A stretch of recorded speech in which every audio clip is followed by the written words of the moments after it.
270-273-7631. 270-273-7631.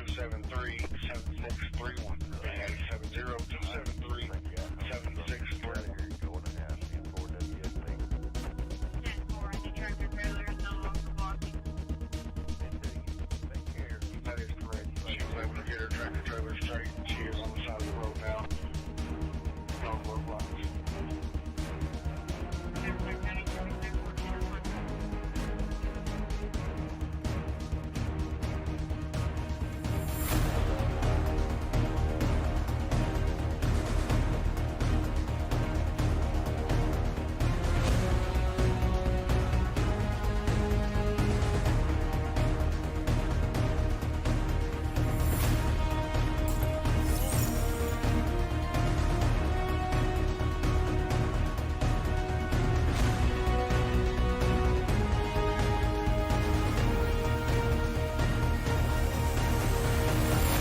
Hello?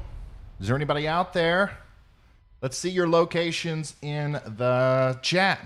Let's see it.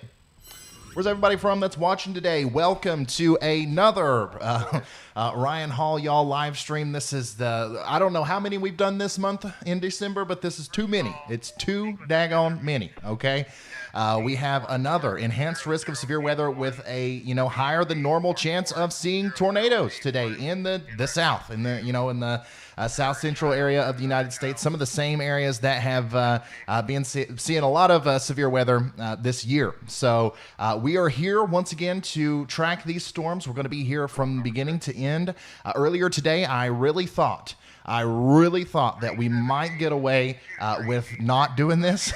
I was just going to do like a 2-hour-long forecasting discussion, but now because of the increased tornado probabilities, because of just the way that the models are looking and stuff, I do think that this is going to be an ongoing severe weather coverage kind of thing. Now, I do want to say this, meteorologically, all the dynamics that are going into creating this storm, I'm not overly impressed with. Okay, I don't think we're going to see another historic tornado outbreak. I don't think that we're going to see anything like that. What I do think we're going to see are some isolated tornadoes, some of which can be strong, and they're going to go through some pretty populated areas here. The deep South, we've got northern Mississippi and under the target area here. We've got a lot of southern Tennessee, northern Alabama, and then even over into Georgia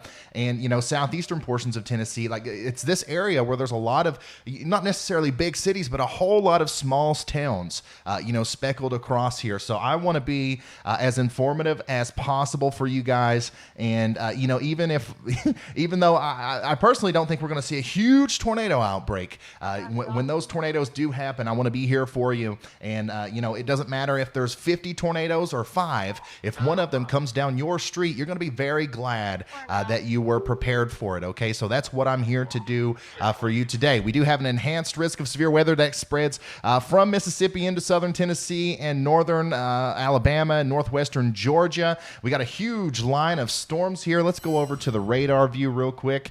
Huge line of storms that's now kind of forming together. It's getting ready to cross the Mississippi River there, the bulk of it, and then it's going to go into northern Mississippi and southwestern portions of Tennessee. We currently have no tornado warnings.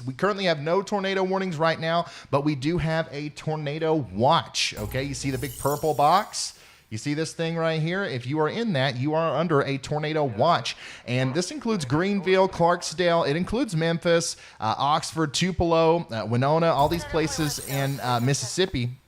And the thing about this tornado watch is it's not a PDS tornado watch, but it is a tornado watch with much higher than normal probabilities for tornadoes. Okay, so every tornado watch is unique. Every tornado watch that is issued has different probabilities. This one, they think there's likely going to be several tornadoes or at least tornado warnings associated with this watch. So we're going to watch this line of storms as it goes off to the east. If you're in Clarksdale, okay, this is going to be heading towards you really soon. Greenville, also also. You got a couple hours maybe. And then later on this evening, we're talking about Tupelo. And then, of course, even further east than that, we got Savannah, Tennessee. And then later tonight, we're going to be talking about this getting into the Florence and Huntsville area of Alabama. And even much later than that, Birmingham. So we're going to watch all of these areas very carefully. We do have our very own, the beloved professional storm chaser Vince Welty out there right now. He's in northern Mississippi, somewhere north of Grenada, I believe.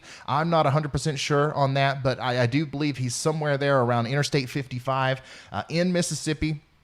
And he's going to be tracking down these storms today. We've got a live video feed from him. We've also got other live cameras out there. We've got, this is in Memphis, Tennessee. I believe this is Elvis Presley's house. And this is somewhere near Florence, Alabama, where we've got this live cam coming from here. So we'll be able to track these storms all the way through the forecasted region as we go all the way through this evening. And we should have plenty of ways to get the warning out to you, okay? The reason we got our storm chasers, the reason we have our live cams is because sometimes these color blobs on the radar don't do justice, okay? They don't, people don't look at this and think, well, I need to get into shelter. But if we get a video, if Vince Welty out there is showing us what the tornado looks like, people are more likely going to take this seriously. Speaking of people, okay, this is a very important part of this show. It's a very important part of what we do here.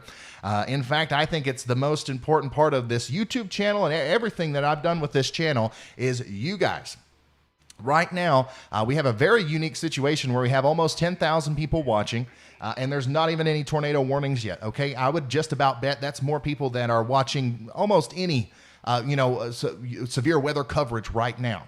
So what we have the unique ability to do is everybody that's watching this right now, before the warnings start, before we start really getting into the nitty-gritty of this storm system, let's all copy the link to this stream and share it on Facebook. Let's share it on Twitter. Let's share it on Instagram. Let's send it in a text message to a family member or friend. That way we can get this in front of a bunch of people, okay? If there are tornadoes today, especially if there are strong tornadoes that are going to go through small towns or cities, sharing this on Facebook is the most, like, literally, you could be a hero. It's not just me over here reading off the warnings and stuff. It's you guys. We work together to make this happen. So if you want to do that, copy the link, share it on Facebook and all that stuff. If you don't have social media, or if you just don't want to do that, I get it. Slap the like button, and the YouTube algorithm will promote this to the people who need to see it the most, okay? So we are currently at about 8,000 people exactly. And I'm hoping we can get in front of everybody that doesn't have access to cable TV or otherwise adequate coverage as we go later on into the evening, because we are going to see tornado warnings and all that good stuff. If you guys watched the last stream that I did on December 15th and then the one before that on December 10th, I got a lot of messages. I got people that were like DMing me on Twitter and sending in big long messages about their experience with the live stream. And what a lot of people said was that I have TV, but whenever I heard that there was a tornado coming, I didn't think to turn on the TV. What I thought to do was to get on my phone and get on Facebook and see if any of my friends and family members had been affected by this storm, that maybe they live a couple miles down the road or something like that. And then when I got on Facebook, I saw your stream. I saw that, a bunch of people that I knew were sharing your stream. So I was able to just click on that, and then I got my severe weather coverage. So it works really well. And it is annoying that I have to, constantly promote that aspect of this thing because it takes time. But I hope that everybody is sharing, and we're going to get right into the coverage on the radar here. Thank you guys. Thank you guys so much. Thank you for sharing. Seriously, thank you. That means a lot. It's how this thing works. Now, we are watching a couple storms, a couple areas of interest right now. Once again, we don't have any tornado warnings.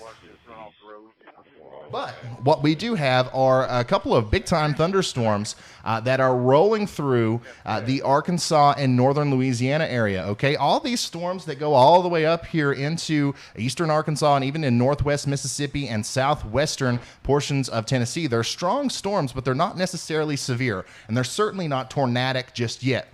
What we're looking at right here on the southern edge of this line of storms is we have 2 severe thunderstorms, and the main threat with these is going to be the big hail. Okay, so if we check this out on radar scope, you can kind of see that big hail core with these storms here. We've got a huge area of potentially, 1.25 to 2 inch in diameter hail moving just to the north and west of Junction City. Okay, so that's damaging hail southwest of El Dorado there. In fact, I believe this storm's going to head right up towards El Dorado.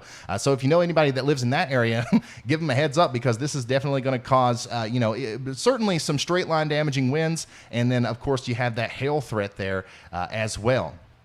Now, these storms were rotating a little bit before I started the stream.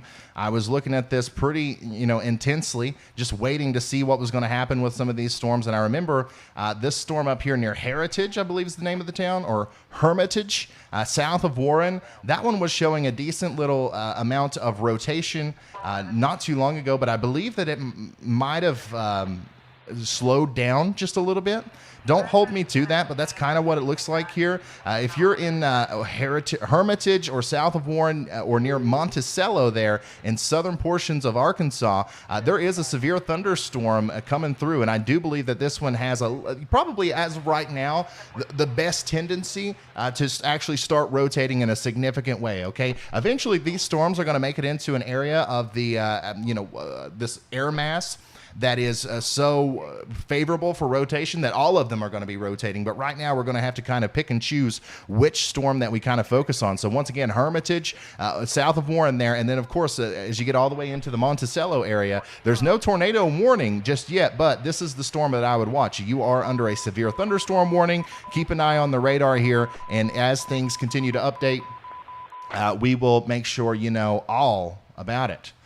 But other than that, it's hail. It's big hail with these storms, some straight line damaging winds. That's the main story right now. In fact, a new severe thunderstorm warning was just issued out ahead of that Hermitage cell there. So you can see how they're issuing these warnings, and it's kind of a long rectangle there. That means that they believe that this storm is going to be around for a while, and there's no reason to issue a short warning, because it's still going to be severe even as it gets all the way over here near Mcgee. Okay, so if you live in this area, you know what I'm talking about. Between Winchester, Monticello, and Hermitage, north of Fountain Hill, there's getting ready to be a severe thunderstorm come through, and that might have some rotation with it, and it might be enough to produce a tornado at any moment. Okay, so that's another thing we got to worry about here, is every severe thunderstorm warning that we get today is going to be capable of eventually dropping a tornado. Not all of them are going to have tornadoes in there, but because of the dynamics, because of that lower level jet stream, because of that tornado juice that is in the air today, we are unfortunately going to have to watch every single storm for the possibility of seeing naders. It is 3:15 p.m. on the East Coast, and let's see here. It's 2:15 p.m. out here where we're watching these storms. So thankfully, we're not talking about naders in the dark just yet, but the sun does set quite early, and I do believe that probably some of the most impressive times, or some of the most significant times to see severe weather this afternoon and evening is going to be right around sunset. So we do have, especially once we get into Alabama a little bit later on, in southern portions of Tennessee, I think we do have certainly an elevated threat of tornadoes in the dark this evening. But I think as of right now, we should be able to see everything as it comes through. Let's see here. I got to see what Tim sent me. He said, thanks. Tim, thank you so much for the super chat. I really do appreciate it. Also, thank you, Jenny. Thank you, Ginger, and Tammy White, Corey Brace. Thank you all for becoming members of the channel. Really does help. It means more than what you probably can comprehend. It helps a whole lot. Let's see here. Additionally, outside of the amateur radio and public safety storm or radio feeds that you hear in the background, I also have a lot of information pouring in from various different channels. If you guys are interested in kind of following along with some of that information, we have a Discord channel or a Discord server. The link's in the description. You can join that. But the number one way to keep up with everything that I'm looking at, I'm constantly posting updates and new information from the National Weather Service and our storm chasers on Twitter. If you guys have, not watched a storm with me before, if you've not tracked a storm on the Ryan Hall Y'all channel before, we go hand in hand with Twitter. Like the way this works is I kind of look at all of these different monitors. I look at all this different information, and I gather it all up. And I try to consume it and then digest it and then kind of, relay it to you in an easier to understand fashion. And a lot of that information is funneled through Twitter. So if you want to be on Twitter, every time that there's a significant update, I retweet information, I show the warnings, I show the watches, and of course our storm chasers, whenever they're out there providing their own updates, I share their stuff as well. This is Professional Storm Chasers Vince Welty. Let's see what he has to say, actually. I'm interested in what old Vince is saying out there. Let's listen in on him. Storm Chaser Vince Welty here in Tunica, Mississippi, where we've got an Maybe not. Can you guys hear that? Looks like that area of the strong tornado threat is going to be over. Okay. Huh. We don't know anything about that. Well, I don't know what's up with that. Oh, maybe we won't listen in on Vince Welty. Give me just 1 second. You guys can hear the radios and stuff, right? Technical difficulties. On the state line and north of there. The next line of mist that's You can hear it a little, you said? going through Memphis right now and trailing down to Can't hear it? Tunica, Mississippi, where we've got enhanced risk. Huh. Significant risk. Tornado here per the Storm Prediction Center. Looks like that area I honestly don't know what is going on with that. But that's all right. That's all right. We will actually, if Vince is listening in right now, we will actually get him to call us on Discord, and we'll have a quick chat with him over there. You can hear the radios, but you can't hear the video. Okay. All right. Well, I'll figure that out in the background here, but that's not a huge deal. We'll continue to just monitor the radar, and we'll talk with Vince here in a second. He is out there, though. He is in front of, he's north of Grenada in Mississippi, and he's waiting on that line of storms to kind of come to him. The idea here today is that there's going to be storms that happen in this line. And then we're also concerned about storms that could possibly happen out ahead of the line, okay? We call them, or we don't call them, but I call them scragglers, okay? These little storms that are popping up out in front of the main convection, these prefrontal storms, these are actually in the most favorable area for tornadoes today, except for maybe up here around the triple point. Like there's a couple areas where tornadoes are going to be more likely, in that line rather than being, out by themselves and discrete. But there's a huge area of, unstable air down here where if we can get a supercell thunderstorm to form out in front of this line of storms, things are going to get nasty fast. However, we're probably going to be tracking this line of storms for the vast majority of the evening in anticipation of seeing some of those tornadoes. So let me turn the radar data off here real quick. I just want to show you the Storm Prediction Center's risk zones, all right, because I know that we got a lot of people watching. How many people we got watching right now in Nashville, okay? How many people do we have in Birmingham, Huntsville? How many people do we have in Atlanta? I'd say we've got quite a few from all of those areas. Everybody's concerned about what's going to happen in their, part of the world. The Storm Prediction Center does have an enhanced risk of severe weather. That's a 3 out of 5 for Clarksdale, Tupelo, Huntsville, Cleveland, and the northern part of Birmingham. It doesn't necessarily include Birmingham, but we do have an enhanced risk of severe weather there. Now, the lighter yellow here, the dark orange is enhanced. The lighter yellow is slight. That's a slight risk. That is a 2 out of 5. Okay, a 2 out of 5. And that gets into the southern portion of Nashville. So Nashville, you're not all the way in it, but you're kind of on the edge there. Also, that includes Jackson, Mississippi, Meridian down here, and the rest of Birmingham, and of course Atlanta as well. So this is the deal. Really, the further centrally you are located in this orange area, that's the highest area of concern. If we go over here to the Storm Prediction Center's categorical outlooks and we show you the probability for tornadoes, I can show you, yeah. So you can see we've got another little outline here. This is where we have the 10% probability of significant tornadoes. You see how it's a little bit of a lighter shade of yellow there?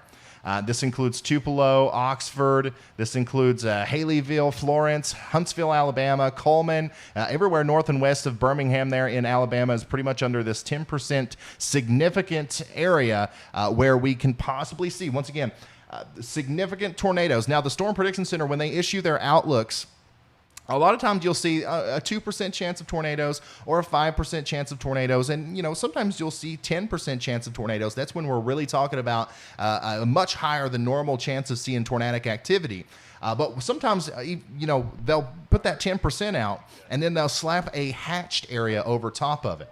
And the reason they do that is because not only is there a 10% chance of tornadoes forming within 25 miles of a point or something like that, but those tornadoes could be significant in nature. EF2 or higher, long track, violent tornadoes. Okay, so we're not just thinking that we might see a couple spin ups here, even though that is definitely a possibility. We also think that we could have some storms either through discrete supercells or along this line in the linear system of storms that comes through that are going to be long track or possibly even violent, EF2 or higher.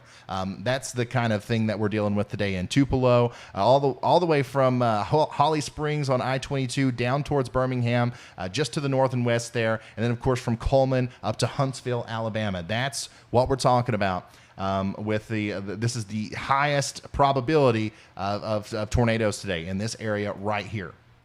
So if you live there, definitely stay tuned here, okay? Definitely make sure you have some way of getting warnings, okay? If you can't stay with me, or if you would rather watch, you know, something else, it doesn't matter to me. The only thing that I care about is that you're staying safe, okay? Make sure you have some way of getting warnings. Make sure you have a plan in place to where when that warning is issued, you know exactly what to do. You never want to be caught in a situation where you're either on your way to work or on your way home from work, or you're doing something and then a tornado warning is issued and you don't know what to do.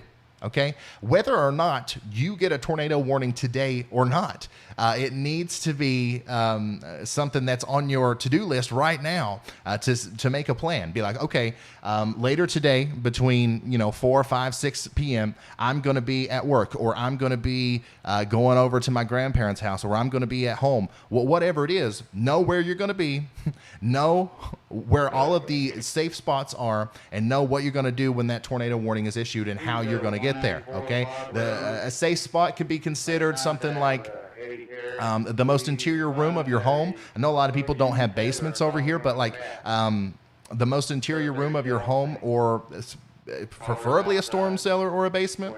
But if you have an internal bathroom that has no outward facing walls or no windows, that's a good place to go. Get in the bathtub, kind of cover yourself up. During the Mayfield tornado, we had a lot of people that were listening, and they got in their bathrooms and they got in the bathtub and they kind of, put a bunch of pillows over them. And some of them even had smaller mattresses, like in their kids' room or something. And they would get their mattress and kind of put that over them as well. Because the number one way you're going to get hurt during a severe weather situation or a tornado is not by getting sucked up by the tornado. It's by pieces of your house falling on you. Even a very weak tornado can cause problems like that. So get inside of the most interior room of your house where there's no outside facing walls, no windows, and then just try to put as much fluff between you and the outside world as possible, and you will likely be way better off. That's the number one way that you can protect yourself. And of course, there are no tornado warnings right now, so nobody should be doing that just yet. But you can kind of get ready, all right? Get ready. Know where that mattress is. Know which bathroom you're going to go to. If you have kids, if you have a wife, if you have other people that live with you, fill them in. It's like, hey, listen, there's a chance that we might have a tornado warning later today. This guy on YouTube, he seems pretty he seems pretty serious about it, all right? And I think that if there is a tornado warning, we should probably take it serious today. And so what I'm going to do is I'm going to put this mattress next to the bathroom. I know it makes me sound like I'm crazy. It makes me seem like I'm crazy. But yeah, I promise you, I'll put it back after the threat is over. And if there's no tornado, everybody's going to be all right. Okay, let's go back over here to Vince's cam. This is the only time I've seen Vince chase like this. He is he's sitting here waiting on the storms to come to him. Have you guys ever seen Vince stationary? 90% of the time that we've ever been working with Vince on a storm, he is on the highway going directly towards it. And I like this. I like this method a little bit better. He's letting the storms come to him so that he doesn't get in a situation where they go by him too fast.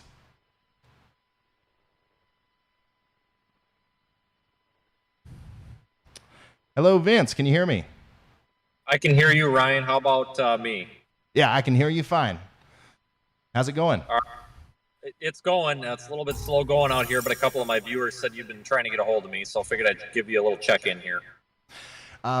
Yeah. I just wanted to know your general location. I don't have your beacon pulled up right now, and what your plans are as we go forward. Okay, well, I'm in Batesville right now along I-55, and I'm watching those cells that are down there in southeast Arkansas. I was down near Grenada earlier, and I'm debating potentially heading back down south a little bit. I don't want to get too far west because the west-east options are not the best down here. They're there, but they're just state and county highways, so I'm trying to stay along the interstate to leave all options open. If those storms look like they're going to be, the big ones of the day, we'll go ahead and maybe commit and go farther west toward them. But right now I'm going to hang back along the I-55 corridor here and just kind of bounce back and forth here and look to see which storm ends up looking to be the strongest, and then we'll pick one off here probably in the next 45 minutes to an hour. What's it feel like out there? What's the air feel like? How's the cloud movement and stuff? Does it feel like a tornado day or not? Yes, it does. I got out of the hotel this morning at about 11 o'clock, and I walked outside, and you could just feel it. It feels like a severe weather day. It feels like a spring day out here. You could see the low-level flow. It's ripping. It's got these clouds coming in from the southwest, moving to the northeast. Not the most intense low-level flow I've seen, but it's definitely there. It's extremely humid out here, and it's about 75 degrees. So it's definitely feels like a noteworthy day in the severe weather department. Absolutely. Well, we've got your camera pulled up, and just anytime you get a chance, anytime you get a free second, you give me a call like this, and we'll get an update with you every hour or hour and a half or so, as long as you're not busy. Okay, I can do that. All right, sounds good. Be careful out there. All right, take care. That was professional storm chaser Vince Welty. And once again, he is on I-55 there in northwestern Mississippi, waiting for these storms to come to him. And once again, we are going to be keeping up with him periodically throughout the evening. Once these storms start going, once we actually have tornado warnings popping up and he starts driving and he starts trying to position himself, it becomes a lot harder to talk with him, okay, like that. So we're just going to kind of watch his video feed there. I'm working really hard on ways to try to make the stream better in the future, on ways of having direct communication with Vince and other storm chasers that we work with, because I think it would be nice to be able to just hit a button and say, hey, Vince, what's up? Or, hey, Vince, we just saw something on your camera there. Can you confirm this? But the way we do it right now with calls on Discord and stuff is just a little bit too complicated. The time is 2:30 p.m. Hey, your sound is good. Vince has low volume. Could you not hear Vince there?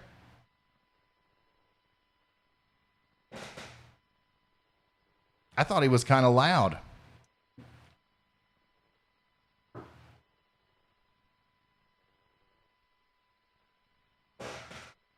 Future Hall Network, yeah. All right, let's go back to the map here, because I know we got a bunch of new people just now tuning in. Guys, thank you so much for tuning in to the Ryan Hall Y'all YouTube channel to get your weather information. We've got a storm chaser out there. We've got all kinds of you heard him. Okay, that's good. We've got all kinds of information coming in, and we're waiting on these storms to kind of fire up. Okay, we do have storms out here. It's not that we don't have storms. It's just we don't have any tornado warnings just yet. We have severe thunderstorm warnings, and I do believe that once these storms make it into these lighter colored areas, I think we're really going to start to see things pop off. And hopefully not. Hopefully not. Like I said earlier in the stream, I was hoping that we'd get away with something today where we didn't necessarily have to be constantly on, calling out tornado warnings and stuff because, once again, this isn't a huge tornado outbreak kind of system, in my opinion. But because of the Storm Prediction Center's outlook here and because of the huge request from you guys, I am going to be live here as long as there are tornado warnings and as long as we have this enhanced risk in place, I'm going to be here through the duration of the event. Let me pull our radar data back up since I'm done with my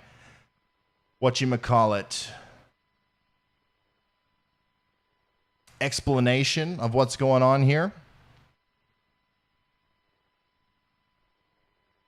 And as you can see, these storms are mean. These are not, play storms. These are definitely doing work over here south of Monticello there in southeastern Arkansas. Like that's a big storm. That's causing huge hail, 60-mile-an-hour winds, and I would just about bet that there's a little bit of rotation with it. Yeah, you can see how there's a lot of inbounds. There's a lot of inflow here. There's not necessarily a mesocyclone on the bottom of the storm here.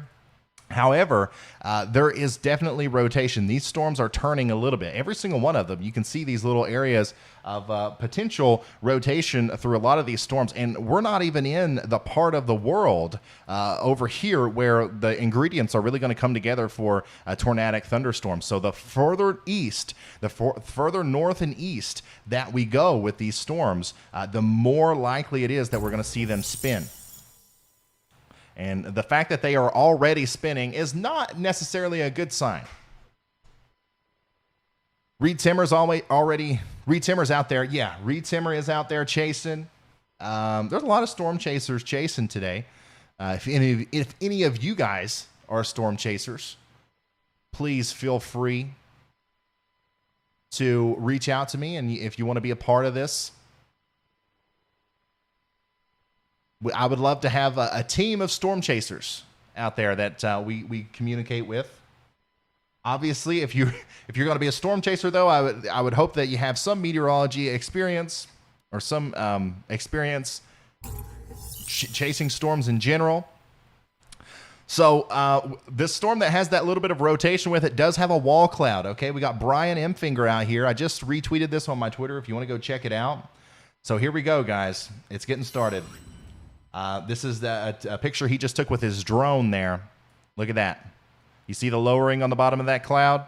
That is a very visible wall cloud with the storm that I was just talking about there south of Monticello. Okay, so right now this is not tornado warned. This is a severe thunderstorm warning. But this storm this is the same one I was talking about earlier too, near Hermitage. I said it kind of looked a little funky, a little wonky, a little bit of suspicious there. This is the same one that we were looking at. So Brian M. Fingers out there, he's chasing today with his drone. Make sure you guys follow him on Twitter. Anytime I share information from somebody or a picture like that from one of these storm chasers, please go follow them on Twitter as well, because a lot of those guys, the way they make it, the way they make money and stuff is, or the way they fund their storm chasing is through social media. So the more followers and stuff they have, the better. We want to help them all out. I think storm chasing is incredibly important. Also, Bev Miller just sent a very generous $50 super chat and says, thank you for providing this service for everyone. It's no problem at all. I love doing this. This is being a weather person has been my dream since I was a very little kid. And then when I got a little bit older, I wanted to be a YouTuber. Okay, well, like in high school and stuff. So I just put them two things together, and here I am. So There's no need to thank me. I am very happy being here. But thank you for your very kind contribution. BEP says, how far south into Georgia you think this system will reach?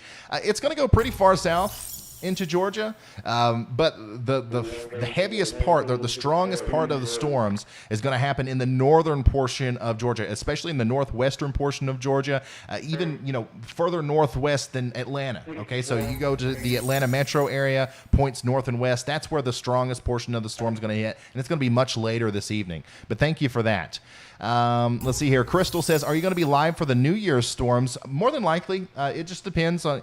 I don't like to go live for every single weather situation because, what I'm doing, I'm just a one-man show here. I have to. I'm also a father. I have other things, that I do, even though I do consider this kind of like my full-time job.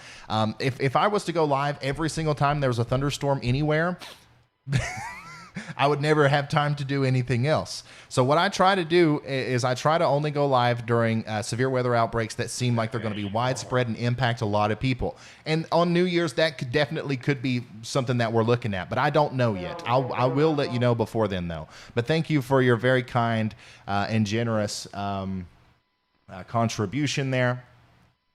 Let's pull this up on... Yeah, I just want to make sure you guys see it. If they do go forward with that tornado warning, what you're going to see is a purple box pop up over here. So, because I do want to read these very kind messages from you guys before we get into, having a bunch of warnings and stuff, because usually I don't have time to do this. But watch this radar screen. If you see that purple box light up, it's time to start tracking tornadoes. Anyways, Bob O'Connor. Thank you so much for that. He says, keep it up, my man. Tricia, thank you for becoming a high-risk member. Everybody say thank you, Tricia. Doug's Hurricane Shack with, oh my goodness, with the $200 super chat. He says, this is the future of storm coverage. Thank you for all of this. Man, thank you so much. You do not have to do that. That's very generous of you, though, Doug. I really do appreciate that. And speaking of storm chasers and wanting to support the people who are out there on the ground risking their lives to make sure that we know what's going on with these storms, a portion of all of this stuff, the super chats, the memberships and stuff, that goes to people like Vince. Okay, so. I want to make sure you guys know that it's not just YouTube and me getting it here. I'm really interested in inspiring people to storm chase and getting them out there. And most of these people don't make money. Most of the storm chasers don't make money at all. Most of them are doing it for free. Or in fact, a lot of them are losing money out there. So my dream is to be able to provide them a way to have a reason to go out there without going bankrupt, so that everybody in the path of these storms will always have a real on the ground view of what's coming towards them. And people like Doug, you're helping that become a reality. So thank you so much. Jason, thank you for that. NL, thank you for becoming a slight risk member. I wish I could sit here and say thank you to every single one of these, but I am going to have to get back to covering the weather here in just a second. But I am incredibly thankful for all of the support, guys. I really am. Deanna, thank you for becoming a member for 10 months. 10 months. Some people are getting ready to hit the 12-month range, which unlocks the purple lightning bolt, which is insane. Thank you, Samantha. Thank you, Double Agent. And thank you, Fishing with Big Mike. We love Fishing with Big Mike. He's a longtime supporter here.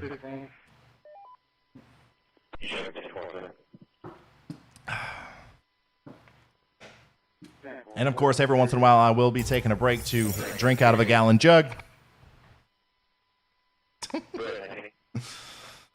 Let's see here.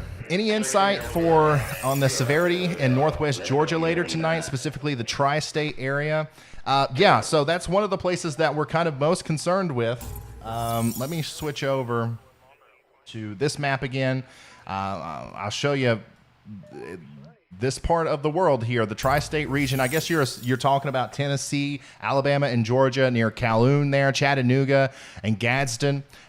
You are in the enhanced risk area for severe weather today. However, the tornado probability risk is a little bit more enhanced to your west.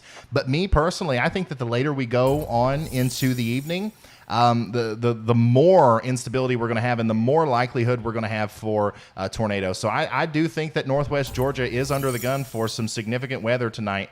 And tornadoes, you know, is that's on the list of what you can expect. So the further north and west you go in Georgia, the more under the gun you are.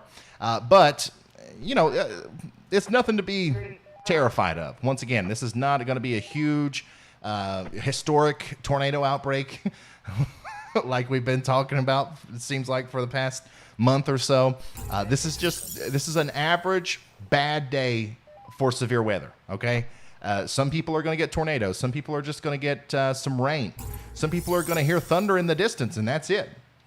So, you know, I don't want everybody to freak out, but be prepared. Don't be scared. Be prepared. That's what we like to say here, and that certainly is what everybody should be doing this evening.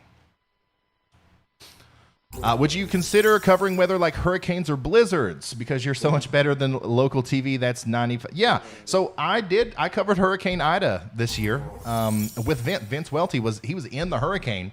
I covered that with him, and I plan on covering all hurricanes in the future as long as they're like a Category 2 or above. And blizzards, absolutely, I'm going to be covering blizzards because winter is like I'm a weather geek. Obviously, I'm a weather nerd. I'm a weather enjoyer, and winter is my favorite. So 100% I'll be here for the blizzards, and Vince will be out there too. We're gonna get him some really nice tires, some 4-wheel drive, something. We'll make sure that he can get through it. Let's see here. Alfie, thanks for becoming a moderate risker. Jesse, thanks for being a member for 5 months. Steven, oh my gosh, Steven, thank you so much for becoming an official sponsor. Everybody say thank you to Steven. That's huge. That is huge. Thank you for becoming a moderate risker there, Andrew. Wes, thank you for being a member for 3 months. Since when did the tornado warnings become a purple box? So it depends on what radar I'm looking at, right? This is WSV3. It's kind of like the professional, like it's the pretty one. And on here, the tornado warnings will appear as a purple box. And then on GR level 3, this is the official software that the National Weather Service actually uses to monitor the radar. And the reason I kind of pull this up and say, you know, wait for that purple box to show up is because this is the one that updates first. This is always the one that updates first. And yeah, it's just purple. I can change the color, but it's just purple on here. Now, the one that we normally look at for the most part is radar scope. And this one, I think the tornado warnings are red on this one. So that's probably why you're a little confused about that. But yeah, they're different on every single one of them. One of these days, I'm going to have my own proprietary weather graphics system here, and it's going to look the same. But right now, we're using all third-party apps. Okay, we're raw dogging it. Okay, on YouTube, it's working. It's working. John, thank you for becoming a high-risk member. Big time moves from you guys. I really appreciate all the generosity. We still have some rotation with this storm over here near Monticello. Okay, it's not a lot. It's not a whole lot of rotation, that's for sure. But there is rotation there. Let me see if there's a closer radar, a better vantage point here. Yeah. So once again, I always do a little bit of a meteorology lesson before we start getting into the warnings and stuff. If you're going to be with me tonight, if you're going to be watching tonight, if you're in the path of these storms, or maybe if you have your own radar that you want to keep up with this stuff on and you really don't understand how to read it, the two most important things that we're looking at when we're trying to find tornadoes on the radar are these two windows up here. This is the reflectivity. This is what you're used to seeing, right? This is what just kind of shows how intense the storm is. The brighter the colors, the reds and the pinks and stuff, the heavier the rain or the higher the intensity of the storm is with the hail and stuff. And then this over here, this is the velocity. So the radar can actually see inside of the clouds and tell, if those raindrops in there are either if they're moving towards the radar or if they're moving away, and it can also tell at what speed they're moving. So the radar software here kind of puts this together and says, okay, the stuff that's highlighted in red, this is water droplets in the cloud that's moving away from the radar, and the stuff that's green is moving towards the radar. So you can see now that whenever you put those things together, when you have an area of red and green right next to each other, that means that there's some swirling going on. So that's what we look for when we try to find these tornadoes. And we do see the rotation there. Once again, this is south of Monticello. Yeah, just to the south of Monticello near Highway 278 there, the bypass that takes you up there to, another extension of Highway 278. You know what I'm talking about if you live down here. This is the one that we're talking about for rotation, and bada bing, bada boom. A new tornado there it is. An issue. There's your purple box. And that's not even for the same storm. Is it? No, it's not. Holy smokes. Look at here. Speaking of reds and greens next to each other, we've got it right now in Mitchellville and Dumas. Okay? Here I was trying to be a meteorology teacher, and if I would have just took the window up a couple frames, we would have seen that one coming together. Here we go. That's a tornado warning for Arkansas, DeShaw, Drew, and Lincoln counties in Arkansas. It's the first one of the evening, and unfortunately, it's probably going to be the first of many. That looks like there's almost certainly a tornado on the ground there. There's a pretty significant amount of rotation there. We don't have an actual report of a tornado down, but I would just about bet my bottom dollar that if there's not a tornado on the ground, there is a huge rotating section of the storm there called a mesocyclone, and it could drop one at any time. So if you are in Dumas, okay, get in your safe spot. This is the first tornado warning of the evening. We do have a lot of rotation there. Make sure you're getting in your safe spot right now. I'm going to put all of our tools on this one storm. I love it when we only have one storm to track. Makes this a whole lot more manageable. So this right now, the bulk of the storm is near Warrenton, okay, and it is moving towards the north and east, towards Mitchellville and Dumas, okay. So that's what is that? Is that interstate? No, that's Highway 65 there. Between Mitchellville and Dumas, this storm's going to pass probably right over the town of Dumas or just to the south, and then go towards Back Gate. Okay, and then right after that, we're going to see this go north of Watson. Okay, and then beyond that, we've got Medina, Mozart, Prairie Landing, Arkansas Post, Highway 165 over here. Everybody in the path of this storm, if you just heard your town name, or if you just heard a town name that's close to you, okay, if the Walmart that you go to is in one of these towns, make sure you're getting into your safe spot now. Get into the most interior level of your home and batten down the hatches because, once again, that's a pretty significant couplet. That's a pretty significant area of rotation. And I do think that we might have a tornado down there. Once again, this is not a confirmed tornado. It's a radar-indicated tornado, but it doesn't matter because we do have the radar. And a lot of times, especially when there's a lot of rotation on the bottom level of the cloud, the radar does a very fine job of telling us exactly where the tornado is. So here's a broad look at everything that's going on right now because I know we got a lot of people just now tuning in.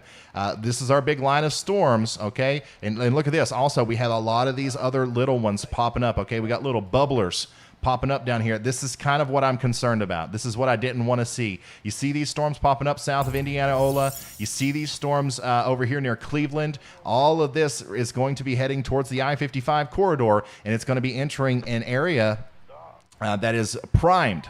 The atmosphere is primed for rotation here. And the more discreet these storms are, the more, off to themselves these storms are, the more likelihood there is of a tornado happening because there's a lot of energy, okay? There's a lot of stuff that has to happen in the atmosphere to make a tornado happen, and there's a limited amount of that stuff, okay? So if you're a storm and you're by yourself, you have access to more of that stuff. I'm trying to simplify this a little bit. But if you've got a bunch of other storms around you, you have to share the same amount of stuff tornado stuff with everybody else. So there's less likelihood of you dropping a tornado. But that's why we don't like it when these storms pop up by themselves like this one. So we're going to watch these very closely as well. But obviously we're going to keep our focus on this storm near Mitchellville and Dumas right now. This is not the same one that we had a picture of earlier. We had Brian Emfinger show us a storm with a wall cloud on it, and we should also continue to watch that one, by the way, just to the south. If you're in Reed, Mcgee, any of these places, this storm is also likely going to eventually rotate enough to cause a tornado. So let's go ahead and get ready over there, too, but we're going to kind of stick with this one right now because it does seem like there might be a tornado at any moment. Are the radio feeds and stuff in the background, is that okay, guys, or do I need to turn that down, or is it all right? Somebody donate $200. Or turn it up? It's hard for me because the sound that I get through my speakers is quite a bit different than the sound that you get on your end for some reason. Tornado marathon. All right. Sounds good. Thank you. Call in. They got phone answers.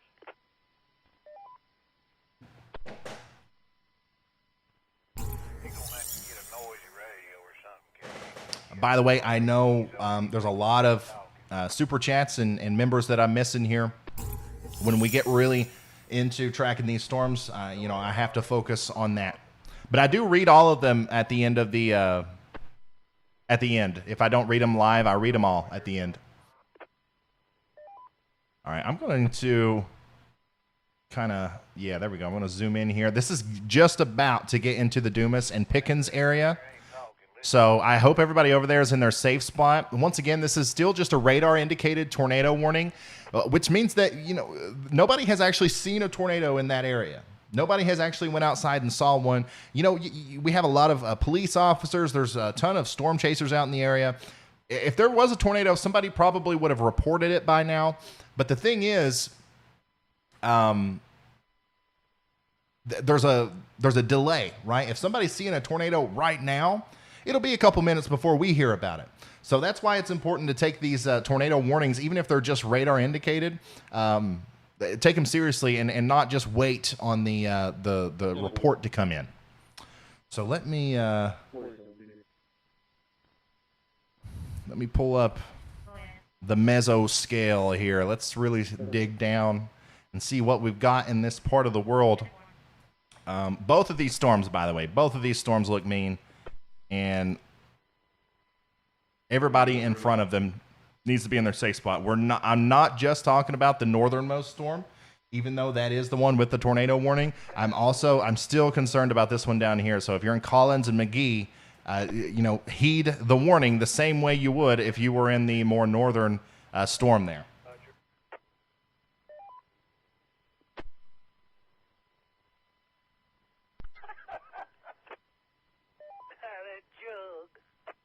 All right. So right now, imminently, within the next minute or so, this storm that potentially has a tornado with it is going through Dumas. Okay, just south of Mitchellville. That's where the area of circulation is going on right now. It's going to go over the let's see here, the Bof.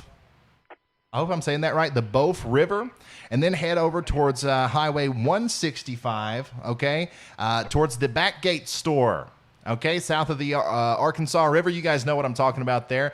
That's really close to the Clay Sports Bar and the Daniel Chapel Baptist Church. Okay, so if there is a tornado on the ground right now, we don't know for sure, just kind of looks like that on radar, that's where it's going. If you can hop in your car right now and get to the Backgate store or Clay's Sports Bar within 10 or 20 minutes of where you are, let's go ahead and not do that, okay? And then instead get into our safe spot.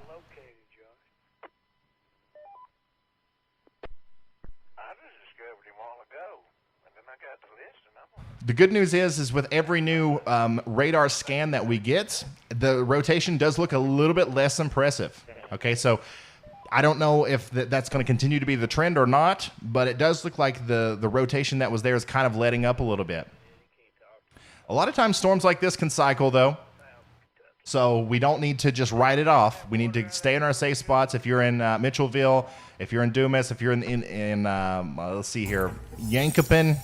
Man, I'm probably butchering these names. Watson, Snow Lake. Stay in your safe spots. I'll let you know when it's time to come out.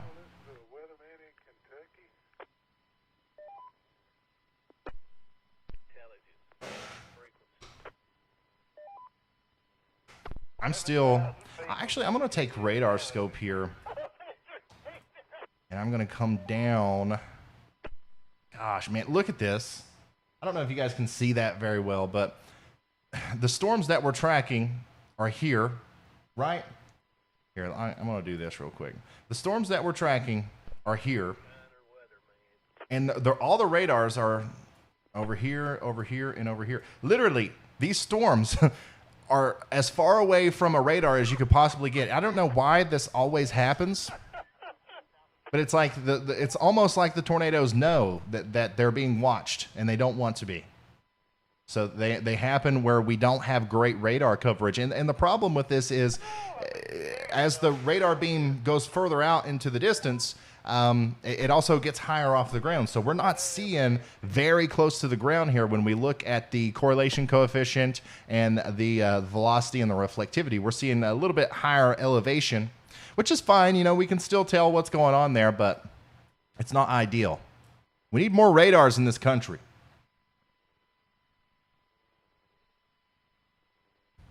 Man, this storm. So obviously we still have that tornado warning for Arkansas, Deshay, and Lincoln counties until 3:30 p.m. Central. But this storm down here that's getting ready to go into Mcgee, I'm most impressed with it. That looks like a storm that is probably eventually going to cause some problems. So I would watch it very closely. If I'm in Reed, if I'm in Mcgee, I would watch this one very, very closely. We're staying in our safe spots up here in Dumas and Watson and Mitchellville. But once again, I'm more impressed with the storm to the south.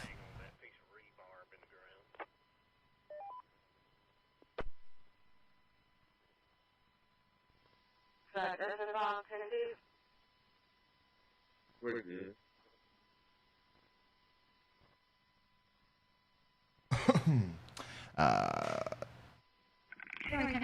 Yeah, so there's still a tornado warning there. A tornado warned to Supercell heading in the direction of Dumas in Pickens, Arkansas. In fact, it's there now. It is there now. Thank you all for sending me stuff on Twitter. I really do appreciate the information flow that we have here. And also, thanks for sending me pictures of you watching me on your TVs. Well, that's always a good retweet there. Especially if your cat's in front of the TV. No, I really do appreciate it.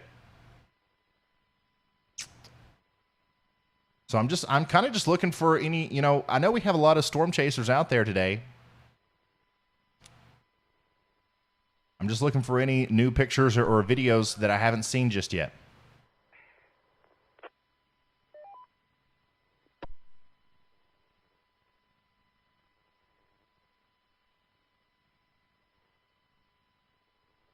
So the National Weather Service did just issue a new severe thunderstorm warning for this storm here, and that includes Reed and Mcgee. All right, so they're not going to go with the tornado warning just yet, which makes sense. There's not a whole lot of, rotation there, but there is some. So we're going to continue to watch that very, very closely. Yeah, Reed Timmer is chasing. Reed Timmer's out there. Storm chaser Vince Welty's out there. That's who you see above my head. And let's see here. Yeah, we got, I think Reed Timmer and Vince are in almost the same area. It looks very similar. Vince is in a rainstorm now. So, yeah. Vince is really close to dealing with some of these storms that are coming in from the west. Let me show you this on the radar. So this is our storm chaser, Vince Welty. If he sees a tornado, we're going to be able to cut to him, possibly even call him and get a live update from him out there. what he's driving into now is another area of concern that I have. So he's somewhere in this general vicinity, and you see all these storms that are popping up. You see this one, you see this one, you see these ones down here towards Indianola. I hope, hope I'm saying that right. These are the ones that I think are probably going to be the most likely to start rotating here over the next little bit. So he's positioning himself probably to try to intercept this storm, but he's going to have to pick between that one and this one as we go forward. And we'll see the bottom of that storm, the base of it, very soon, more than likely, as he tries to head towards it. Or he could possibly be heading south to try to stay in the open warm sector. We'll get an update from him here in a minute. The tornado warning, by the way, has been allowed to expire.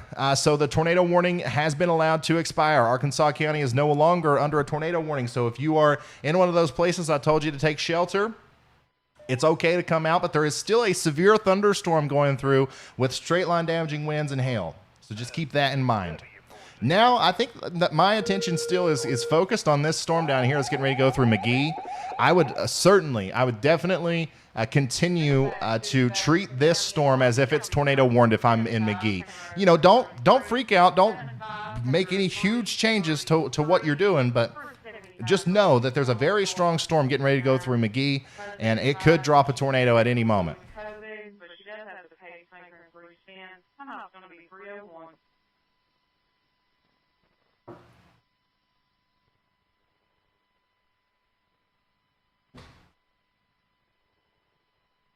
And that has got a huge hail core with it.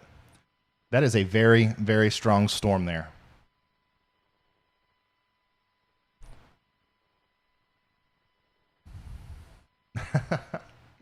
Thank y'all. I'm retweeting all of your pictures of you watching me.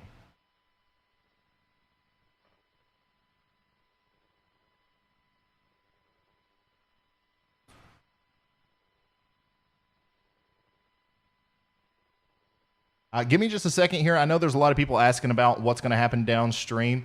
Give me just a second. If we don't see another tornado warning for this storm down here within the next, 10 minutes or so, then we might go ahead and do a very quick section where we go over the broad view of everything once again and talk about what's potentially going to happen as we, go later into the evening. Because I know we got a lot of people east of where I'm talking about right now and some of the more populated areas that are worried about what's going to happen later. Unfortunately, I can't spend a lot of time forecasting. Hopefully you've been watching my videos, you've been watching my TikToks, you've been seeing my tweets and my Facebook posts and the million pieces of content that I produce a day, because now instead of forecasting, what I have to do is nowcast. Okay, so I'm really got to closely watch these storms that are forming now. But if we do get a second, I will try to do a real quick forecast on what's going to happen downstream further east of where the storms are happening right now.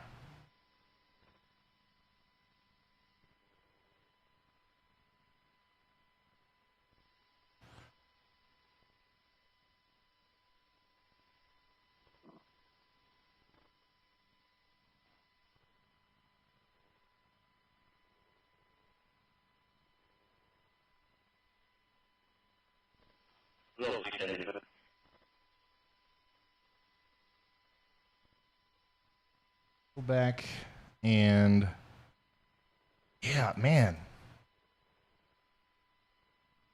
We're gonna come back over here. We're gonna wait for that purple box again. When you see something like this, it's not a certain indicator that there's a tornado there. However, there's almost certainly rotation. And once again, it's in this area that's so far away from the radar, or the closest radar that we have, that, it's really hard telling what's going on the surface. So that's why, if I was sitting in the chair tonight, if I was in the pit at the National Weather Service, I would probably warn that. But, there's a reason why I'm not at the National Weather Service. We trust them around here. They're smart people. But once again, if you're in Mcgee, let's go ahead and let's treat this. If you're watching me right now in Mcgee, you're probably a very weather aware person. So let's go ahead and treat this as if there was a tornado warning, and just in case something happens here.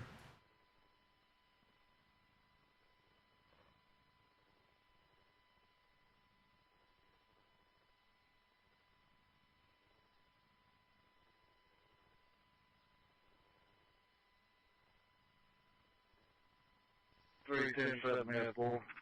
10, 4, 15, Appreciate it, 33, click. Appreciate it, 33, click.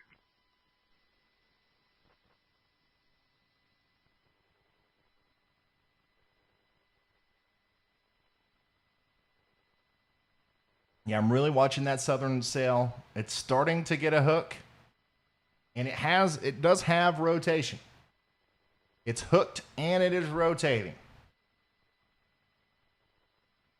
Lincoln X-ray 11112. I repeat, Lincoln X-ray 11112.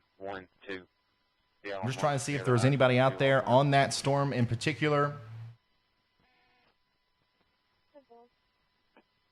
Trying to get some eyes on it, you know, because if we could see the bottom of that storm, we'd know exactly what's happening.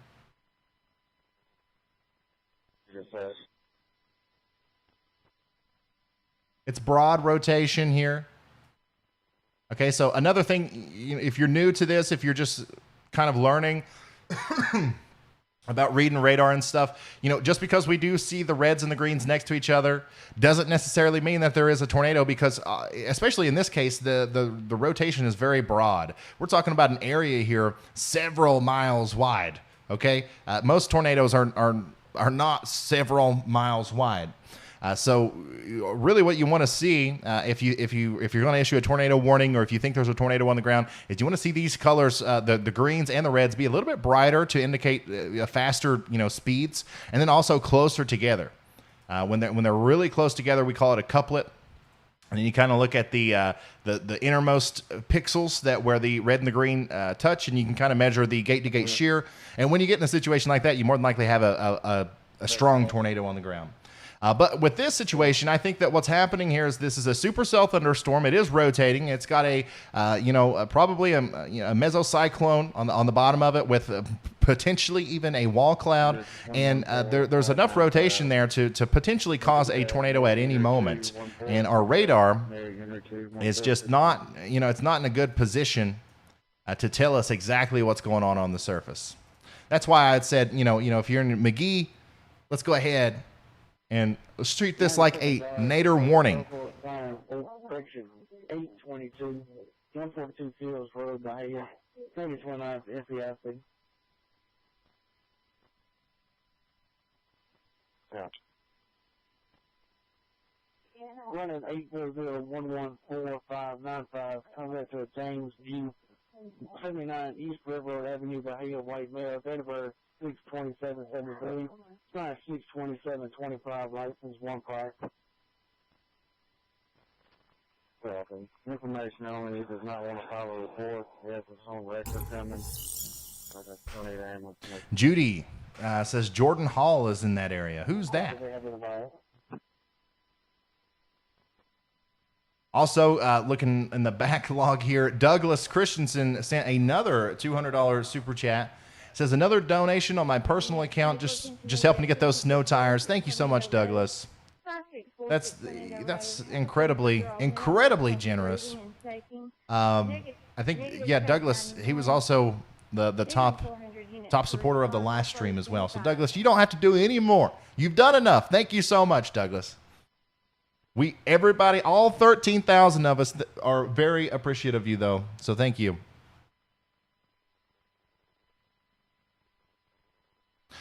What's the difference between reflectivity and the precipitation depiction?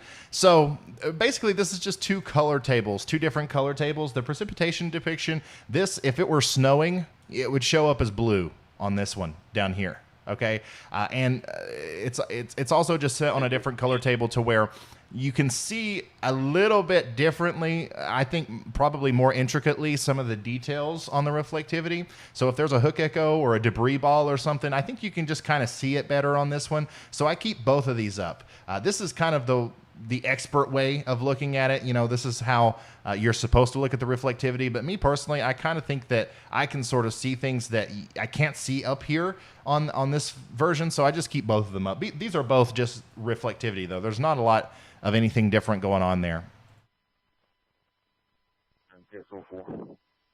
Doug is the real MVP. Absolutely. Absolutely. So if anybody is just now tuning in, we have zero tornado warnings at this very moment. However, we're watching very closely at this storm that could potentially produce one at any moment. All right. We're also watching all of these other storms as they are moving into northwestern portions of Mississippi. Okay, so we have a huge area of convection here. All of these storms are going to potentially start to rotate at some point. We also have discrete storms popping up down here south and west of Greenwood that we're kind of worried about. Everybody in the purple box is under a tornado watch, okay? And now, the tornado watch does include, I believe, Memphis and Pine Bluff, but you guys are okay. You can go to sleep. I don't know why you'd go to sleep at 3 o'clock, but you can. The vast majority of the storms have moved off to your south and east. And, you know, now that I'm looking at this as kind of like a broad level, I think that this whole thing has shifted south a little bit. I really do. I think that Tennessee, now don't hold me to this. We'll see. We're now casting, okay? But I think a lot of Tennessee, I think that the vast majority of the unstable air that's going to fuel these storms is going to stay to your south.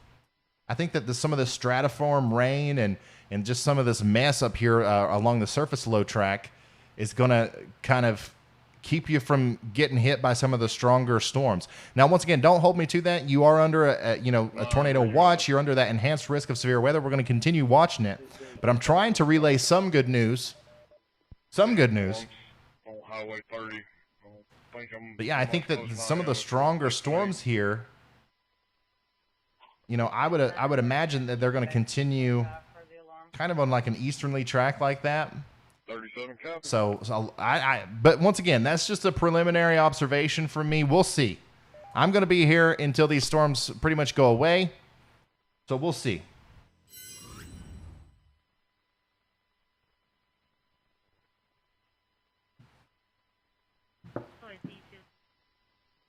I'm 10-8. 10-4. James is watching from Scotland. Wow. You know, that's awesome. That is really awesome. Thank you for being here.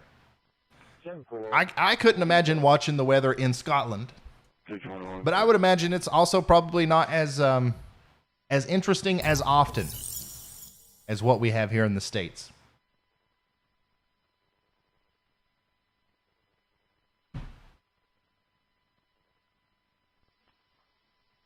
You still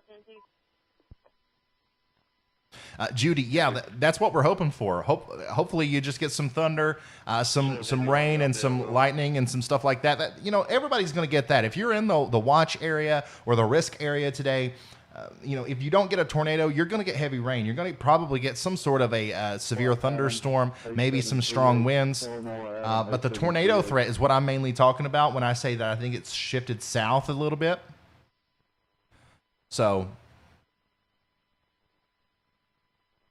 yeah. 10-4.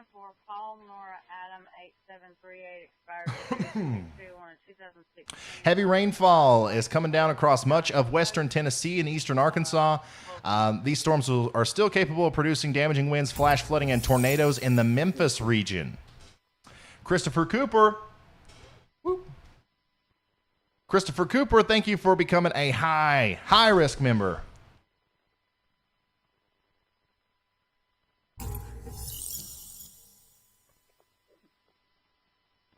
And Ben, thank you for becoming a Slight Risk member.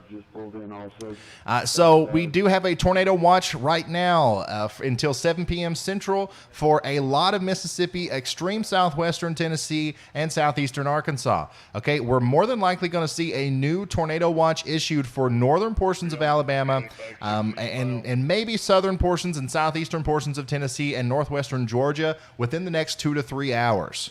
Okay, we also have a flash flood warning now. A flash flood warning for Brownsville in Tennessee until 6:45 p.m. Central. I do think we're going to see a lot of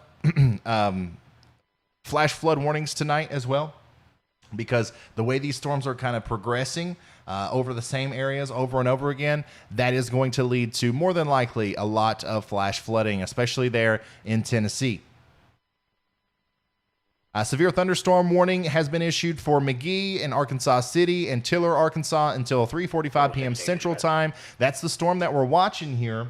That is kind of the one that we were kind of concerned about with maybe having a tornado with it. It's still, it is severe thunderstorm warned. And the threat right now is, of course, the potential tornado. And then even if you don't get a tornado, you got winds up to 60 mile an hour and quarter-size hail coming down with that. Creative Experience says, how about all the tornado juice I've seen over Maryland? What does that mean for them? Tornado juice only causes tornadoes when the other parameters are also in place. Okay? So, you know, you can have all the tornado juice in the world if you're in Maryland, but if you don't have high dew points, if you don't have, you know, all the other stuff in place that is required for tornadoes, you're not really going to have tornadoes. What I call tornado juice is actually just increased winds in the lower levels of the jet stream. And, you know, that happens all the time. No matter where you live. Like, you've had tornado juice over you. You probably have some over you right now. But if you don't have all the other things in place, it doesn't matter. It just means the wind's blowing pretty fast above your head, and you would never notice. Let's see here. Patricia, thank you so much for the very generous super chat. And Steve, thank you for becoming a Slight Risk member. If you are a member of the channel, not only do you support me and the, you know, people like Vince, but you also get really cool emotes. Let's have all of our emotes show off or all of our members show off our emotes real quick.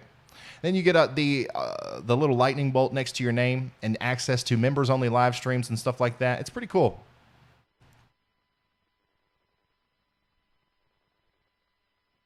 Yeah, there are multiple points of interest right now with these storms. A lot of the storms are rotating, but they're not necessarily rotating enough to produce tornadoes or tornado warnings right now.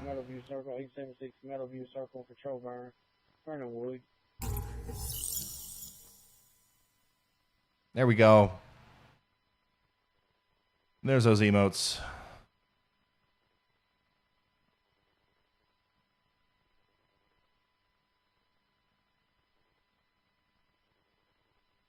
Severe thunderstorm warning is going to continue for Mcgee and Arkansas City in Arkansas until 3:45 Central. Will Clarksville, Tennessee get hit by a tornado? It's too early to tell. More than likely not. More than likely not. If I was a betting man, I'd say no.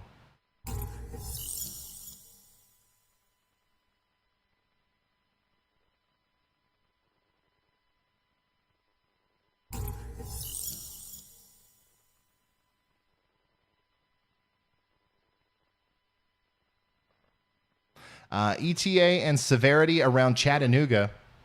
That's going to be much later this evening. Let's do it real quick since I think we are in kind of a lull. A little teeny bit of a lull because we don't have any tornado warnings right now. Let's very quickly do that forecast I was talking about, okay? Let me refresh my models here.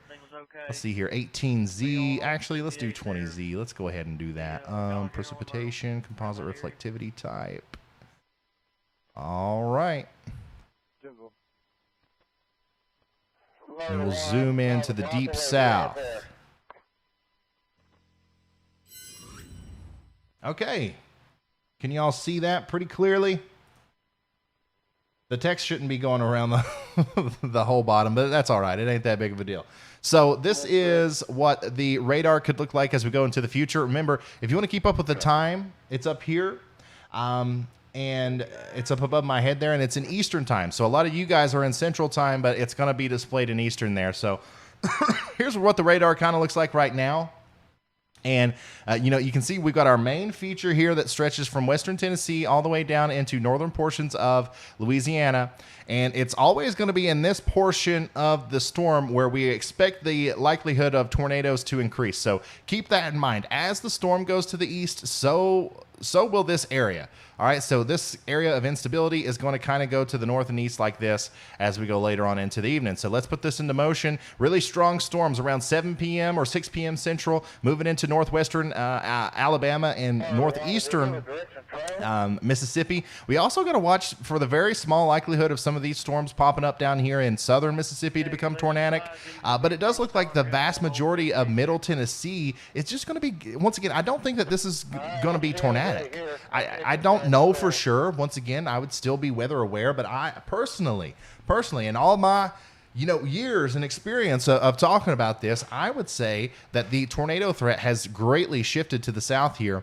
And, there's still going to be some severe thunderstorms, some flash flooding that's possible in Middle Tennessee, but the tornado threat has definitely gone down. However, if you're in Alabama, northern Alabama, in this general region right here from Birmingham all the way up to Huntsville, around 7 p.m. through, let's say, 9 p.m., that's when the storms are really going to be coming through there. And once again, causing some problems with potentially some of those storms rotating and causing tornadoes. Even if they don't do that, though, we're definitely going to see straight line damaging winds and, possibly flash flooding and hail and all that stuff.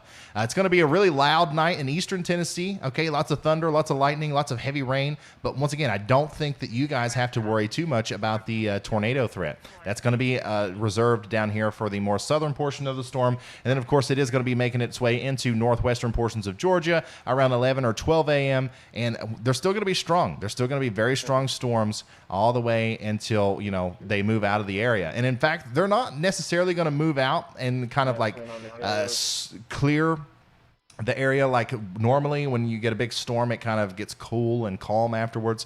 There's a stationary boundary that's going to form, and it's going to kind of storm on and off all night through Mississippi, Alabama, and Georgia, right along that corridor there between Jackson, Birmingham, and Atlanta. And that's going to continue for a while. Some of those storms could be strong too, all the way into 6 a.m. Now, I don't know. I don't think that this is going to be a tornado problem. I certainly, don't think that you should stay up till 6 a.m. just to kind of prepare for these storms or whatever. But these are definitely going to have heavy rain, lightning, thunder, hail, all that stuff. And I think that a secondary flash flooding threat is going to happen once these storms start to get going here. So, yeah, hopefully that answers your questions. I know it's tough. I know it's tough that I can't tell you the exact forecast for every city in every state because I don't have the time to do that. And I know like some people you don't know how to read the map very well, and I'm sorry, but maybe if we can have some people in the chat kind of help some people out. If you're in northern Georgia, the storms are going to get there around, between 11 and 1 a.m. Okay, if you're in northern Alabama, the storms are going to show up between 7 and 10 p.m. All right, and then if you're in northern Mississippi, they're going to be there pretty soon. Okay, within the next hour or so. Middle Tennessee, okay, Nashville, you're going to see that come in around 6 or 7 p.m. Chattanooga looks like 9 or 10 p.m. Knoxville, Pigeon Forge in eastern Tennessee over there around 10 or 11 p.m. But they're going to be weaker the further north you go.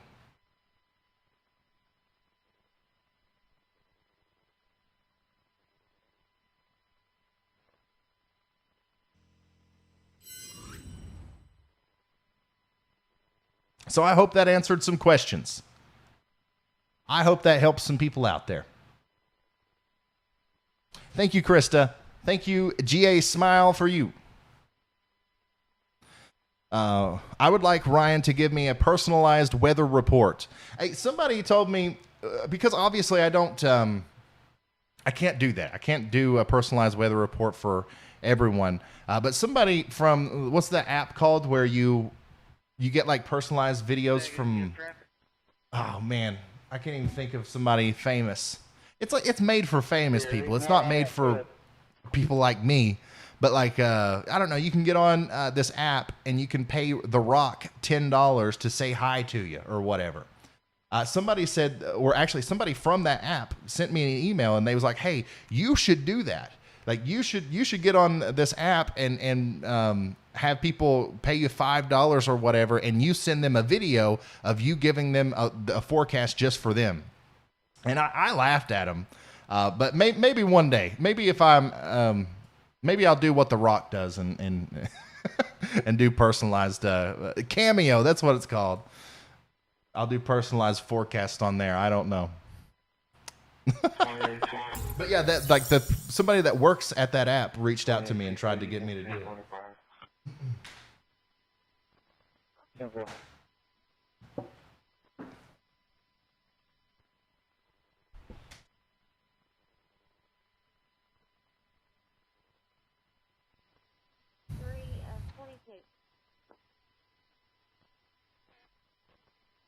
four. I need new glasses.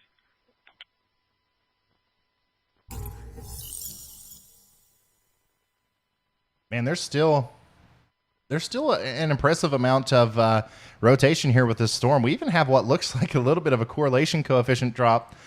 So with the storm that we were watching, it's already went through Mcgee. So I don't know if we have anybody that lives in Mcgee that's watching. So, but if we do, how did it go? How was that storm as it went by? Obviously, I don't think we had a tornado go through, or we would have definitely saw some reports. But certainly it's rotating.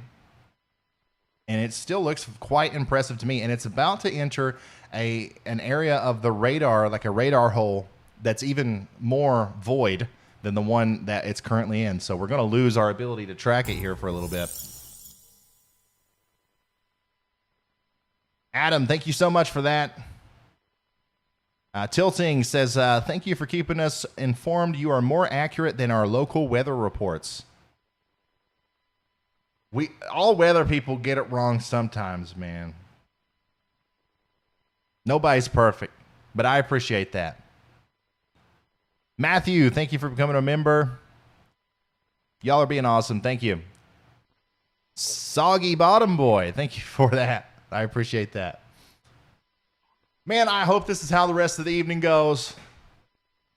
Shoo. Wouldn't that be nice? Wouldn't that be nice if we didn't have a historic tornado outbreak this evening?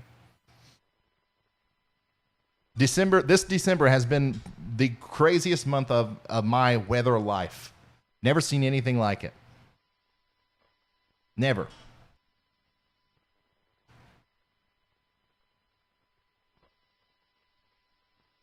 ETA on the ambulance, please. Simba.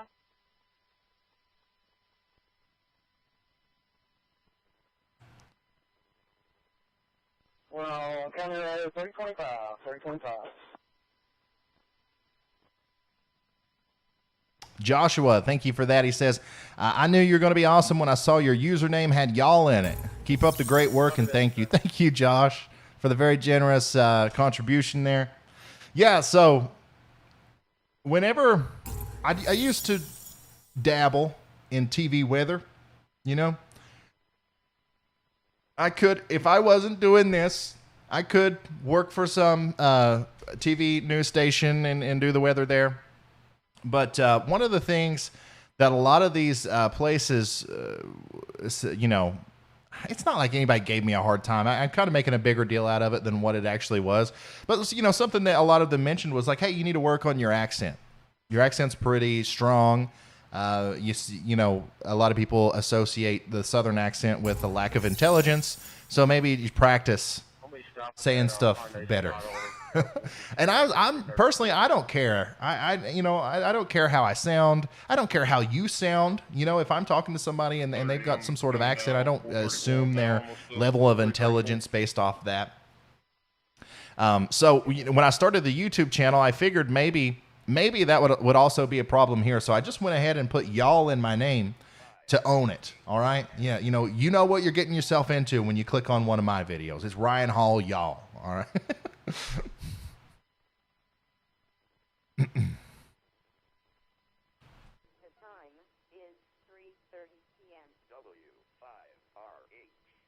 repeater. So it has been 37 minutes since the last tornado warning has been issued. And we're still watching this storm here. I'm still convinced that at some point this thing is going to drop a tornado because it's been trying to for such a long time. But this is north of Arkansas City. Okay, this is just about to cross between Arkansas into Mississippi. We also have a little bit of an area of rotation up here near Gunnison.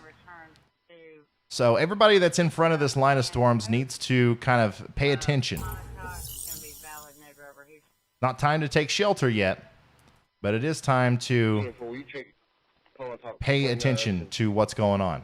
Man, this is crazy. I can't believe how many radar holes are down here. Like, this is one of the most, like, there are more tornadoes that happen in this area than in, Oklahoma or Texas or, the general areas that you normally think about with tornadoes. This is the most tornado hot area of the United States, and there's a lack of radar coverage. I can't believe that.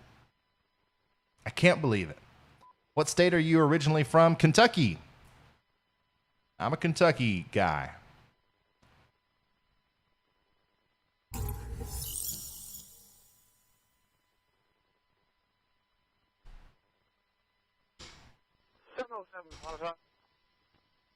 And another reason why, there's been a couple different instances where this storm has shown possibly enough rotation on radar to kind of warrant a tornado warning for, we've definitely seen tornado warnings issued for less than what that rotation was showing there before it went through Mcgee. And I think one of the reasons why stuff like that happens during situations like this, especially in the deep south, especially in Dixie Alley down here, is these weather services are the best. The best meteorologists, the best warning coordinators work in these offices, and they know the psychology of the people who live down there.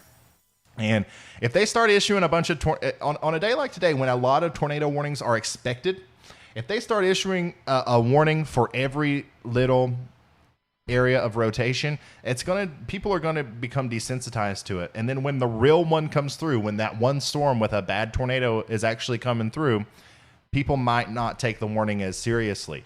However, on a day where maybe not a lot of tornado warnings are expected to be issued, a storm like that would probably get a tornado warning just because of like, hey, heads up, like we weren't expecting this, but you should watch out for that. And more people would pay attention to that.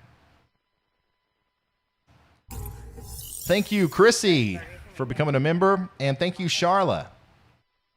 Thank you for the very kind contribution. It says, is this storm coming to the Virginia, North Carolina coastal side? I have a 4-month-old little chicken Bubbles outside. What? I have 4-month-old little chicken Bubbles outside. Bubbies. Okay, my bad. The text is really small on the screen, so I was having a hard time there. Anyways, the storms are going to make it over there, but I certainly don't think there's going to be a tornado threat or anything like that. Storms, it's very possibly going to storm, but it's not going to be a significant event.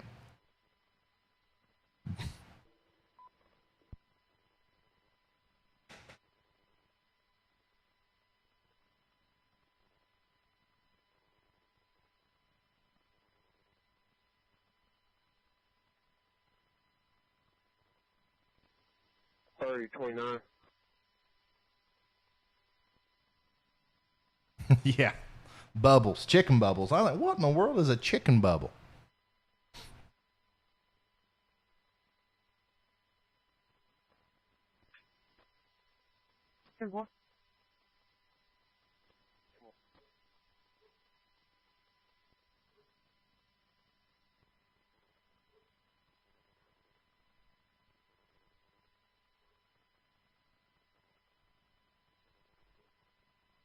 Just kind of browsing once again, trying to look for some ground truth of what's going on the bottom of this storm, but just nobody has really made it to it yet, which is very surprising to me. Thank you, Larry, and thank you, Missy, for becoming members.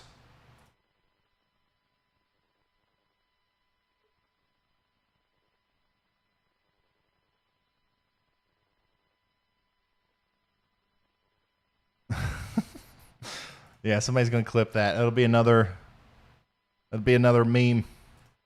I say stuff. I sometimes just say stuff.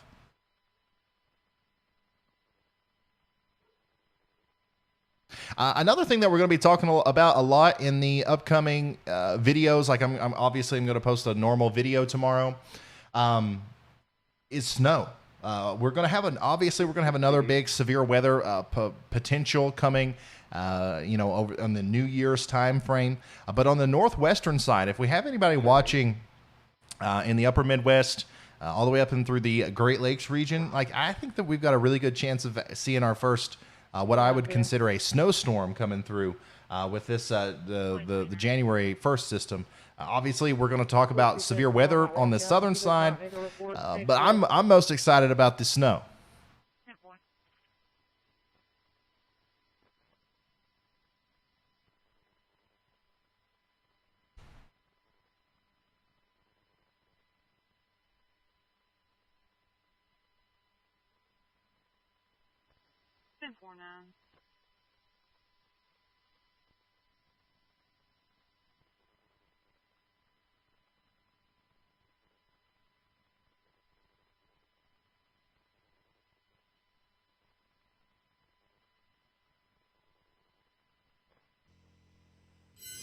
I'll pull up Vince's cam here full because I think he's getting close to one of these storms.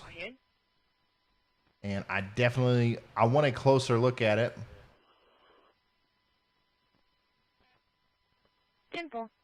By the way, heads up if you are in Beulah, Pace, and Cleveland, okay, right over there near the Arkansas and Mississippi border, our big thunderstorm that has been teetering on the, whether or not it's going to produce a tornado is coming towards you, okay? So this is a severe thunderstorm, whether it has a tornado or not. If you're in Beulah, Pace, and Cleveland, or in Mound Bayou, any of these places in Mississippi right past the river, make sure you're ready. 60-mile-an-hour winds and inch in diameter hail is nothing to play around with. We got to take it seriously. Vince Welty is on Interstate 55, and I believe he's heading southbound.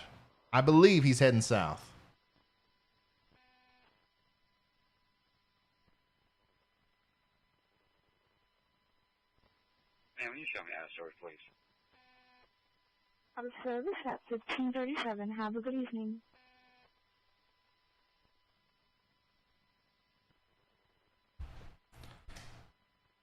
Is it going to go over the Augusta, Georgia area? Yeah, but that's not one of the worst. Like, it's not going to be as bad there as it's going to be in the northern portions. We got a report of golf ball size hail, 1.75 inches, and a broken windshield of a car driving on Highway 425, 4 miles south of Monticello, Arkansas. So that storm, the one that we've been watching and the one that I've got pulled up there on the radar above my head, almost 2-inch in diameter hail with that,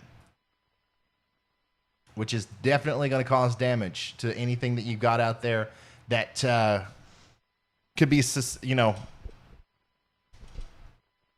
damaged by golf balls falling out of the sky, which is a lot of stuff. Splatter is driving into a touch of gray. Where you at, Splatter?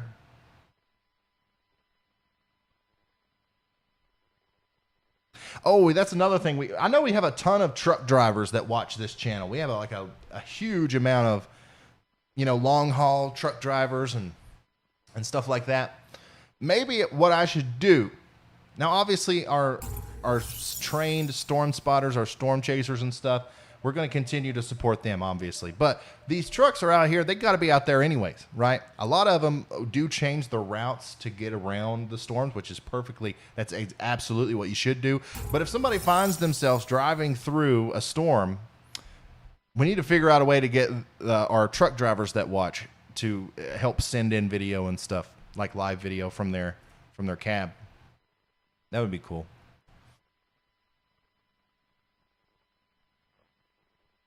Oh, okay, so Storm Chaser Stas is out there chasing today. Just retweeted this on Twitter. He's got a cute little storm near Houston, Mississippi. Okay, so that's right on the boundary there that I was talking about earlier, where we think that some of those storms are going to eventually get stronger and produce tornadoes. This is one of them. Okay, this is one that has popped up here. You can see that it's kind of discrete. It's kind of all by itself. It doesn't have any competing storms near it. So it's this one right here near Houston, Mississippi, that is likely going to be one of the storms that continues and possibly becomes stronger as we go later on into the day. And if you want to see what that looks like on radar, it is a cute little storm, yes.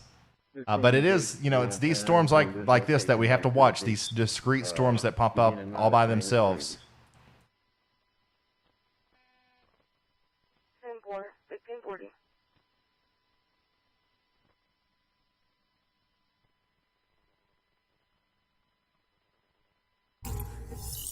Yeah, we love our truck drivers. Okay. 37, that's over you, Lane.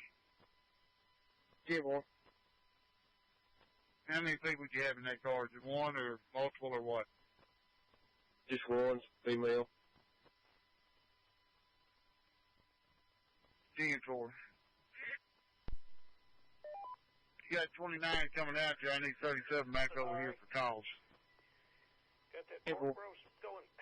Be over shortly. Oh, come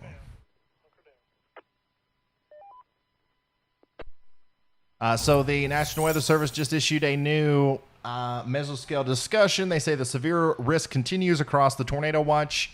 569, a few tornadoes, damaging wind gusts, and large hail all remain possible. So there's really not a lot of new information there.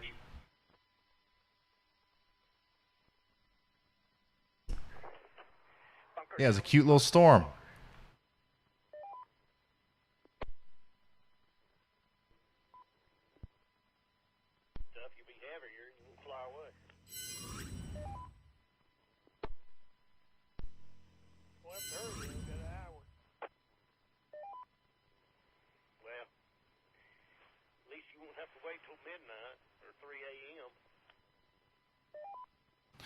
We do have a severe thunderstorm warning for Bolivar and northern Sunflower counties in Mississippi until 4:45 p.m. Central.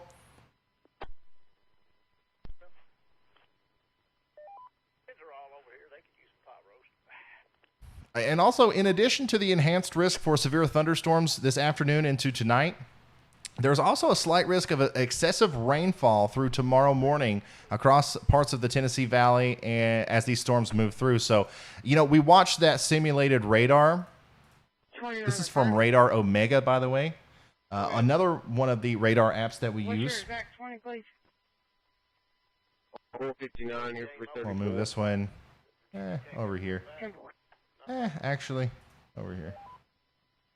We'll watch these southern storms with Radar Omega. But anyways, let me come over here to the web browser, and I'll show you what I was just talking about. So Radar Omega, they put together these really nice graphics. It's another really good radar app if you guys are interested.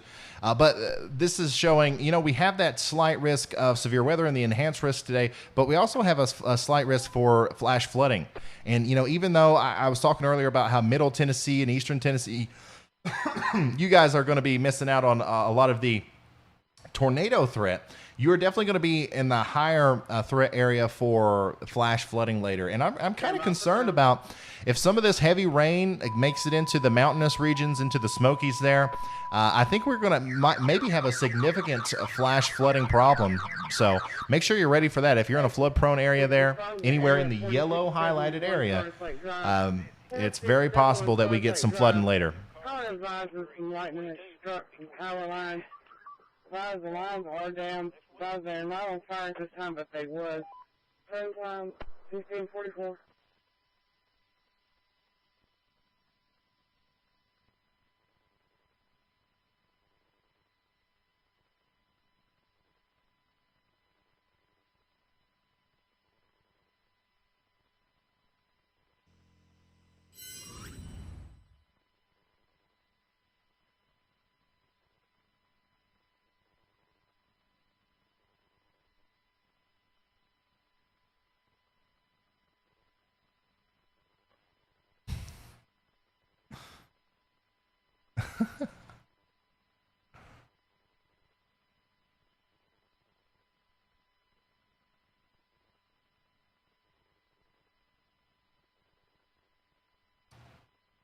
I would definitely. I'm reading a lot of your all's questions and stuff that you're sending on Twitter, just because it's easier to keep up with it there. But somebody asked about the Birmingham area, and I definitely still watch that zone for a few Renegade Supercells to develop in that area, because I think that's going to be what happens. I think that's, the biggest threat for severe weather is within the next couple of hours as these storms approach that area. And I think a lot of these storms that we're seeing, I think that these little cute storms that are popping up are going to become Renegade Supercells out ahead of this main area of convection. And I think that's really going to start happening over here in the central Alabama area. But like I said earlier, when I first started the stream, I was like, man, this whole time, and I posted about this on Facebook earlier too. Like this whole time, I'm not been that impressed with the overall dynamics here, and I didn't think that this was going to be a widespread big tornado outbreak. But we are just now getting into the part of the storm where the convection is moving into the area where we think tornadoes are most likely to happen. So we still have several hours to go. Like, this is still happening. This is still building, okay? However, I'm kind of glad that we're not calling out constant tornado warnings right now. This is a nice change of pace for me. I like reading the chat. Foggy Mom says, you're awesome. Thank you so much, Foggy Mom, for the very generous super chat. I appreciate that. There's still rotation with this storm. This is like the Wish version of the Quad State Supercell. It's been going for a very long time, but it's the little Supercell that couldn't.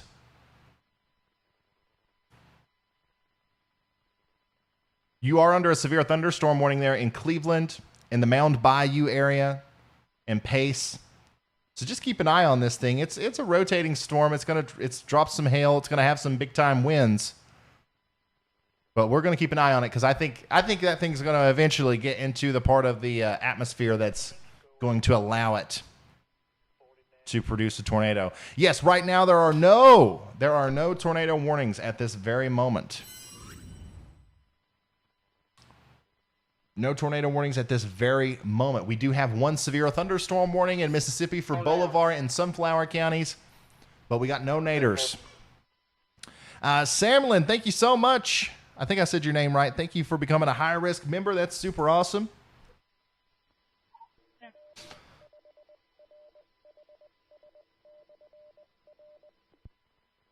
It's a teaser? Yeah.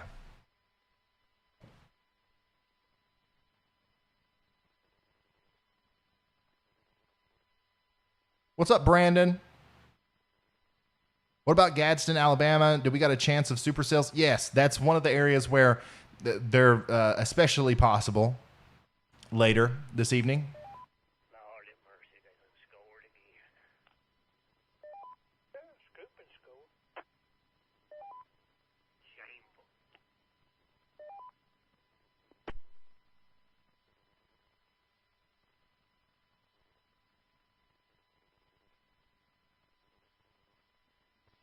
Apartment 20.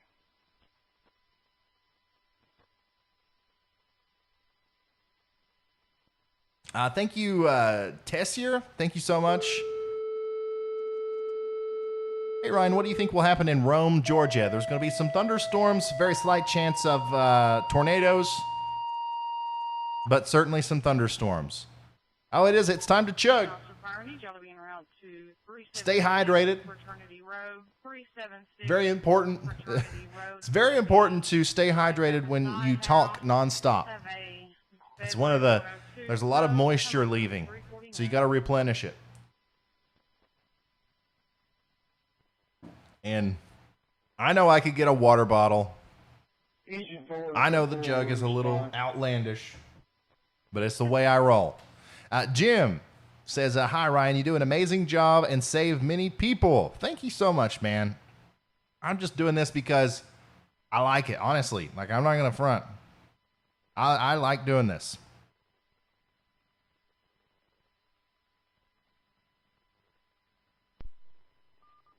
Yeah, huge shout out to our moderators. They always do a good job. There was a time we have, I don't know how many, we have like 4 moderators, I think, or 5.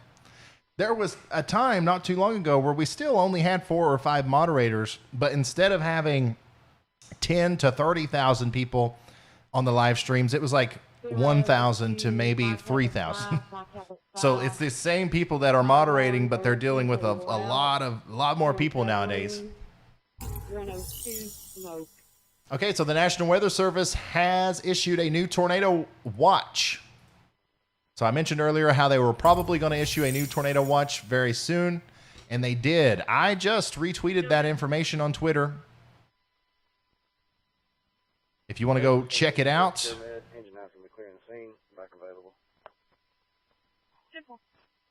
I'm going to go over it with you right here in a second. Give me just a second. Hey, Carbonado, you're doing a great job sending me stuff.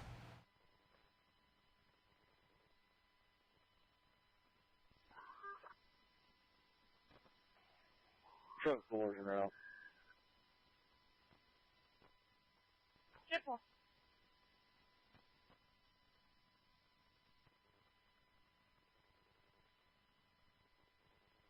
Okay. If you want to see all this stuff that I just retweeted, go to my Twitter, at Ryan Hall, y'all. That's my social media name on all platforms. I got Facebook, Twitter, Instagram, TikTok. TikTok knows. There's 800 people watching on TikTok right now. And I post this stuff everywhere. So let's go over here. Let me show you some of this stuff. First of all, we got the Rocky Top Storm Chasers out there. If your power line is down or anything like that, or pole or anything, can you advise anything for it? We got the Rocky Top Storm Chasers out there saying that they're ready to move on these storms as they come into Tennessee, just waiting on Ryan Hall to say the word. Got the incident support team out there. Look here, we got a large tree down from the storm that came through Millington earlier, Navy Road and Singleton Avenue.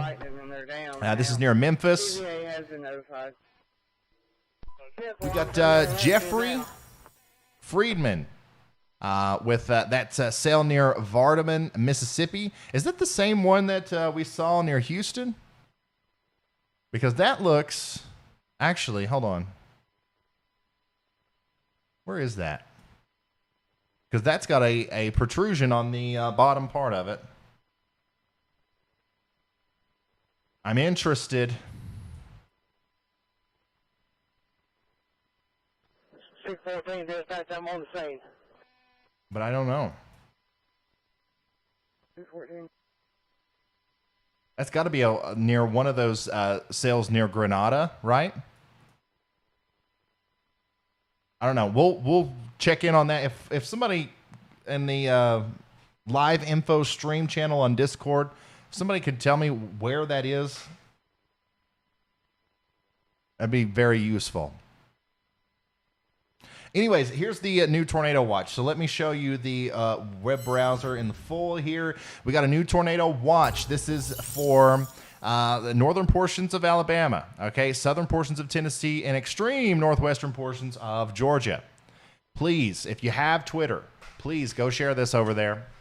We got to get this information out to as many people as possible. Additionally, this is another good time to promote the fact that we all need to work together here to share this stream. Okay, so now we have a whole new section of the population, 1.7 million people now. Additionally, or additional people that are under a tornado watch, where a few tornadoes are likely, not possible, but likely, and scattered hail up to ping pong ball size as possible, and then 75-mile-an-hour winds likely. So let's share this on Facebook. Let's share it on Twitter. Let's share it on Instagram. Let's send it in a text message to a family member or friend so that we can get this vital information in front of as many people as possible. A lot of people don't have cable TV. A lot of people are just on YouTube more than they are watching TV nowadays. So let's share it out. Let's share this out there. And if you don't do that, if you don't want to do that, that's completely understandable, but at least go ahead and slap that like button right now so that the YouTube algorithm will send this video out to people that need to see it. There's somebody over here in Huntsville, Alabama, browsing through YouTube, watching cat videos or whatever it is, and they've got no clue that they're under a tornado watch. So let's make sure that we let them know. We'll pop up in their recommended if you hit that like button. Thank you, One Who Sees, for becoming a member. Jeremy says, I want to thank you for all you do, for providing vital weather info to your viewers and us who share your info. Your time and dedication is appreciated. Thank you, Jeremy. Y'all are so nice. Jane, thank you for becoming a Slight Risk member. Reed Timmer is near Tupelo, heading off the Supercell. Reed Timmer's in Tupelo? Really?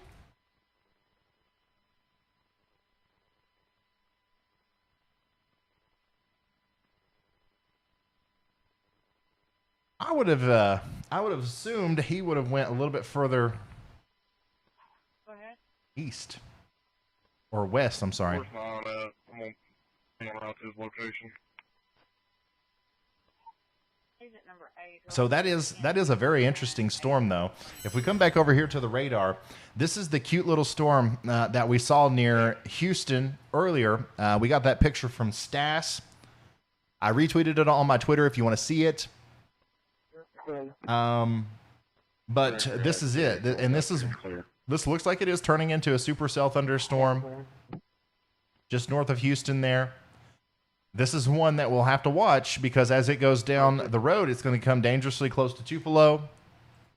It's going to go across the Highway 45 there between Shannon and Verona and head right towards the I-22 corridor up here in Mississippi. So, you know, this is another example of a discrete supercell where there's not a lot of stuff over here that's going to stop this thing from growing. So we're going to keep a very close eye on that. We also have some cameras over here. It's another cool thing about the Radar Omega app is they have live cameras built into the app with weather stations built onto them. You can click these little icons. Pretty cool.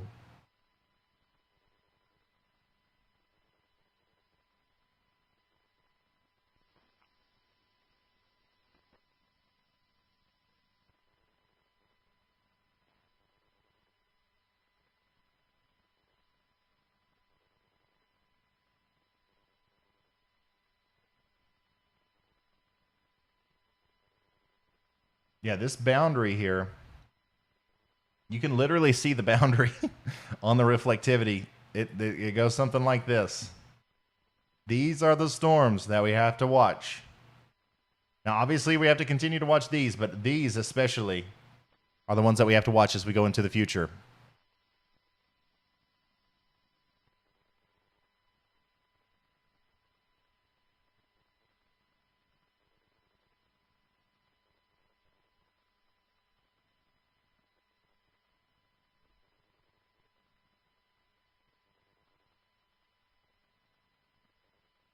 This one's starting to rotate. This is south of New Holka, west of Okolna, south of Troy, south and west of Shannon. Starting to rotate.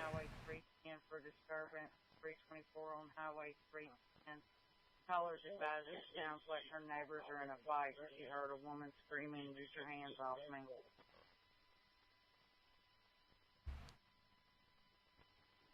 Yeah, the storm north and west of Canton, Mississippi looks to be strengthening. It could be tornado warned soon. It's got a little bit of a hook echo and rotation. Where are them at? All right, we're going to take radar scope. Go ahead. You go ahead and give Larry a call. I called him 2 minutes ago and oh, wow. be on standby. Yeah, so these storms are along that boundary as well. And, these we'll have to also watch. But this is really close to Jackson, Ridgeland, Canton. If you're in Canton right now, you can look out to your west and you probably see some towering cumulonimbus clouds. And what you're seeing are these storms, these supercell storms that are forming, and you can really tell that these are the ones that are likely going to start rotating here. They kind of look like beans. You see how they're kind of, I don't know how to explain it other than saying it looks like a bean. But like you can really tell that the bottom of the storm is taking in wind from like it's a southwesterly. And then as the moisture gets higher into the air, it's rotating. You can kind of see the hodograph here in these storms. You see that?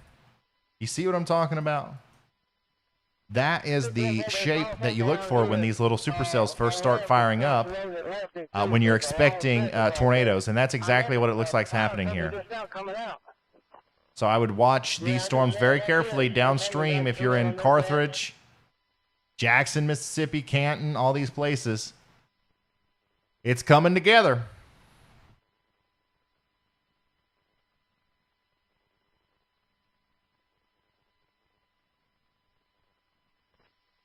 Jade, thank you for becoming a Slight Risk member. Betty Johnson, thank you for that. Jeremy says, oh, I already read Jeremy's. Thank you guys. Thank you guys for the support. Subject for me, please. Cooking with the Cajun says, thanks for doing a great job informing us about the weather. I do my best to share your channel with all my friends and family, the Cajun. Thank you so much, man. I appreciate it. Once again, I couldn't do, you know, we've helped a lot of people on this channel. A lot of people, like hundreds of thousands of people. And you know, I get the testimonials, I get the messages all the time. But like, I could not do it if you guys weren't backing me here. You know, I have no network. I have no way of, you know, getting in front of people without your all's help. So thank you. 29 dispatch, I'm number 30. 10-4, dispatch units. Y'all copy 9 solo. 30 copy. 29 copy. 37 copy. Some of you guys have cool like setups. You have cool like office area. A lot of people are still sending me pictures of them watching me on their TV. And I'm liking it. I'm liking seeing your all's computer setups and stuff. Let's see here. Which county? Benton, Benton County. Yeah, the tornado watch, by the way, it does not include Birmingham. I know we got a lot of people watching from Birmingham here. The James Spann region of the world. But yeah, the tornado watch does not include Birmingham. They may issue another one later that does, but this one does not.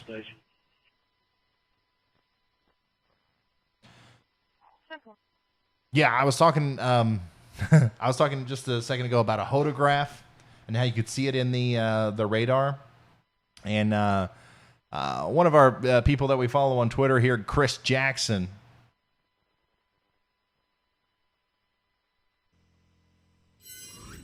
he tweeted this out, and he says, yeah, this day isn't over. And I have to agree. Because basically what we're seeing on the radar, those little storms that are popping up and they kind of look like beans. You remember that shape that I was drawing? You can see it here on the hodograph. And, you know, usually this a curved hodograph means that you are likely to see tornadoes. It's not the perfect, you know, hodograph. It's certainly not the most intense one I've ever seen. But basically what this is showing is how the storms are going to interact with the atmosphere as they go higher into the air. Right? So this is like near the surface. This is a little ways up. This is near the top, and this is way up. Usually it's this part of the hodograph that drives the direction of the storm. But you can kind of see, you know, how the radar would look here. You got your hook echo, and you got your big supercell storm, right? Like that's how tornadoes down here. I hope I'm explaining this well. Obviously, it takes several years of going to meteorology school to completely understand what this is, but I don't want to show stuff without giving you a little bit of context of what it is. This shows winds and the wind speeds with height. And you want them to turn a little bit if you're looking for tornadoes, and that's exactly what we're seeing. And this isn't a forecasted sounding. This is an observed sounding, I believe. Yep. And so this is coming from a balloon, like an actual real life observation that we've got here. So Highway 310. I'm sorry when I get real technical like that. I know that that's not what you guys are here for, but some of you may find it interesting. Whoo! Riley's got that set up. She is monitoring. Riley, you might as well just start doing what I'm doing. Look at this. Nice setup. I'm going to start a segment of the YouTube channel where I review your home weather monitoring stations. That's cool. That's really cool.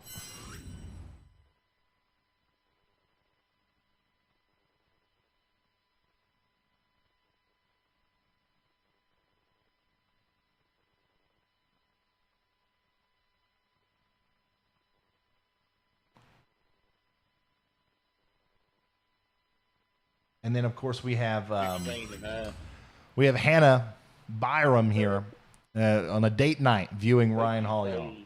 Look at that. It's no longer Netflix, right?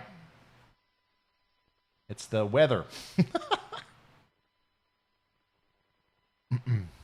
Thank you all for tuning in. Thank you for being here and sharing and all that stuff. RQES. Also be advised that all units is supposed to have an AR-15, but the picture that I've seen on video, he's got looks like a 9mm handgun.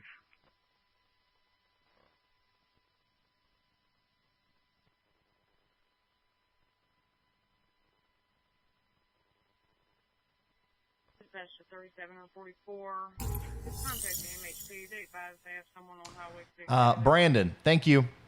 Thank you for that.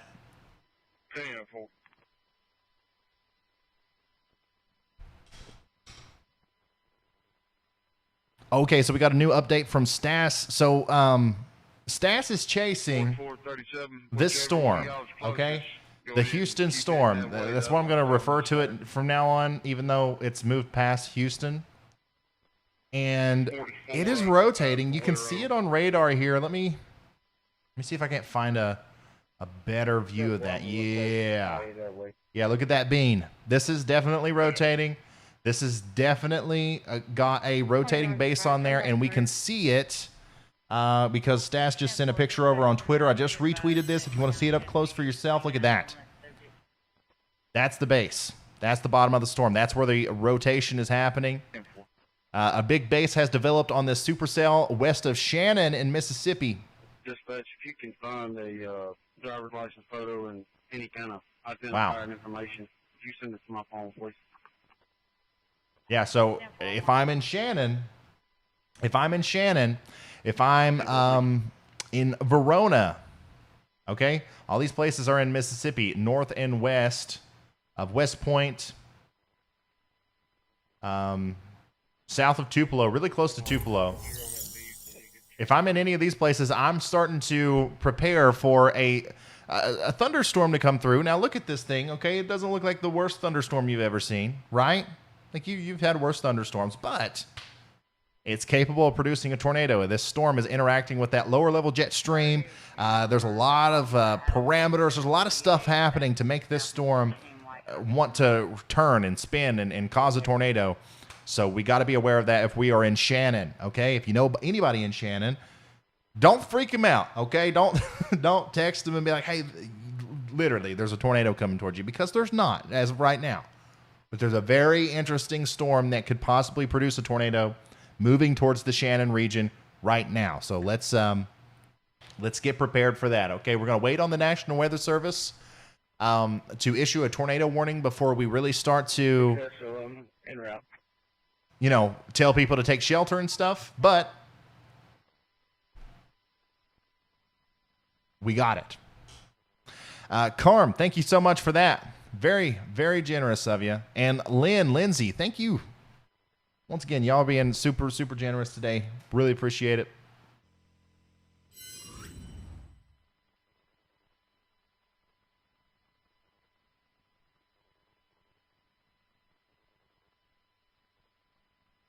Oh, wow.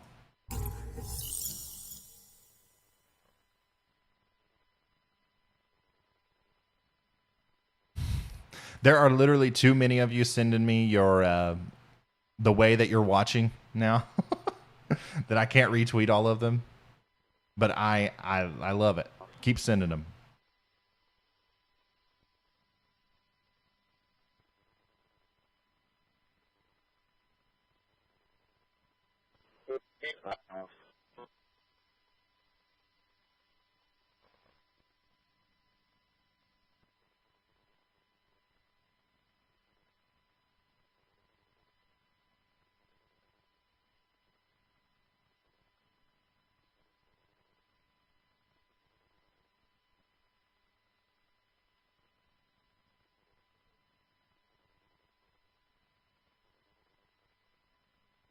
N5 DOC mobile.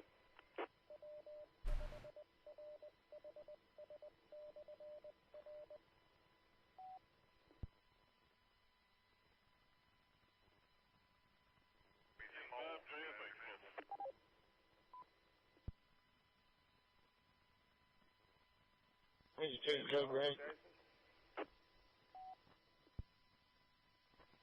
Just one.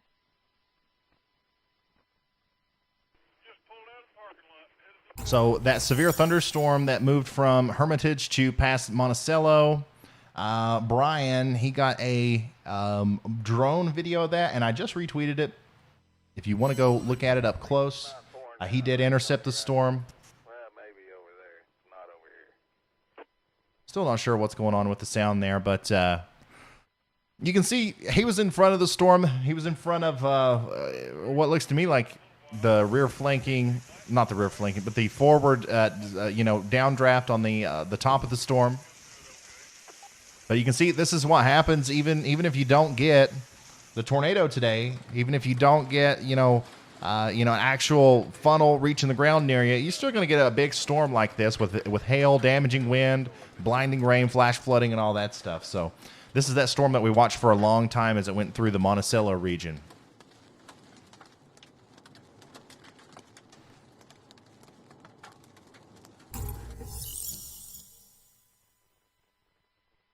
Jackie, thank you so much. Says, strong work, Ryan. You're the go-to guy for what's in the sky. I like that. Oh, look at that. He sped it up too. We got a little time lapse there. You can see the rotation there a little bit, but you can see how the outflow from the top of the storm really undercut the base and just it didn't allow for it to rotate in the way that it needed to. I'm sure it's a little bit worse on the construction. Is it possible that address is 342 Highway 310? We're still watching this storm here near Shannon. Still looks very interesting, but there's no tornado warning just yet. We're gonna keep watching it, and we're gonna keep up with our storm chasers on Twitter to keep an eye on the bottom of it, the base. Whoa, JC, very nice setup. Caller lives on 509, and she said the address was. I gotta highlight some of these. You guys are taking time to tidy up your desks and send pictures. I gotta show them off. This is JC. Very nice. He's got radar. That would not be a good thing. But, people. This is radar scope and radar Omega, I believe. Yeah. Got Twitter up. He's got me. I mean, look. I mean, this guy knows what's up. He's tracking the weather. 17-9-16. Be advised, we did find a Mississippi 27 for a subject with that name. I'm supposed to send it to y'all 21. Yeah, so there was a wall cloud. Okay, a wall cloud was reported on the sail south and west of Tupelo, Mississippi. Be ready to take cover soon there in southern Lee County and Mississippi. All right, we still don't have a tornado with this storm, but like a lot of these storms today so far, they've been trying really hard to produce tornadoes, and they just haven't yet.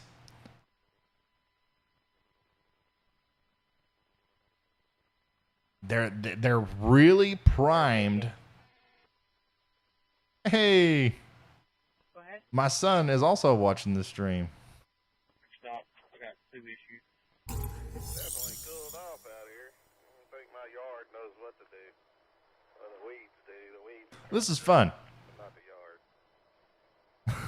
How many of you guys were here for some of the other streams this month that weren't as fun? Don't get me wrong. I think that this is going to get serious here at some point, but right now this is fun. Anyways, I got to show you some of the stuff that I just found here. Once again, Zach Walters. Zach Walters is out there, and he's on this storm. Okay, so here is Okolna. Here's Shannon. This storm is getting ready to move through that area, and there is a very well-defined base on this storm, and we can see it here from Zach. Okay, I just retweeted this. If you guys want to go give it some love on Twitter there, my name's @RyanHall, y'all, on Twitter. Look at that. There's a big lowering here on the base of the storm. Over here, this is where we would see possibly maybe some of that rotation coming together and producing a wall cloud or a funnel cloud at some point. But there is certainly a large, rotating area, a mesocyclone on the bottom of this storm. And we got to watch it. We got to watch it very, very closely. 16, I copy you at it. That's CD3, can you repeat your traffic? I don't have anything 29 or a John Esther by any chance. Don't have a DOB. Oh yeah, and here's a He's walking down South Road. here's a view of my son, Echo. He's got a great view downstairs. He's eating right now. Dad's on the screen.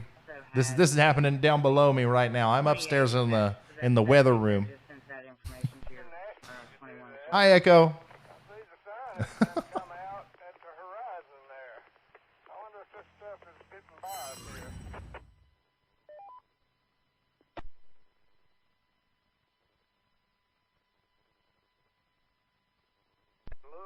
I think we're under tornado watch for, I don't know, Yeah, we do have a hook echo, broad rotation, and a beam structure on north of Jackson, Mississippi. So I'm going to go check on those storms again. Down here near Jackson is another very interesting area of storms that we are watching for the potential for more tornadic formation up here. Look at these. Once again, this is near Jackson and Canton in Mississippi. This one up here south of Pickens looks a little suspicious. Definitely some rotation ongoing there. 44 to 56, I'm passing the Abbeville store now. 9 miles to get down here for Chinese, and I have a hankering for Chinese. Does your wife love weather like you? Absolutely not. Absolutely. She could care less. Unless, like, something's going to happen here. She'll often ask me, because I'm the weather guy, right? It should be a perk of being married to the weather guy. She'll often ask me what the weather is going to be like, for our area. And a lot of times I don't know because I focus on the entire United States, and I kind of just, like in a situation like today, all the weather information that I looked at was for this area. I didn't pay attention at all to what's happening really where I live because nothing significant is expected. So I didn't even know. I really I had a general idea, but I couldn't tell her exact stuff. It's pretty funny.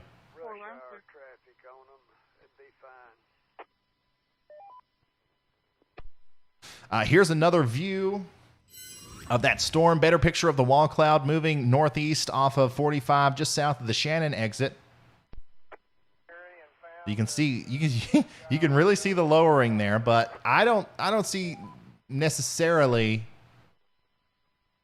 you know, a protrusion that I would consider like, okay, we've got an imminent tornado happening here. I see a very broad mesocyclone on the bottom of this storm.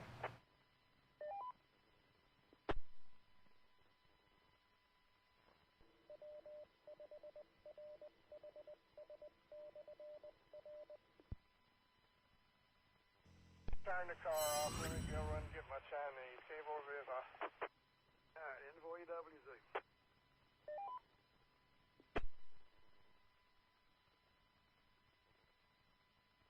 Oh, here's a good one.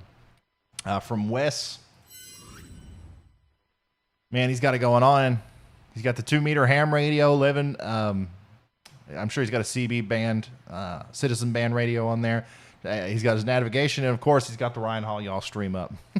Thank you, Wes.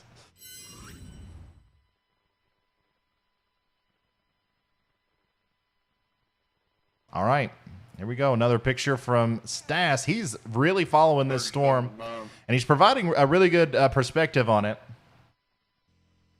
So this would be a good guy to follow on Twitter if you haven't already. This is the storm. Okay, so here's the radar. All right, you can see the part of the storm that we're looking at here. Let me see if I can't find. No, I can't. So this was likely taken.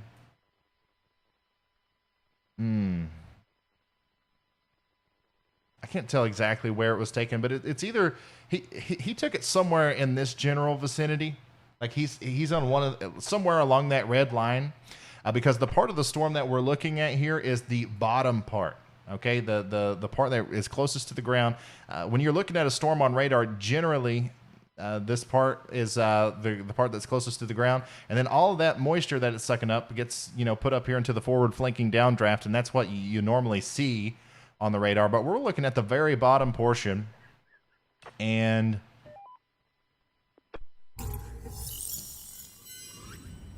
this is what the bottom of that looks like. So there's a huge updraft here.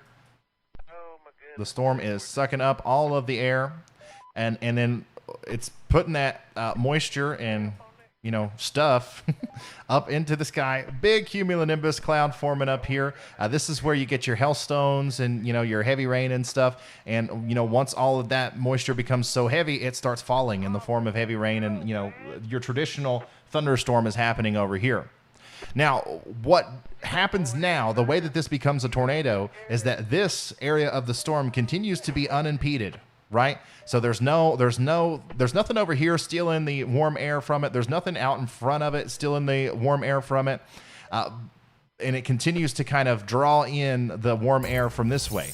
Now, what happens next is if this area of precipitation continues to get stronger, you can see the rain over here. You can kind of see how it's darker over there.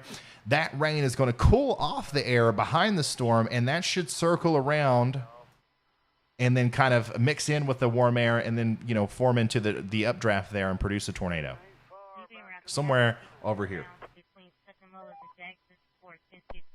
But we will see.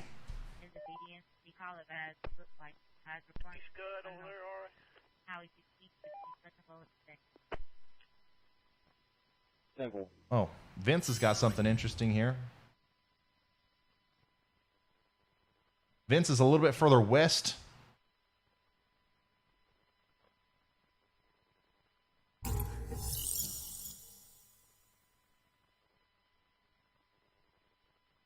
But he is still in Mississippi.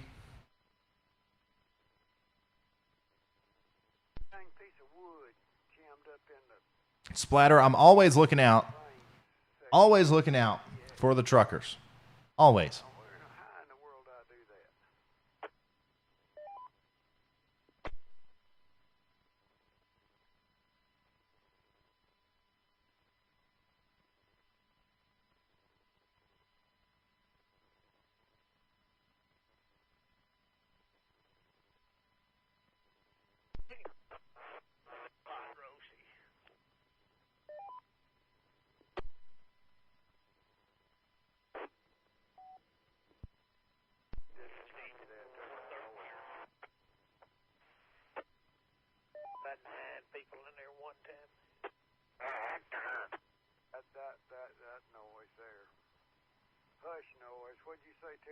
Okay, so Reed Timmer is on that Tupelo, Mississippi storm.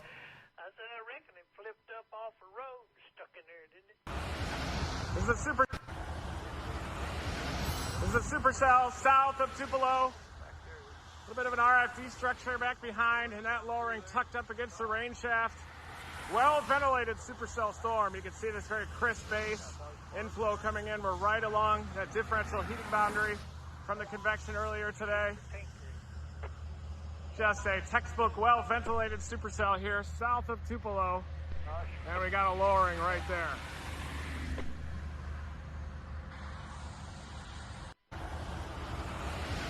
This is a supercell south of Tupelo. A little bit of an RFD structure back behind, and that lowering tucked up against the rain shaft. Well-ventilated supercell storm. You can see this very crisp base. Inflow coming in. We're right along that differential heating boundary from the convection earlier today. Just a textbook well-ventilated supercell here south of Tupelo. And we got a lowering right there.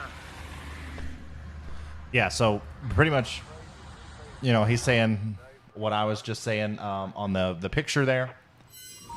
This is a well-ventilated supercell. The air is allowed to move around in the way that it needs to. But we still haven't seen a tornado yet. We still haven't seen a tornado from the storm. So, you know, I know there's a lot of people who are watching who are totally into the meteorology and the nerdiness and, you know, all of that stuff that we're talking about. But some people just want to know if there's a tornado going to come and hit them or not. And the answer is right now, there are no tornadoes anywhere. Okay. There likely will be some very soon. But right now, there are none. Right now, there are none. So, we've got Storm Chaser Vince Welty out here on a storm. Cream-colored Acadia, have a 55-year-old female advising she's vomiting. Her fingers will not bend. And she is tingling sensation in her extremities. She just left the doctor's office. We have priority. I don't know if he's on the Tupelo storm or not. This is why I would like to have a quick way of communication with him.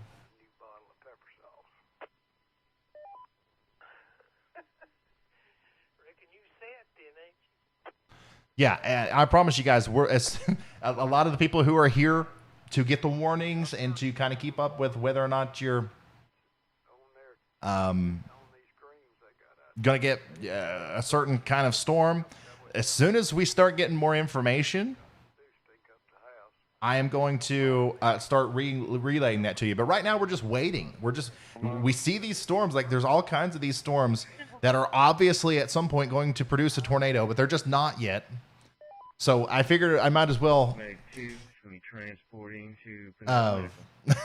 you know, kind of talk about it, educate you a little bit while we wait.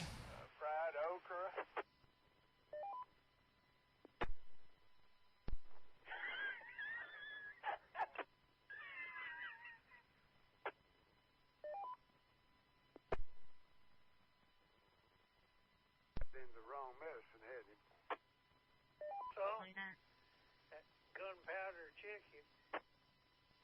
Yes. Will you check the Walgreens parking lot? Walgreens parking lot for white I think Vince might actually be on the Tupelo storm.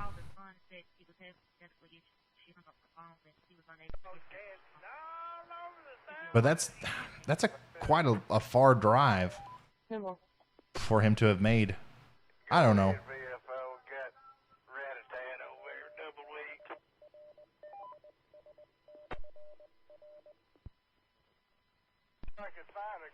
Okay, yeah, so he is there. He's just to the east of Shannon. Thank you, Ryan. The stuff like that is stuff that I can't do while I'm trying to do all the rest of this stuff. So thank you for that.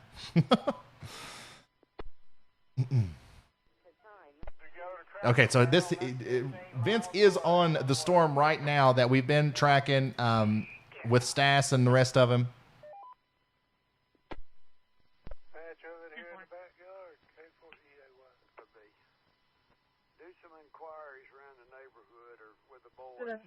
Okay. I hope you guys aren't like blowing him up.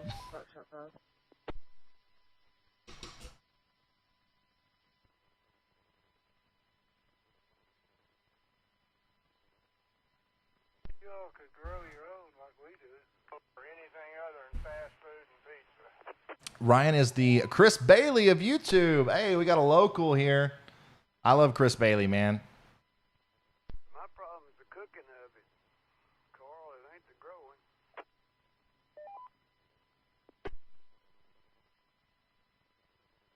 Back here in the backyard. Yeah, we'll put the radar back full, but we are gonna, you know, definitely keep up with Vince here because he's on this storm. And if there's a storm out there right now that's going to produce a tornado, it's that one, right? It's in the perfect location. Ooh, look at this. We got another little bean popping up over here to the east. How many acres was it Huh. there? And I commented about it, Lord have mercy. Lots of beans down here, north of Jackson, Mississippi. But still nothing down right now. We have no tornado warnings. We are just monitoring the situation. As soon as there is one, I will absolutely let you know. Trying to get 17, give me 21. Powder hog. N5 DOC mobile. Yeah, great, thank you, Colin. You're like them turnip greens too. Like that pepper sauce on there too. Ain't that right, he did? Well, back. N5 JSH. Coming through. Yeah, I've heard that. I've heard that Reed has had a problem with his chat. I'm going to be 10-8 from out here. I don't think he even has moderators. Federal Credit Union. If you would, send me a picture of those suspects also. Simple.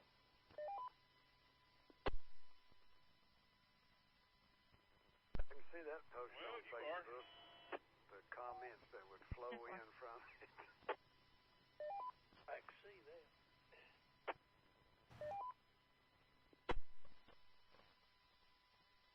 I figured I'll be jumping on here talking to you on your way home. Whoop, that guy's turning into the storm. I can't go yet.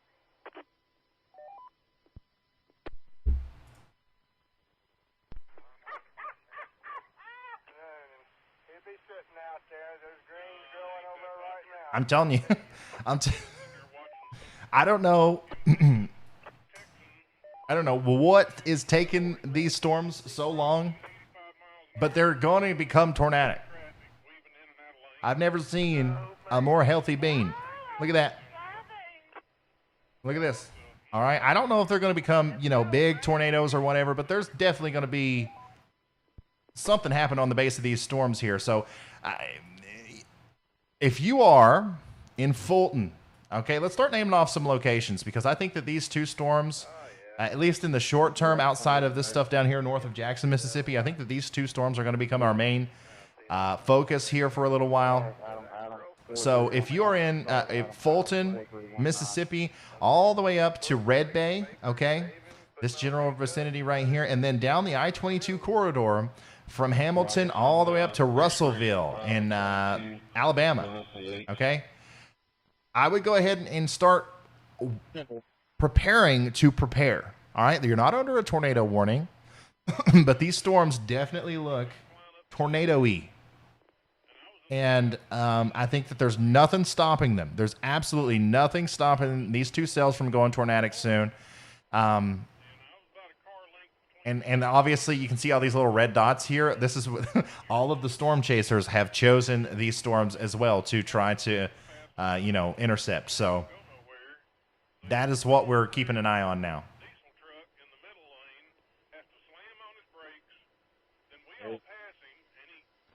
Yeah. When y'all were coming eastbound off of Jackson on that first hill, the stop right here on top. Rub that driver's mirror off on the concrete wall and hammer it, dude. 10 for y'all on the center media. Specifically this one. This is the most impressive one for sure. And we do have a storm chaser. We have a live storm chaser on the ground right now following this storm. Professional storm chaser Vince Welty.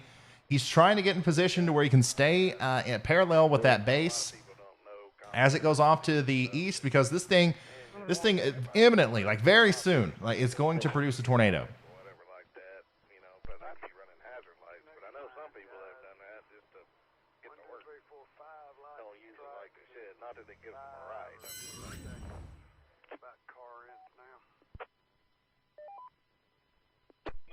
Somebody coming up the interstate and they were doing 85 plus and they had their hazards on and blinking their flash, you know, their lights high and low.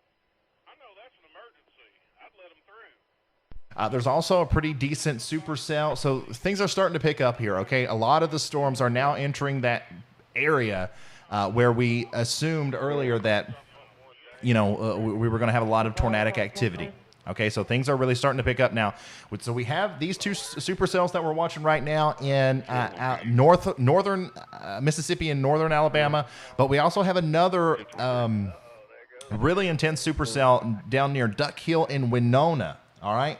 That one also has the potential to go tornadic at some time. And then we have a string of supercell storms that are trying their best to produce tornadoes down there to the north of Jackson, Mississippi. There's a very good chance that in the very near future we're going to see multiple tornado warnings issued at once.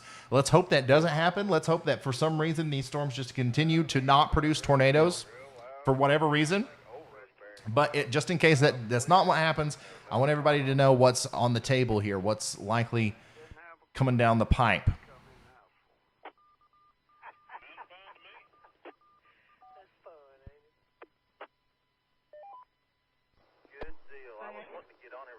What was their chance to be at on It's TV?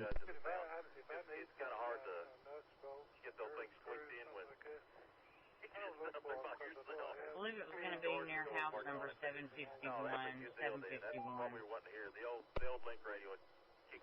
Beautiful. Thank you. IL Storm Trackers, look into this system.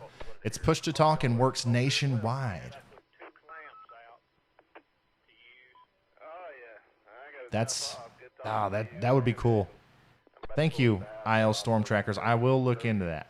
We'll holler at y'all a little bit later, but it's sounding good there, Justin. N5 DOC. Oh my gosh, look at this. Look at that hook. Not only is this more than likely going to produce a funnel cloud or a tornado at some point, it's likely going to be very photogenic.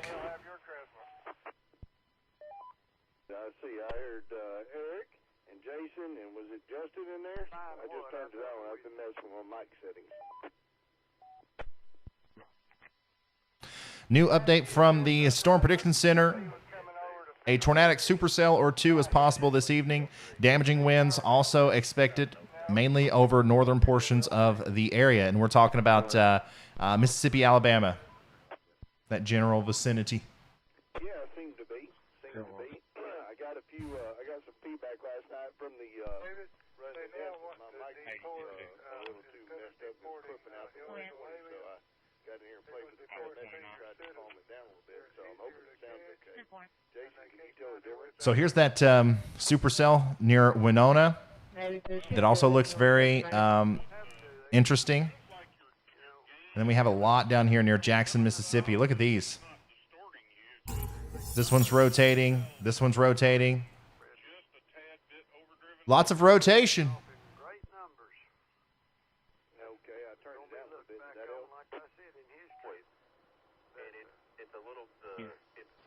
Here's a broad view of everything that's going on right now, just in case anybody is just now tuning in and doesn't know what in the heck is going on.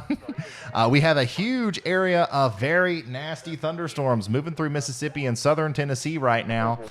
We have a tornado watch in effect, okay? So everybody in the purple boxes here is under a tornado watch. This does include Tupelo, Mississippi, Jackson, well, just north of Jackson, Mississippi, Columbus, Mississippi, Coleman, Alabama, Huntsville, Alabama, all the way over into the Chattanooga region of Tennessee.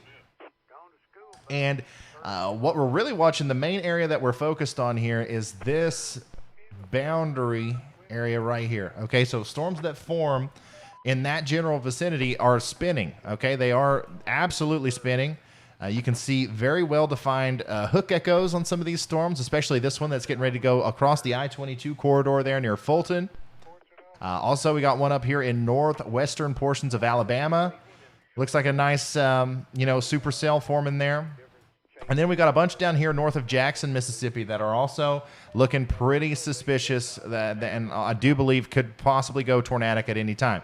Now, another thing that it's kind of like the elephant in the room is like, dude, why aren't you talking about this giant storm here? Which, this is definitely a strong storm. This is a severe thunderstorm warning. There are multiple severe thunderstorm warnings up and down this line, but there's not a lot of tornadic activity going on in that line right now. I'm trying to focus on the tornado storms. But eventually this is going to become just a big straight line damaging wind event, so we will focus on this. But not a lot of tornadoes happening here, but certainly 60-mile-an-hour winds, quarter-size hail. Get ready for it. Everybody in front of that line is going to get a big storm. Down here on the southern side of the storm, we are talking about a couple supercells that are producing, severe thunderstorm warnings and stuff like that. So this is a widespread storm, and there's actually a lot going on, but it doesn't seem like it because we're kind of waiting on the tornado warnings to start coming out. But we do have very strong storms, even all the way back in Texarkana and south and east of El Dorado there in Arkansas. What's happening is this is kind of like the low pressure system. We got a warm front coming up, and then kind of like a cold front, but it's more like a stationary boundary behind the low pressure system, where storms are just going to continue to form back here and then move this way. The further east they go, the more tornadic they will likely become. But all of these are going to have heavy rain, cloud-to-ground lightning, and isolated incidents of severe damaging wind, and certainly flash flooding. So that's the broad picture of what's going on right now. I am really focusing in on this storm right here because it just looks so perfect. It looks like a tornado should be forming there anytime. So we're just kind of following along. We have a storm chaser that is driving into that storm right now. So we're until we get any more information, until we get any sort of warning going on, we're just going to stay with old buddy Vince. We've got 12,000 people here. Guys, if you haven't yet, please hit the like button on this stream.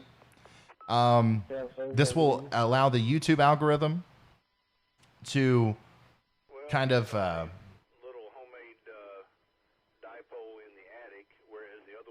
promote this stream to people who maybe don't have any idea that anything crazy is going on. And then also share it on social media, especially if you know somebody in this area out here.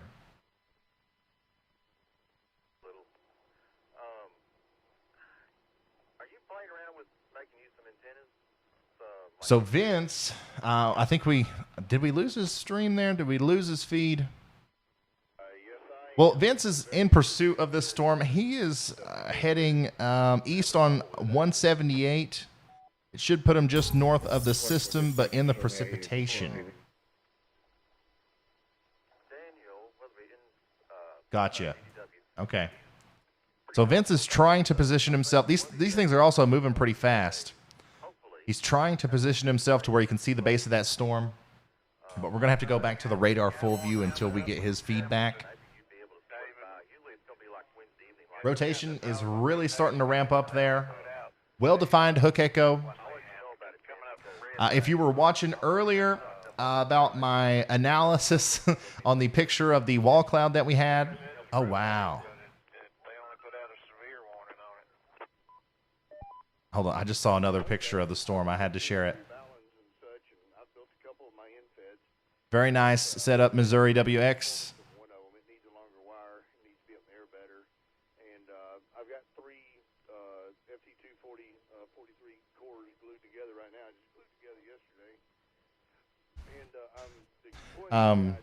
What was I saying? Oh, yeah. We were talking about the meteorology behind the supercell. So this is the base of the storm. This is where we keep seeing pictures of the wall cloud and stuff. This is the warm air that's flowing into the front of it. And then, of course, this is the part where the rain's actually falling significantly. Let me draw that back. And then the rain-cooled air comes out the backside of the storm. And then all of that culminates right here. Okay, right here inside of that hook echo. That's where all the rotation is, and that's where we could see a tornado anytime. Okay, so once again, Fulton, watch out.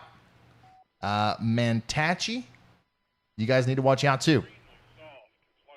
A very, very, it's not even a strong storm. Like this is a cute, well, I say that and then it kind of ramps up a little bit, but it's not necessarily a strong storm, but it's a perfect supercell. It's a well-ventilated supercell. And once again, I see no reason why it wouldn't produce a tornado in the near future.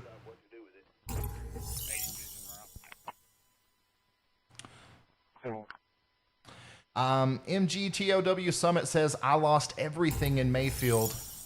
We love you, Ryan. Wow. I'm sorry that you lost everything. Hopefully everything's going okay now. Hopefully the recovery effort is going well. Would love to hear your story, by the way, if you want to send me a message or an email or something. Would love to hear what happened down there and from your perspective. GT, thank you so much for the $10 super chat. Currently in a deer stand in Sulligent, Alabama. Visiting from Oregon. Not used to this stuff. Time to head to the house yet, or do I got another 45 minutes till last shooting light? I'd go ahead and start heading home. I'd go ahead and start heading home.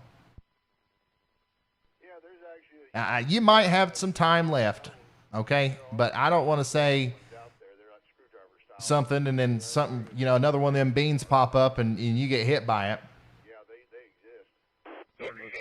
But I would go ahead and start heading home. Or not. I wouldn't go all the way to Oregon if you don't have to. But I'd go ahead and start heading somewhere to where you have some sort of substantial shelter. 2493 Nora over 11. Wow, look at that, guys. This is a weird storm. I think there's almost too much directional shear from the west to east direction. I think that's what's kind of stopping these from going full-blown nadir mode, which is good. We don't want them to. Mike, thank you. Wow, Mike, thank you for becoming an official sponsor. Everybody say thank you to Mike Esselborn. I hope I'm saying that right. Official sponsors, the top tier level. And it's a huge commitment, so thank you so much. Your name will go on the Storm Seeker as soon as I figure out the best way to do that. He didn't have to do anything, push a button, and it undid itself.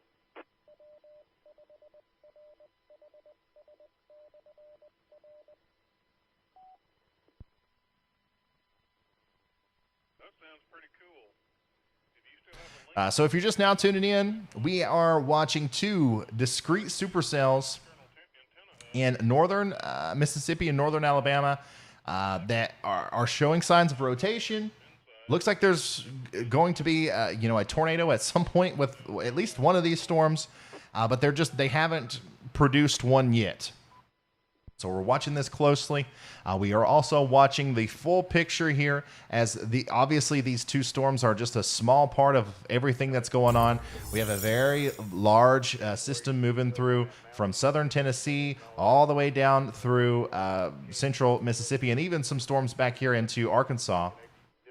But by the way, I know we got some people watching in Tupelo. Okay, I know we have some people watching in Tupelo. The tornadic Supercell Thunderstorm has moved off to your east, but don't go to sleep. All right, this big wall of wind and rain is still coming right towards you.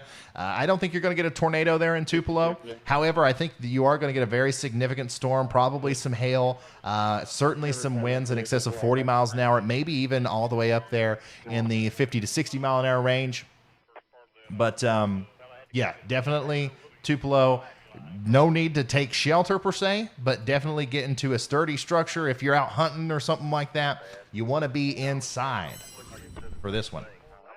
Okay, our professional storm chaser who is on the ground right now near Fulton.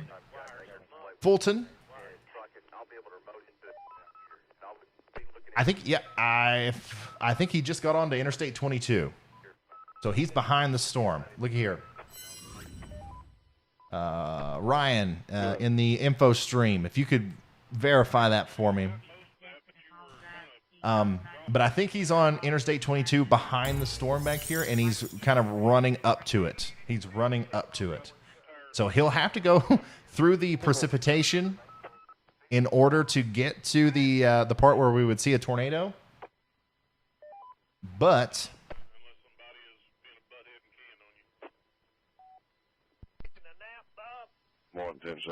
but we should see something at any moment here.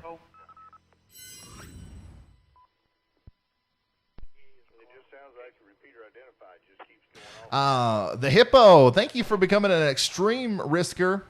Really, really appreciate that. That's the second highest level.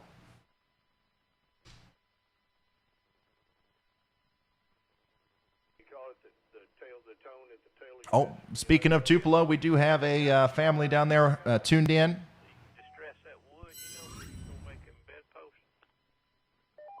Justin says, I got you pulled up on the TV in Tupelo. Well, I hope you guys are having a good evening, and I hope the thunderstorm that's getting ready to come through doesn't cause too many problems. I don't think it will.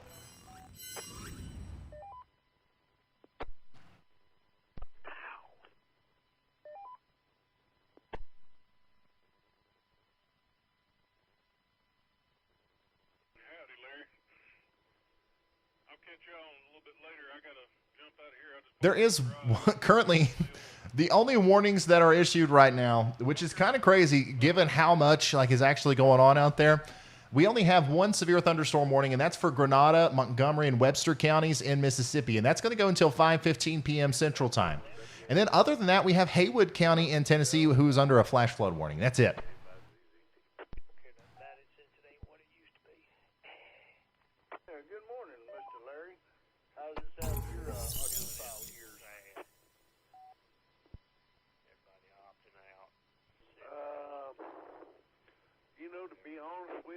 Robert, thank you for becoming a high-risk member.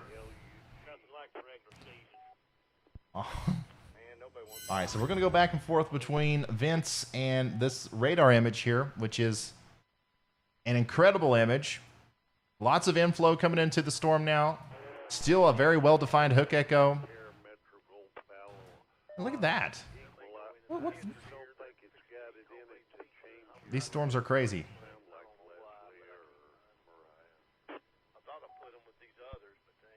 Anyways, Vince is currently what you see above my head is Vince is driving towards this storm. He just got on Interstate 22 and he's working his way into the base of the storm. Okay, if there's a tornado that pops down from this thing, he should be able to see it. We should have a good vantage point on it here at any moment. We definitely have a very visible lowering here.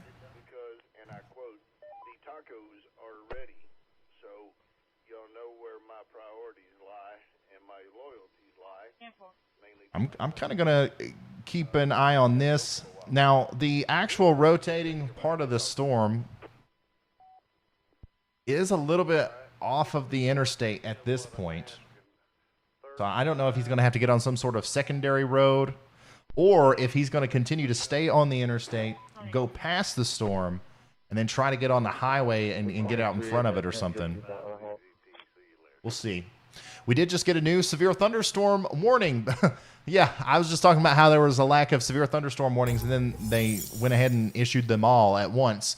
So Calhoun in Mississippi, Chickasaw, and Itawamba counties in Mississippi are all under severe thunderstorm warnings now.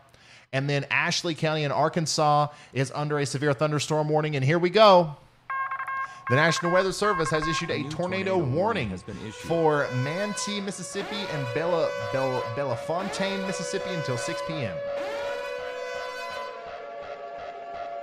All right, we're retweeting that now. We got that information on Twitter at Ryan Hall, y'all. If you want to go share that yourselves, tornado warning just issued. Oops.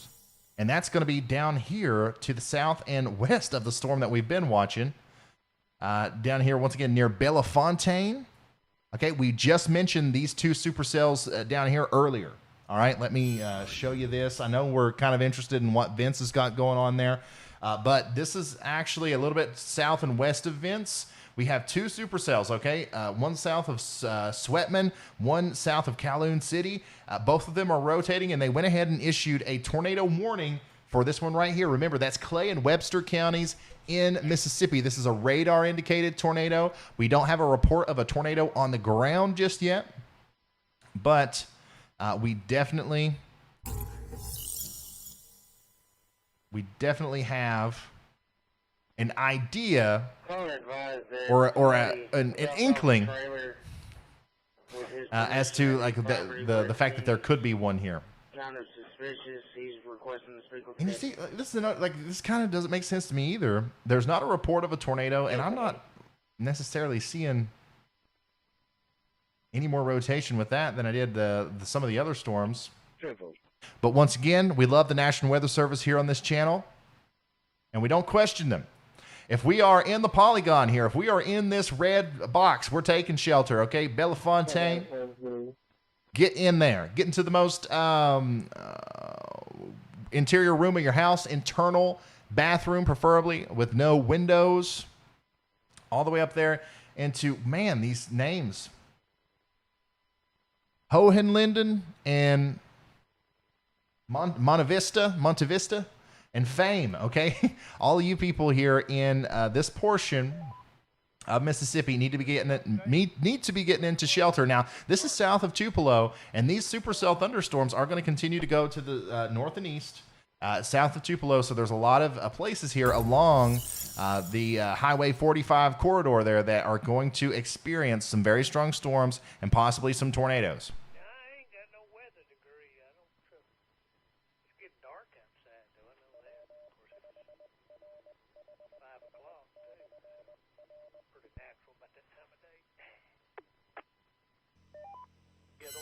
Going on with storm chaser Vince Welty.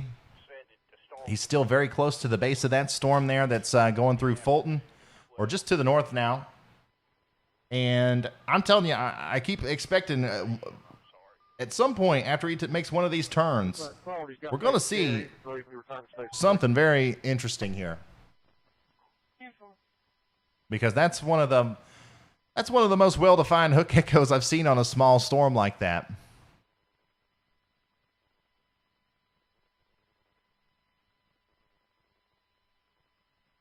And then I'm going to be really surprised. I'm going to be really surprised if this storm back here doesn't also get a tornado warning, because it needs one. Okay, this is north and east of Winona, and it's going to kind of hit the same areas that this front tornado warning is in. So Walt Hall, Europa, or Eupora. Sorry if I'm butchering these names, guys. I know it's annoying. I'm just not from this area. A center. All you guys, you got to be getting ready, because this thing back here, this looks even meaner. So let's get ready for that.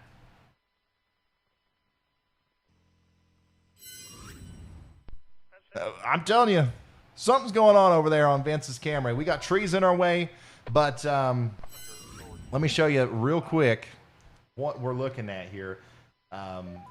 Storm Chaser Vince Welty is dangerously close to the hook echo on this storm near Fulton, and that's what we're looking at here. So we're gonna kind of keep him full at least for a little bit, and then as we get radar updates for our tornado warned storm, we're gonna check in with him. And by the way, I should mention now that the National Weather Service has issued a new severe thunderstorm warning. Okay. And this is a considerable severe thunderstorm warning. So this ain't your average severe thunderstorm warning. And unfortunately, Tupelo, you're in that. Okay? Nettleton, you're in that. Oconee, you're in that. Let's see here. This big red polygon here, we have a severe thunderstorm warning. And the thing is we're going to have 70-mile-an-hour winds here, and then possibly up to an inch in diameter in size hail. So you can tell this is a very mean-looking storm here, and it's getting ready to come through Tupelo right now. I wouldn't be surprised if we saw some power outages, some downed trees and power lines with that. So that's a considerable severe thunderstorm warning. Here's our storm that Vince is on. that we're trying to see. But it's not happening very well. Look, I think he just got into position to where we could actually see the base of it too, and we lost our feed. That's just how it goes out there, and especially in Mississippi and Alabama, it's hard to keep service in a lot of these places. But anyways, this is the storm that he's on. It's a perfectly ventilated Supercell Thunderstorm with a very nice rotating base. I mean, I think it's going to produce a tornado, but it just keeps not producing a tornado, so we'll see. And then we're also watching these two very big supercells down here near Eupora and Winona. There is a tornado warning with one of these, and we're watching these as they go off to the east. If you're in Fame, okay, if you're in Fame in Mississippi, we got to get into our safe spot, okay? We have a very likely, tornadic supercell thunderstorm getting ready to go across. We need to take this extremely seriously. This goes for you guys too over here on TikTok. If you want to see all the radars, if you want to see everything that's going on over here, and you don't want to watch on TikTok, come over to YouTube at Ryan Hall, y'all.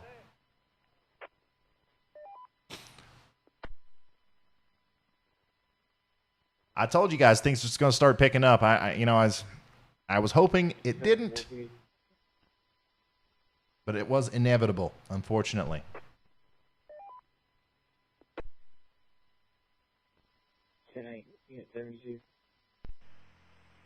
Once again, if we got anybody just now tuning in, we have a tornado warning for Clay and Webster counties in Mississippi. Let's go ahead and get in our safe spots now. We have a considerable severe thunderstorm warning. So not a normal severe thunderstorm warning, but a considerable one for Tupelo in Mississippi and all of the surrounding areas. Man, he's got something there, doesn't he? Dang, we keep losing him. Professional storm chaser Vince Welty is on the ground live right now, getting ready to go through the storm that we think has a very good potential of producing a tornado north of Fulton.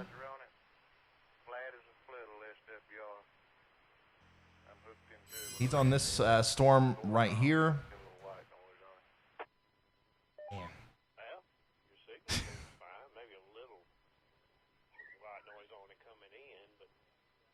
He's south of Fulton right now. Storm's on his left side. And I wish we had a good connection with him, because I'm sure he's got some very, very interesting footage coming through. But anyways, this is the storm that he's on. Okay, if you're in Red Bay over here in Alabama, I would get ready, because this storm that he's on, the reason a professional storm chaser is literally chasing this storm is because he thinks it's going to produce a tornado. So if you live over here in Red Bay, a storm that multiple storm chasers are chasing right now is coming right towards you. So just keep that in mind. It's not tornado warned or anything, but it very well could produce one at any moment. Once again, a considerable severe thunderstorm warning for Tupelo, Shannon, Okolna, and then we do have that one tornado warning down here for Clay and Webster counties. Clay and Webster counties in Mississippi.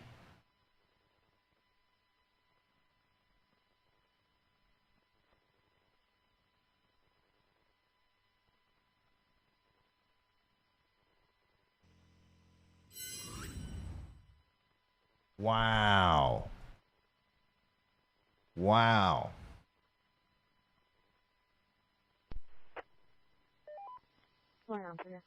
Look at that, guys. So we got a good picture from Vince Welty now. We're going to stick with him. It's getting dark. It's getting harder to see, but you can certainly see a very, very ominous lowering on the bottom of that storm. That thing is rotating. That thing is spinning like a top. Yeah, so once again, if you're in Red Barn or Red Bay, north of I-22 in Alabama, this is what's coming towards you. All right, and it's hard to tell if anything's on the ground right now with that, but something certainly looks like it could be at any moment. So please look at that image. and take it seriously and get into a safe spot, okay? There's no tornado warning right now, but there probably will be at some point.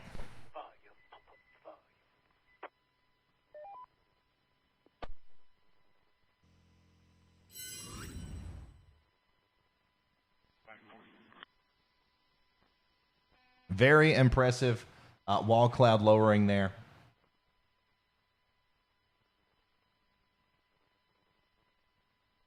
I'm retweeting some more pictures of this storm. Lots of pictures of this storm out there, by the way. Dang, is that? I'm having such a hard time seeing that. Is that down? I don't think it is. But that is a very ominous picture right there. Hopefully we got some people in Red Bay watching, heeding the warning here. I know that's not a very large town, but there are people that live there. And we got to make sure that they're ready. This is another good opportunity for the 14,000 people that are watching right now to share this. Okay? Once again, there's no tornado warning, right? There's no reason for concern. But if we got this picture in front of somebody in Red Bay, they might take it a little bit more seriously.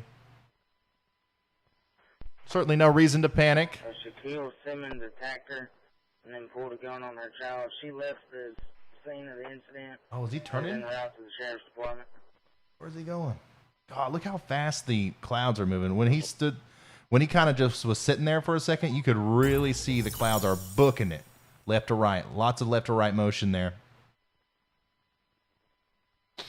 He's on 25, moving north towards Fairview now.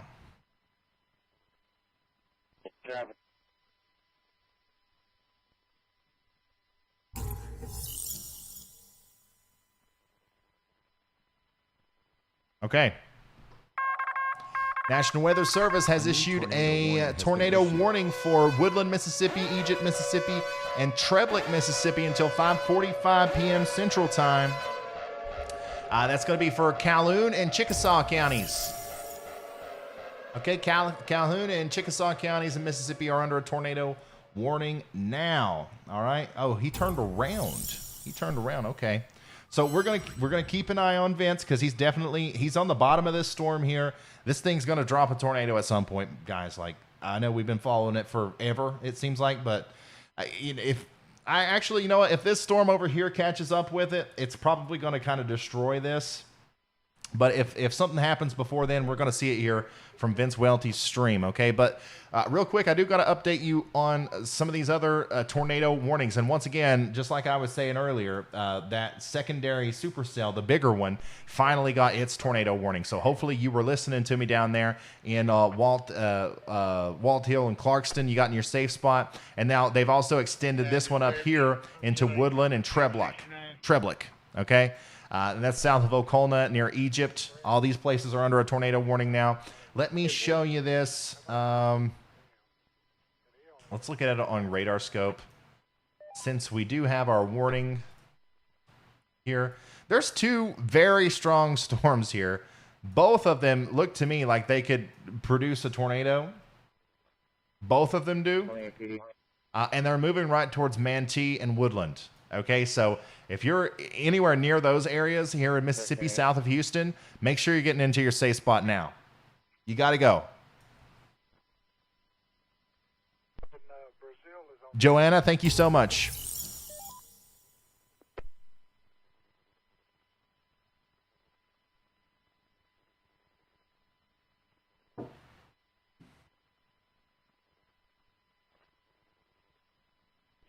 Both of those warnings, by the way, are radar indicated warnings. They are not they're not confirmed tornadoes.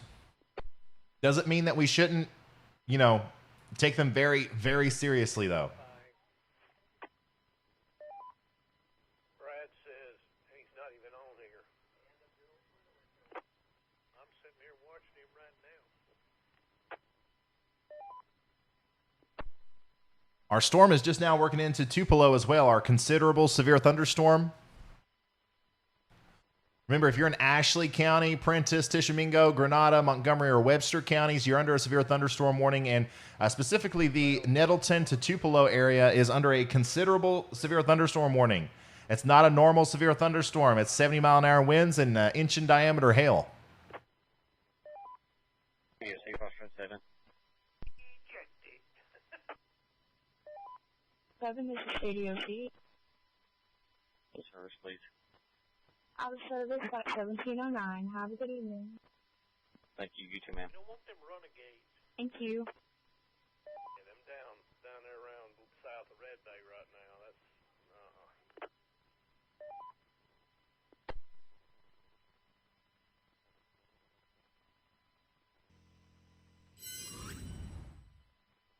Oh, I thought Vince had pulled over or something. Nope, he's in a very tricky spot where he doesn't have very good cell signal, and that's saying something with Vince too. I don't know if you guys have seen his setup, but he's got internet. All right.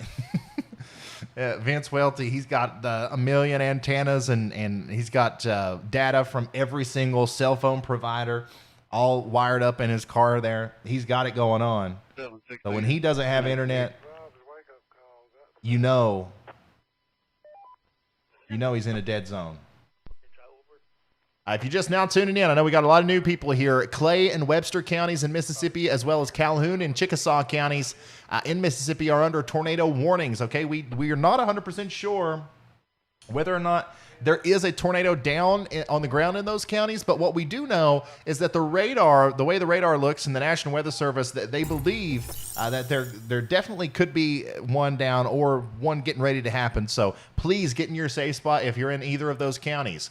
What we're watching here is our professional storm chaser who's on the ground going through some back roads now, it looks like, to try to intercept a potentially tornadic thunderstorm a little bit further to the north and east of Tupelo near Red Bay, Alabama. Okay, this is south of Belmont, north of Tremont, north of the I-22 corridor. Storm chaser Vince Welty is literally on a one-lane road going through the forest after this tornado, just so we can have a picture of it and be able to tell you exactly where it is. Remember, if you're in this general vicinity, there is no tornado warning yet, but we are suspecting that there may be one very soon. That was a very, very nice move from Vince. It's a very tough job being out there, guys, and having to navigate this stuff yourself. But he does a fantastic job at it, and that's why I love having him as our official professional storm chaser here on the Ryan Hall Y'all YouTube channel.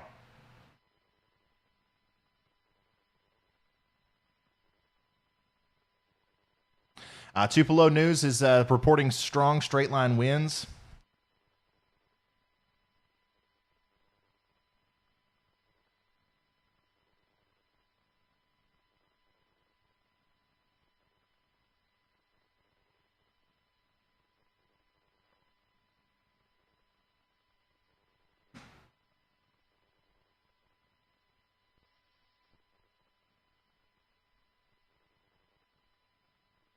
And while we are waiting for Vince to reposition himself, I do want to show you some of these other pictures that we have been sent. So this is we'll look at that same storm earlier. This is near Fulton, Mississippi earlier. So this is the storm that Vince is on. And you can see how we have a very well-defined lowering there. Wall cloud. Dang. I retweeted that twice on accident. And then here's another view of that. So, lots of stuff going on. Lots of stuff going on out there. We currently still only have those 2 tornado warnings. And in fact, let's go check on that real quick. Because, these 2 storms here, even though they are the ones with the warning, they don't look as impressive as the one that our storm chaser is on. So I'm kind of I'm torn on which one I should focus on. However, we do have more people in this area, I believe. So once again, if you're in Walthall, down here on Highway 9, okay, make sure you're getting in your safe spot. Very strong supercell storm with the potential tornadoes coming right at you. And then, of course, up here to the north and east of Fame, okay, towards Manatee and Woodland, you got another tornadic thunderstorm coming right at you, okay? Tornado warning now for Clay, Webster, Calhoun, and Chickasaw counties. And who do we have here? We got Bill E. We got Bill E on the Radar Omega app with a live feed. Guys, we are live feeding it up this evening. If there's a tornado out there, we are seeing it here. Another very cool thing about the Radar Omega app, Storm Chasers, including me, by the way. I have a Cyclone port. You can put this thing in your vehicle and stream live to the Radar app. Very cool. So we're going to keep an eye on Bill E. and Vince Welty. Returning to a Marquez for Dale Walls of Highway 311, Holly Springs, valid 1 driver history. West of Underwood? 10-4, would you print that out with a driver's license photo and also run a triple I? It's going to be the second armed robbery suspect. All right, coming over here to this side. He's probably out there putting them straps on his antenna. He got some new straps. I'm going to pull Bill E up. And I'm going to pull...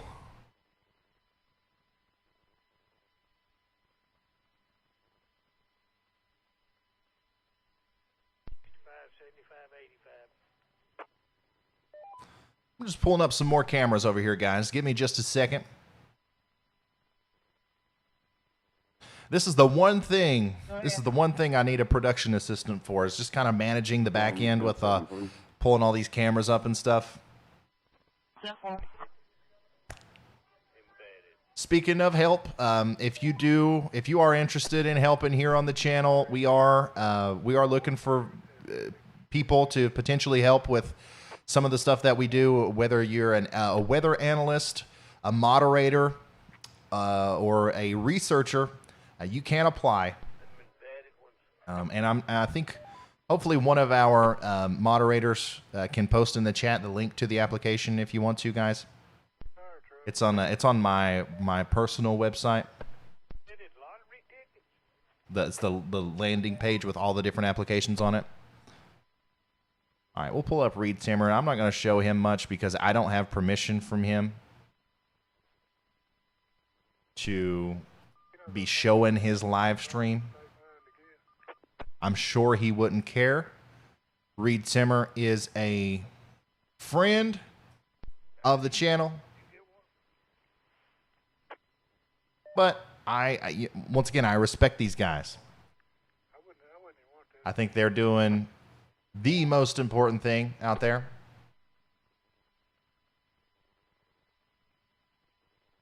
So I just didn't talk to him today.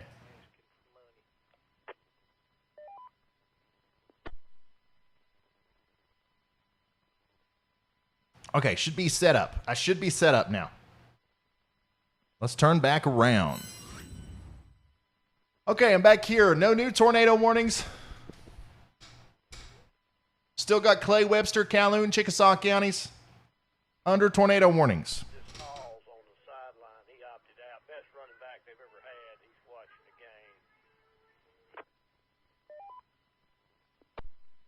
Yeah, if you go to that Ryan Hall Y'all website and go to Join Team, that's how you can fill out an application. Please only fill out an application if you actually want to help and think you're qualified. All right, so here's the dealio.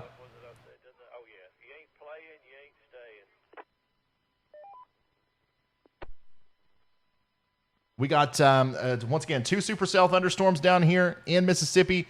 This one that's moving towards Walt Hall on Highway 9. That one looks the most significant to me. Make sure you're getting into your safe spot. We also got another one up here moving towards Manatee, and we've got Bill on that storm driving right into it, okay? He is in the heavy rain right now, and this is he's driving into that tornado storm, warned storm near Manatee right now. All right, he's going south on Highway 15. He's got an intermittent connection, but you know what can you expect? Okay, he's in the forest. in Mississippi chasing a tornado. We're going to take what we can get. Also, we have professional storm chaser Vince Welty out here, a little bit to the north of Fulton. So last update I got is Vince is moving away from the unwarmed storm and moving towards the warmed one. Okay, so Vince has bailed on the storm that we were seeing all that rotation on and is now moving into Red Bay, okay? And now he's turning around, and if my understanding is correct, he's going back south, which is a smart move. Smart move. He would have got way too far away from these tornado-warned storms if he would have continued to go north. So Vince is now heading back down south towards these storms, and his plan is to try to intercept another tornado-warned storm as they go through the Detroit area or the Hamilton area, somewhere down here around Interstate 22. All right, so let's go back to old Bill as he is approaching now a tornado-warned storm there near Manti. He's actually very close to the actual rotation. This is where he is, okay? And this is where the potential tornado is. Very close. So we're going to keep going back and forth between old Bill on the Radar Omega app and the radar. So real quick, I know some of you probably don't care, but I have to do it. Guys, thank you so much. We just hit 240,000 subscribers. Holy smokes. This thing is growing incredibly fast. Incredibly fast. Thank you so much. You can see the live sub count down there. We also have over 700 members now. So, yeah, thank you so much, guys. That's huge. 250,000. Here we come. That's awesome. Thank you for allowing me to do this, giving me the best job in the world. And if you haven't subscribed already, hit it now. Let's try to get to 250 to right here. Okay, anyways, back to the radar. We are watching this storm. Once again, a tornado warning is in effect here for Manti. Okay, we have a potential tornado likely getting ready to go through the Highway 15 area near Manti, and we just happen to have a Project Mesovort user named Bill in that area. He's literally, like, I'm not kidding, like, he is right there. Like, if there is a tornado on the ground with this thing, he's going to be hit by it. He's pulled off on the side of the road now.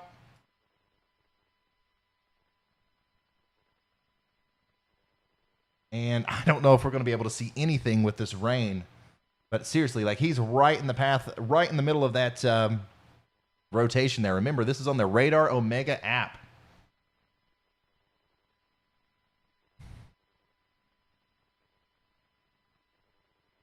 Yeah, I don't know if we're going to be able to see much from his stream there, but certainly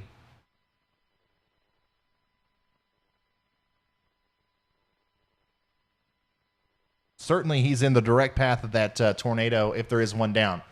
So it's people like Bill here who, you know, if he sees something out here, especially, you know, if he sees damage or if he sees an actual tornado, he'll be the first one to call the National Weather Service and let them know to upgrade this from a radar-indicated tornado warning to a confirmed tornado warning, which that's not what's happened yet. It's going to get real hard now. Now we're talking about naders in the dark. Okay, now we're talking about naders in the dark. This is when stuff gets, you know, serious, unfortunately. We're starting to see all these storms starting to rotate now. We're starting to see tornado warnings now. And this, if you look out your window, this is what you're going to see. You're not going to be able to see it coming. You're not going to be able to judge whether or not it's going to hit your house or maybe a couple houses down. You're not going to be able to see anything. So now we have to trust the polygons. We have to trust the National Weather Service. You got to trust me. When I tell you to take shelter, please do so. Hopefully nothing happens. But just in case, we're going to do everything we can to protect our life and property this evening. That's the point of all this. And if you're just now tuning in, once again, we got a tornado warning for Clay, Webster, Calhoun, and Chickasaw counties. And we got Bill here near Manti. And he's very, very close to intercepting the actual tornadic portion of this storm. If there is a tornado, like we're not 100% sure that there is. But if there is one, he's going to see it there. Thank you, Lee Hyde, for being a member for 10 months. Thank you so much. Certified, thank you.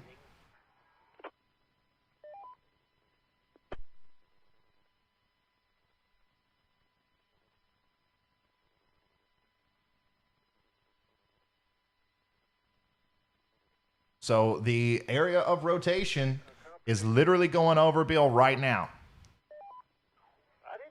And as far as I can tell from his stream, obviously it's a big storm, heavy rain, got some wind, but I obviously can't tell if we have a tornado going through there. But that's the area of rotation that the National Weather Service issued the tornado warning for. So there's either a tornado really close to him, or there's not a tornado at all. Sure. It's kind of dark out there. Either way, if you are in the path of this storm, please stay in your shelters until the warning has been allowed to expire. By the way, somebody just sent me an update on the sail near or north of Fulton now, near Red Bay. It's recycling. It's trying again to produce a tornado. So if you're in Red Bay, stay in your safe spot. That storm's getting ready to go over you. We'll see. We'll see if it produces a tornado.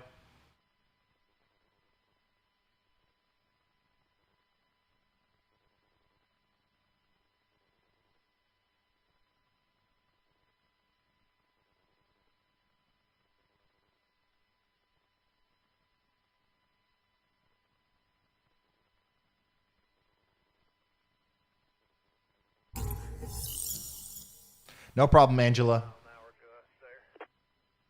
That tornado warning continues for Egypt, Woodland, and Treblik, Mississippi until 5:45 p.m. Central Time.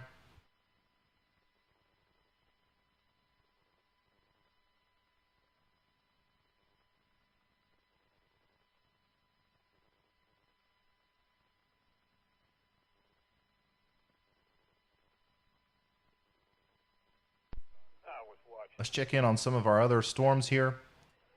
Once again, here's a broad view of everything that's going on. Lots of severe thunderstorm warnings up here near Florence. Okay, so the storms are making their way into northwestern portions of Alabama now.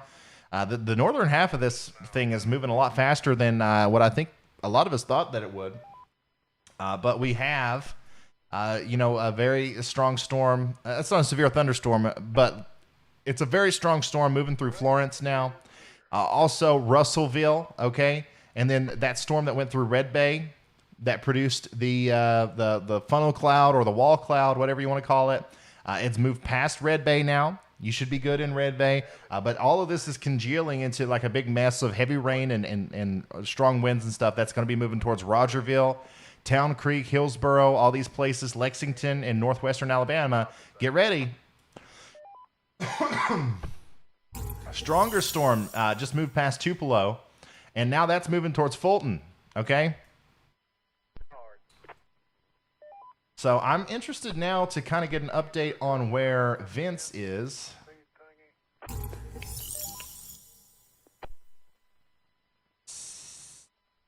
So he should be, there he is. So professional storm chaser Vince Welty, I found him. He is probably going to intercept our big line of severe thunderstorms here next. I don't know if he's trying to outrun that.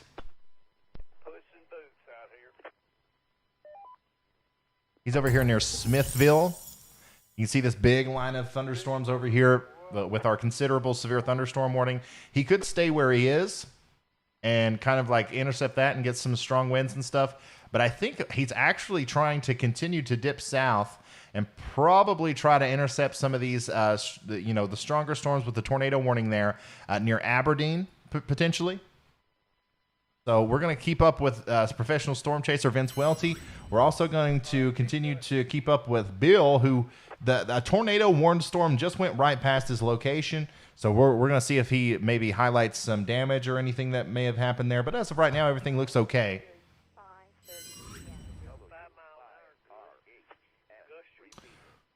Short person, thank you so much for becoming a Slight Risk member.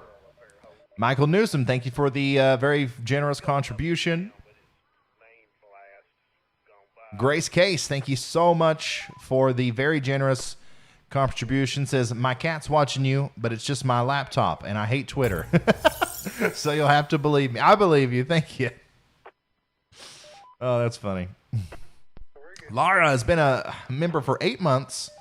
Closing in on a year. Keep rocking. Ryan, you're doing great. Thank you so much, Laura. Thank you, everybody who has been like with me for almost a year now. I can't believe we started off like just a couple hundred of us talking about snow. And now we're doing this. Barry's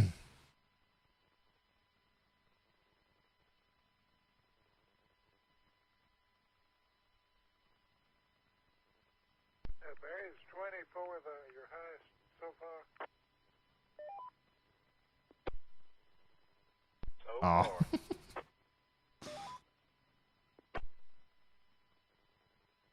This one go up to 23.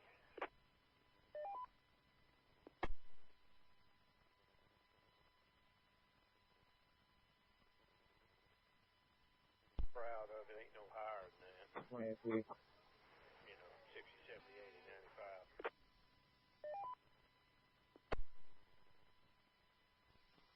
80, 95. 10 minutes, yes.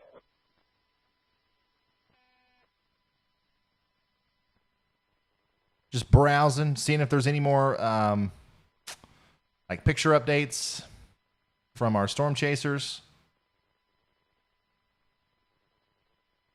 Certainly no updates from the National Weather Service. Our tornado warning does continue for Woodland, Mississippi, and Egypt and Treblock until 5:45 p.m. Central. Here's a video or a live camera from Bill, who just went through that storm. Literally, he sat there in the dark as the area of rotation went right over his vehicle.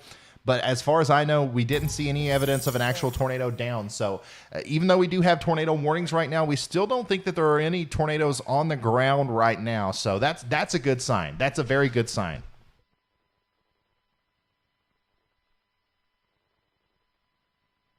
Suzanne says, why are there so many winter tornadoes? It's just been a really active December. Like this is, I said at the beginning of the stream, this is like the craziest December in weather that I can remember ever. But this particular one is actually very normal. Down here in the deep south in Mississippi, Alabama, their tornado season really starts in November and goes all the way through May. So now the big crazy, quad state supercell that happened in Kentucky, that was not normal. And then especially just a couple days ago, well, I guess it was about 2 weeks ago now, the derecho and all the tornadoes that we had there in the upper Midwest, in Iowa and Minnesota and Wisconsin, all these places, that was not normal. This is a pretty normal thing.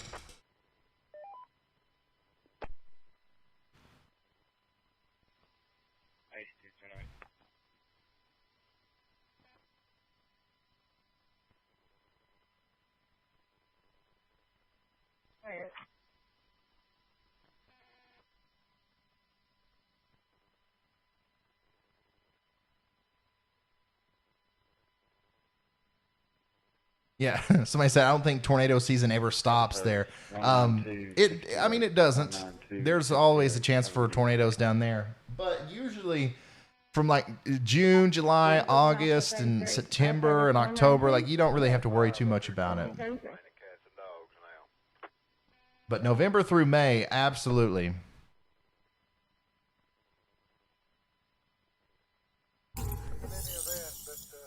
Jay Solit's been a member for 9 months. He says 240,000 is such a milestone. Beautiful. Been here since your very first video. It says 9 months, but I lost the subscription. I should be on 11 months. Oh, man, that sucks. I wish there was some way I could change that. Unfortunately, YouTube doesn't give me any control on it. 10-2, both units are back in service.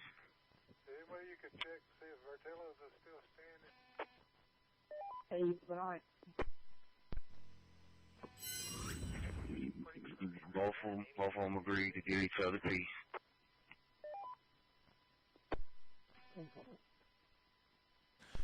So these tornado warnings over here for Clay, Webster, and Chickasaw counties are going to go. Well, the one for Chickasaw County is going to go till 6 or 5:45, which is about 10 more minutes. And then the one up there in Clay and Webster counties, that's going to continue to go until 6. All right, 6 o'clock. That's when those warnings will be allowed to expire. Now, we just had our storm chaser Bill here. He just went through the rotating part of the storm, and as far as we can tell, there was no tornado. However, if you are in the path of this storm, I would still recommend staying in your safe spot. Okay. Now, if you're in Fame, you can come out. You can go to sleep.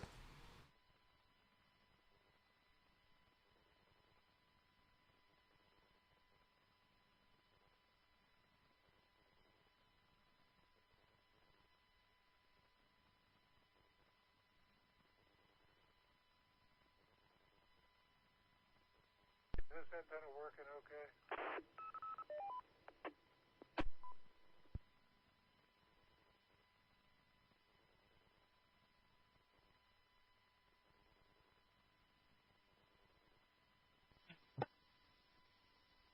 I'm taking those.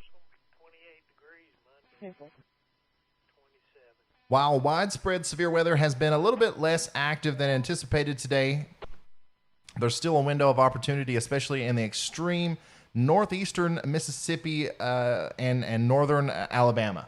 68, when you put it at 10 for his patient.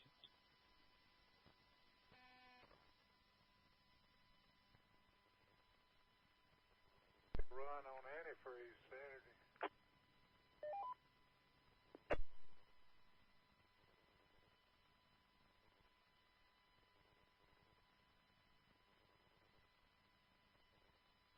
We're also continuing to track strong to severe storms in Mississippi this evening, in eastern Mississippi. Some of these storms have shown rotation at times. Remain prepared to take quick action, and just in case a tornado warning is issued. But once again, north and east of Jackson, Mississippi, down there, we got a couple of really suspicious looking storms, and they're still going on. Check in on them here. Yeah. So we got these storms that have rotation moving through the Lena area, Carthage, all the way up there towards Louisville. These storms are going to continue to move off to the north and east. And I think that they will continue to possibly rotate there all the way up into the Columbus region, the Brooksville region, the Pickensville and Macedonia region. So make sure you're staying weather aware over there.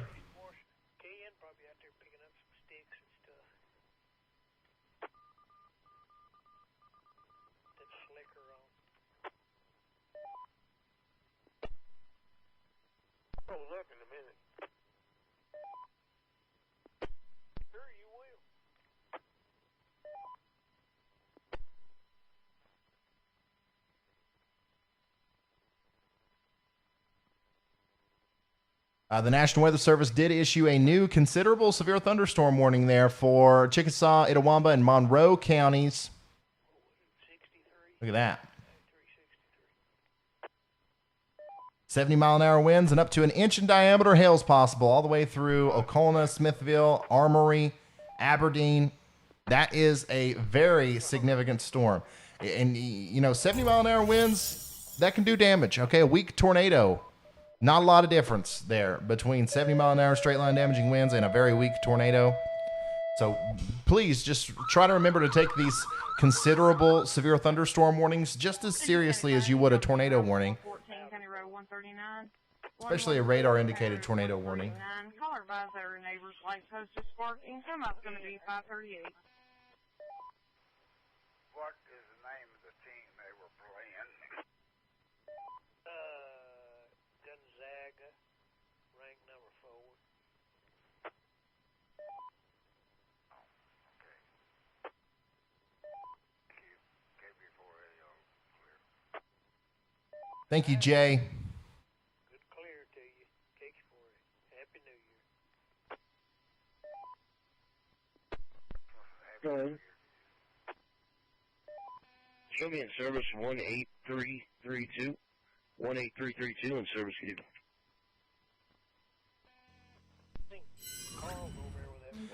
We've got Vince Welty. Not sure of his exact location.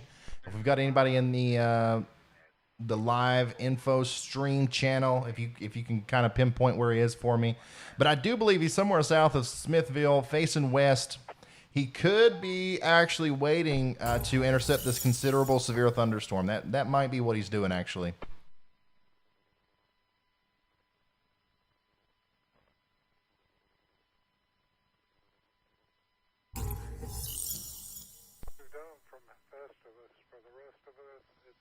Happy Kwanzaa now. Glenda Kwanzaa. First 34. Ryan, I can't hear you. Are you able to hear me? I can hear you now. Good evening. All right, I can hear you as well. All right. Figured I'd check in. I'm near, I believe it's farther south and a little bit west of Smithville.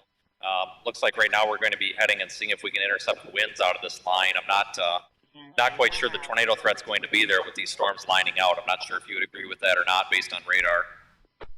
I think I agree. I think there's a small window of opportunity still in extreme northern Alabama, but that's way down the road. But I wanted to ask earlier, when you were on that storm north of Fulton, it was really dark and we couldn't really see what we were looking at there. Were you looking at a rotating wall cloud on the base of that storm?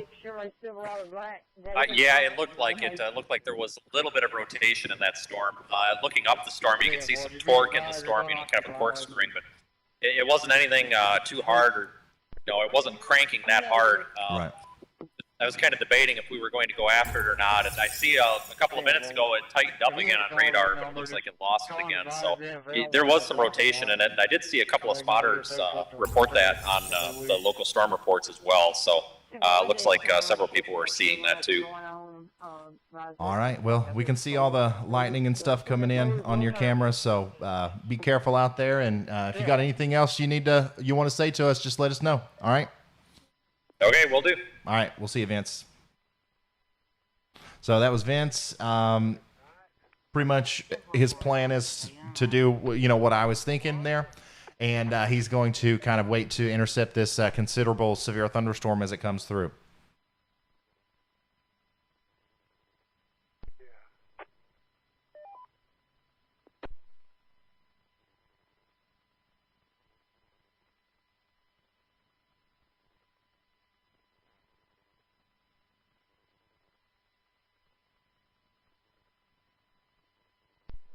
What do you put up for Kwanzaa, Carl? Thing has to be purple. Gotta love Vince. Whatever you do, it has to be purple.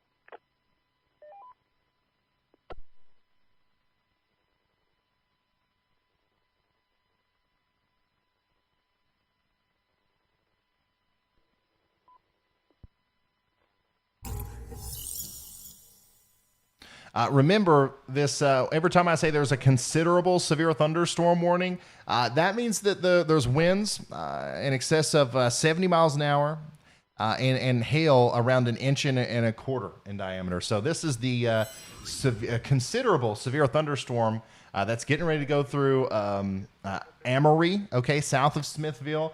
This is what we're kind of waiting on here from Vince Welty's live cam above my head there. And this is pretty much a step. It's just a step down below a tornado warning. Okay, obviously tornadoes can be bad, but usually a tornado, even if it's a big tornado, it only affects a very small area. Where the thing hits the ground. A severe thunderstorm like this with straight line damaging winds, this is going to affect a very large area. So a lot of people in Amory and Smithville and all these places are likely going to see power outages and stuff like that. So it's very important to take these severe thunderstorm warnings very seriously as well. Now, all the tornado warnings have been allowed to expire. So if you, were in your safe spot, you can come out for now. We will see more tornado warnings this evening, more than likely.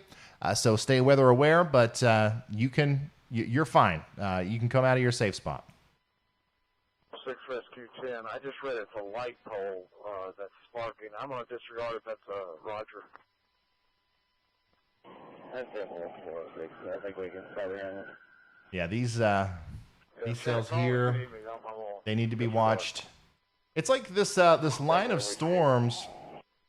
This line of storms right here keeps moving to the east, right? Just like we said it would earlier. And there's all these little lofters, these little bubblers that popped up and then kind of get sucked up into it. That's where our tornado potential is going to continue to be tonight. These storms that pop up ahead of the main line and then kind of wander north, that's where we're really going to see the big storms and stuff tonight, or the tornadic potential.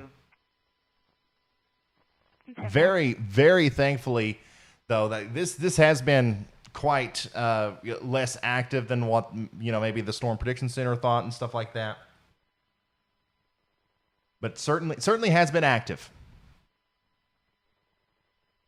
I said at the beginning of the stream, and I said on Facebook earlier this morning, that I wasn't too impressed with the overall dynamics of this storm, but maybe it's because I'm used to seeing the stuff that we that we saw earlier in the month.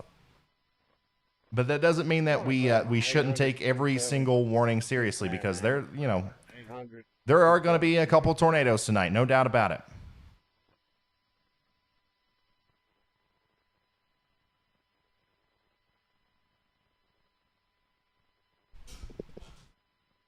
Martin, thank you so much.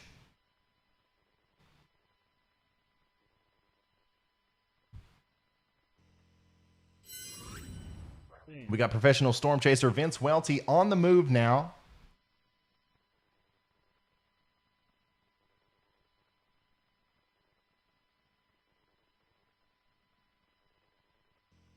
And just look at it. There's also, like, up here in the northern portion of these storms that are congealing together up here, there are areas of rotation moving towards Huntsville, Decatur, Russellville here. So we have to watch these storms as well. And I'm keeping an eye on the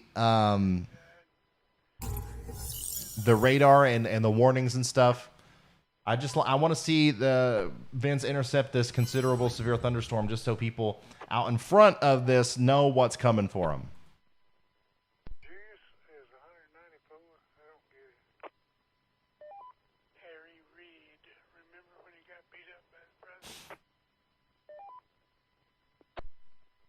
Lots of lightning with the storm, as you can see. Is anything on the ground now? No tornadoes are currently on the ground right now at this very moment. However, there is a lot of severe thunderstorms, damaging winds, and storms that could potentially drop tornadoes at any moment. The storm that Vince is currently driving into right now is a considerable severe thunderstorm with 70 miles an hour winds. If you are in the general area where Vince is, get ready, because this is going to absolutely knock you in the face. From Smithville all the way down towards Aberdeen, especially Armory there. That's exactly where Vince is, by the way. He's in Amory. Sorry, Amory, I think is how you say it. That's where that big area of straight line damaging winds is getting ready to come through right now. Somebody said, Ryan, are you getting your chasing rig ready for this spring? You know it, buddy. I've got it in the, I keep it in a big warehouse thing here. And I'm going to start going up there pretty much every weekend and kind of tinkering around with it. There's a lot of stuff that still needs to be done. A lot of new equipment I need to install on there. So what I need to do is I need to take it to Vince. I need to go up to Wisconsin, and me and Vince need to have a little session where we build my truck, because he knows what's up. He's out there way more often than me, and I would love to have him help me with the networking and making sure that I maintain internet connection and stuff.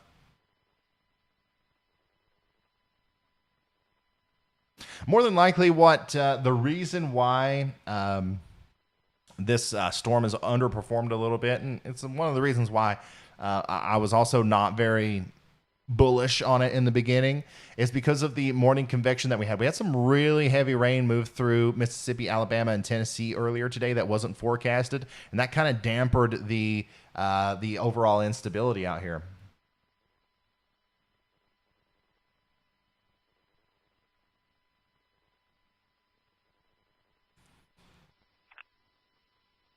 Go ahead. 7. 10-4. Oh, yeah, it's super warm outside ahead of these storms. Yeah, super big shout out to Vince. I believe he's approaching Amory now. I believe that's what we see there with the lights. And that means that he's also getting ready to get right into the meat and potatoes of this storm.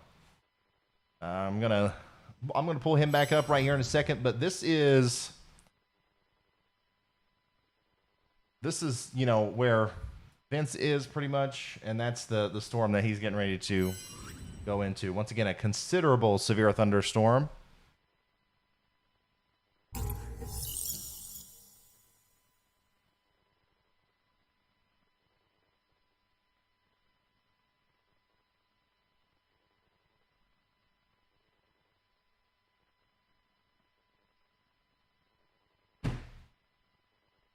Amber, thank you so much. Thank you.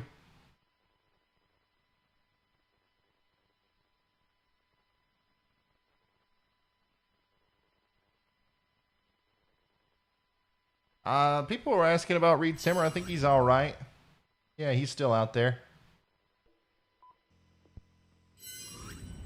We got Reed Simmer and Vince Welty, and then Bill. I don't know if Bill's still got his camera on or not. Yeah, Bill's out there. He's driving. He just went through a severe thunderstorm or a tornado warned storm, but we didn't see any evidence of an actual tornado there. Vince is actually the only one that's driving through an actual considerable thunderstorm right now.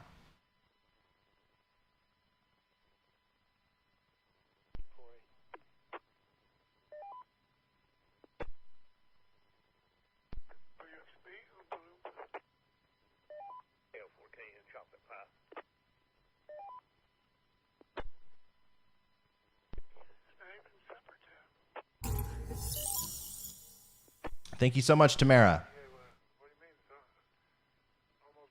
Thank you so much, Rob, by the way. I missed your very generous $49.99 super chat. And then also Charla, thank you for your very generous contribution. Says, just prepare a blanket, pillow, flashlight, not your phone. Charge your phone until you need to go to the most center, smallest room, closet and bathroom. Listen to Ryan. Thank you so much, Charlene. Did I say that right? Charla.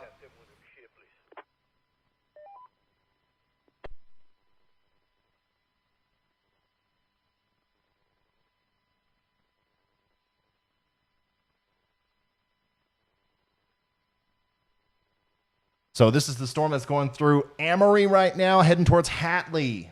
Okay, this is in Mississippi.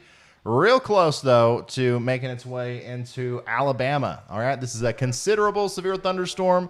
Warning, 70-mile-an-hour winds and up to an inch in diameter hail is possible.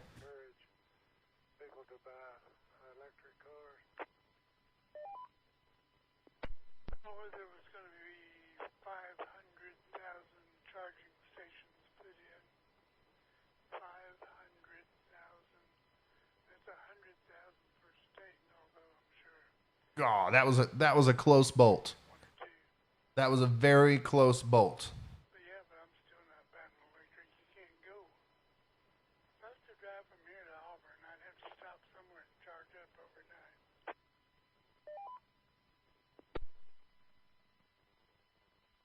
Well, wait, I don't know about that now.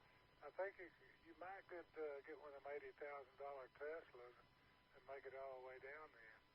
2's on scene on County Road 139, dispatch. Amory, gotcha. Mental note. It's pronounced Amory, Ryan. What are you doing?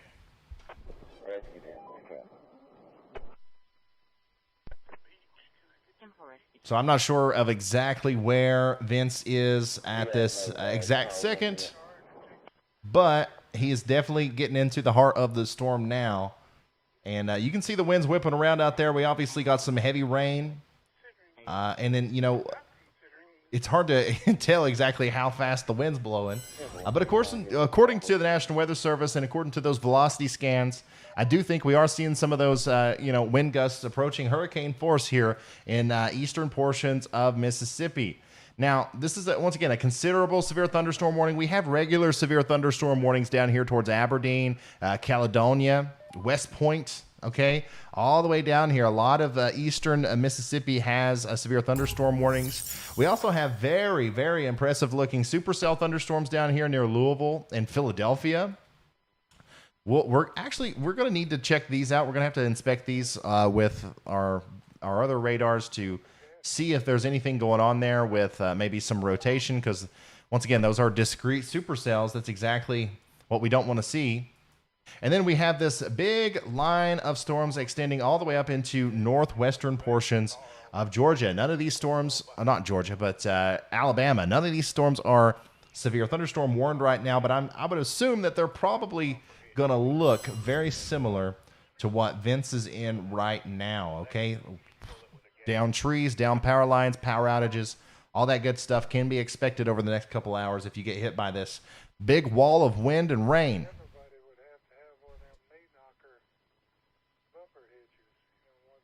Oh, yeah. I want to check in real quick. I want to check in on some of these storms that we think might be rotating a little bit.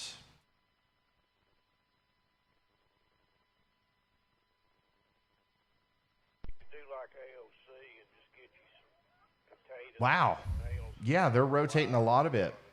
It's broad rotation. It's broad rotation down here, north and west of Philadelphia. This supercell thunderstorm definitely has some rotation there, but it's broad. It's not like confined to the southwestern portion of the storm where we would normally see a tornado.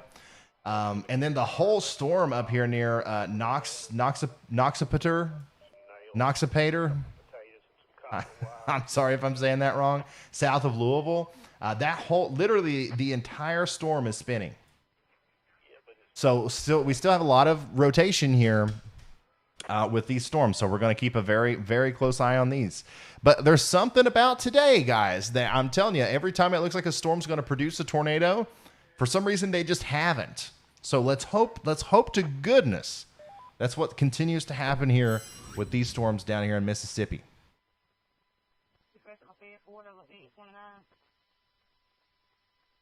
Good. Either one of y'all call her Nikki Gardner. Yeah, Nikki Gardner, and she was forced to step on her to return your call. Corey did. 10-4, I got on the line. Patrick through control room. He's into my 21.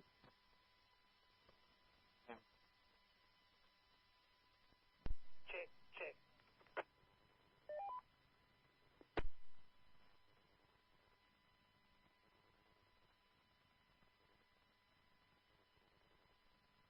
You get one of them wind-up cars.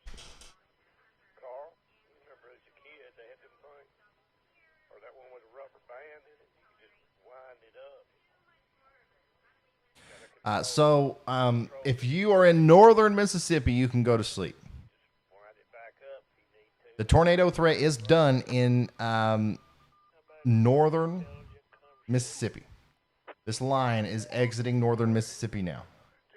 Obviously, if you're in eastern and central Mississippi, you're still under the gun.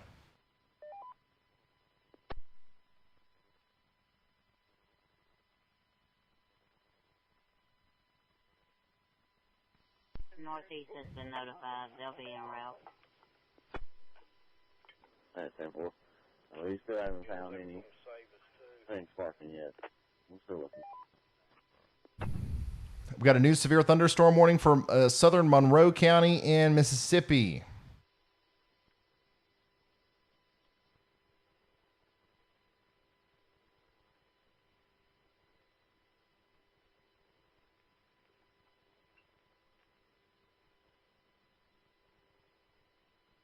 Somebody said, is anything bad going to happen in Boone County, Kentucky? No. Boone County, Kentucky, you're good.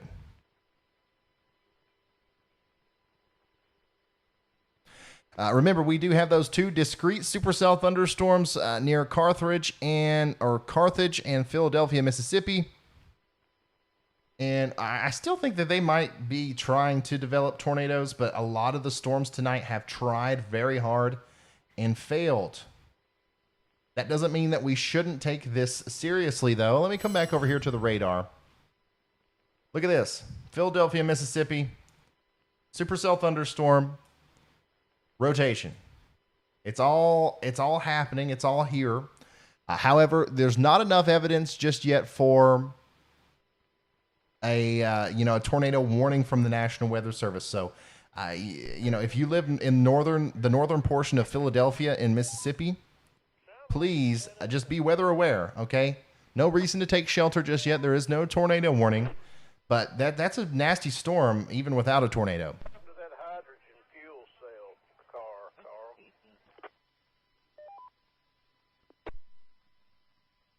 Same thing up here south of Louisville. Lots of rotation here, but the whole storm is spinning, so that makes it harder for a tornado to happen. Usually you only want a small part of the storm to spin rapidly to produce a tornado. Can you give me 21?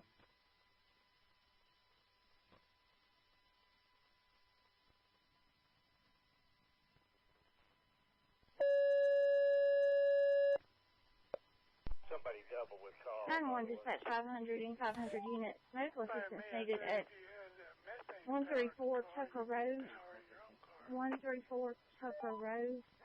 A 75-year-old female having difficulty breathing. Unknown code 91. Needing 500 units to respond like our has been advised.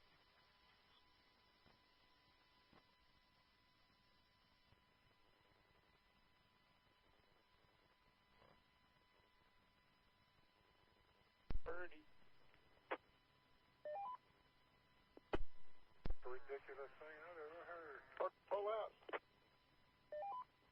I bet his family's at paintbrush billionaires. KI5 SCO. KI5 SSY. Evidence that them line still has power, and it looks like. Thank you to everybody who's helped out on Twitter today, sending on top of the pole. I don't think it's nothing serious. information and pictures to me and stuff. That helps a lot during stuff like this. It really does.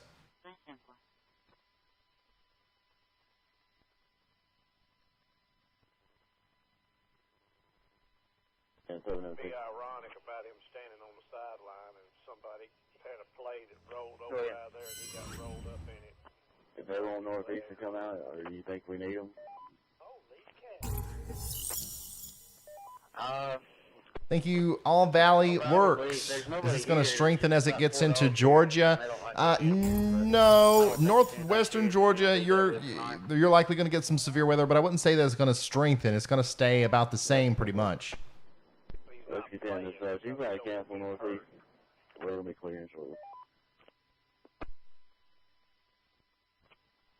To be kicked out the team if he doesn't have the masculine fortitude to go out there and play. No, he opted out because he's going to the NFL, but yet he's over there with a jersey on, standing there with the rest of the players, you know, doing whatever, being a distraction, I guess. I don't know.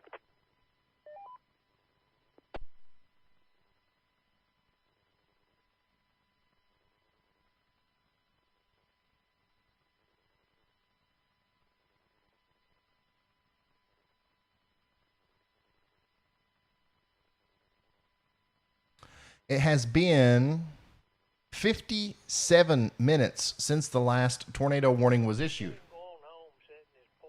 Fun fact. Well, that's what I don't understand. I guess I'm maybe looking at. If we do see another tornado warning in the near future, it will likely come from this storm. Right near Philadelphia, Mississippi. Let's zoom out a little bit and show the big picture once again, just in case we've got anybody just now tuning in. Let's start doing our go to sleep stuff. Okay, if you're in Corinth, Mississippi, go to sleep. I'm gonna start from the south here. Now, when I say go to sleep, I'm not saying you're not gonna see any more. I'm not saying you're not gonna see any more storms. Okay, there's gonna be storms all night for a lot of you guys. But the tornado threat is what's very minimal if I say go to sleep, and the severe weather threat. So, you know, if you're west, if you're in Greenwood, points west, go to sleep. All right? If you're anywhere along the Mississippi River here, from Louisiana all the way up through Arkansas, Mississippi, West Tennessee, go to sleep. Memphis, go to sleep. Holly Springs, go to sleep. It's 7 o'clock. Get yourself an early sleep for that Thursday morning tomorrow. Jackson, Mississippi. I'm sorry, Jackson, Tennessee, go to sleep. Nashville, Tennessee, you can go to sleep. Everybody west of this line, you are in the clear. Go to sleep. Let's see some go to sleep emotes from our wonderful members in the chat here. Go to sleep. Now, here's some places where I wouldn't go to sleep just yet. I would pay extra close attention to what's going on here. Everybody in front of this line of storms, okay? So pretty much from Jackson, Mississippi, okay? Canton, all the way over to Forest, Mississippi, Meridian, Mississippi, and then, of course, into Tuscaloosa, all right? Birmingham, Coleman, Alabama, Huntsville, Alabama. All these places over here, I would not go to sleep. Now, if you're over here towards Atlanta, Georgia, for example, Chattanooga, Bremen, all these places, it's going to be a while before the storms get to you. I would say personally, go to sleep. All right. If you're way over here, if it's going to be past your bedtime before these storms hit you, go to sleep. All right. And make sure you have some way of getting warnings, though, just in case that isolated tornado warning does come through and it's issued for your area. No reason to stay up all night for this one if you're all the way over there. Go to sleep. There they are.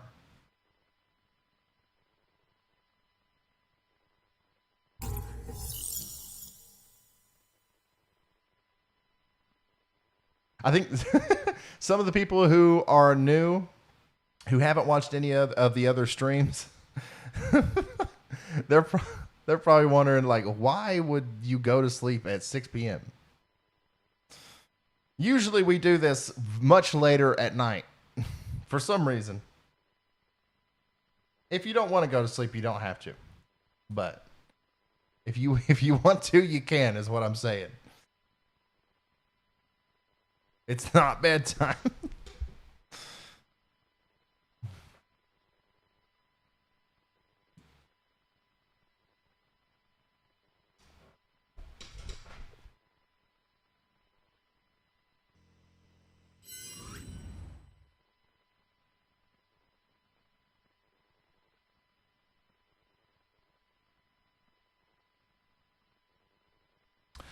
Storms across north and west Alabama remain below severe limits this evening, but the potential for strong winds and a few tornadoes still exists. Gotta love it. You gotta love it. I sure do. Would much prefer this stream over a lot of the other ones that we've had to do this year. I call this a W.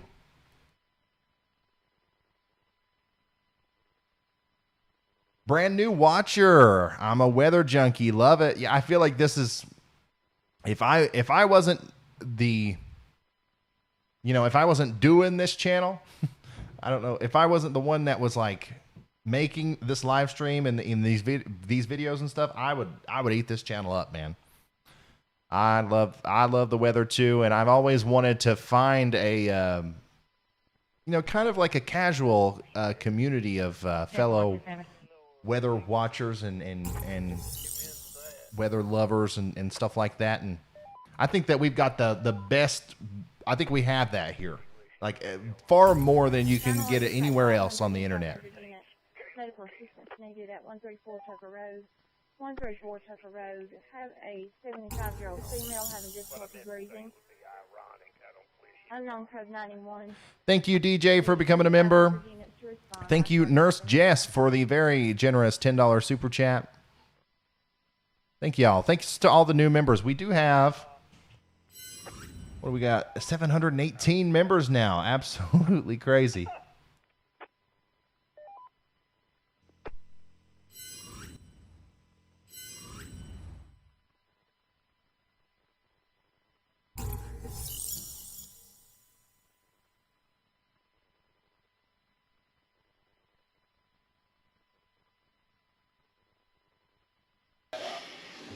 It's a great day to help people customize. That's a strong tornado once again. You can see the correlation coefficient drop there. This year has been stressful. But then What is happening right now? I just had like 1 million ads pop up. Okay. Jeez. The Random Explorer just upgraded to a high-risk member. Thank you so much, man. That's big. That's a big move.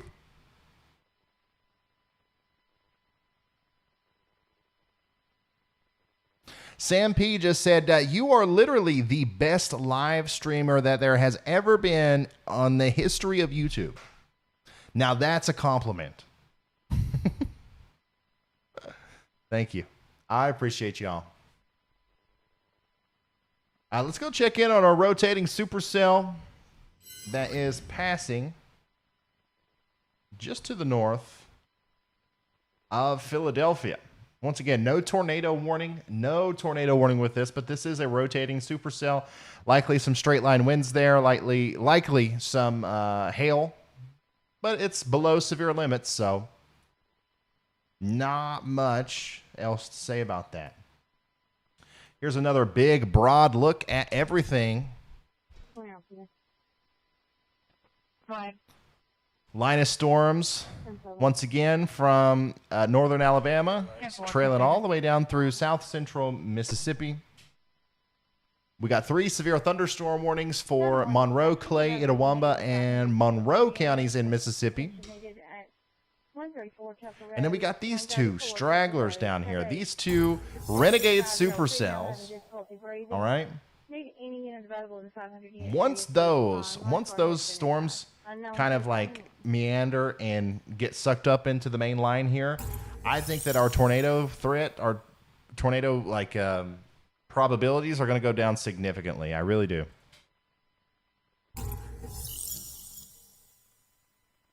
$30 Junior Hall, thank you for the very generous super chat. Thank you. And Michael, thank you for becoming a member.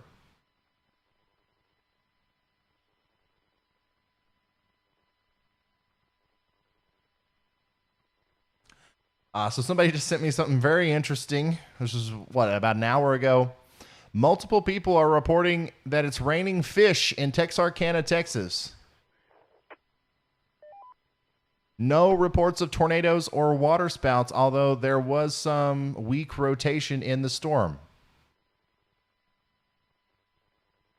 I don't know if that's a troll or not, but they have pictures of fish on the sidewalk. Small, little, tiny fish. Huh. I don't know about that one. We'll see. I'm not joking. Like, that's... Somebody sent me that, and they seem to be very, very serious about it. Or the person that the information came from.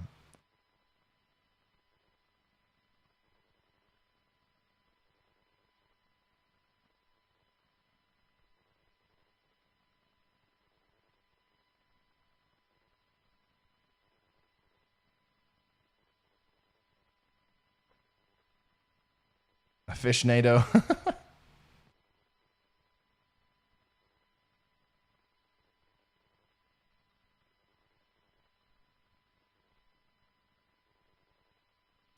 Storms that are going over northwest Alabama and east Mississippi are strong, but not necessarily severe at the moment. There's still a threat for strong winds and a few tornadoes this evening and tonight. Stay weather aware. That's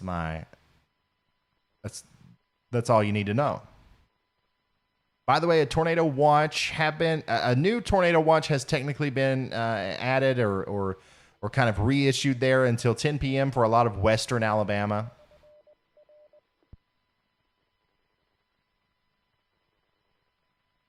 Here's an update from the National Weather Service. In Huntsville, Alabama. This line is going to continue to make its way through the Tennessee Valley. The main hazard is gusty winds, but a tornado or two cannot be ruled out. Additionally, locally heavy rainfall could lead to ponding on roadways and poor drainage areas. Stay weather aware. Tornadoes possible. Not likely. Possible. Love it. Love it.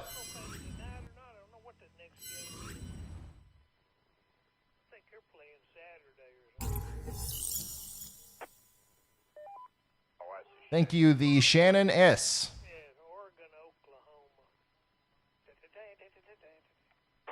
Pull out that wagon, the ponies on it. Yeah. They're running that wagon out there. He missed it. Oh, we got DJ King maximizing productivity at work. Watching this stream. Thank you, man. Thanks for tuning in. And where are you at? Is this? I don't want to. I guess I probably shouldn't say, but I think I know where you work. Not like the exact location, but I know the business.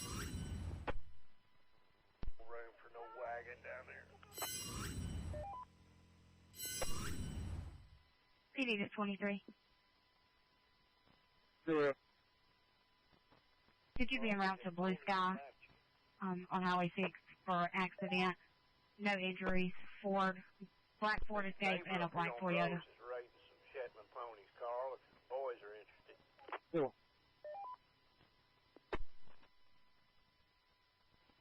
34, Pity. Go ahead. I don't know if they like ponies. 10-7. They like unicorns. 10-4. Is ready. Chris says, stop to check my load in the rain. Listening to you hear about possible storms in Nashville, Tennessee. My wife is there at home. Yeah, there's some just regular, normal storms going through Nashville. Nothing to be concerned about up there. Maybe some isolated flash flooding, but other than that, no major threat for sure.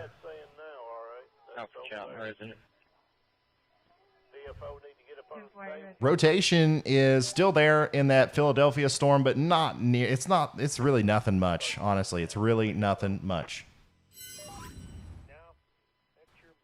What you're seeing here on Vince's live stream is going to be a lot of what you get tonight in front of this line.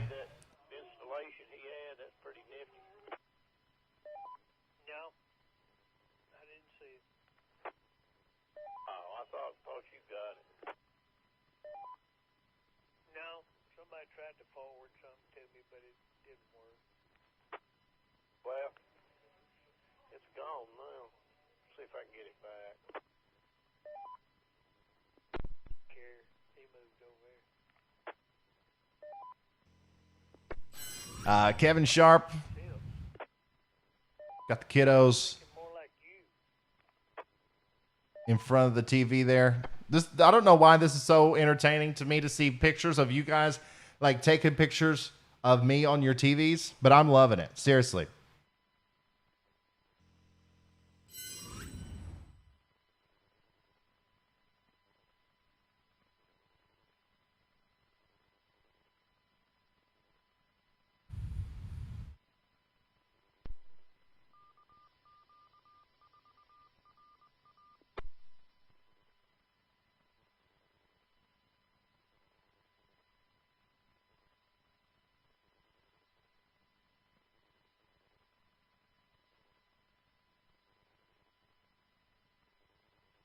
Here's a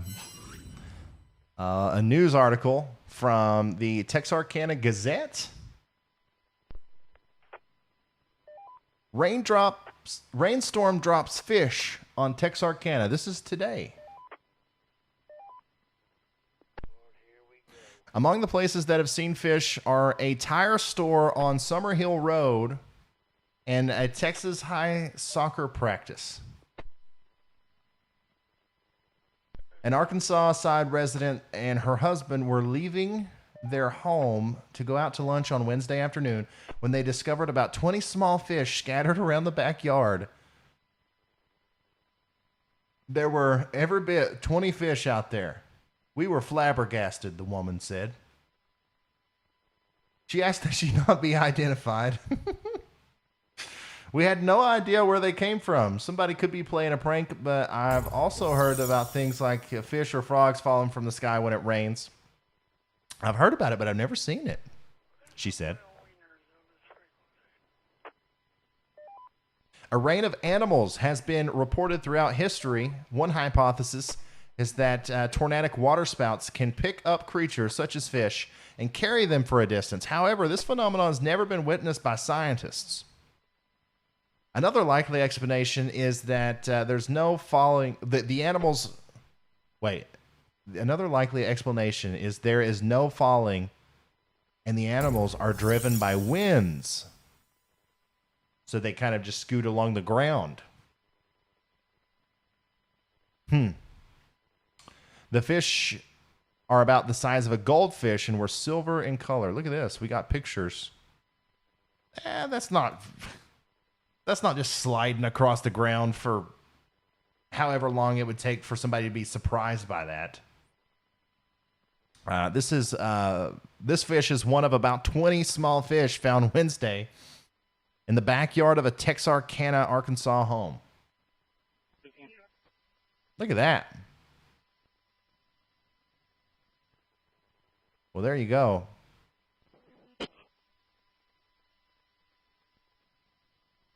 Yeah, I mean, I would have to see more pictures. I would have to go down there and investigate. 20 fish in like what seemingly seemed like all around the same spot in one person's backyard. I don't know why the first thing you would think of is that they rained from the sky. The first thing I would think is like, who got a bucket full of fish and dumped it in my backyard? I don't know though, man.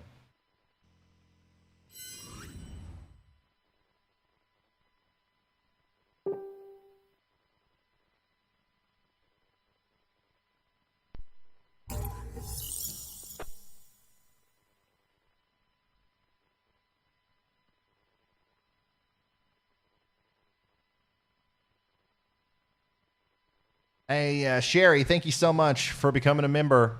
Let's see here. We got a super chat from old Kyle Rowe here. He says, fool me once, shame on you. Fool me twice, shame on me. Fool me through the end of the year, shame on Mother Nature, who doesn't know the difference between spring warmth showers and winter cold snow. Yeah, buddy.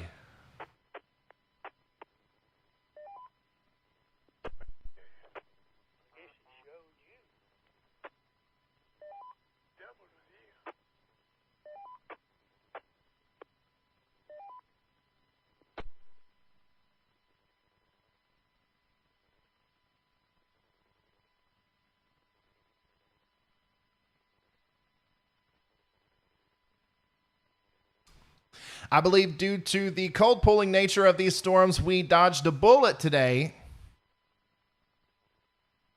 And I am so happy about it. Can you guys tell I'm in a good mood? I was wondering if you tell me 10 more please, Kyle. You always see that place number and tell that person over there.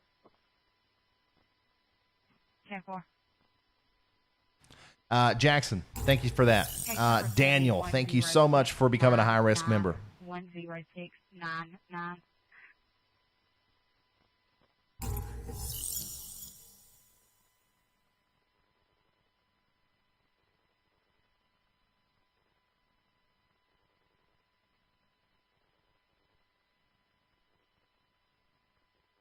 And Amanda Presley, thank you for becoming an extreme risk member. We're gonna do some fun things with our members since we have so many now. We're gonna do some members only live streams. We're working really hard on setting up a. If you're an extreme risk member or an official sponsor, we do a monthly thing where, we can kind of, it's like a Zoom call or whatever. We're trying to set that up and schedule all of those. And then we're also trying to collect, if you want, we're trying to collect some of your addresses so we can send you cool custom things every once in a while. Because we really do, we appreciate the support. Some of you, the amount of support that you give is just overwhelming, and we want to do something in return. Let's get another radar update here. Look at this. Every single one of these storms today has been rotating, but just enough to where it doesn't produce a tornado.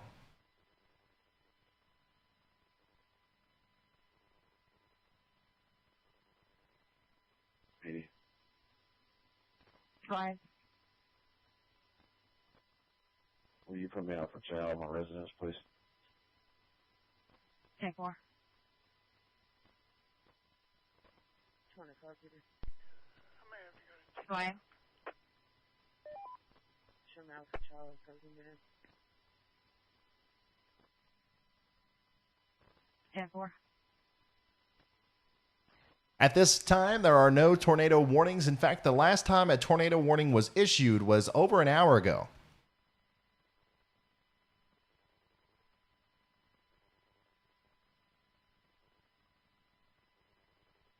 Yeah, you guys want to see a bigger picture of the radar? Here you go. This is the full picture. Oh my goodness, spoke too soon.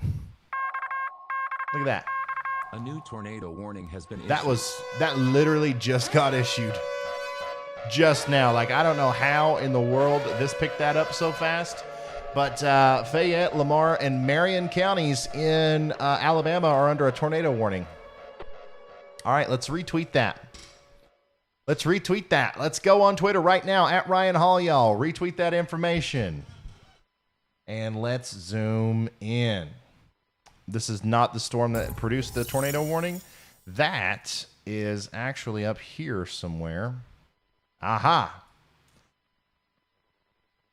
I see. Let's get some velocity up in here.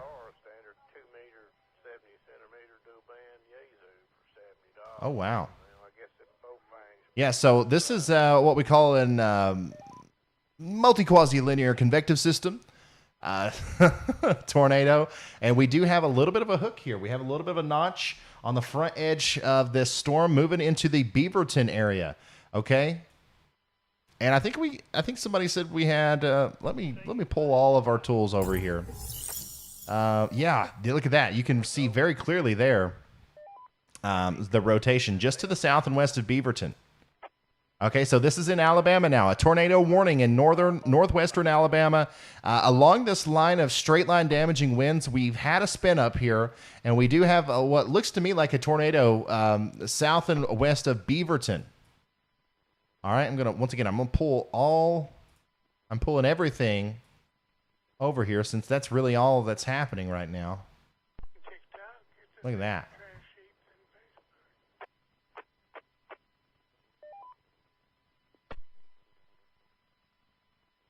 Oh, we might have a little bit of a correlation coefficient drop too. Maybe. That's an old image. We'll stick with GR3, I guess. What are these new radios? Any tone? But like Jags Any style? Just sit there and click all day.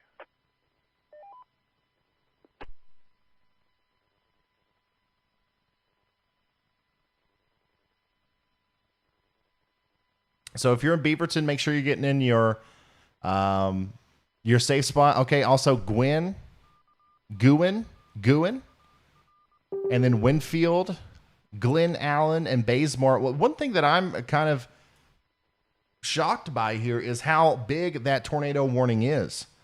So this warning goes from Fayette County through Lamar County and Marion counties.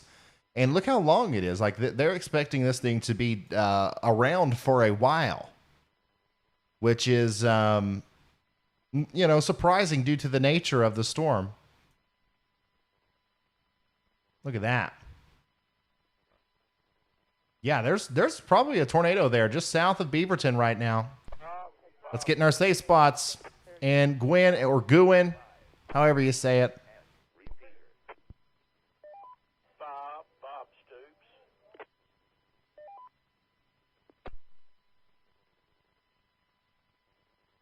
Yeah, there's a tornado probably in the works on top of US 118 in Beaverton, Alabama.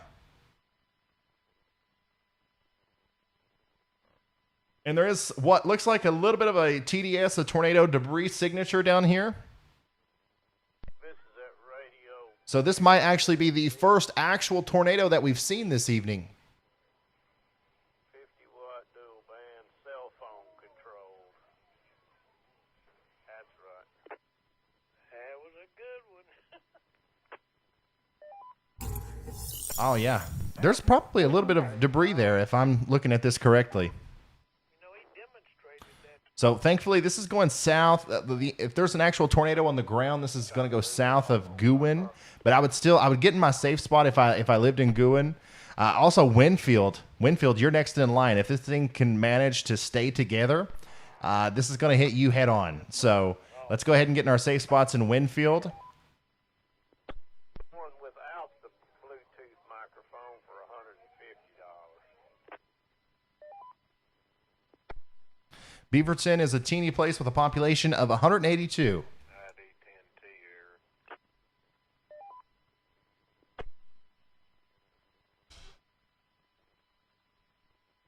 Once again, that is Fayette, Lamar, and Marion counties in Alabama.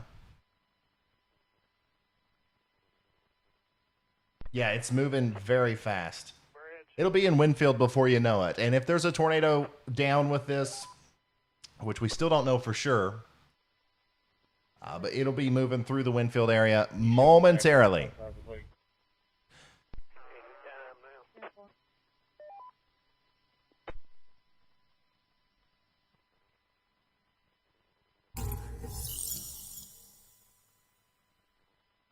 Stephanie, thank you for becoming a member.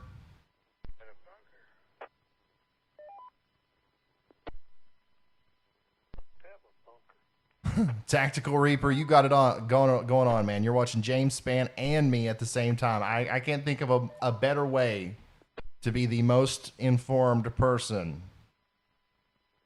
Winfield, Alabama, take shelter immediately. A dangerous tornado-warned storm is heading right towards you, and look at that. There's debris. That's debris in the air. We've actually got a tornado, more than likely a tornado down right here, getting ready to move through Winfield. Look at that.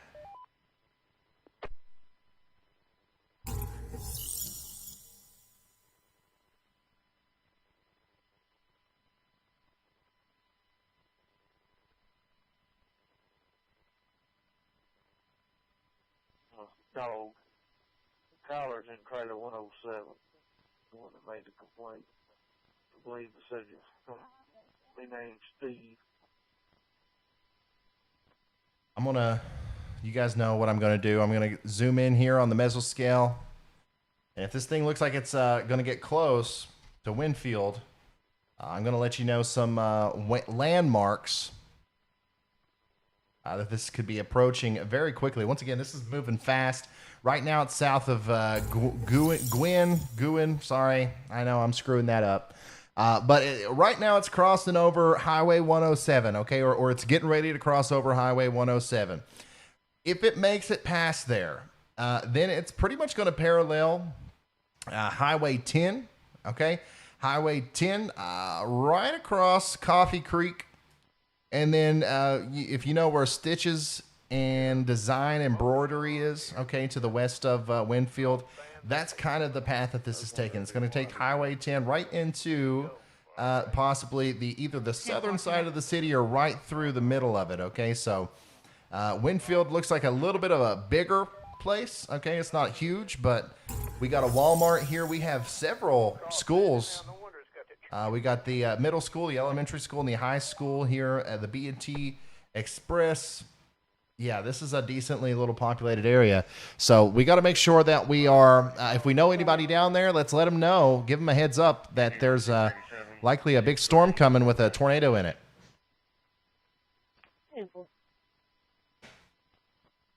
Still don't have an update from the National Weather Service saying that this is a confirmed tornado, but I mean, with the correlation coefficient drop there, I would say that that's almost certainly a tornado down.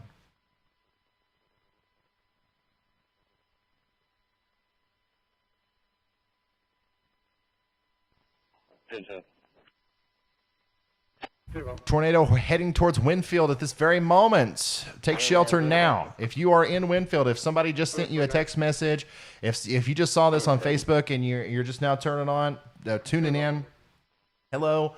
If you are in Winfield or in Glen Allen or in any of these places near Winfield, you got to go to your safe spot right now. You got to take shelter right now. We have a very fast-moving tornado.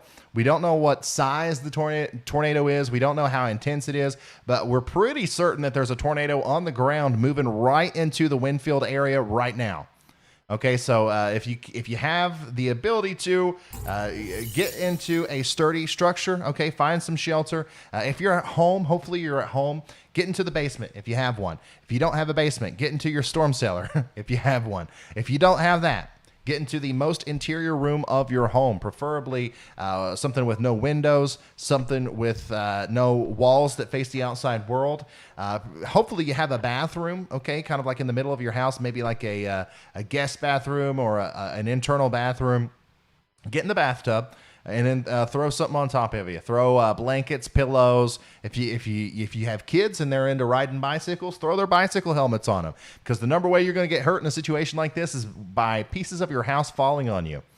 All right, so let's go ahead and take shelter. We're not going to panic. We're not going to freak out. It's all right, you guys. This is Alabama. We have tornadoes down here sometimes. Okay, we're going to get through this. And we're going to wait on some new radar data here before I start really zooming in on where I think the storm is or where I think the tornado is. But it's there. It's south of Guin, west of Winfield. Still waiting.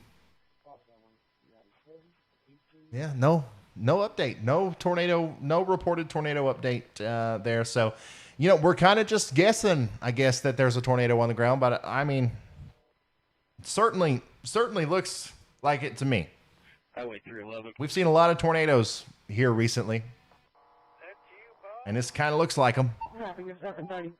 Not obviously it's not a Mayfield style, but it's I think it's on the ground.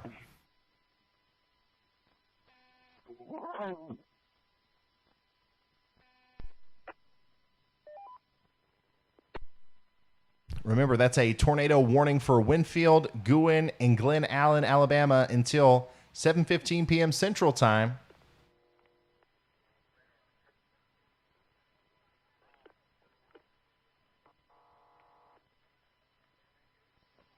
Go ahead. Pending in 608 62260 62260. Simple. This will be moving into the Winfield area very, very shortly. Very shortly. 1050, Highway 30 in Malibu.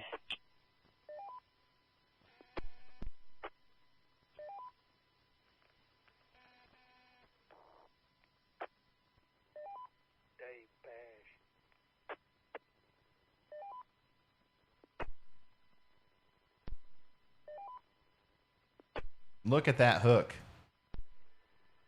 You see, this is one of the reasons why I like to use the precipitation depiction as well as the super res reflectivity.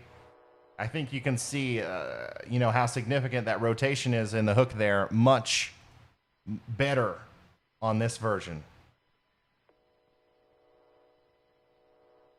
Holy smokes. Is that Staz in front of that storm?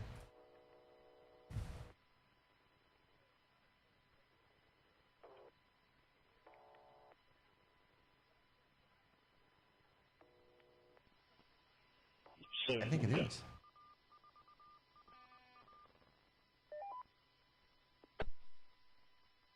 Mark, thank you for that.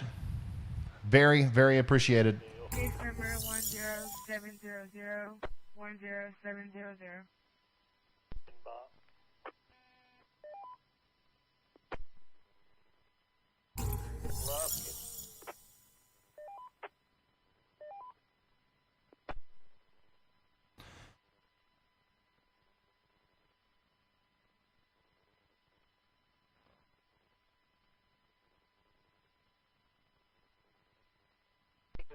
Okay, so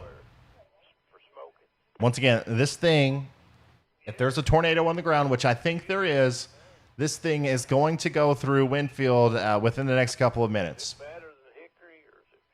All right, so here's some stuff that would be hit first as it comes through.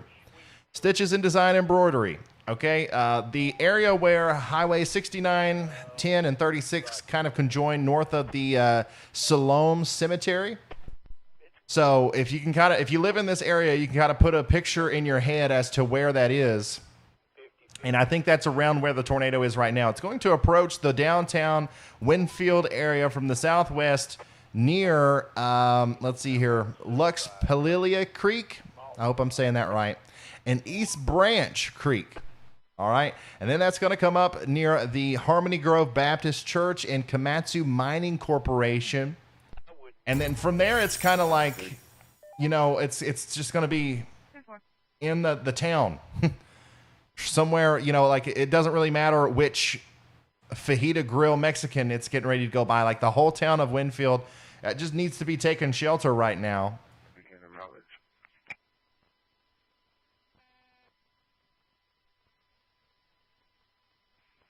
57 Look at that. 57865. And just to give you a heads up, if you're downstream here, Glen Allen, you also need to be taking shelter. Let's see here. If you're near Cedar Landing, the restaurant to the north and east of Winfield there, you got to be taking shelter. It looks like that's actually a pretty popular place, maybe. Cedar Landing restaurant up there, Yampertown Steak and Seafood, Judy's Secret Garden and Flower Shop. So, like, it's this whole, there's this very small commercial area to the north and east of Winfield that would be next in line here.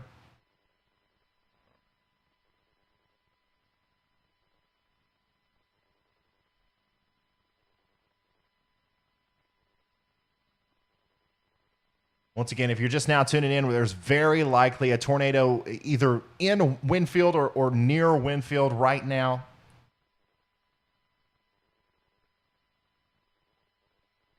Neither of the areas have a radio feed to tune into, so we can't hear anything from emergency management, unfortunately. However, there is a storm chaser here. We've got Stas. Stas is chasing. Now, we don't have a video feed from him. However, we do have updates from him on Twitter, okay? So if you want to follow me on Twitter, at Ryan Hall Y'all, right now, I'm going to retweet everything this man does. Or if you want to follow him, here's the latest update from him. Look at this. This is a professional storm chaser, okay? This guy's not playing around. Let me show you better what he said here. Tornado is on the ground near Guin. Power flashes. So, yeah, we do have a tornado on the ground here. It is causing power flashes, and it just went through Winfield. It just went through Winfield, and now we're going to watch this thing go to the north of Glen Allen. And once again, the area between Brilliant and Glen Allen, right along the I-22 corridor there's a bunch of commercial stuff. You guys know if you live down here, if you get off the interstate on I-22 and you head towards Winfield, all the little restaurants and stuff that are along the way, that's what's next in line.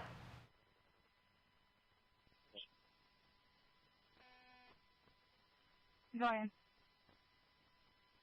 The next weekend, call Adam David.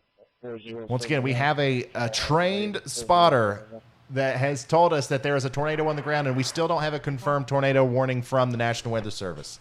I don't care. Let's go ahead and act like there is one, and everybody take the greatest precaution that you can to protect your life and property right now if you are to the east of Winfield.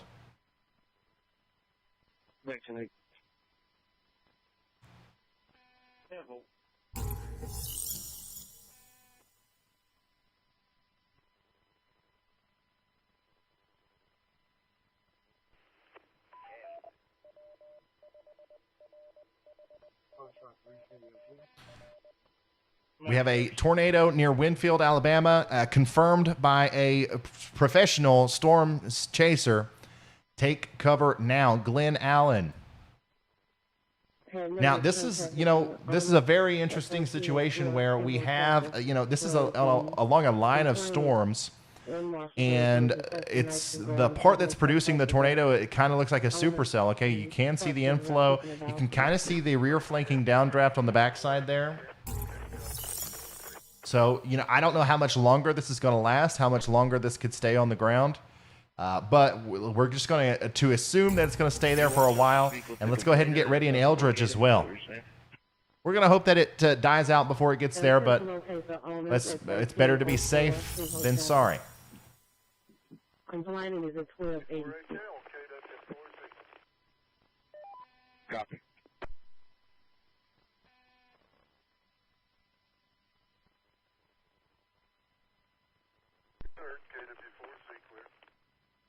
Still, the last thing we've heard from our storm chaser that's out there is that there's a tornado on the ground near Guin with power flashes. Last week of 2021 is doing okay. I'm fine, and you? Not too bad. Not too bad at all. National Weather Service is continuing the tornado warning for Glen Allen, Bazemore, Alabama until 7:15 p.m. That is still considered a radar-indicated tornado warning. Guys, there's a lot of stuff along this road here between Winfield and Eldridge, okay, north of Glen Allen, where if this tornado continues, it's going to hit that stuff.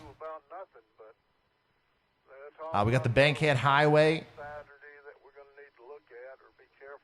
We got the new Poplar Church. We got Land Star. The Ladybug Bakery, Floral and Gift Shop. Mallard's Creek. If any of these places are ringing a bell to you right now, you got to go. You got to go. You got to get to shelter.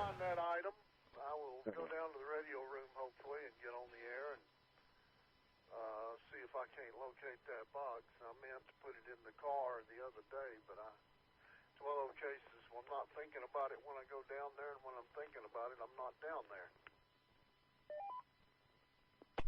On the phone. What was that? 1304, correct? Well, there is no Correct. hurry or rush or, Okay, I'll head up that way.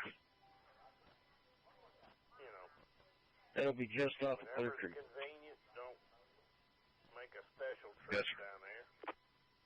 Look at that. You can see a little bit better on the correlation coefficient over here. That's where it is. That's where the tornado is. Or at least that's where it was 3 minutes ago. That's something to remember whenever we're looking at the radar here. We're looking into the past a little bit. It takes a while for the data to be processed and then sent to these softwares. But, what we're looking at on the correlation coefficient is, all this stuff, most of this is like the same color, right? And that's because the radar can detect what's in the clouds, right? What's happening up in the sky. And it can say, okay, well, in this cloud, there's a bunch of stuff that's all the same size, like raindrops or hailstones or small hailstones, So we're going to say that the correlation, everything correlates there, and we're going to paint everything as the same color. However, every once in a while, the radar will sense that there are things in the sky that are not the same size, okay? We're talking about little pieces of debris, shingles, in some cases even bricks, pieces of houses and stuff. And then it drops that correlation coefficient to tell us that there is not a correlation of the size of objects in that general area. So there's something in the sky here right where that hook echo is that shouldn't be there. Usually that happens because of a tornado.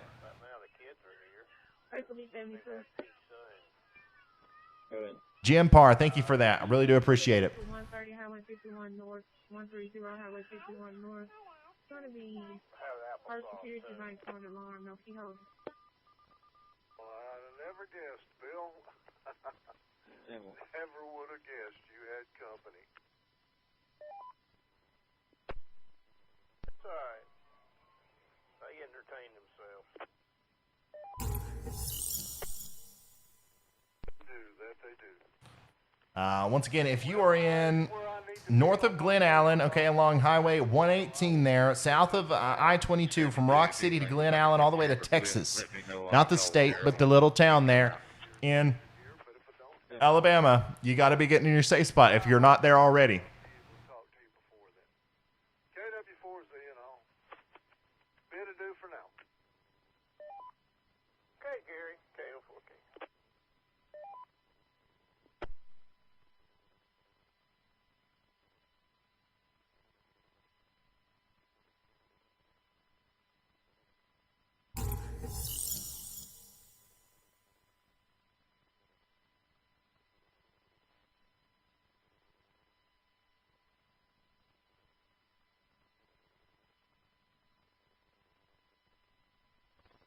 Couldn't look for anything.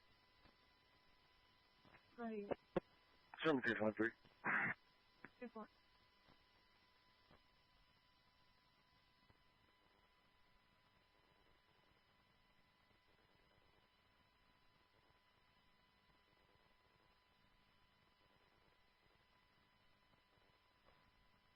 If you're east of Winfield, take shelter.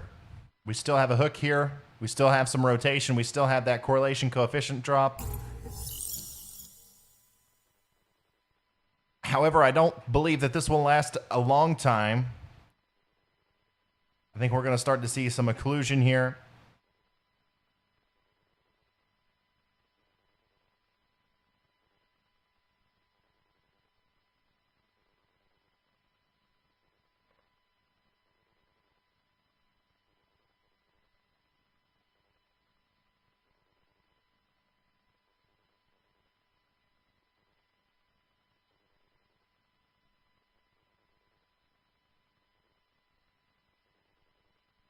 Just kind of like waiting for more information to come in. Sorry, I'm being silent. I'm trying to focus on I'm trying to find like a radio frequency to tune into, but I'm not finding anything. But that's okay. The storm has moved east of Winfield now. I don't have any reports of damage yet. I'm assuming we will hear from the town of Winfield soon enough. Hello.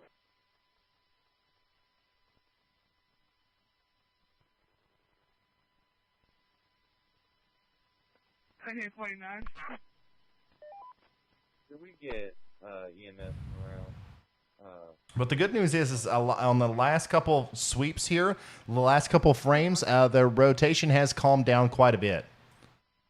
So I think we had a tornado there just moments ago, but I think that might have lifted now as the cold pulling nature of this storm is kind of turning this into a big bow echo, which means that we're still going to see very strong damaging winds coming through Eldridge here momentarily. So I would stay in my safe spot.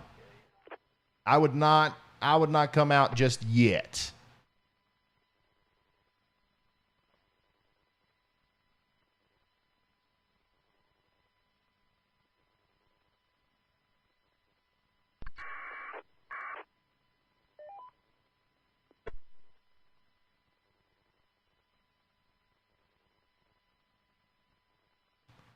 Because we still have that tornado debris signature.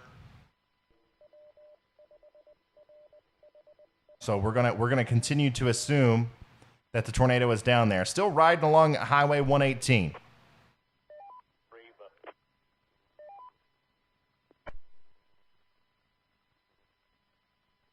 Right into the Eldridge area here. Eldridge.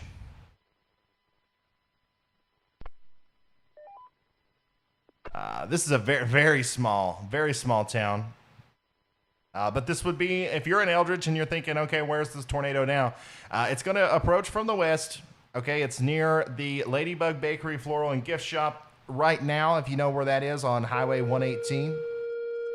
This is going to approach the west, or Eldridge from the west, from that direction, and go across Mallard's Creek, and then go right across Highway 13 there. Now, I don't know if it's going to go right through I don't know if you can really call that downtown, but like the main Eldridge area where you've got the post office and the Free Will Baptist Church. But it's going to go somewhere near Eldridge if it stays on the ground that long. Like I said, the rotation looks like it's led up quite a bit. So maybe, hopefully this thing is lifting, or hopefully it lifted. But we still have some of that debris in the air, which tells me that we could still maybe have a tornado too. So.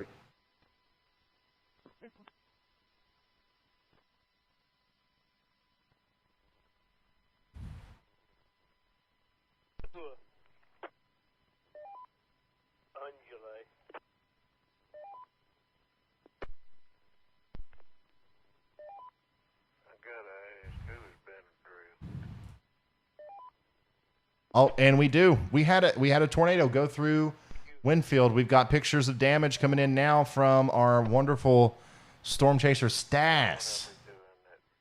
Look at this guy. In Winfield, we've got tornado damage here. I just retweeted this if you guys want to see it up close. Oh my goodness. I can't zoom in. 5593, Adam over Adam.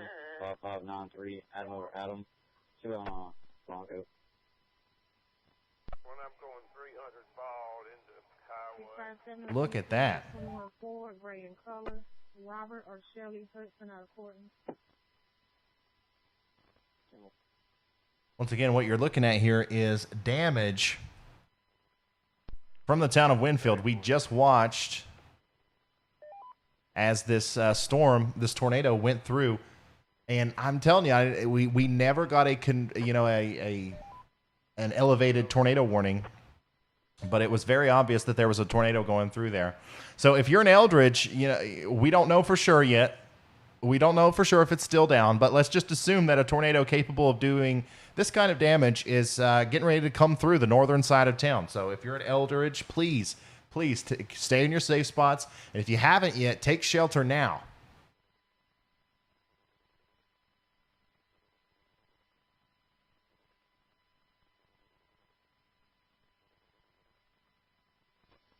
Too bad. Everything's into us is cleaners. Simple. Log that vehicle and Shelly Hudson. Stas has been the MVP today out there chasing. If you guys are interested in following storm chasers, obviously follow our professional storm chaser Vince Welty, but also this guy, he's really killing it today, and he usually does.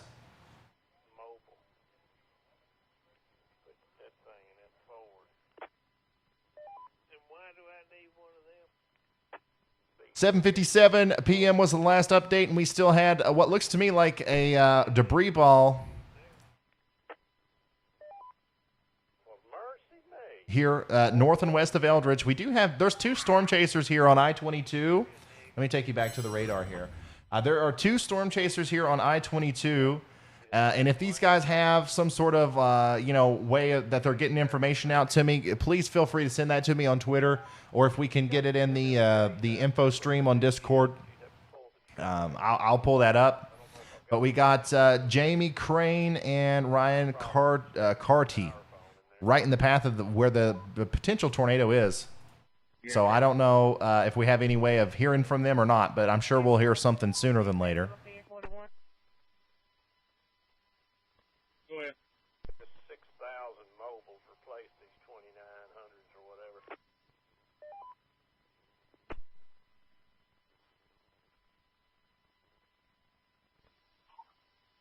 41, I need you en route to 97, County Road 104, 97, County Road 104, for harassment call. This is Manuel Gaither is advising that somebody's calling harassing him. Yeah, there's no way that There's no way that we can know what the EF rating of this tornado is or was. That won't be determined until a long time from now, actually, like several days, more than likely.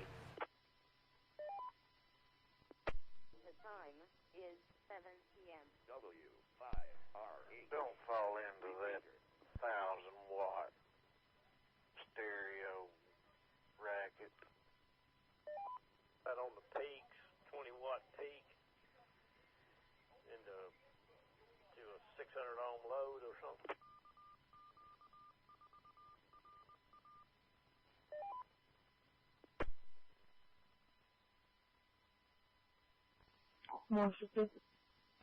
Once again, if you're just now tuning in and, you know, maybe you know somebody in Winfield, this is what we're talking about here. Tornado just went through. Stas got this picture. I've got this retweeted on Twitter. If you guys want to, you know, kind of share this around and look at it up close and stuff. This is, I'm not sure exactly which part of town this is. But we're going to learn more soon. I'm sure we'll have more pictures soon as well. Thank you. No problem.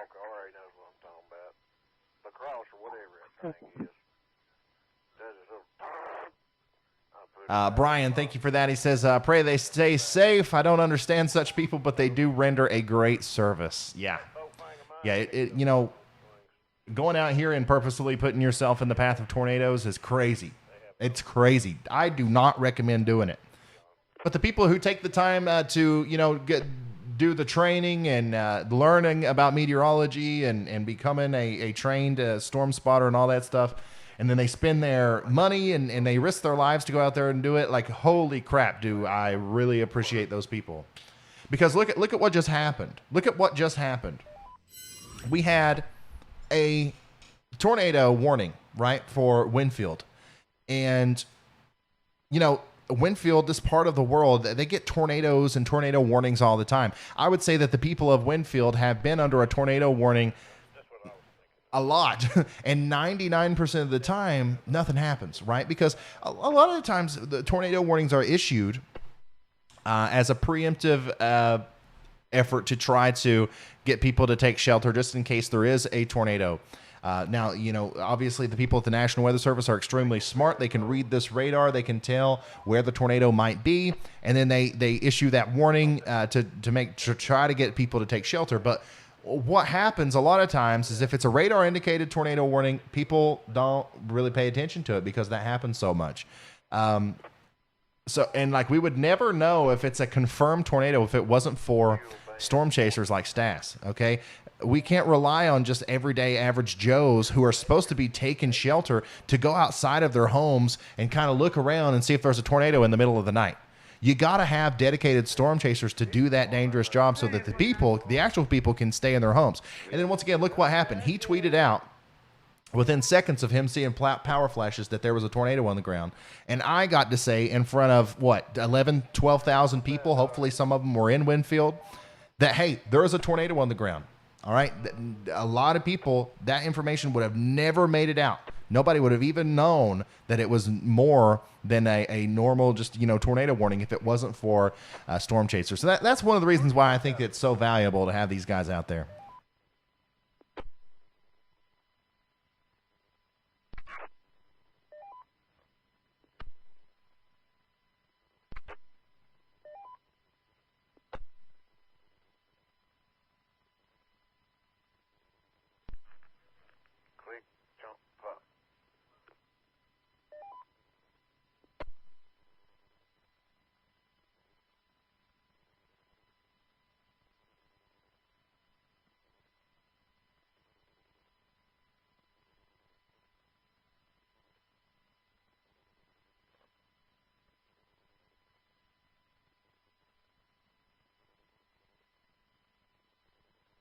So, by the way, I just wanted to update you. The tornado warning has been allowed to expire for now.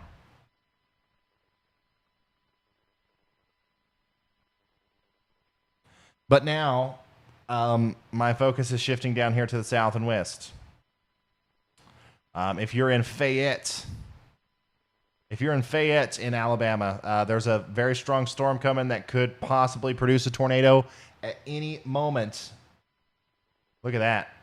That thing's going to try to curl up and hook up here in a second.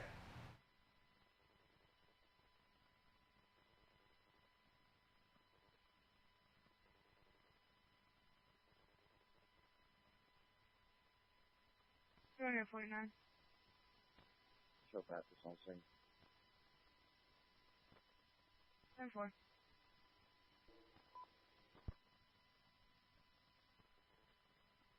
Four. 34, I'm going to be out at 1304 Kimbrough Chapel. Have to make contact. Copy, 1904.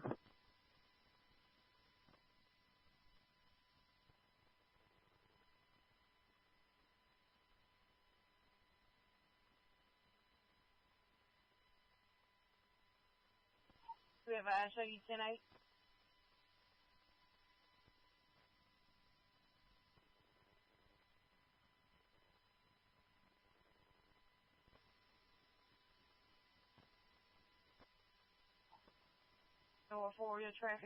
So as of right now, there are zero nader warnings. No tornado warnings. W. I got a Mississippi 28. Looking at this boy. 4156. But I don't know how long that's going to last. However, there are no tornado warnings right now. I've been sitting here with, I haven't gotten up from this seat. I've been sitting here in front of these computer screens for exactly now 5 hours and 10 minutes. So I do need to take a quick break. Unfortunately, this happens every time. I can never make it the full 10 hours without taking a break. So here's what I want you to do. I'm going to take a break. We're going to come over here to the all view. I'm going to take a quick break. I'm going to leave up all the radars. I'm going to leave up the cameras. I'm going to leave up all the good stuff. And while I'm gone, I want you guys to subscribe to the channel if you like what you see here. Like the video to keep promoting us in the algorithm. Share this on social media so that we can continue to get this vital information out to as many people as possible. And then if you are feeling extra super generous, become a member of the channel so we can get up to, let's aim for 750 tonight. All right, I got to go. I got to take a break. Give me just a second. 25 today. Go ahead, 25.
455 and a Poison.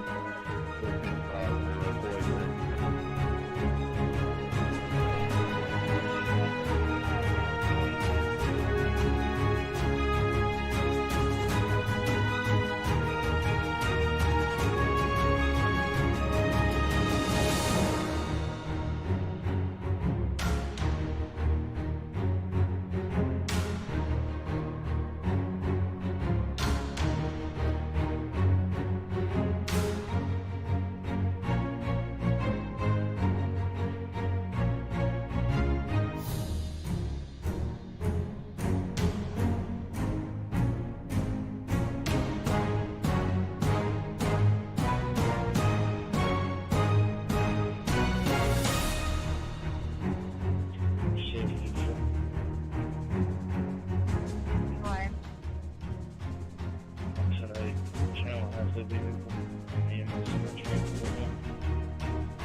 Show me back 10-8, big serve, 92. Show me in route to 10.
Starting on 552 is 50128.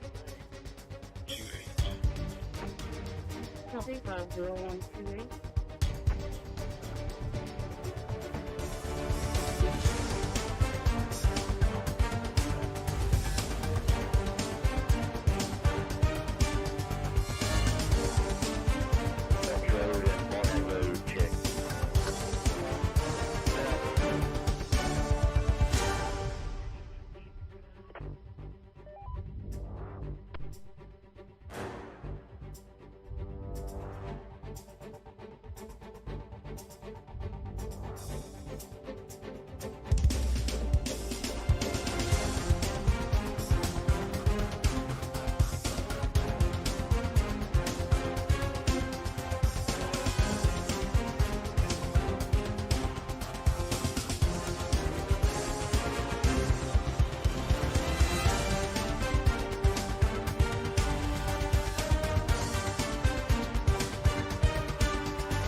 give him a 21. He's having issues with his radio. 10-4, I was just checking. Did they get both those subjects in Benson County or one? 11 to 2. They've got one so far, and they're supposed to be on his way to turn himself in. 10-4, thank you.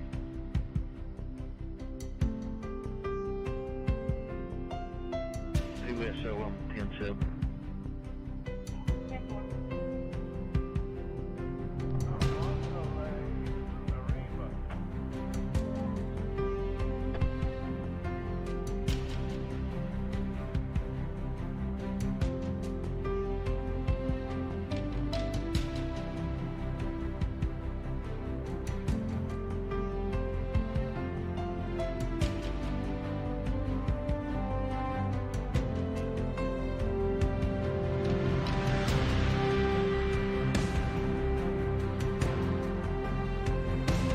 Okay. Okay.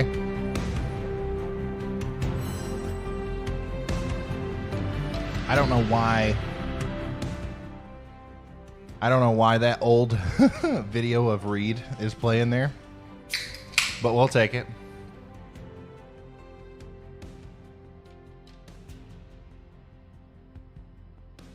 Thanks for standing by while I took a short break. I ate some food too. It's been a while since I've eaten. But thankfully, the whole time I was gone, we had no new tornado warnings. However, we are getting some reports in now from Mayfield of some of this stuff that's going on with the damage. Okay, so we do have this is an unconfirmed report, but it says significant damage has been done in Winfield. Sorry, Winfield. I think I said Mayfield. The three-letter word followed by field, easily confused. Anyways, significant damage has been done in Winfield from a strong tornado. I can confirm there are people trapped and businesses are damaged. The city has taken a direct hit. We don't know if there are any injuries at this time. That's an unconfirmed report. That's like a post somebody made on Facebook, but apparently they're from Winfield, so...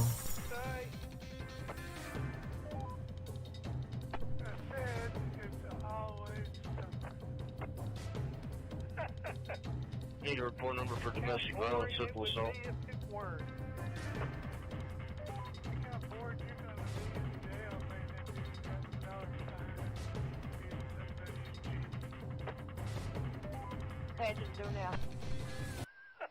Yeah, sorry, I did not mean Mayfield.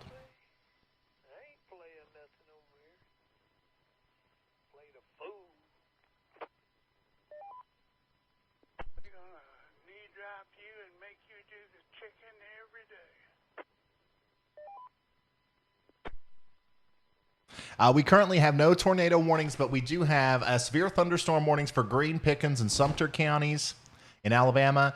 Also, severe thunderstorm warnings for Kemper and Noxubee counties in Mississippi. And then Walker, Winston, and Fayette counties in Alabama are also under severe thunderstorm warnings. Copy. Here's a big look at everything that's going on.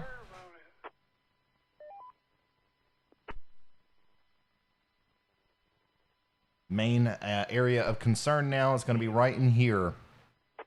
If we do get any more tornadoes tonight, it's more than likely going to be south of Huntsville, north of Birmingham, somewhere in there. We also continue to have this supercell storm that is kind of looking a little crazy.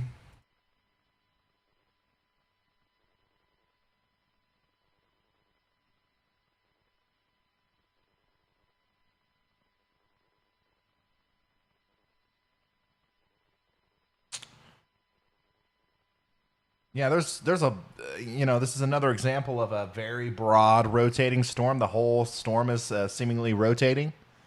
But this is north of Geiger, south of Memphis. And, you know, it's got a severe thunderstorm warning, but we don't have a tornado warning here, even though we do have a couple areas of very significant rotation on the bottom of the storm. It's broad, though. There's no tight couplets there. So we do have a storm chaser, Evan Evans, right in the path of it here. So he's going to let us know, I'm sure, if there is if there's a tornado down with that thing. Also, the storm just went over top of Brett Adair. These are Chris Jackson. These are some veteran storm chasers that would definitely have said something if there was a tornado down with it.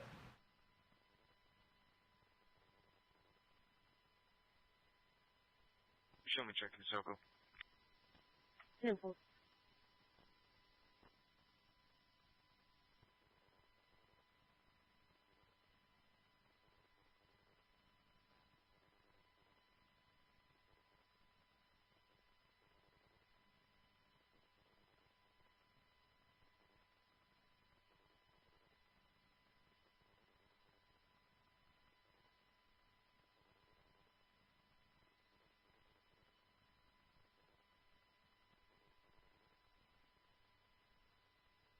Go ahead. CU22, the U Club, apartment number 250. Yeah, so some people have noted that this supercell, if it holds together, it's heading right towards Tuscaloosa, which is true, but it's important to remember that this supercell is, you know, it's not produced a tornado yet. They provide to place a hold on him, and they're gearing right to pick him up. 10-4, is that the first subject or the second subject?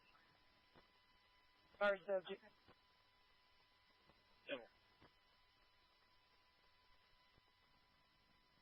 Florence, Florence, you can go to sleep. Amazing.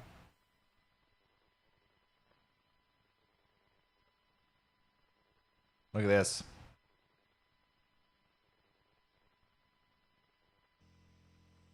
So this is a picture Stas took of the tornado as it was going through Winfield. And you can kind of see it there. It's illuminated by a power flash. So the tornado kind of like hit either a transformer or some power lines and caused a little bit of an electrical explosion there, lighting up the tornado. Usually that's the best way that you're going to see a tornado at night if there's not a prolific amount of lightning. Dispatch to Buffet 11.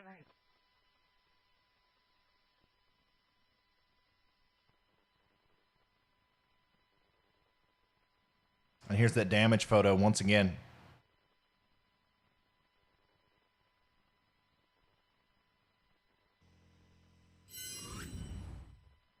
Buffet 11. Here's a broad view of everything once again. Huntsville, the storms have just went by Huntsville, so you know, as the rain kind of weakens down a little bit, that's all. You can go to bed after that. Coleman, you're getting ready to get hit by a strong storm. Jasper's getting ready to get hit by a very strong storm, severe thunderstorm. And then, you know, the strongest portion of what we have left here, or at least the most concerning bit as far as tornadic activity goes, is getting ready to close in on the Birmingham and Tuscaloosa area. So, you know, this is James Spann territory. I would say that a lot of people in this general vicinity are watching him. But if you're not, if for whatever reason you're watching me, I'm going to be here for you as best as I can.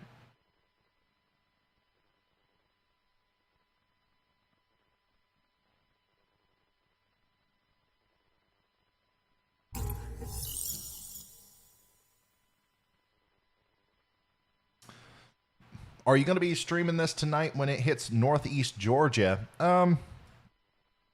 Well, the topmost part of the line here is really weakening pretty fast, and that's going to hit northeast Georgia within the hour. So I should certainly be streaming then. However, I'm only gonna stream until these storms right here stop producing tornadoes or tornadic signatures, which I think is probably going to happen after they get past Birmingham. So I'm not 100% sure how much longer I'll stream, but I don't think I'm hoping anyways that this won't be another 10 to 12 hour long stream. We've already been going for 5.5 hours, so we'll see though.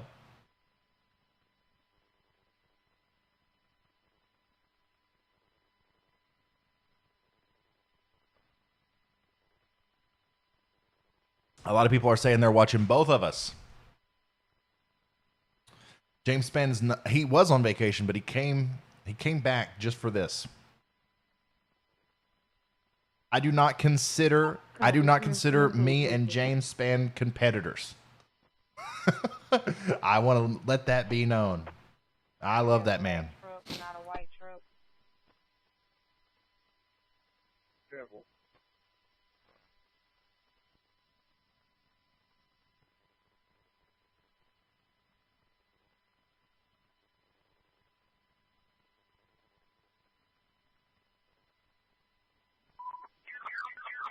Diet Coke, it's a bit of a switch up from the water. Yeah.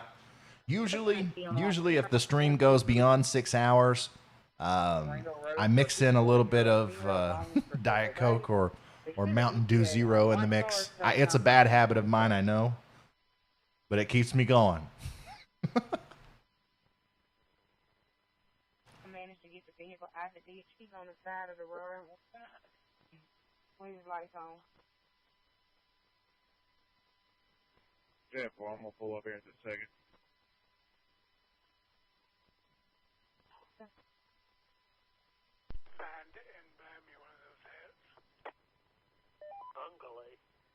Yeah, the current temperature in Tuscaloosa is 76 degrees. So there's still a pretty good amount of instability out in front of these storms for sure.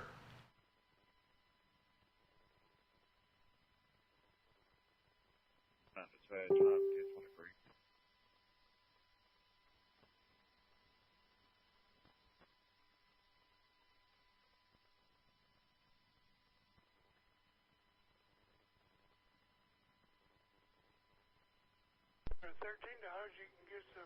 Any more chance of raining fish today? I'm not sure. I'm not sure if the threat of raining fish is over yet, but I think we can all handle that.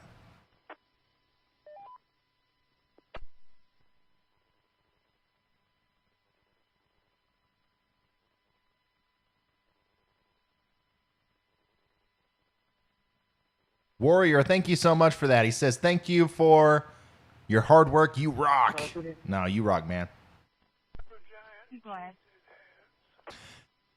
You know, it's surprising to me how little information we're getting out of, I keep wanting to say Winfield. But we are getting some. Here's a look at the, what is that? Spann Real Estate? Does James Spann own a real estate company down here? Is that what that says? Anyways, you can see there's a lot of debris. A lot of debris in the roadway in the parking lot here. Downtown Winfield took a direct hit tonight. I'm good. Whoever had the 1050, they left the area as single vehicle, so I'm trying to locate it. We got the best quarterback on the field. We're going to let Central Dispatch, you got anything holding? Definitely. He's thrown it. Second time.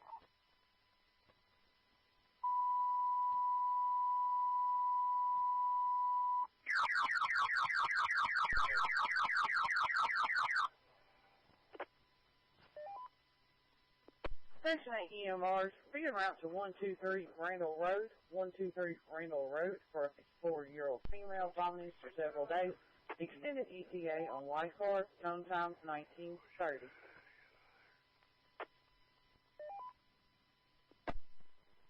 That Dabo packet.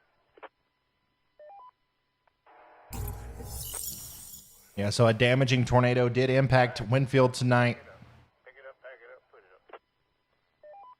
Thank you, Joshua. Thank you, Laura. Pick it up, pack it up, put it up.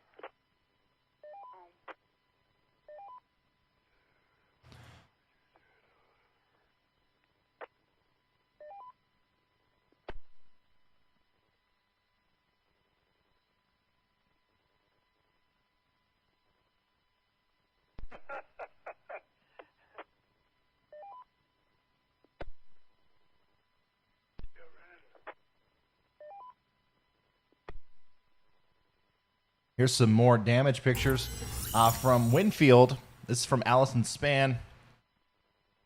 Roof damage in downtown Winfield. That looks pretty significant. That looks pretty daggone significant. And then this is the inside of my papa's office in downtown Winfield. Oh, so this is Allison Span's dad's real estate company. I see. Not James Span. I see.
The Weather Nerd says, hey, Ryan, you're doing a good job. Keep it up. Thank you, man. Nick says, you're saving lives. Thank you. Thank you for the very kind words. Joshua says, I love watching your in-depth weather videos. Well, I love reading your awesome comments. Negative contact. The caller still at the mini mark.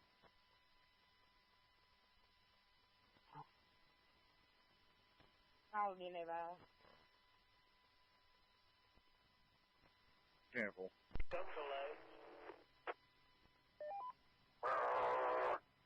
Just trying to see if there's any more stuff coming out of Winfield. As of right now, still not hearing anything about obviously we're hearing a lot about damage, but not hearing anything about injuries, which is a very, very good sign.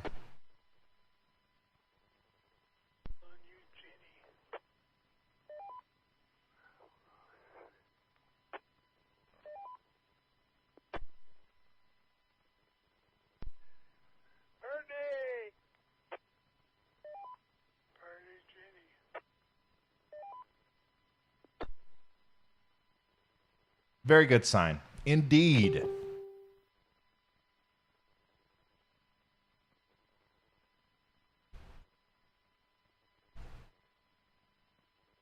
All right, so as long as that Supercell down there south of Tuscaloosa doesn't try to, do something silly with us, I think we're going to be all right. I think that we're calming down. Obviously, we're going to keep watching that very closely, but as of right now, I don't see any cause for great concern. But we're going to watch it. We're going to watch it on all the radars. 4-4 dispatch for tonight. And remember, just because we don't have any tornado warnings right now doesn't mean that these storms are something to balk at. If you are in, Bremen, Dodge City, the Colony, Arkadelphia, north of Birmingham here, there's a pretty significant severe thunderstorm getting ready to go through. So keep that in mind. Coleman, you're getting it now. Albertsville, you're going to be getting it in about an hour. Scottsboro, you're going to get some of that heavy rain here in about 30 minutes or so. Springville, okay? Springville on the northeast side of Birmingham. I'd watch out, okay? I'd watch these storms very closely. I wouldn't go to sleep. Pretty much like if you are in this general vicinity, inside of that box, that includes Rome, Georgia. That includes Gadsden, Alabama, Birmingham.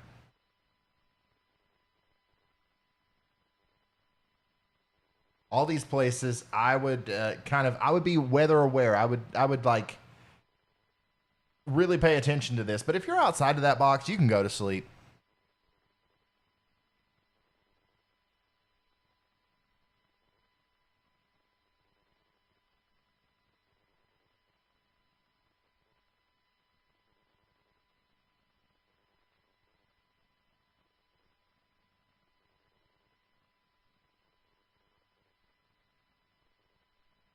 damn cake for it.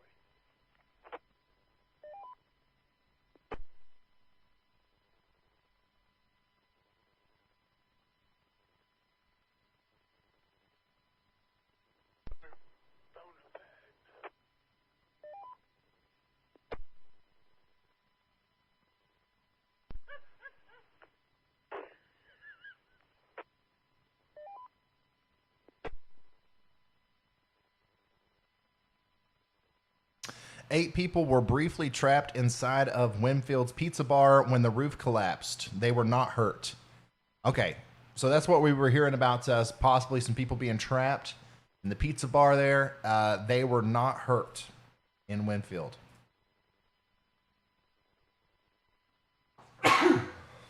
Excuse me.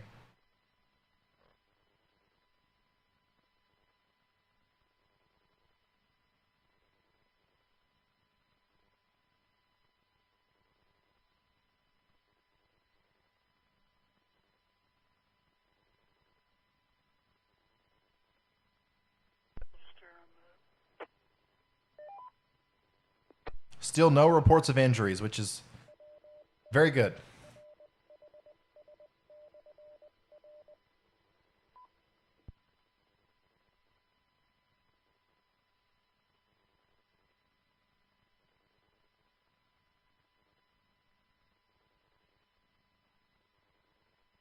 New severe thunderstorm warning for southern Coleman County until 8:15 p.m. Central.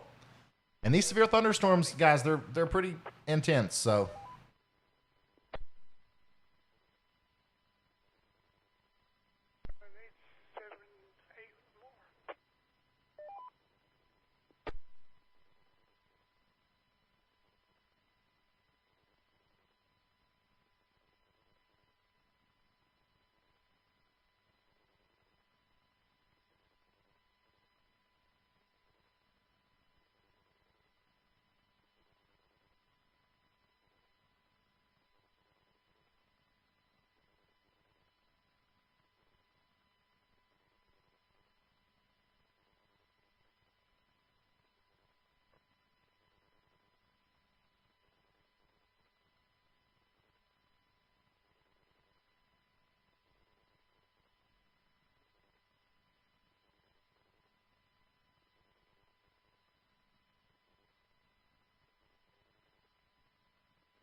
still no real updates to give you.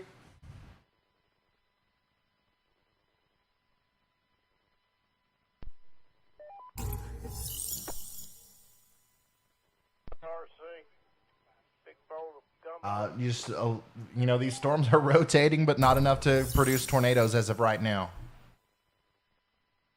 No, not tonight. That's leftovers. I hope they were tasty. Martina, thank you so much. Anything coming for Kentucky? No, just some rain. Just some rain.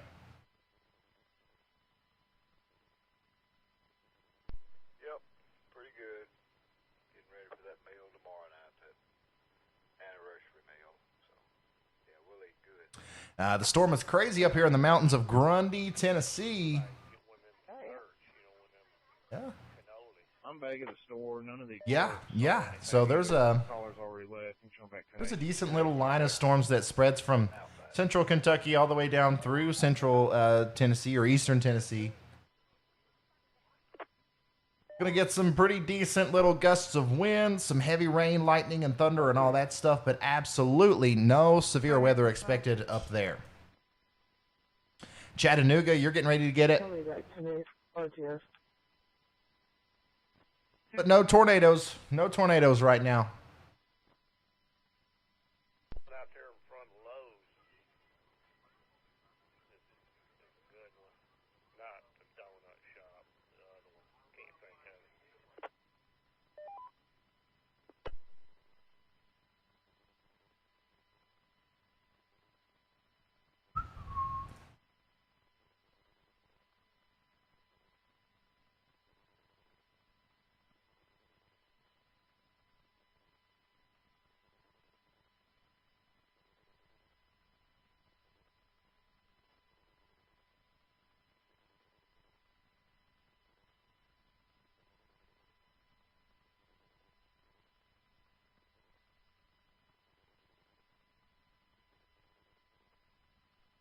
Thank you for submitting an application, Creative. We'll get to those as soon as we can. I've got a feeling we probably got a lot today because we mentioned it in front of 10 or 12,000 people. But hopefully we find some people that are wanting to help, and because the more people we have like behind the scenes, I think making things run smooth, the better.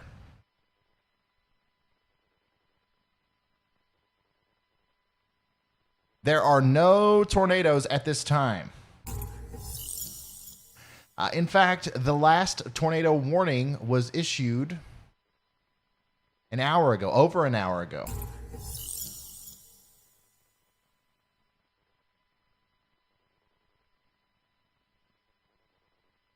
We got damage at the Cardinal Restaurant in Winfield.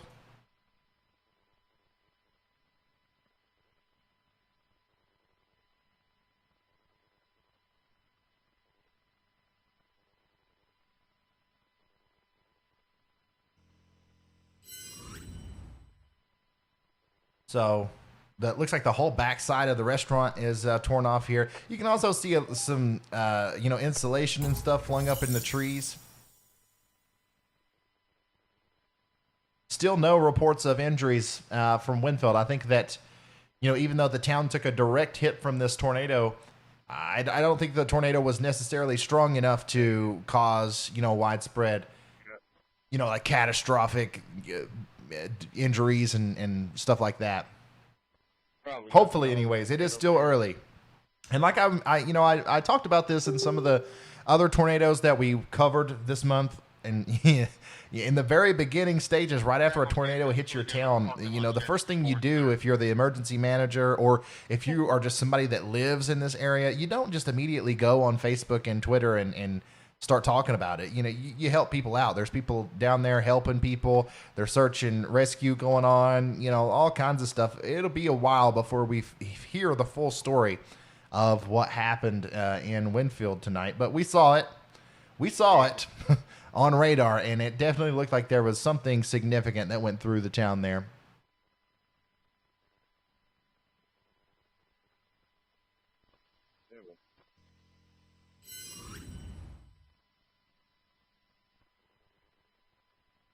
Thank y'all for tagging me in this stuff.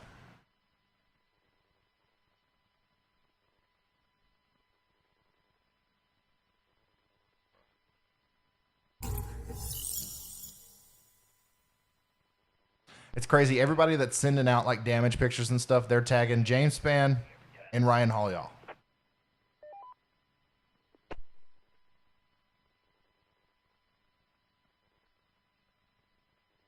Never thought I'd see the day.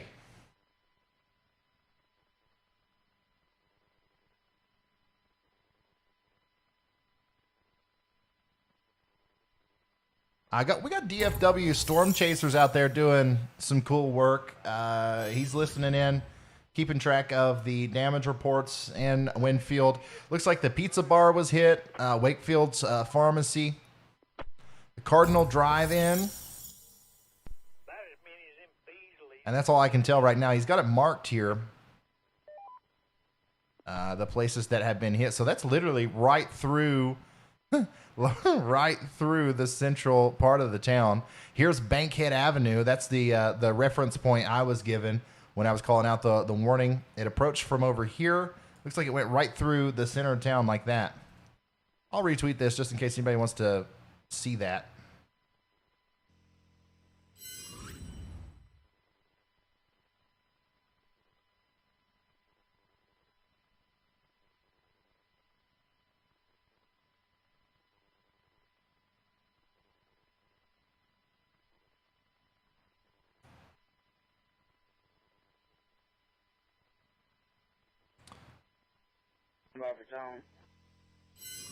Here's some more damage here in Winfield.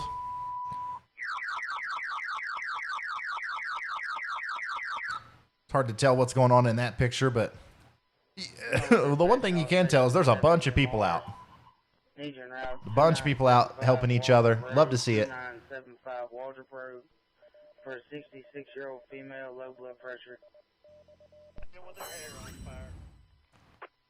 You love to see it, and you know, in some cases you hate to see it. The people that are actually out there helping, we love that. But a lot of times when they, you know, this happens all the time actually when I'm monitoring situations like this. If a tornado goes through a town, the people from just outside of the town just get in their cars and they drive there to go look at what happened. And it just really, it doesn't help anyone because it just clogs, you know, the roads up, and it just causes problems for the people who are trying to get in there and help.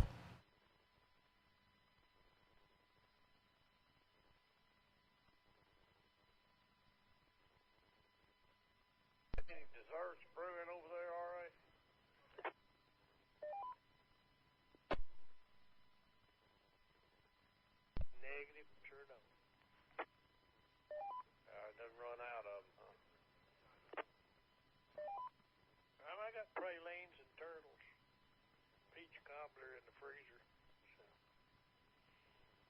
Yep, Chattanooga, that storm's coming through Chattanooga right now. It's going to continue to rain heavily, and the wind's going to continue to pick up a little bit, but everything's pretty much below severe limits right now. Scottsboro, you're getting ready to get hit by a big wall of wind and rain. Albertville, also, get ready for that. Winona, Walnut Grove, the Colony, Hanceville, all these places, you're getting ready to get hit by a very significant thunderstorm, a severe thunderstorm with 60-mile-an-hour winds and 3/4 of an inch size hail. So if you're in the Colony, Winona, Walnut Grove, any of these places right here, get ready for that because that's actually going to be a significant storm. Jasper, you're getting the storm right now. It's going to rain for a while. Watch out for flash flooding. Warrior, north of Birmingham, you're going to get the southern side of that significant severe thunderstorm here within the next 30 minutes. As of right now, no naders. No tornadoes right now. A bunch of strong, severe thunderstorms.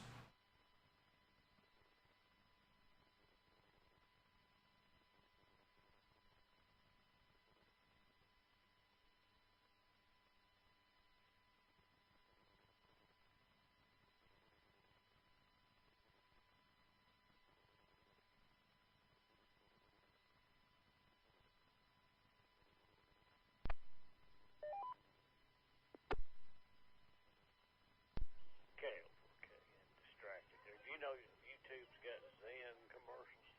705 responding. Yeah, this storm here is still twisting and turning like crazy.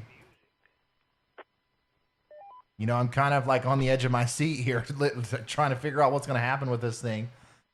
This is just a severe thunderstorm right now. No tornado warning, but if I'm in Union, I'm watching this storm closely. It's going to hail. There's going to be some really strong winds, but this whole thing's rotating too, so we got to watch out for the possibility for a tornado. And then, of course, this is going to be running the road, okay, just south of Tuscaloosa. This is the infamous, like, sort of tornado alley on its own of Alabama here. There's so many tornadoes that have happened in this area. It's unbelievable, actually. And this storm's getting right into that part of the world that has magic tornado creation abilities. So, you know, as non-scientific as that is, it's okay. I'm on YouTube. I can say that kind of stuff. So let's go ahead. If we live in this area, let's not freak out. Let's not take shelter just yet, but let's watch that storm. A lot of people are saying, Ryan, when are you going to stop streaming? Don't leave just yet. I'm not going to. I'm not going to leave just yet, and I'm certainly not going to leave until this storm has cleared the Tuscaloosa area, at least. Now, we'll reassess everything else, and we'll talk about what's going to happen all the way into Atlanta and all that stuff before I go. But I'm not leaving just yet.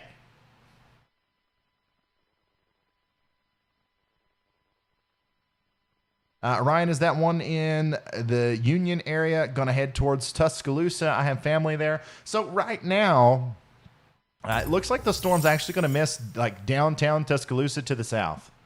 But just south of Tuscaloosa, around Moundville, Utah, you know, all these places down here, that's who's going to be impacted by the storm. Not 100% sure if it's going to produce a tornado. In fact, it's very unlikely that it will. But we're going to watch it as it goes through.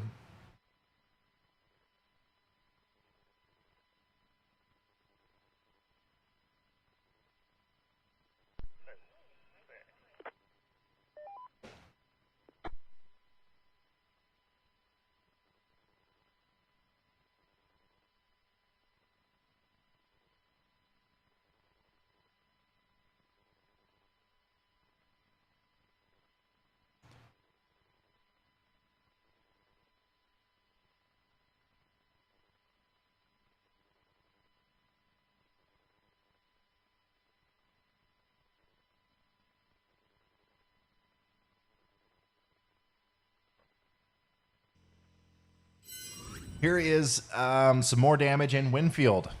This looks like this is probably that same restaurant we were looking at earlier, right? Oh, look at that. Look at these nails sticking up.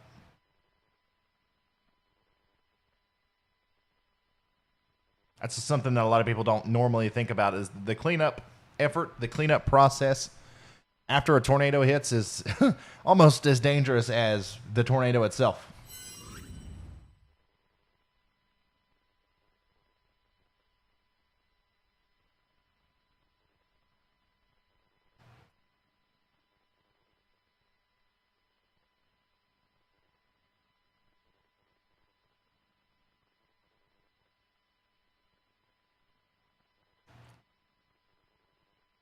Under that ball a little longer.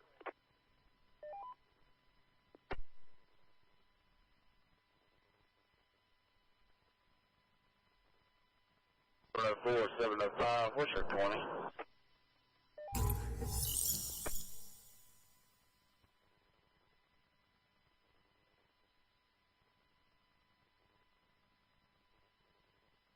Oh, look at here. So Vince, our professional storm chaser Vince Welty, I thought that he was like on the road to like a hotel or something, because we watched him intercept these storms way back up here near Aberdeen, okay, in Mississippi. And I just checked on his spotter dot to try to check on where he is, and he's almost in Tuscaloosa. 4 minutes. So I don't know if he just plans on staying there tonight, or if he's if he might actually be trying to get in front of this storm. So that's interesting. Once again, let me pull this full here.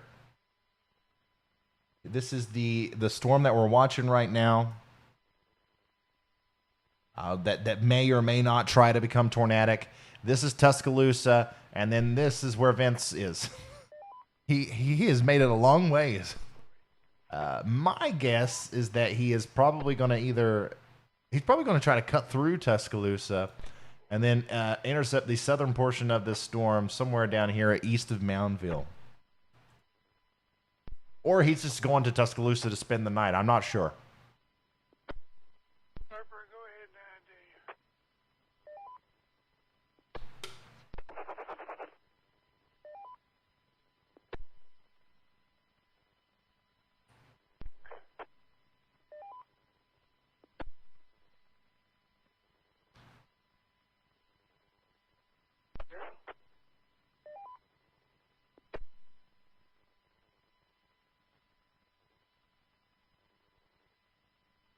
Punch it. Hit the gas, Vince.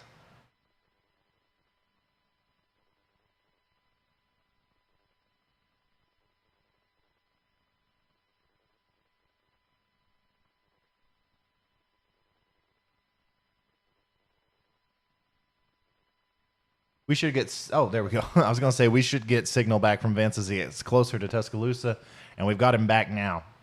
So we're gonna at least continue to follow him through the adventures of trying to catch up to this storm. 49 P. Huh. He's awesome, man. Never stop chasing. Never.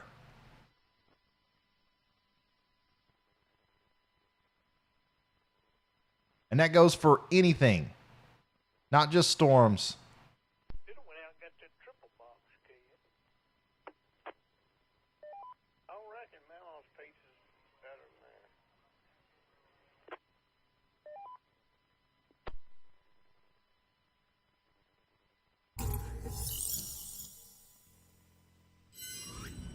Here's another picture from Winfield.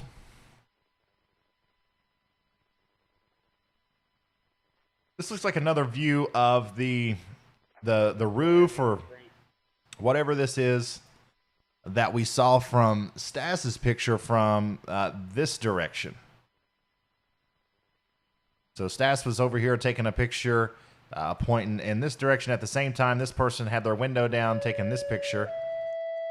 So this is right in the middle of town there. Look at the street lights are down. That's pretty significant damage.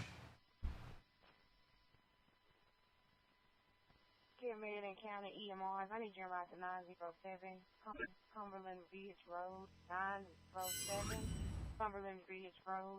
I have a 45-year-old female with COVID. She has low blood pressure and about to pass out. She has a fever and she does have stomach pain. Patient is also nauseated. Time out 9657.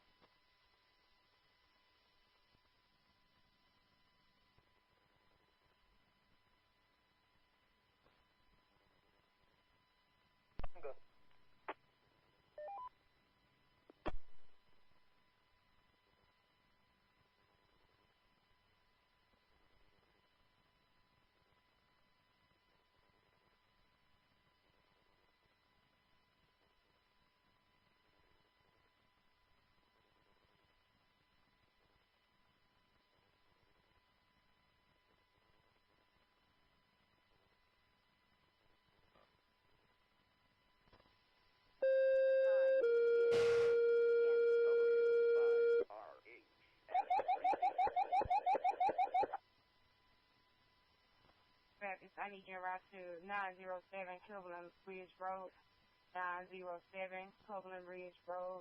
We have a 45-year-old female positive with COVID.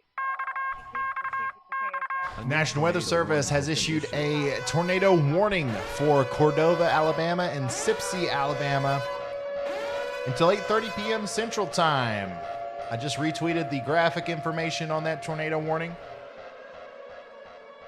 That's Walker County. Walker County is under a tornado warning now. That's down here south of the colony. It's south of the main area that we were watching earlier. That's north of Birmingham, right near Cordova and Sipsey. There, that's where we got the main area of rotation. Let's come over here. All right.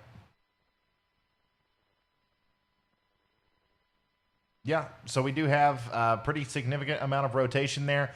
Moving into the Sipsey area once again. There's not a lot else out there, though. Bring this radar over there, too. Let's get all of them on it. C22 to 289, counter road 417, 289, counter road 417. One vehicle seems to be no injuries. Yeah, so this tornado will be near Sipsey, like imminently if it hasn't already came through right now. And then Campbellsville, Coon Creek, Empire, Dilworth, Creel, Empire Road, and then over towards York Mountain and Sloan. If any of these places ring a bell, you're under a tornado warning. Oh man, there's actually a correlation coefficient drop, a tornado debris signature. More than likely, that's what that looks like. Right there, north of Summerton. North of Summerton.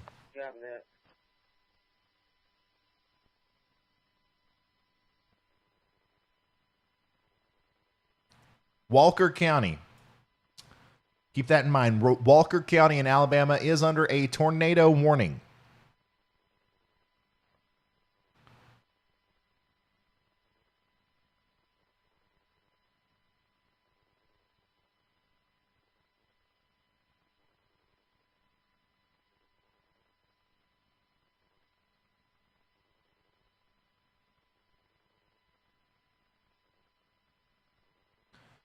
So even though Cordova is in the tornado warning, the tornadic portion of the storm has already passed Cordova.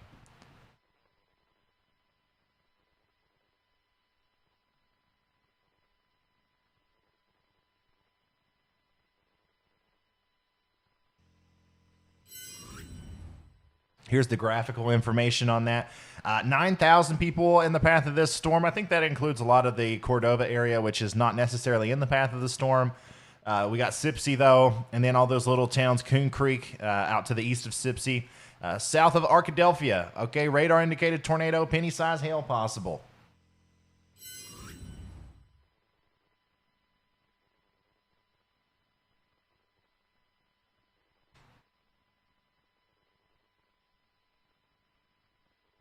Once again, Cordova is in this tornado warning, but I do not expect a tornado to actually go through Cordova. However, if you're in Sipsey or anywhere east of Sipsey, there's something that's coming through right now. Not sure if it's a tornado, but definitely could be. Let's check back in on Storm Chaser Vince Welty. He is... Man, I swear we just talked to him not too long ago, and he was like, man, you know, I'm thinking about just chilling. And now he's in Tuscaloosa. He's just about in downtown Tuscaloosa. He's going to catch up to this storm. The man is a wizard with the roads.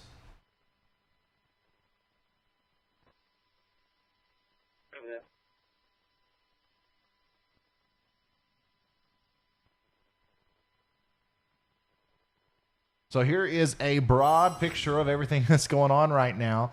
We got some strong storms from Chattanooga down into the Fort Payne area in northeastern portions of Alabama and northwestern Georgia. Nothing severe up there, just some really strong wind and rain and lightning and thunder and all that good stuff. And then as you get a little bit further south, these storms from Albertville all the way down into the Birmingham area are severe, okay? 60-mile-an-hour winds, inch in a diameter size hail. These are coming towards Gadsden in an hour or so. Springville in an hour or so. Birmingham, maybe a little bit longer than that because it's going to take a while for the southern side to catch up. And then, of course, we have our tornado warning here for Sipsey, Summerton. And, you know, if this continues to produce a tornado, we could be talking about the I-65 corridor there north of Birmingham around Warrior. So let's go ahead and prepare for that.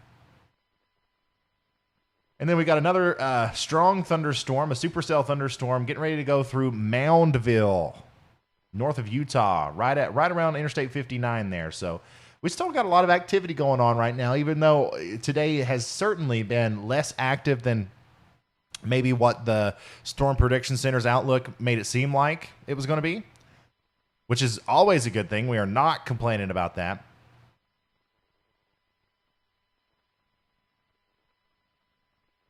But yeah, it's pretty active.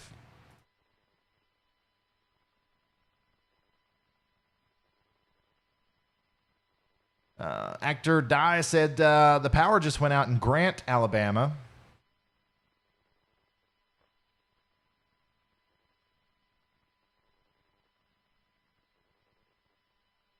Oh, and he sent us a video. Oh man, that would have been funny. He sent us a video of the storm going through. Let me show you that. And Weather Nation said, "Hey man, can we have permission to share this video on air and online with full credit to you?" It would have been funny if you said, no, only Ryan can use it. Not really. We don't want to do that, but that would have been funny. But yeah, it looks like a pretty good storm going through Grant there, and then the power went out right after that. So hopefully they get it back on soon.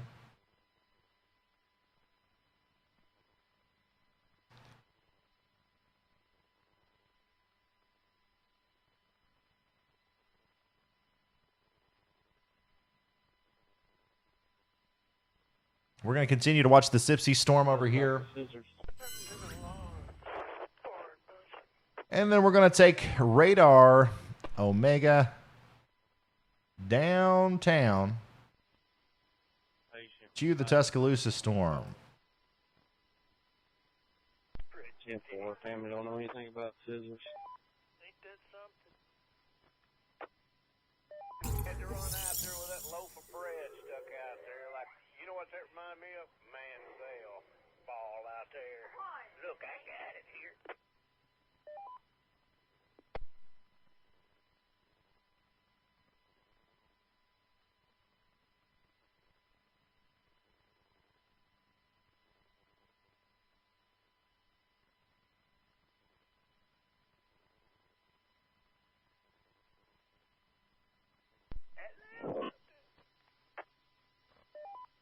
Purdy. That's pretty bad.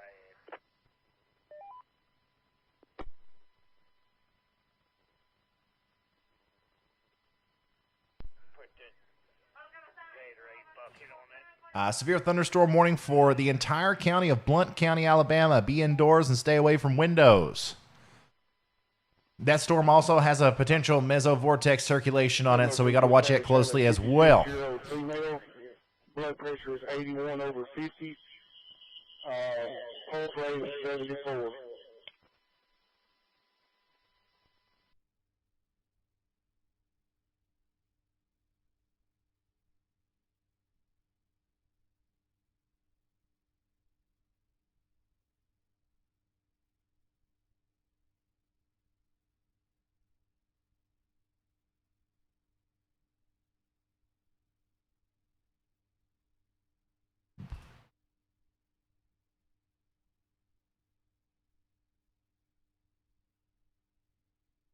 Keep calling time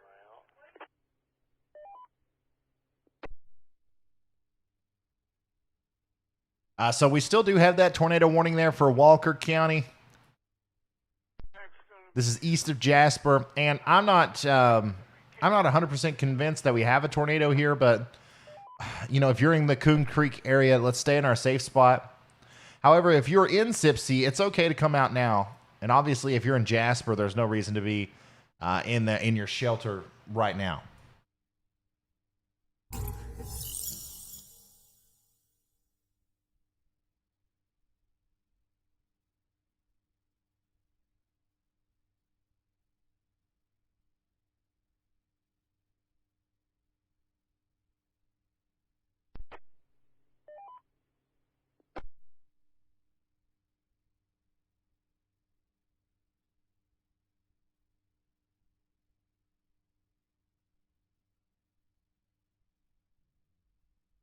Gonna have a heart attack dumping all that cold Gatorade on.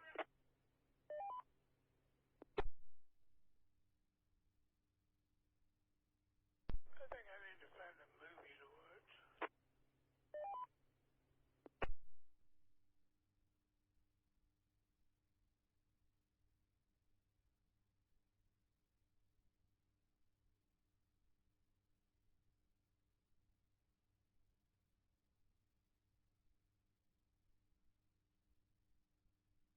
Once again, we have a tornado warning for Walker County in Alabama. That includes Sipsey, Cordova, and just north of Summerton.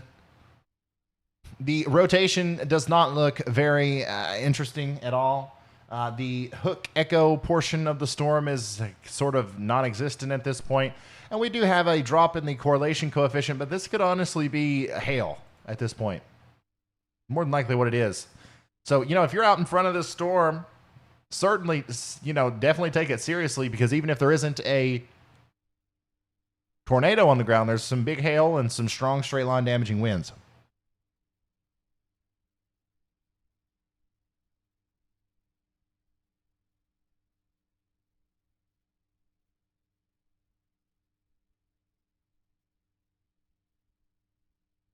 New severe thunderstorm warning for Cleveland, Tennessee, and Etowah, Tennessee, and Hopewell, Tennessee until 9:45 p.m. That's the first batch of severe thunderstorm warnings that's been issued for the northern part of this line. Let's go back out and take a look at the broad view again. I want to see that. Yeah, so over here near Cleveland, north and east of Chattanooga, very strong storm going through, producing not a tornado warning, but a severe thunderstorm warning south of Athens there along I-75.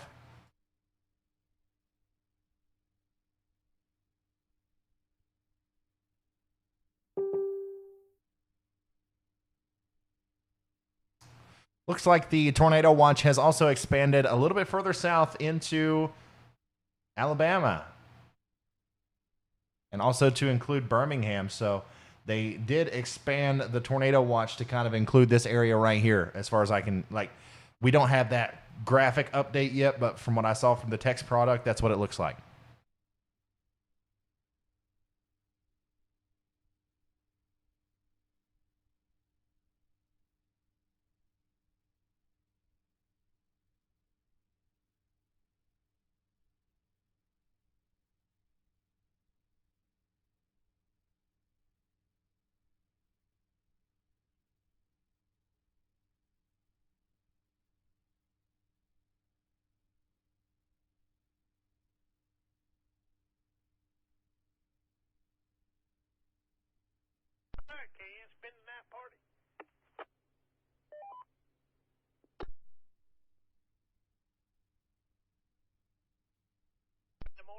Pancakes, bacon.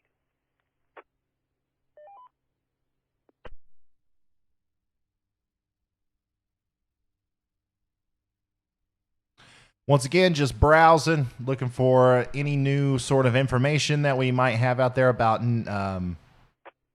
Winfield. And, of course, the other storms that are ongoing.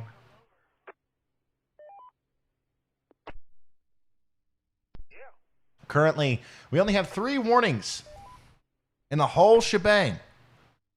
We got Walker County, Alabama under a tornado warning. We have Bradley, McKinn, and Polk County in Tennessee under a severe thunderstorm warning. And Blount County in Alabama. I don't know why I'm sneezing so much, guys. I'm sorry. But Blount County, Alabama is under a severe thunderstorm warning as well.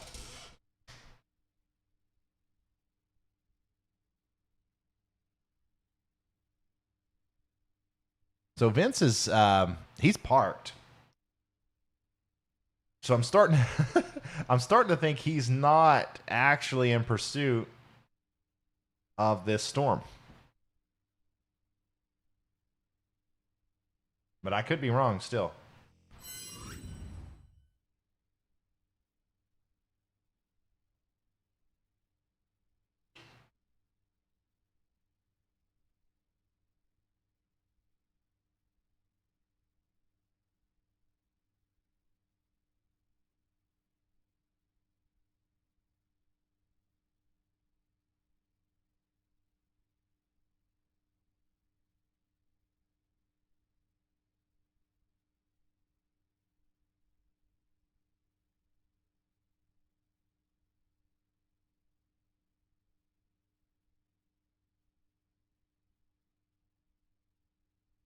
Oh, here's something interesting. Somebody sent me this Google Maps coordinate.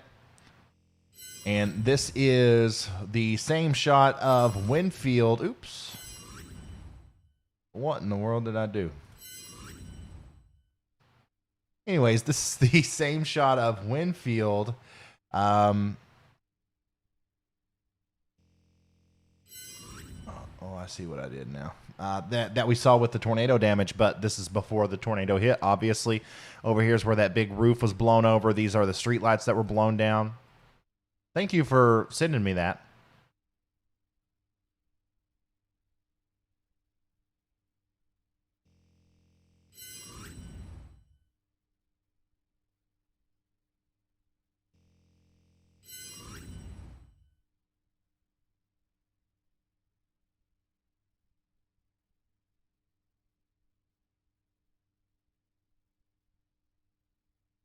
Power's flickering, and we got heavy winds in Guntersville, Alabama.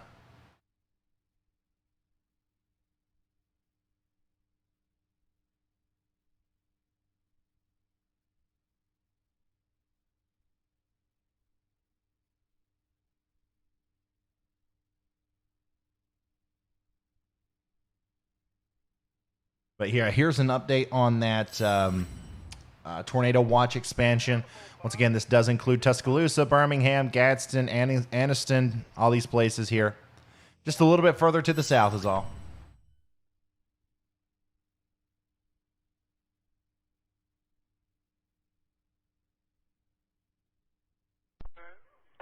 Our storm over here near Sipsey is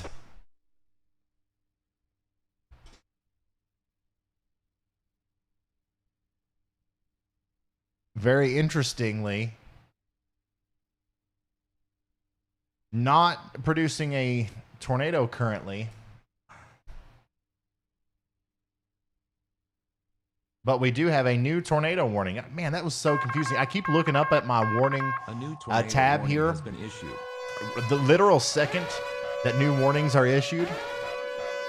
And like it's not updating on everything else. And I'm just so confused. Anyways, we have a new tornado warning for Rainsville and Henniger in Sylvania, Alabama until 8:45 p.m. Central. Okay, so that's a completely different storm. So I think the one over here near Sipsey is done. I think y'all can come out of your safe spot, okay? Now we're worried about this up here to the north and east.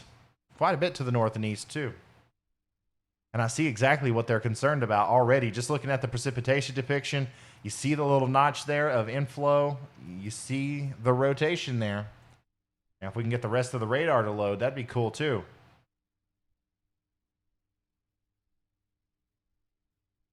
Once again, that's up here, north of Fort Payne.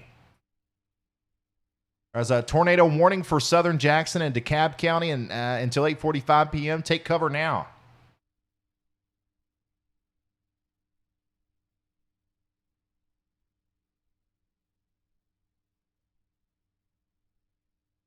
Yeah, there we go.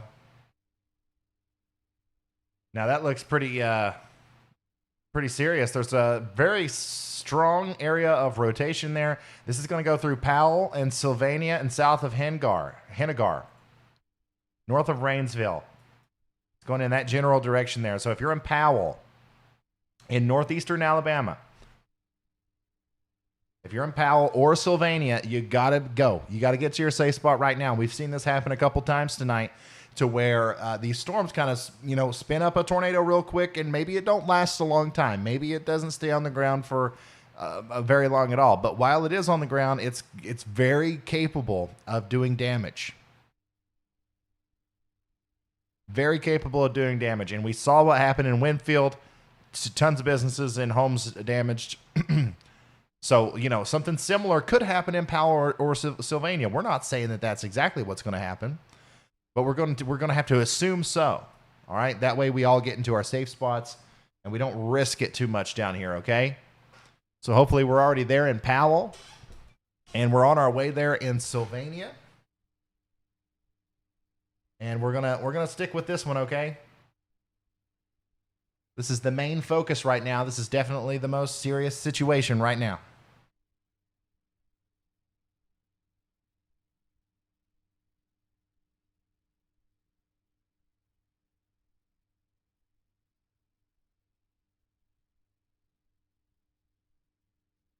It is a very broad mezzo. So there's not like a really tight couplet here, and there's also not a noticeable drop in the correlation coefficient. So I'm not as confident that there's a tornado on the ground with this as I was as the one with Winfield. However, things can change very quickly. And just like that, that's an interesting area of potential rotation where we could be seeing a tornado. And this is, once again, extremely close to the literal center of Powell in the northwestern side of Rainsville.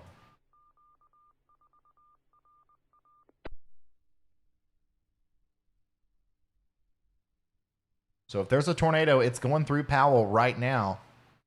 And next up, it's going to be going through the space between Rainsville and Sylvania. This is a populated area.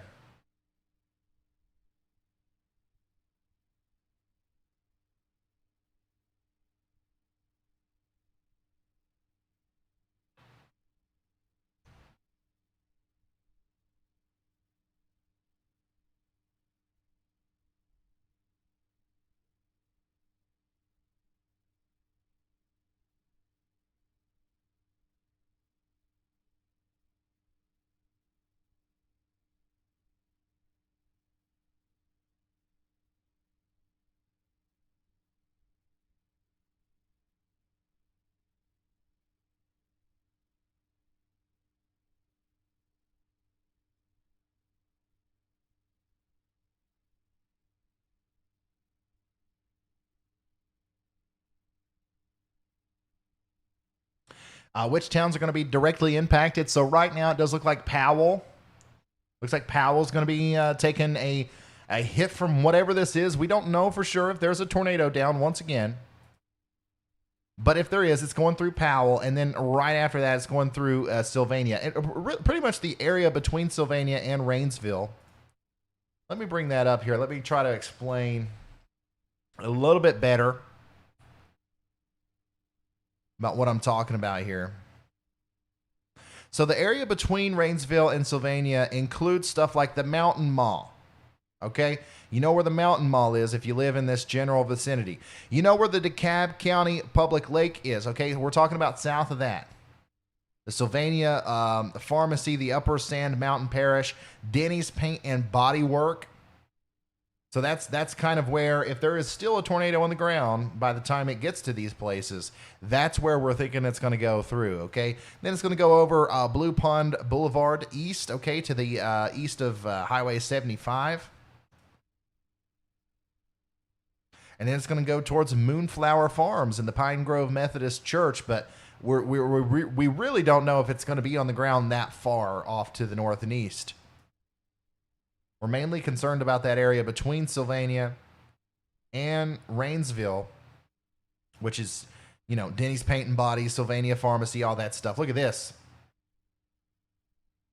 Once again, the rotation there on the velocities, you know, have increased a little bit. There's enough stuff here between Powell and Rainsville to where if we do have a damaging tornado, we will likely see a correlation coefficient drop at some point here, some sort of tornado debris signature. But right now, at this very moment, if there's a tornado down, I do believe it's right near the Northeast Alabama Community College. It's going to go across Straight Creek Church, more than likely, and then once again into that area that I was just talking about, the Upper Sand, Mountain Parish, and all that stuff. North of the downtown Rainsville area. Okay, so if you're familiar with Rainsville, you know where the South Saudi Creek is. All right, it's north of that. And there it is. Holy smokes. The northwestern side of Rainsville is taking a direct hit from a tornado right now. And just like I was saying earlier, we would see the debris, and there it is. There's pieces of houses, pieces of businesses being lofted up into the air right now. The correlation coefficient drop is there. So we definitely have a tornado on the ground right now. Hopefully this time we get a confirmed tornado warning from the National Weather Service. This is a tornado debris signature on the northern side of Rainsville. Once again, this is hopefully we got people watching in Rainsville. We got to get back on our sharing game. All right, we got to get this in front of as many people as possible. There's a tornado right now on the northern side of Rainsville. Okay, if you know where the let me see here. Let me make sure I'm in the exact right spot. If you know where the Play Zone Fun Center is, okay, in the Upper Sand Mountain Parish, the tornado is going to cross Highway 75 somewhere in between there, okay? And then beyond that, it's going to head over towards the Kim's Treasures business and the Mountain View Baptist Church.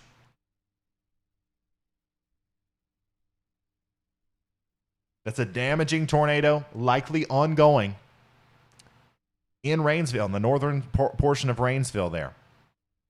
Man, it's crazy how quickly these things just spin up right before they hit these towns. Wow.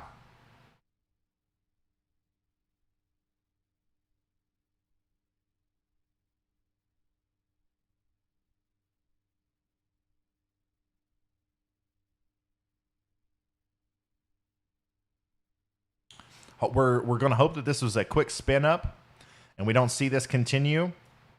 But nevertheless, I do think a damaging tornado did just go through the northern portion of Rainsville. Hopefully everybody was in their safe spots.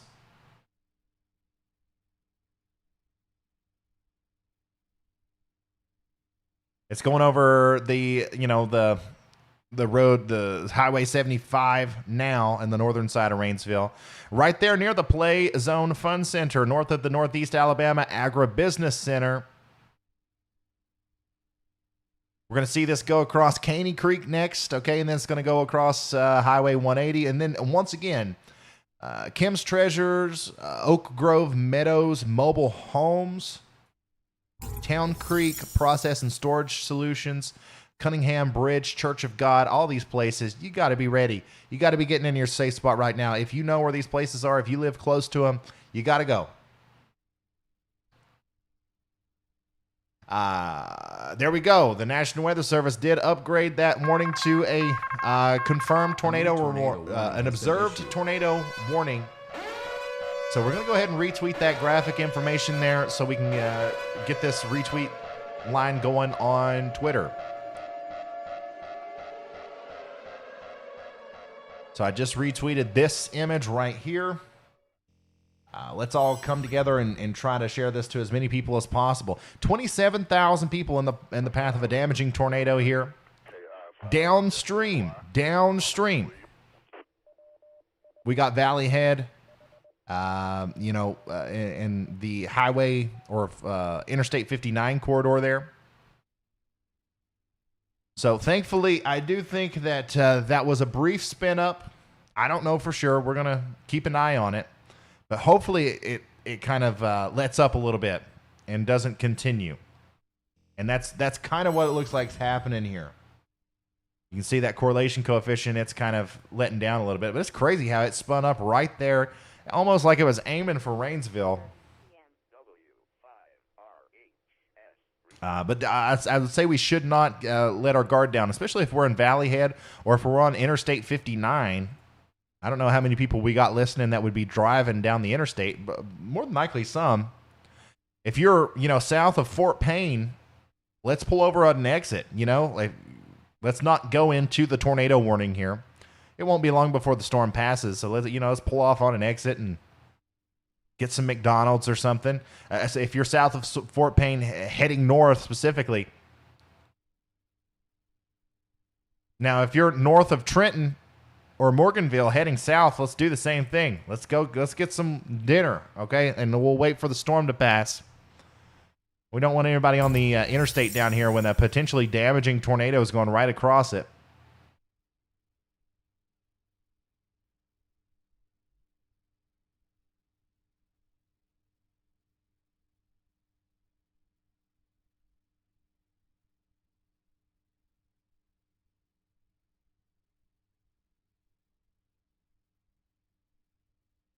Once again, we got a confirmed tornado warning for DeKalb County in Alabama.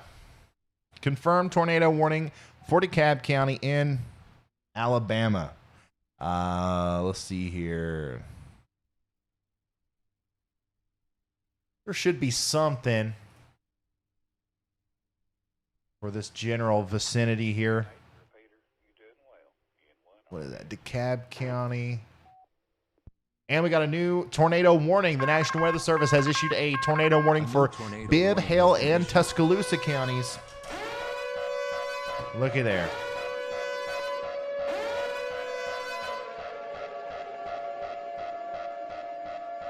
So our southern storm that we've been watching for a while, south of Moundville and Cypress here, it now has a tornado warning on it. This includes Duncanville, West Blockton, and Centerville.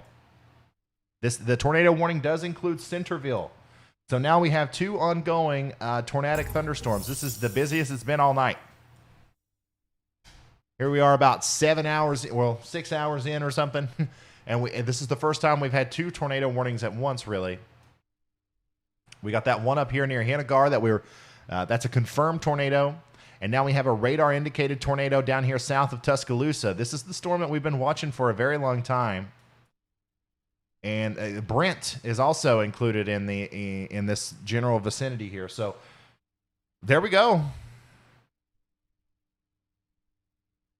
Let's get up close and personal with this one too.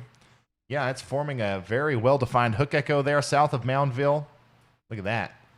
Lots of warm, juicy air coming in the front side, rain-cooled air coming down on the back side. Whoop. Get your rotation right there in the middle, literally just south of Moundville here. If there's a tornado, that's where it is. Going across Guinea. Okay, this is going to go across Highway 69. And then, you know, thankfully, it looks like there's not a lot of anything out in front of this. However, we do have Tram Road. Let's see here. Pound Hollow. Really, thankfully, there's not a lot of stuff out here. I don't think there's anybody that lives here, honestly. I mean, you got some stuff like this. But I don't know what that is. The next places, you know, if this thing wraps up and drops a tornado, the next places that are going to be impacted are going to be Little Hope, Pearson, Hagler, Eline, Ingate, Spencer, all these places over here closer to Centerville. I would watch this storm closely because look at that. That is definitely showing signs of rotation. We have a very real hook echo here. Vince is kicking himself. He could have been there. He could have been here. Oh, man.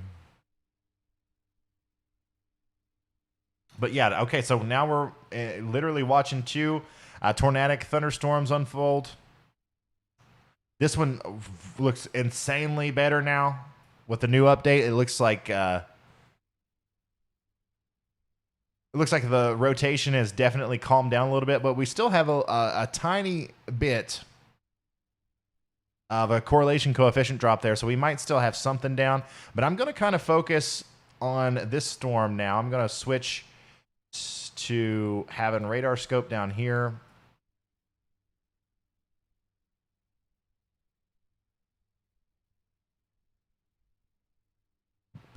And we'll move Omega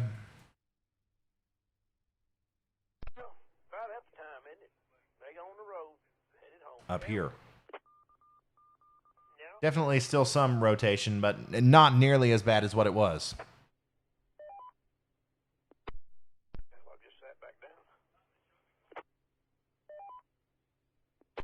So if you're just now tuning in, we got a tornado warning for DeKalb County in Alabama and Bibb, Hale, and Tuscaloosa counties in Alabama. We're focused in on the Tuscaloosa storm. Okay, by the way, if anybody's tuned in from Tuscaloosa, if you're in Tuscaloosa, this storm is not going to affect you. Okay, this is way off to your south there.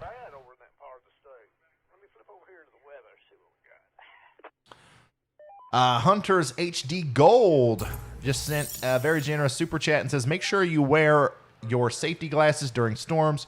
Eye injuries more than triple during storms. Thank you for that. And that's true.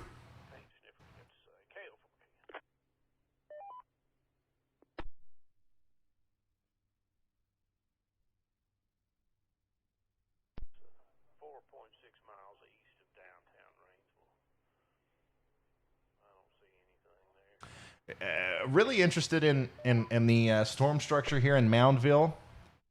Lots of inflow there. A little bit of rotation, really, right over Moundville. So we'll see what comes of that. So Storm Chaser Vince Welty,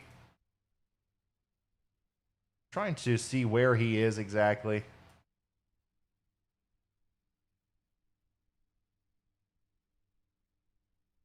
I really don't know. He might have turned his spotter dot off. But I think he is in pursuit of this storm once again, south of Tuscaloosa. So we're going to keep an eye on him as he gets dangerously close to this tornado-warned storm that's going through Moundville. Moundville, Centerville, Brent, all places where everybody that's listening to this should be in a safe spot. Get into the most interior room of your home.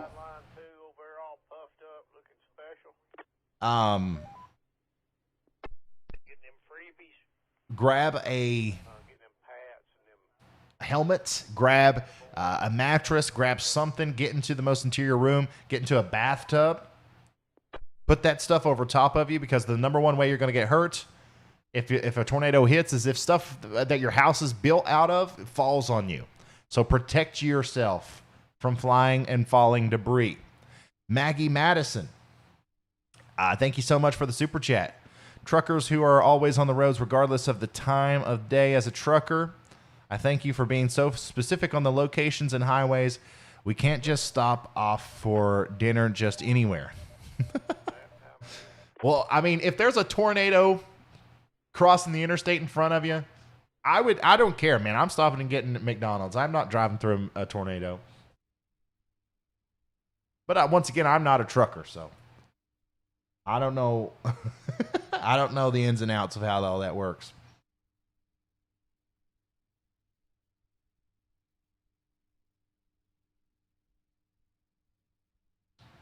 If you're just now tuning in, this is professional storm chaser Vince Welty. Professional storm chaser Vince Welty in pursuit of a tornado-warned storm just to the south of Tuscaloosa, which I'm telling you guys, every frame now looks a little bit more impressive. I think we have enough rotation here to kind of, start to consider that there may be a tornado down right here. There may actually be a tornado down right there. That's some broad rotation, but it's in the part of the storm where you'd expect to see a tornado. So we'll see what happens with it. The structure of this storm doesn't really support the idea that this is going to be a long-lasting tornado. A lot of the storm that just went south of Moundville is going to kind of choke off the warm air inflow. But we'll see what happens here. I don't know if this is going to make it all the way into Centerville and Brent and West Blockton, but we're going to watch it just in case. Daniel, thank you. Thank you for becoming a member. Just chilling on the back porch. Who would want to live in Sulphur Springs? I mean, come on. Well, you're born there. All day. In one, are you? That's another pretty good vantage point to see how broad the rotation is there if I switch to that different radar. But I think this is the one we got to stick with right here.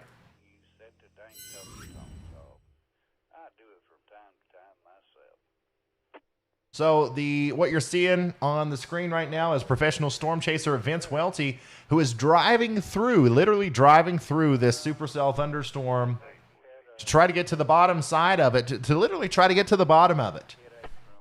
Is there a tornado or not? Professional storm chaser Vince Welty is going to let us know. What are you buying? I don't know how to comment on that. But I'm glad you're feeling better. I'm trying to get my humor back, but it's going to be a day or two. Good to talk to you, buddy. Brent, Alabama, it's time to take shelter. A dangerous tornado-warned storm is moving due east towards your town. Take shelter immediately. Also, lots of... now people are starting to take pictures in Winfield. So we're getting a lot of that coming in. I'm retweeting all that stuff right now, guys. If you want to look at it, at Ryan Hall, y'all, on Twitter. And on Instagram, and on Facebook, and on TikTok, and on everything. She gets up to the time she goes to bed and having to wait in between on the charge cycles. Well, what do you think about putting on her little electric motorcycle? What do you think about that? And no, I'm not just trying to up my follower accounts. I post very good... I think so. I post very good and consistent information about weather every single day on all those platforms. And you never know when you're going to need it. You never know when you're going to need it. I focus on the entire United States. Whoever's getting the worst weather is who I am. I am your local weatherman during that time. I don't care if you're in Oregon, Maryland, Florida, Wisconsin. It don't matter to me. Same thing with professional storm chaser Vince Welty. He will drive across the entire country to come to your neighborhood if there's a chance of severe weather, so we can keep you updated.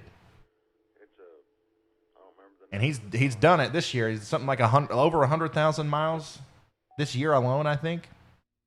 Yeah, I took it to Oklahoma over a year ago because one of the kinfolks pretty bad when we had one of those little narrow one decent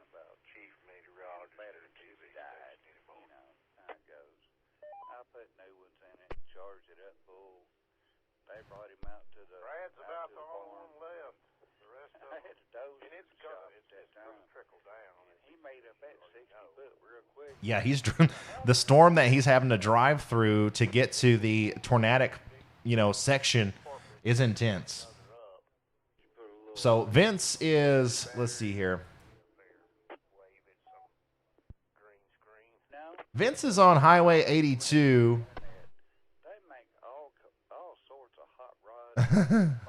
Yeah, let me show you on the radar where Vince is. Okay, so first of all, if there's a tornado, it's somewhere right around here, right?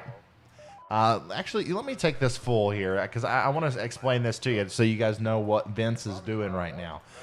So if there's a tornado, it's somewhere right here, right? So if you're going to see it, you need to be here. This is Vince. This is my drawing of Vince.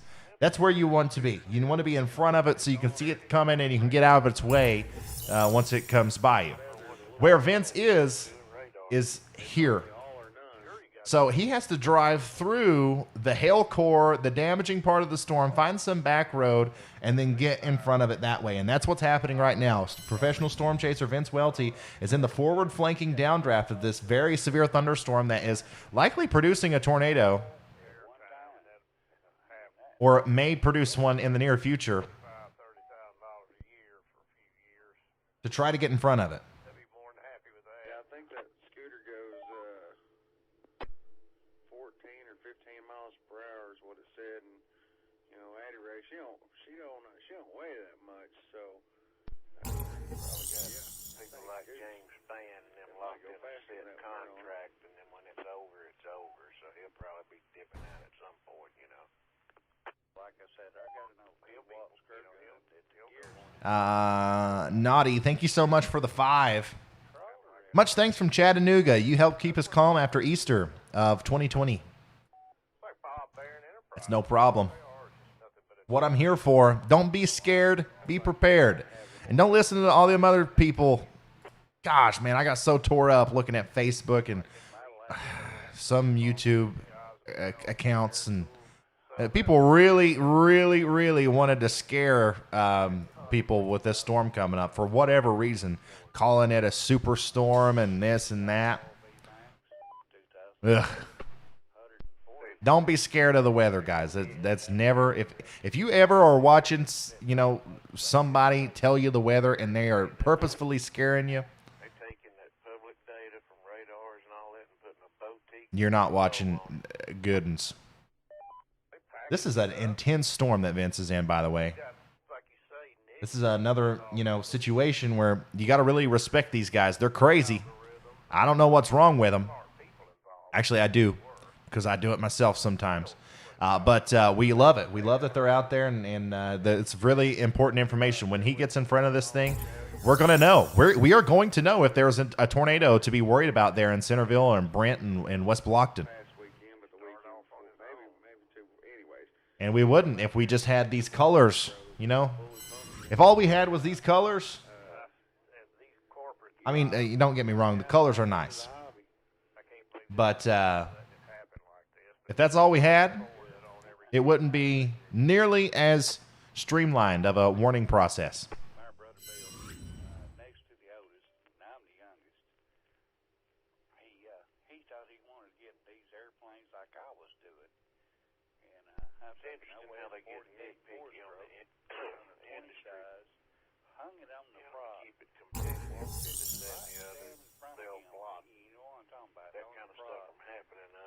All right, it still looks to me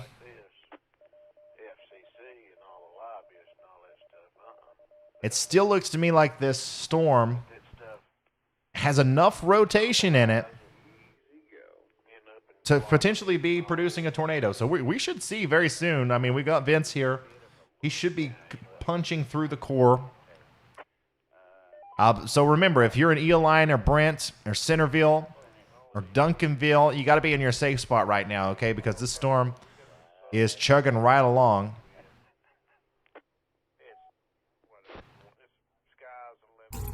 Very strong, very, very strong area of rotation here. But it's broad. Basically real estate now, because what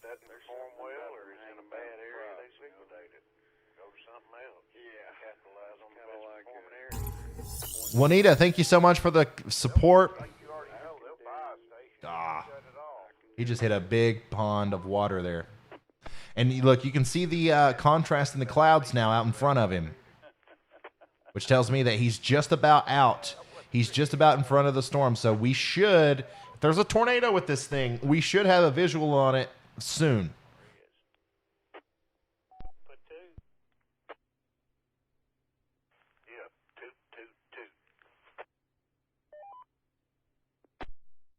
Yeah, this is a very intense storm. Very intense. Tell old Joe to go poop on somebody else besides the Pope.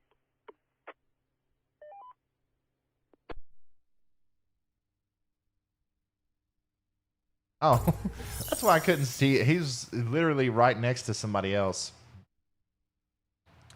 Okay, so this is Vince. This is where Vince is. Here is the potential tornado.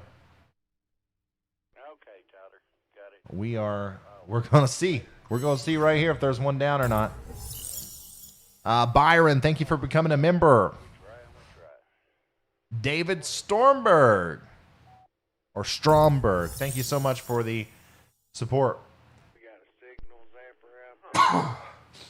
I don't know. I hope I'm not getting sick, but I'm sneezing way too much. Possible tornado will move into southern Tuscaloosa and northern Bibb County within the next little bit. Seek shelter now. Guys, this is vitally important. If you are in Brent, all right? If you're in Centerville, right now's the time to get in your safe spot, okay? I do think that the best chance of seeing a tornado is going to be to the north of the main populated areas, but Highway 82 there, between West Blockton and Brent, you got to be getting in your safe spots because this is a dangerous storm. Lots of rotation here. I'm not sure if we've got a tornado on the ground, but once again, we're about to find out here.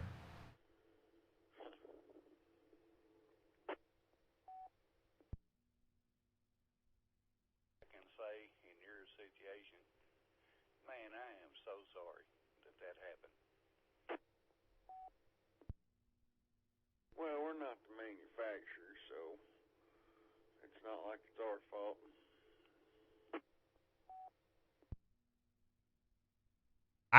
I'm still just shocked that Vince is here. He was way up in a completely different part of the he's way up in Mississippi near Amory for this same storm. He watched the storm go by. He stopped for gas. He stopped for food. And now somehow he is back in front of it. And I don't know. He's really good at what he does.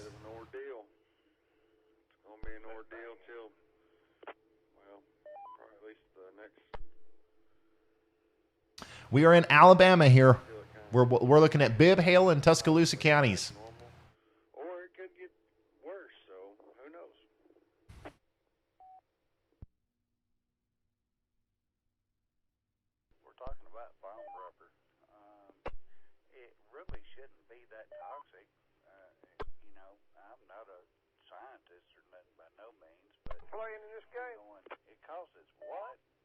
Looks like Vince has made it out of the heavy rain now, so he is in front of the forward flanking downdraft. Now he's just got to find somewhere to look off to the west to see the underbelly of this thing and tell us whether or not there's a tornado.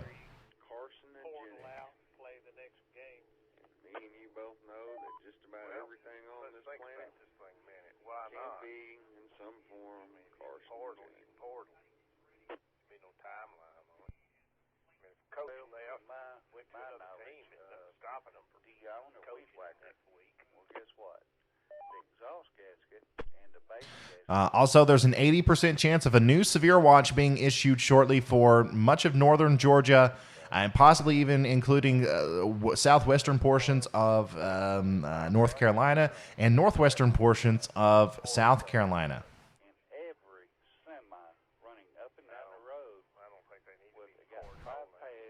So he is in front of the storm. Vince is in front of the storm. He's turned around. And we're going to see if we've got a tornado here. Now, here's the good news. Okay, it does look like that rotation has kind of died off a little bit. But we still have a huge area of inflow here. And we have what looks to me like a hook. So something's going on down there. Whatever it is, Vince will hopefully point the camera at it. Very intense lightning. Absolutely. Very intense lightning. Remember, if you're just now tuning in, this is a live view of the storm that's moving towards Brent and Centerville right now. And there is a tornado warning on this storm, okay? So hopefully you guys are in your safe spots. Let Vince be the one that's out there taking pictures of this thing.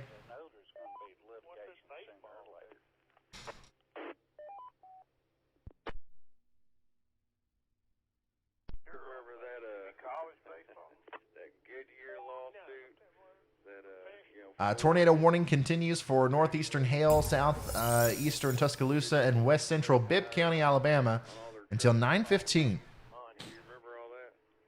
Josephine, oh my goodness, thank you so much for becoming an official sponsor. Everybody, all 10,000 of us in the chat, say thank you, Josephine. If it wasn't for people like Josephine becoming an official sponsor, which is the top level supporter, I couldn't sit here and do this for 8-10 hours a day.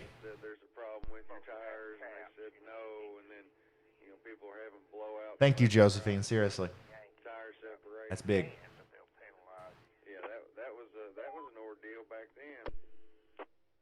Oh, okay. So, Storm Chaser Vince Welty it has just exited the vehicle to deploy a gravitron, a scientific instrument.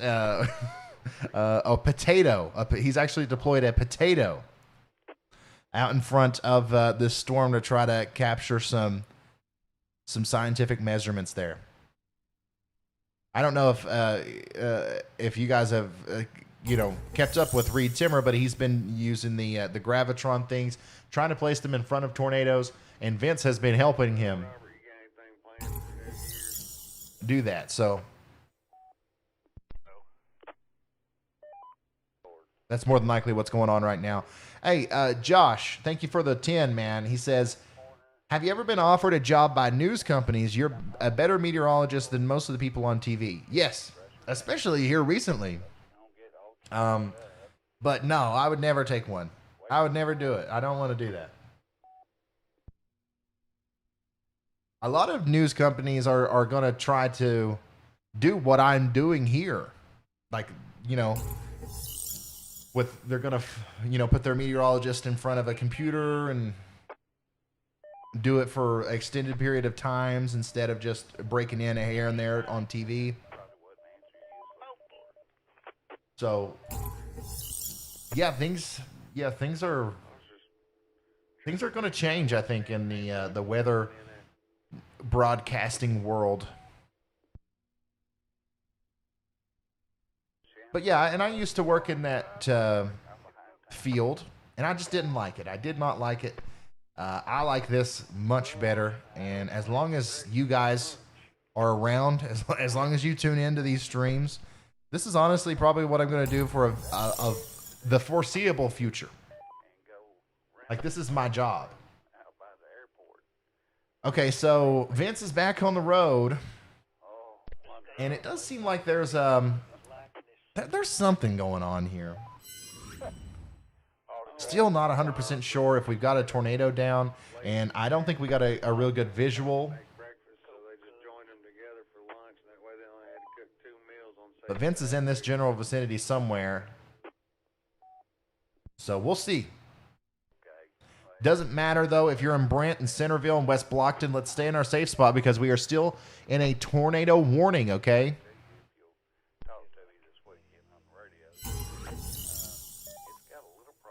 Wow, what a bolt. That was a close bolt.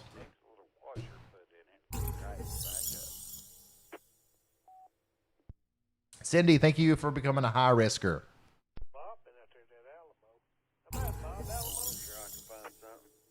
That was a very close lightning bolt. I got a Folgers can full of washer somewhere in here. Okay.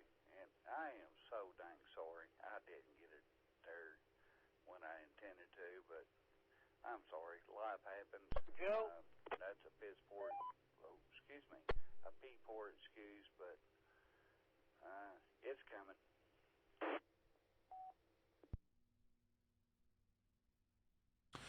Sarah Moon. Hey, Miss Moon. Miss Moon's my old math teacher from high school. Says, I'm so proud of you and your innovative approach to getting the weather info out to the masses. Thank you so much, Miss Moon. I really appreciate that. Thank you. Everybody say thank you, Miss Moon. Certainly, definitely one of my favorites. Yes, ma'am. I'm glad to hear you're still hanging out in the Radio Shack. Just keep poking him in the side. Poke him, poke him. Let's see if he flinches. I'm trying my best to try to figure out literally exactly where Vince is so I can kind of paint it on this map here for you. That's another, before the next stream, actually probably not before the next one because it'll be in a couple of days, but before next severe weather season, hopefully we just have snow to talk about after January 1st, and at least until March. But before next March, I'm going to have a way to have, not only whenever I show you this radar and Vince's stream, you're going to be able to see an icon of Vince's face and exactly where he is in real time with GIS, geolocation. Like, I'm going to make it happen.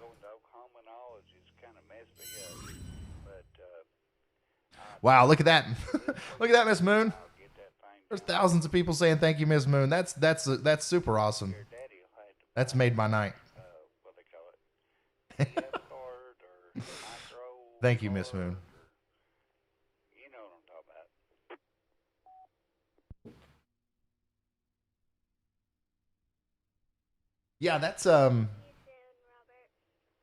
Yeah, that's certainly. Certainly a lot more rotation now. And Vince is right in front of it, man. Is he pulled over now? Yep, he's going to try to give us a view of it here. God, it's so hard to see. It is so hard to see. But I think he's got us pointed in the direction that if there was some sort of lowering here, we are going to see it anytime.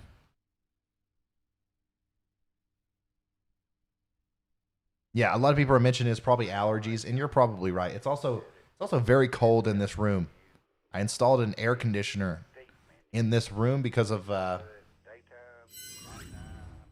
the screens. It gets pretty hot in here, but now it gets too cold, and I forget to, mess with it. Thank you, Quiet Space. Sounds like it's got more menu options than a encyclopedia. Yeah, but it's not really, what do you call that, intuitive. So if you're just now tuning in, we've got professional storm chaser Vince Welty right in front of a nasty supercell that's south of Tuscaloosa, Alabama. We have a tornado warning for Bibb, Hill, and Tuscaloosa counties. This includes Brent, Centerville, Duncanville until 9:15 p.m. Central Time. We have a broad area of rotation here where we think we might have an actual tornado. That's why we have Vince out there driving around, shooting this video for us. To confirm whether or not we have one. But here's the thing. If you're in Centerville or Brent, or especially anywhere north of that, if you're on Highway 5 between West Blockton and Brent specifically, please be in your safe spot. Take shelter now. It's going to be a bad storm whether you get hit by the tornado or not. Harry says, thanks to Ms. Moon for being a good influence in Ryan's life. Thank you, Harry. And yes, that is true. She, huge inspiration, always totally, was totally on board with the meteorology thing. You can ask just about any of my teachers, It's what I've always wanted to do. And she's one of them that really, like, kind of pumped me up. I don't know. Some people, I guess, didn't care as much, but she obviously did. So that was really good. She's a great teacher. Robert, thank you for that. He says, Ryan, you are more informative and interesting than any broadcast. Thanks. You had hooked me this past hurricane season and now tornado season in Alabama. I appreciate the kind words. Oh, it looks like Vince has got some hail. Is that what I'm seeing there? Turned around and he was still holding him. Yeah. He's right in the front part of the storm. There's a huge area of inflow here. Let's go back to the radar real quick. Huge area of inflow right here. Vince is somewhere over here. We should see something here if there's anything to see. Once again, tornado warning. Tornado warning for Bibb, Hale, and Tuscaloosa counties. That includes Brent, Centerville, and Duncanville. Be in your safe spots.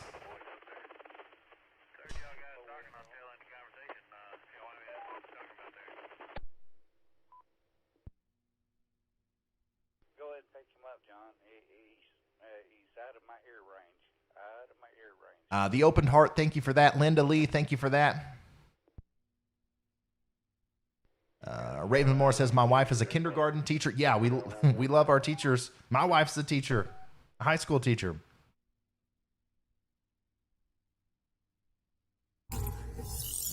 Oh, somebody got that, wow. Somebody got that bolt screenshotted here. Look at this. That was from, what? 8 minutes ago or so? That's quite the shot.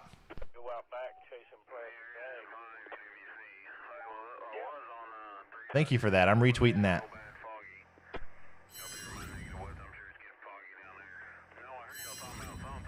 So the area where we think the tornado might be is crossing Highway 82 now, north and west of Brent and Centerville. This is going to go across Highway 5, south of West Blockton.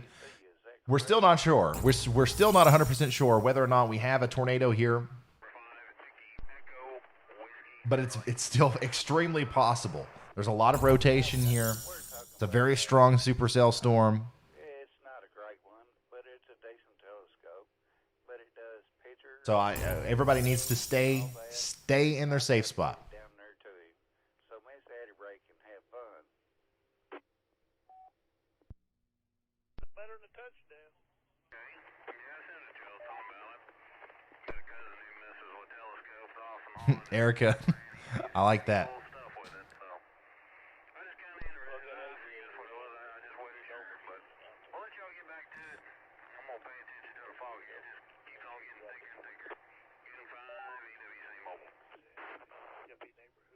So the rotation did cycle a little bit here with this storm, but it is ramping back up. West Blockton needs to be sheltered right now.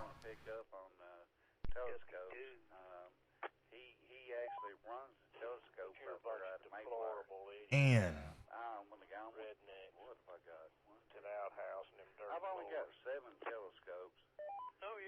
yeah, that thing is. Let me show you the in-depth version of the radar here. This thing is really ramping back up, and I'm kind of concerned about this little notch that's coming out of the bottom here. There's something's happening here. I think we might see a new inflow notch. We might see a new overall supercell structure in this part of the storm right here.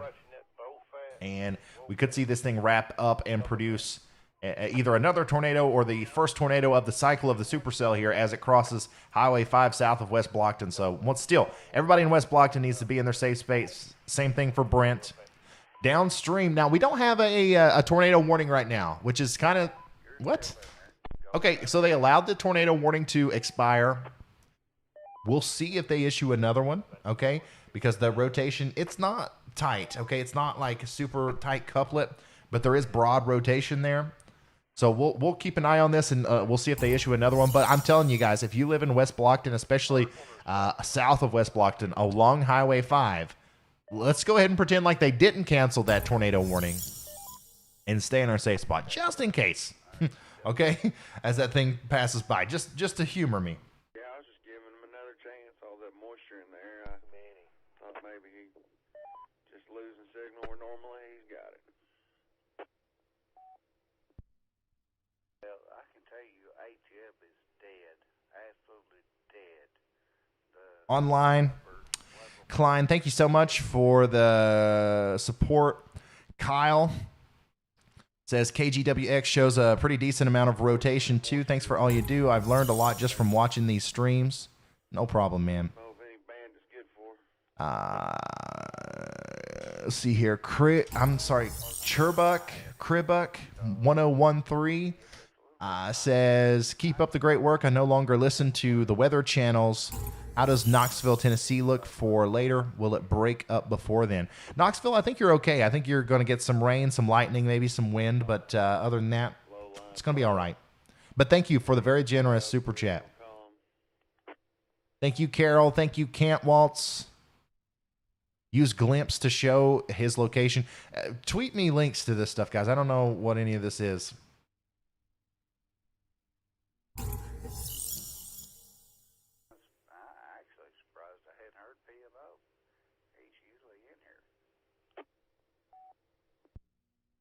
Okay, so we're going to, first of all, check back in with Vince Welty. He's still in front of the storm.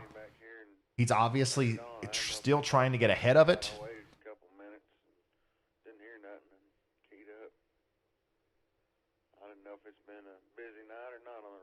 So we'll see. We'll see what he decides to do. Maybe he'll turn around and try to get a look at it from the other side. Or he might actually be trying to get to Highway 5 to look at it from the west there. I don't know. But anyways, the tornado warning has been allowed to expire. We don't have a tornado warning right now. However, we still have a very big area of rotation here. We still have the potential to see a new tornado form out of this thing. This is a supercell, okay? This isn't one of these lines of storms that just kind of spins up tornadoes. This is a supercell. It may be a cycling or a cyclical supercell. So we might see this rotation ramp back up and become, you know, kind of a closer little couplet. So we're going to stay in our safe spots there in West Blockton. I'll let you know when it's time to come out. But other than that, let's look at the broad view. Let's look at everything all together now. In fact, Knoxville, somebody just commented from Knoxville, the storms have pretty much already passed there. So if you didn't even notice it, hey, it wasn't that bad. In fact, up here where I live, we're getting ready to get a little bit of a storm. Temperature at my house, according to the weather station, is 54 degrees. We got a dew point of 58 degrees. No, 53 degrees. And yeah, I think we're getting ready to get a little bit of a storm, but it's not going to be it's not going to be anything like we're looking at down here. Not even close. I don't think I'll lose power or anything. Hopefully. That'd be bad.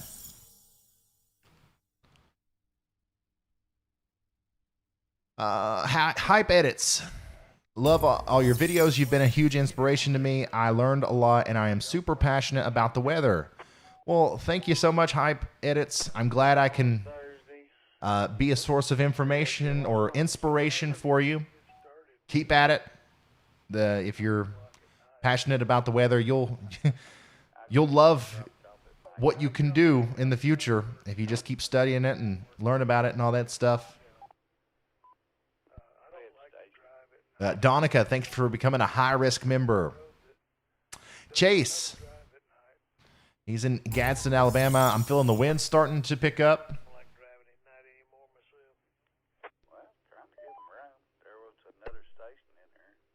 Whitney, thank you. Caroline, thank you.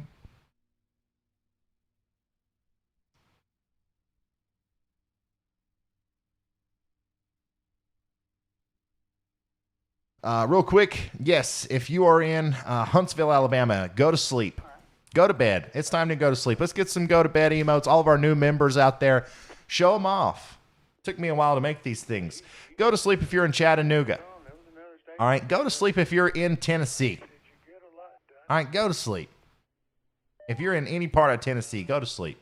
If you're in any part of Mississippi, go to sleep.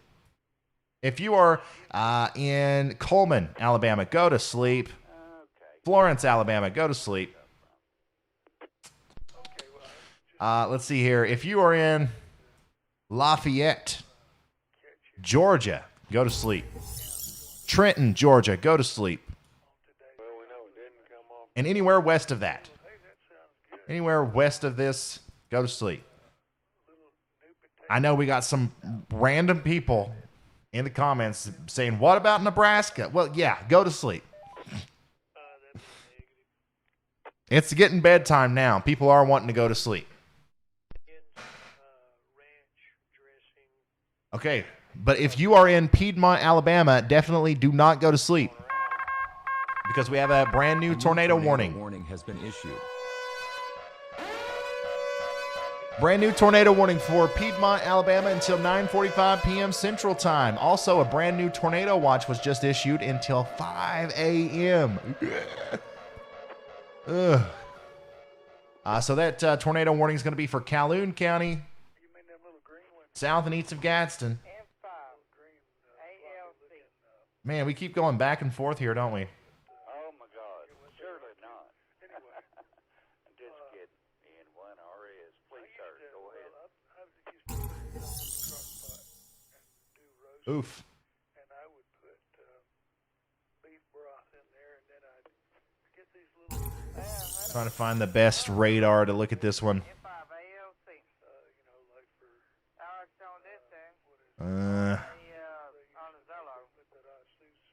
I think it would be that one.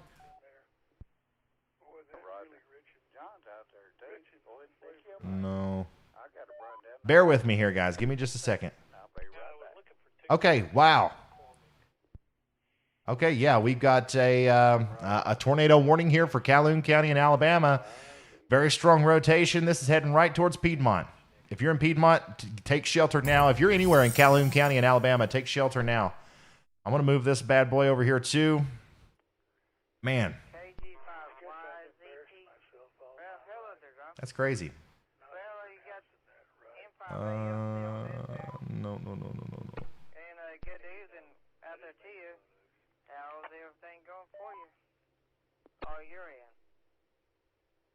This is another radar hole, unfortunately.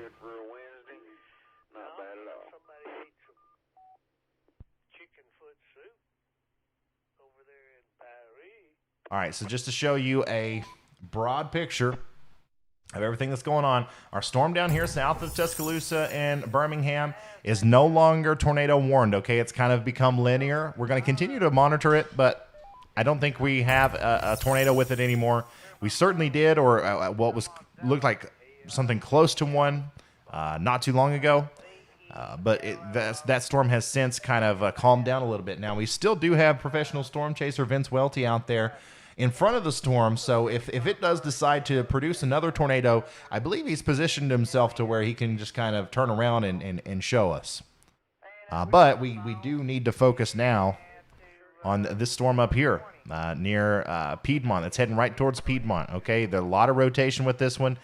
We don't necessarily have a correlation coefficient drop or anything like that, but we certainly have the rotation there to justify getting in our safe spots. If we're in West Point, Merrilton, Couch, okay, and then Piedmont.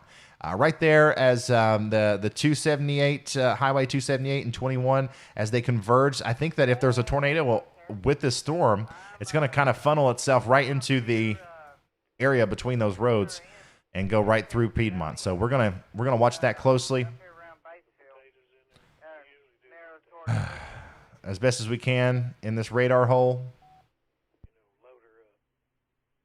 Man. All right then, yeah. And Zillow's got it's a good app to use when you're not around the area and you can still key up and talk to everybody. Good stuff. Definitely has its pros. Once again, that's a tornado warning for Calhoun County in Alabama. I don't think so. Not too much. I just saying I've used it in Oklahoma. Go ahead, AOC. There's a lot more pictures and videos coming out of Winfield, Alabama, by the way. I'm retweeting a bunch right now. A bunch. A whole bunch. Well, I like to come here once in a while and talk to y'all, like you and Robert and Mike and Jason and Larry and Kelly, Debbie for RHS and anybody else, but I kind of really like to talk to y'all, but every once in a while, but I don't get very often, but I kind of monitor and listen. Well, I did any conversation, I can bring it up in there. This way thing goes, but it's got a more of a vinegary flavor. This way thing goes, but go ahead. Jalapenos, forget I've got one in my mouth and forget to chew it off. Yeah, and the more videos and pictures that I see out of Winfield, the more significant the damage looks, honestly.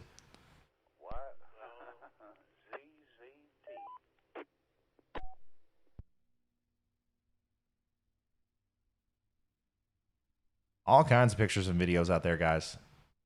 At Ryan Hall, y'all. At Ryan Hall, y'all on Twitter.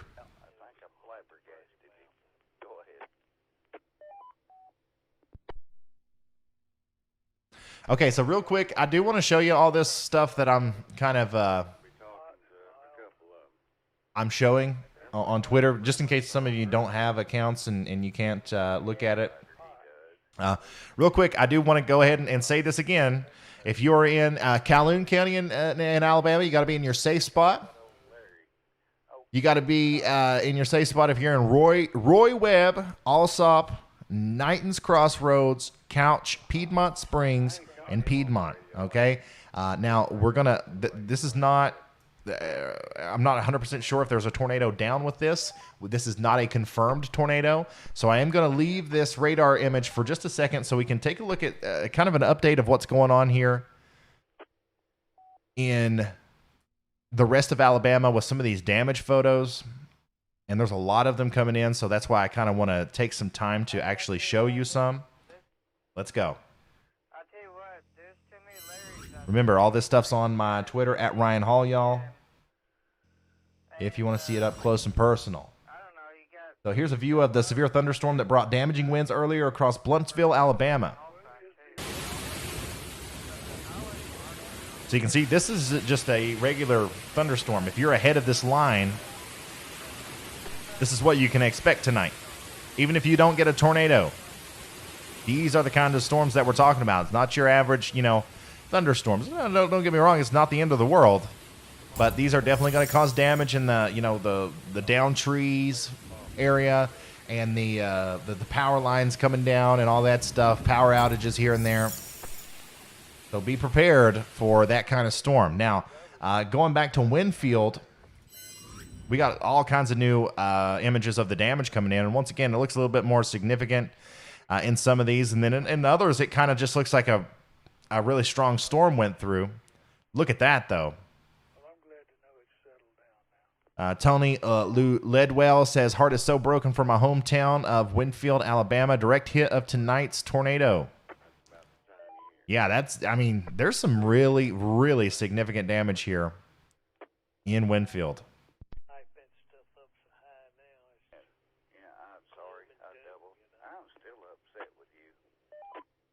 And here's another shot of that lightning bolt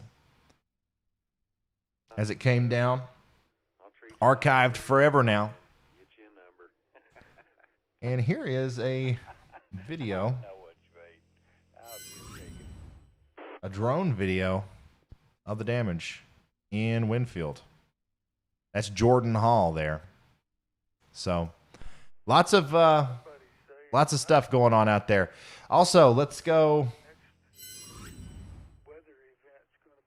a look at this new tornado watch that's out. This is going to go from Until 5 a.m. Okay, so this does include Greenville, South Carolina, Anderson, South Carolina, Atlanta, Georgia, Macon, LaGrange, Athens, Gainesville, Calhoun, Dalton, all these places in Georgia, and then all the way up into south or western portions of North Carolina until 5 a.m.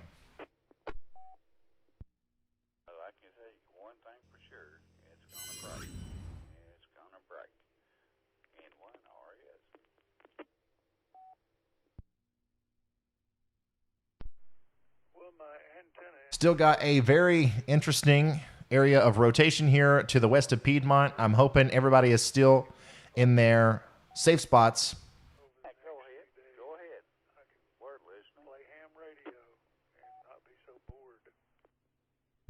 Tennessee can go to bed. Yeah, the entire state.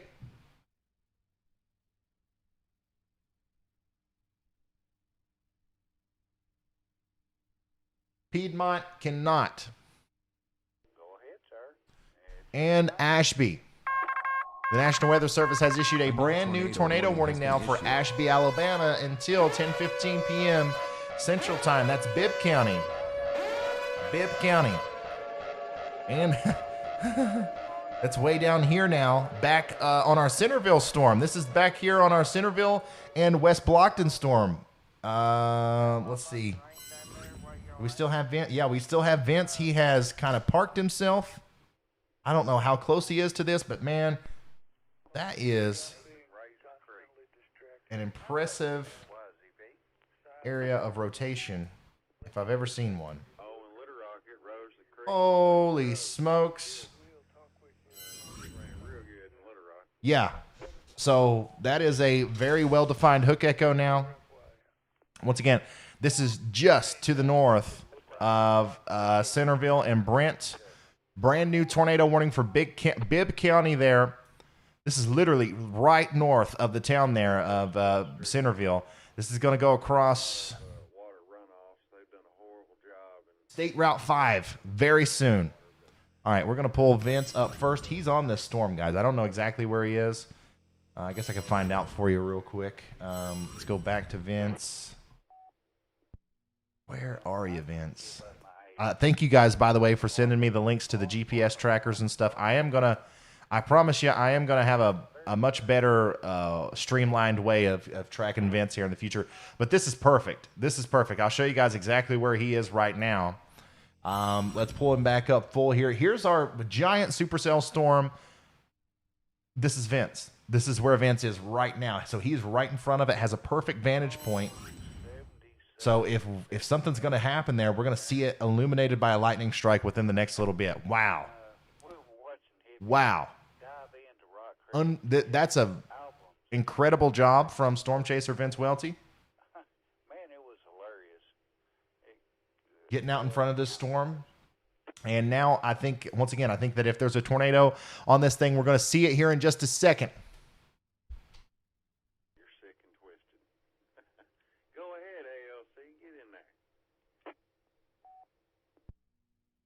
Wow, and I would be so surprised if there's not a tornado, because there's actually two areas of intense rotation here. Once again, north of Centerville, north of Brent. This is past the Highway 5 area. We got a new tornado warning, too. The National Weather Service has issued a tornado warning for Piedmont, Alabama, Spring Garden, Alabama, and Pleasant Gap, Alabama until 10 p.m. Central Time.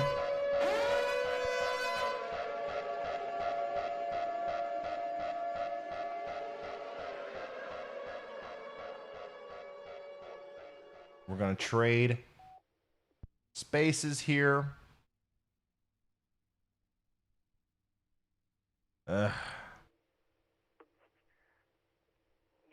Okay, that'll work. Still, if I'm in Piedmont, I'm in my safe spot. And now this also includes Spring Gardens, McFray Crossroads, Borden Springs, all these places.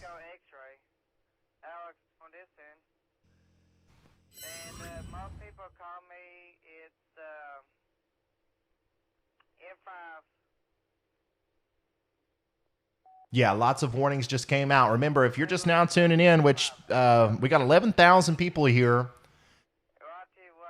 By the way, there's a lot more than that in the path of these storms. So if we haven't already, don't spam your feeds. Don't spam anything.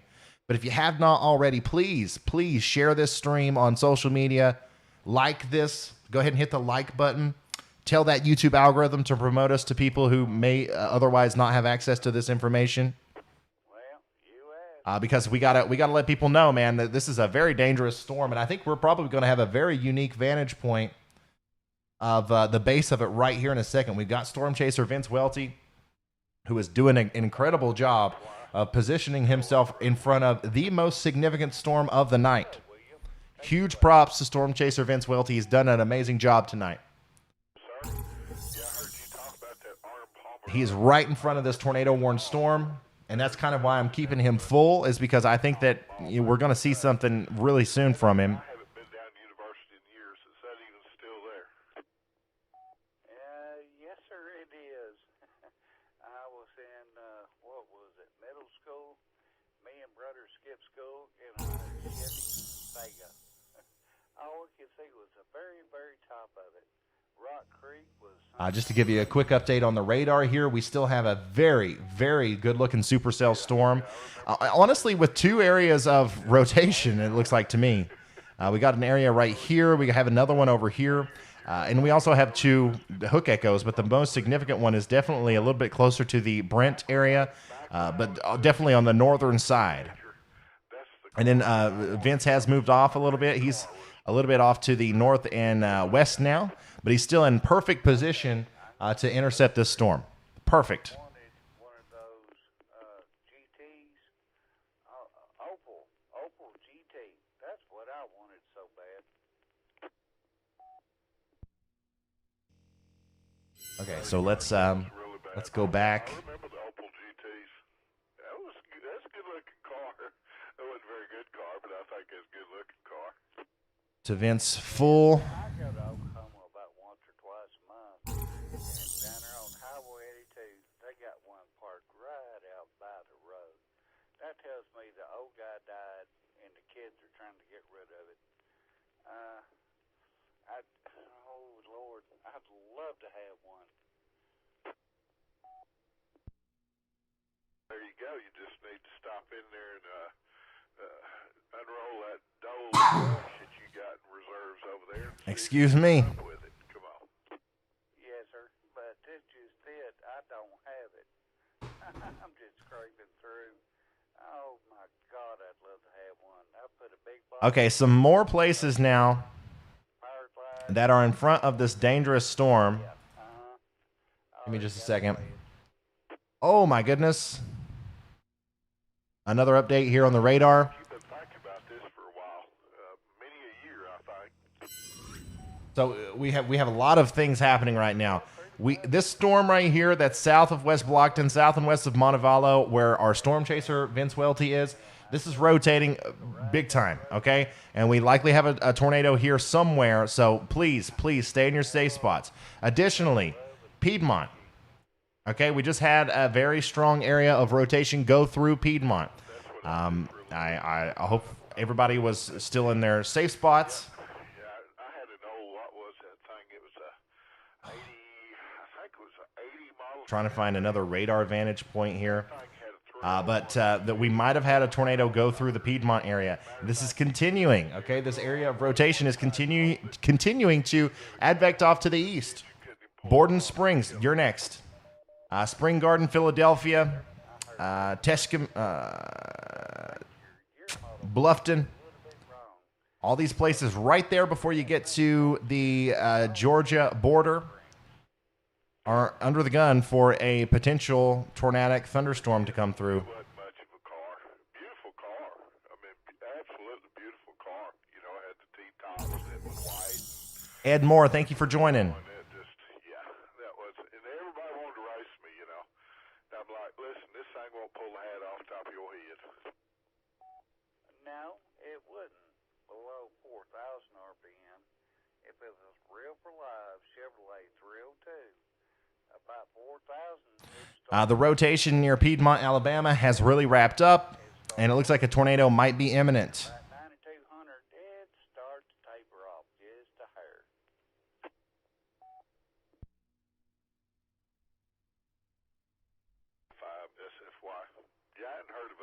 I haven't heard anybody say a 302 Chevy in years. Man, this is such a powerful storm right here. A very powerful storm is getting ready to go through Montevallo. Or Montevallo, however you say it. Wilton, all these places. You know, this is a Supercell Thunderstorm, and it does look like the tornadic portion might go just to the south of the more populated areas of Montevallo there.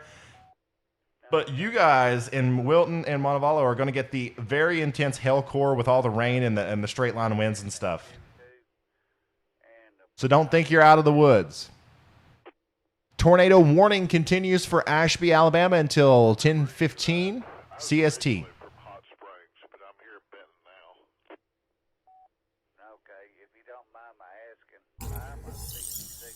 Here's a big picture. Here's the big picture. Severe thunderstorm warnings are now in effect for the vast majority of northwestern Georgia. Rome, severe thunderstorm warning. You've got a very strong storm coming through right now. No tornado. Canton, you're going to be getting it very soon. No tornado threat as of right now. Cedartown, Rockmart, Braswell, these places in Georgia, you're in line to get this tornadic storm, but I don't know if it'll be tornadic when it gets all the way over there to you.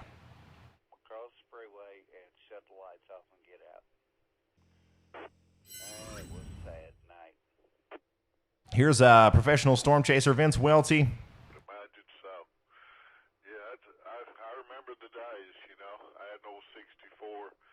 Very close to the base of that dangerous storm that potentially has a tornado on it. I think it was a 65 327 Corvette engine, and I redid it and saw electric cam and all that stuff. That was a fast little car for no more than I had in it. I didn't really have that much money in it, but it was fast. Yeah, and those storms up there in Georgia are nasty. Even though they're just severe thunderstorm warned, they've got very strong winds, hail, all that good stuff.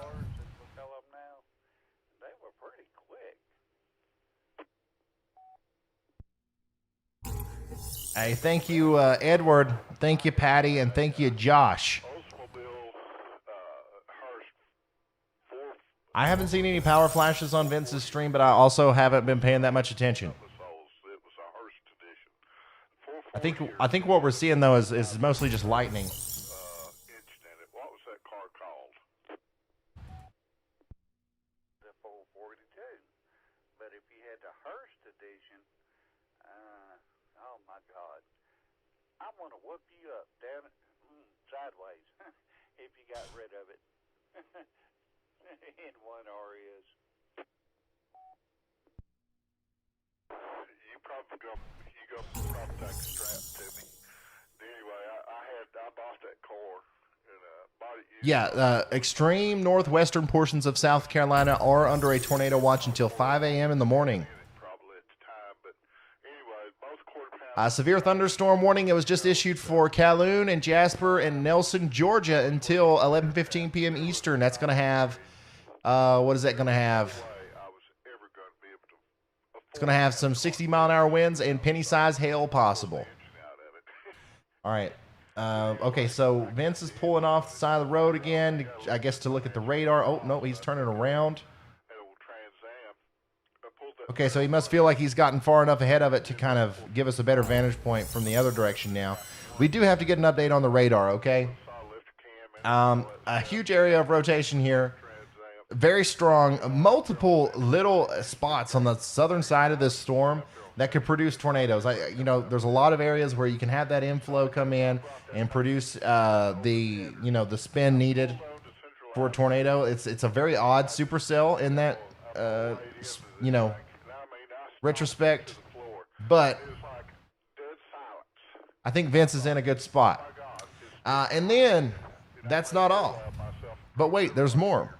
We have this Supercell Thunderstorm embedded in a line here just west of the Georgia Alabama border with a much broader area of rotation, but still there's rotation there. And we got a tornado warning that includes Borden Springs and Epsom Hill. So, you know, if you're in Piedmont, there's a strong storm coming through right now, but you're good to come out of your safe spot. But if you're in Borden Springs or points east of there, I'd stay in.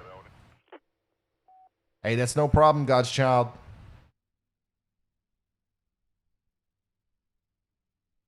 What a massive storm. 5 SFY. But you know, you could redo them carburetors and go in there and do a little bit of modifications to them. And they'd be good carburetors after you did that. Yeah, I've learned early on. I've been in dirt tracking all my life, and actually some drag stripping and some dirt drags. The old 500-inch caddy quadrajet is the one you really wanted to run stock class.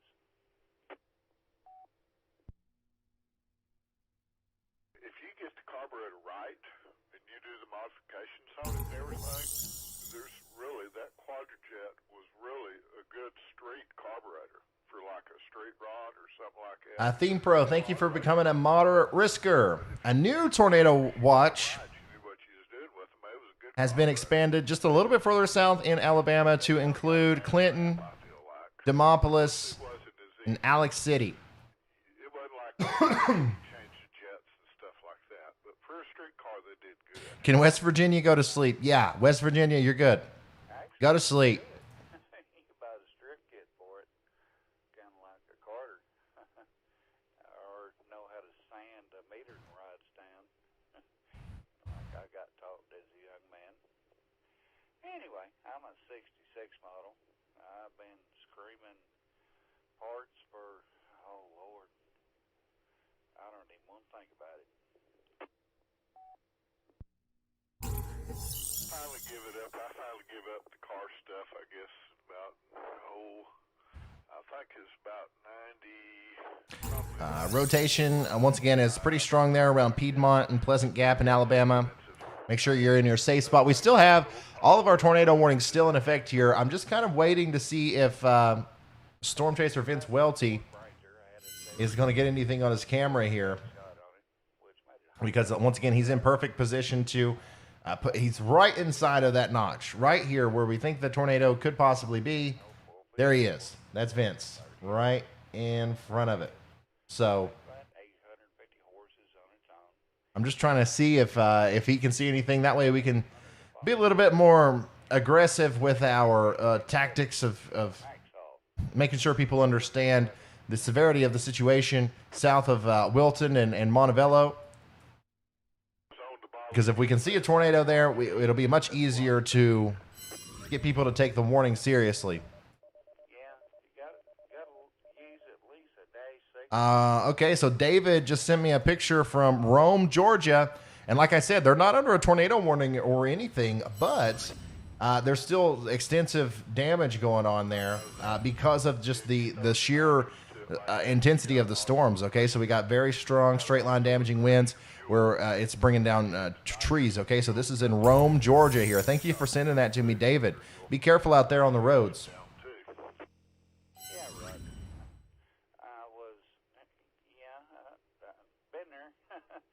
Thank you, Kevin Ramsey. I appreciate you.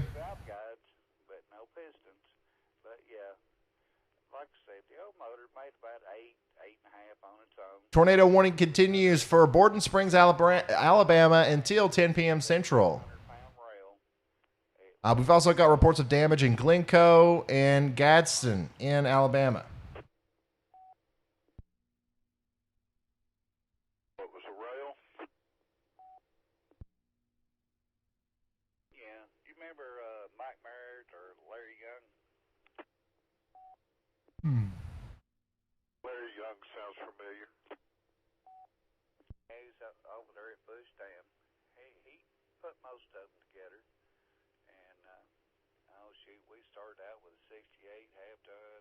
I'm just browsing, seeing if there's any new information out there. Lots of stuff still from Winfield that I haven't shown because we got interrupted by the tornado warnings. I will get to that eventually. Cedartown and communities near the town should be sheltered immediately. The cell's about to come roaring in there near Cedartown.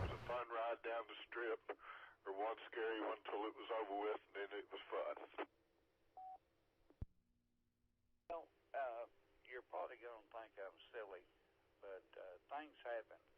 When you're pulling 4 to 5 Gs for a 300 foot, things happen.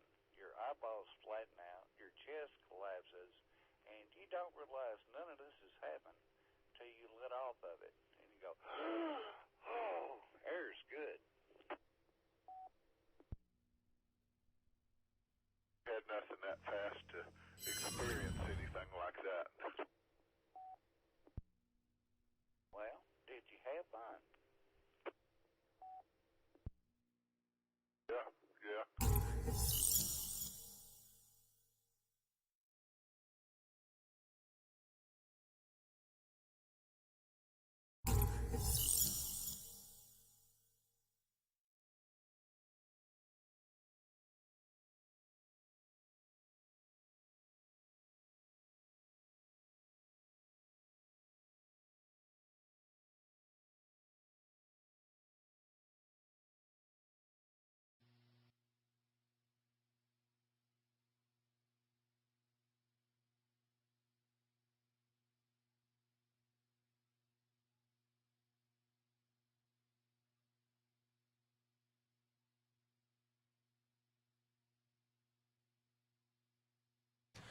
Bear with me as I move around. I'm moving my radio frequencies. We were listening to some old feeds from places that are no longer in severe weather mode, so the conversation is obviously not about severe weather. So I am actually interested, though, to see what's being reported on in some of these counties here in Alabama.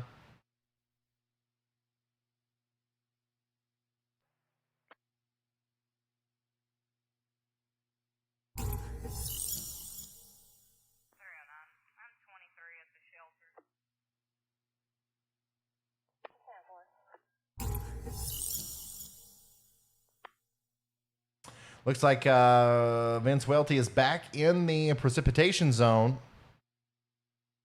Still no sign of a tornado.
We still got a tornado warning there in Alabama for Cherokee and Claiborne counties. Give me just one more second, guys. I'm almost finished with what I'm doing here. Almost.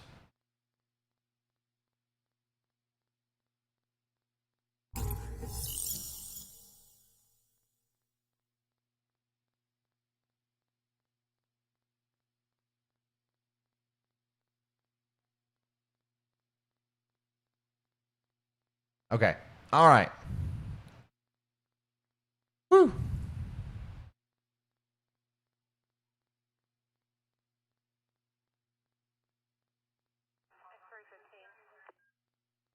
Okay, so just in case anybody's just now tuning in, we do have a tornado warning for Cherokee and Claiborne counties. Okay, that's going to be over here, right on the border of Georgia and Alabama. Okay, right in this area. We got a big, nasty storm getting ready to go through Cedartown. And the storm with a tornado in it is just to the south there, just to the east of Piedmont. All right, we saw the rotation there earlier. I'm not 100% sure if that rotation is still as intense, and it's not. But I would still be taking shelter in Cedartown, 100%. I would still be taking shelter just in case. We'll see if it slows down anymore. But for the most part, that rotation has really kind of weakened. This storm is still kind of impressive.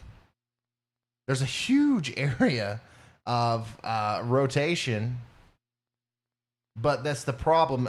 That's the reason why it's not producing a tornado, I think, is because it's so large. You have a huge area of inflow here, and, there's probably going to be some spin-ups right here on the front edge of that, but I don't think we see the opportunity for a big hook echo with a giant tornado on the bottom side of the storm anymore.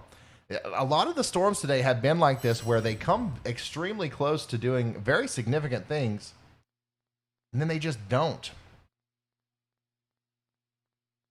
And we are very happy about that. Very happy.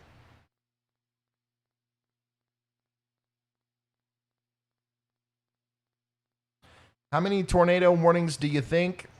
How many do I think there have been? That's a good question.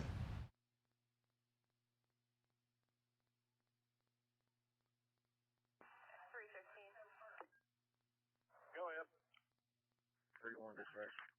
You getting 1025 at 1090. 31. 109.2. 109.2.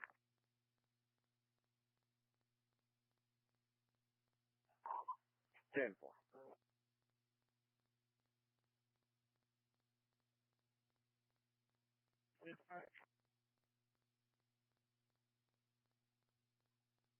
Three.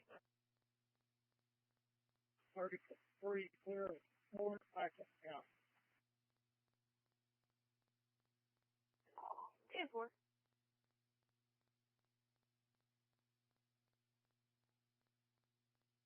Yeah, Vince is in once again, he's found himself in a extremely bad storm.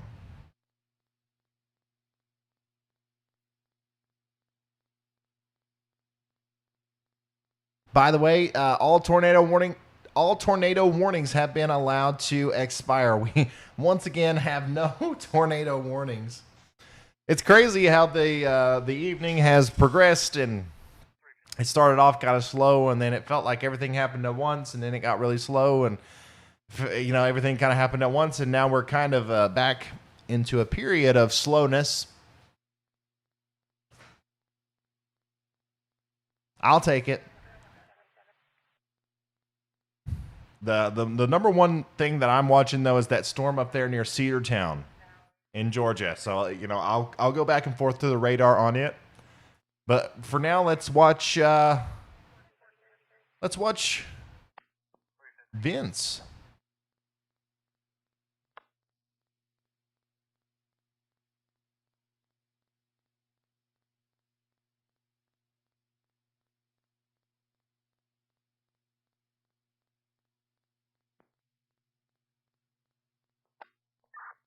Oh, and also, got to update you on damage and all that good stuff, because there's a lot of that to talk about as well.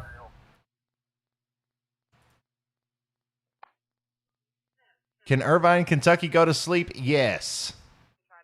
Irvine, Kentucky can go to sleep. Rainsville update. Blue Scope metal plant behind the McDonald's downtown missing portions of the roof.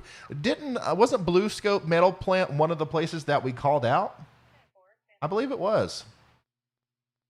Hopefully they were watching the stream.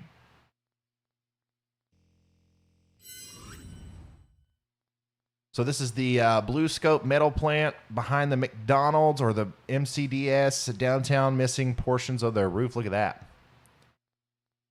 So this is some of the damage from over there near Rainsville. How about that? Tree down in Georgia. We already looked at that. Here's some more damage from Winfield.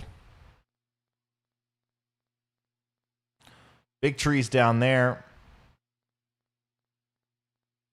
And just in case you haven't seen it, this is some more stuff from Winfield that we were trying to look at earlier, but we were rudely interrupted by several tornado warnings.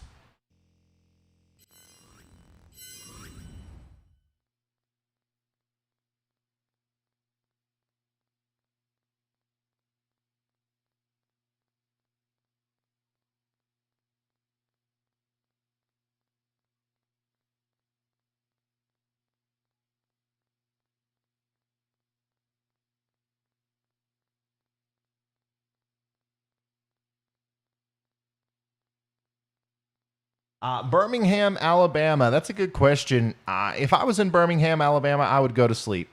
You're still along that boundary. It's important to understand a lot of you guys in central Alabama, it's not going to stop storming.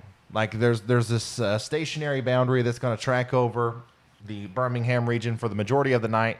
And there's going to be multiple storms. Some of them could be severe, but it's definitely not something that I would recommend, staying up all night for. So I would go to sleep if I'm in Birmingham. But just, be aware that there's more storms coming. The tornado threat is drastically decreased, though, if you're in Birmingham.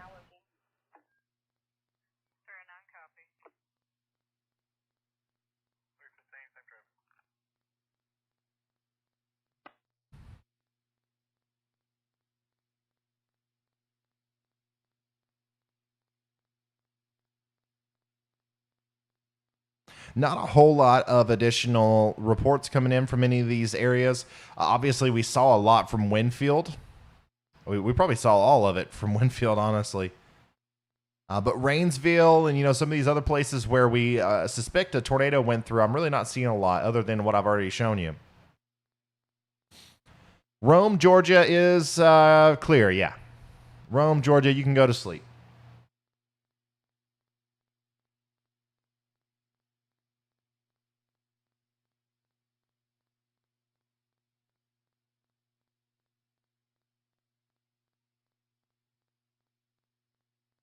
Yeah, so a significant tornado has struck Winfield in northwestern Alabama. Direct hit to downtown with structural damage. It looks like, now obviously you can't determine an EF rating. Only the people at the National Weather Service can do that, and it can only be done if you're in the presence of the damage yourself. It can't be done through pictures. But it looks like probably around an EF2. And holy smokes, this storm that Vince is going through right now is something else, man. If you're watching this and you live in Calera, okay, or if you live in Talladega Springs, any of these places south of Alabaster in Alabama, this big supercell that's coming towards you, this is what's coming. Like what Vince is driving through right now, this is the kind of storm that you're about to get. So get ready for that. That's a big one. That's a big one.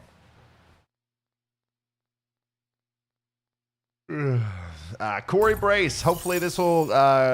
Hopefully some of this goes to cover some of Vince's expenses, like insurance, nerves of steel. I appreciate all you guys do for us. Absolutely, a portion of that's going to go to Vince. A portion of all the stuff goes to Vince, and a couple of other people behind the scenes. Everybody that does stuff to make this happen. As long as I can get myself some more jugs of water, that's all I need. But I really do thank you for that. Corey, for the very generous super chat. Everybody's been super generous today. It's been wonderful. Thank you. You don't have to do that. Let's see here. Kalikazam said, what's the story of what's happened today? I'm going to put my thoughts together and do a complete overview of what happened today in tomorrow's video. I think, what is tomorrow? The 30th? Yeah, in tomorrow's video. Man, I'm looking forward to getting like a week, not a week, but like maybe 3 or 4 days where I don't have to post a video. Sometimes when the weather's really quiet, I kind of get away with not posting a video, but it's just not been the case here recently. But yeah, I'm going to be posting a video tomorrow because we have another massive storm system coming in just a couple of days. And I don't know if you guys have been watching me talk about this on the YouTube channel here recently, but you know, today was a pretty big severe weather day. We had a significant tornado go through a city. We've had multiple tornado reports, lots of damage, you know, but it's not crazy. It's nothing out of left field. However, the storm that's coming Friday, what is today? Today's Wednesday. The storm that's coming Friday and Saturday, I think, has the chance to be more significant than today's storms. And if you are interested in hearing about that, more about that, please consider subscribing to the channel. I post pretty much daily in-depth weather updates, talking about the forecast and what I think is going to happen in the future. And then, of course, whenever stuff goes down, I'm live. But I don't go live every day, and I certainly don't go live for every thunderstorm. You can ask any of our subscribers, man. We were talking about these storms right here a week ago. Everybody knew this was coming. If you were surprised, you got to subscribe. Scott says, I'm a Ryan Hall subscriber now, buddy. Thank you so much, man. It's free to subscribe. That's all we ask.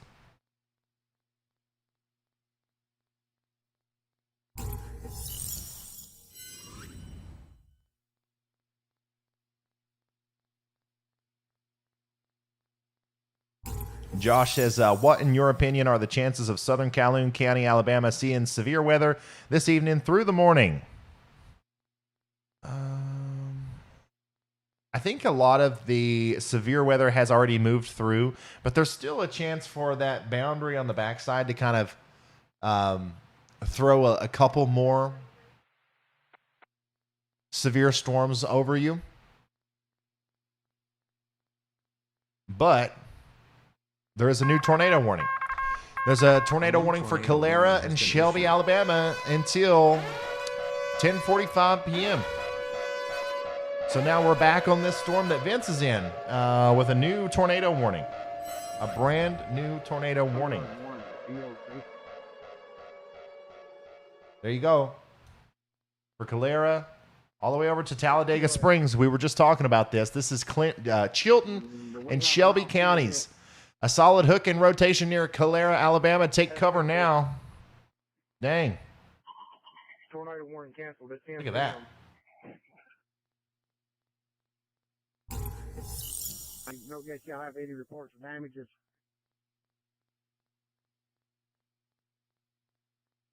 Nothing at this time.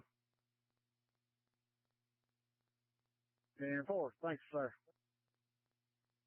Yeah, so this part of the storm here is really what we're watching for the potential for a tornado. So if you're near Calera, make sure you're getting in your safe spot. Also, we've got to watch out for Ozone, Springs Junction, Shelby Springs, Hillsdale. Everywhere east of the I-65 corridor there in Chilton and Shelby counties. That includes Shelby. And that does include the Pine Grove Village over here, okay? Let's be getting into our safe spots right now. A very clear and well-defined supercell storm with what looks to me like a potential hook coming up here and some rotation is coming through, and we do have a tornado warning there.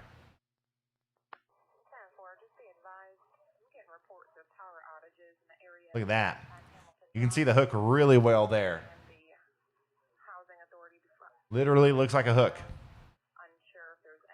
And this is once again the storm that our professional storm chaser Vince Welty is inside of right now. You can see him above my head there. I'm going to keep the radar up.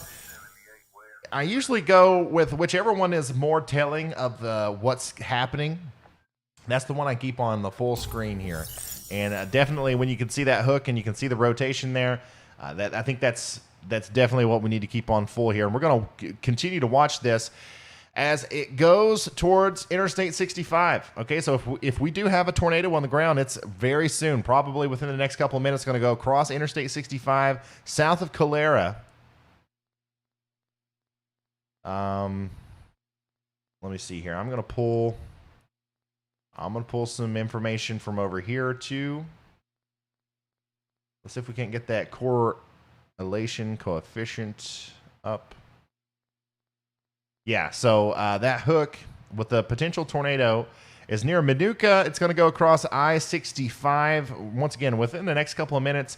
And then thankfully, there's another area of a bunch of nothing out to the east here. So if this thing decides to drop a big significant tornado in the next 5 to 10 minutes, it should not hit much, especially once it gets past the interstate there. However, this storm is going straight toward the Pine Grove Village and the Mostellers and Wildwood Shores area.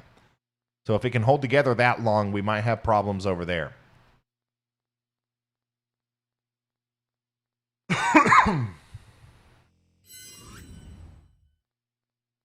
I believe professional storm chaser Vince Welty is in Calera.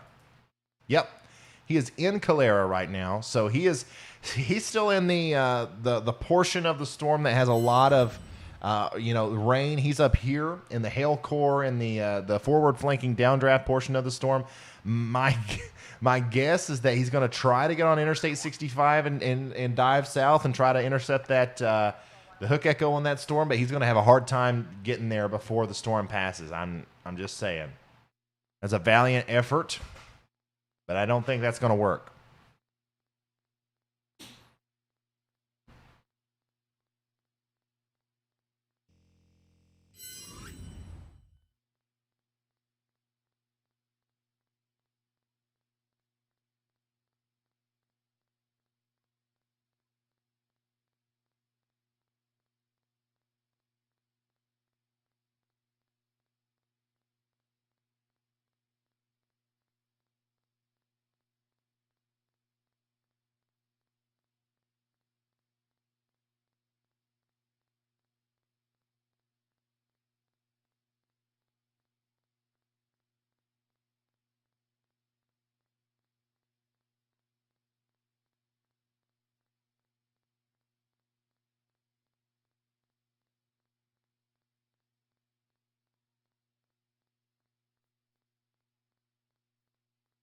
Once again, if you're in Chilton or Shelby counties, you are under a tornado warning.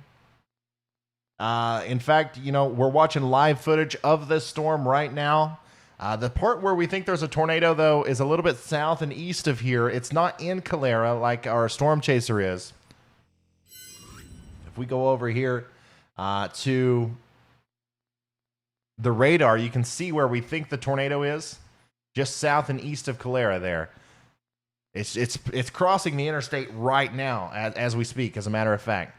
In fact, it's probably just past it.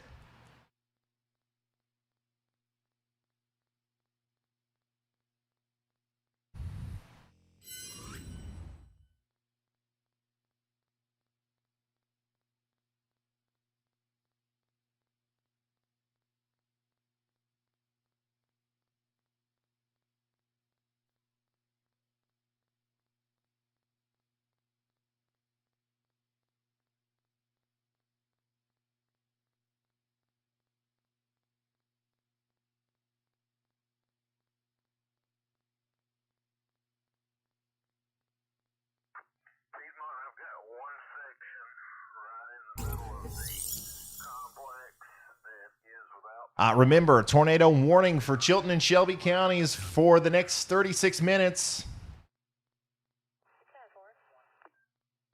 Oh, wow. Look at that. That is a very, very intense area of rotation there just south and east of Calera. I think, once again, I think there's a tornado down here. This looks very similar to the situation we were seeing in Winfield earlier. However, thankfully, this time it's not going directly through a town. Very similar to that.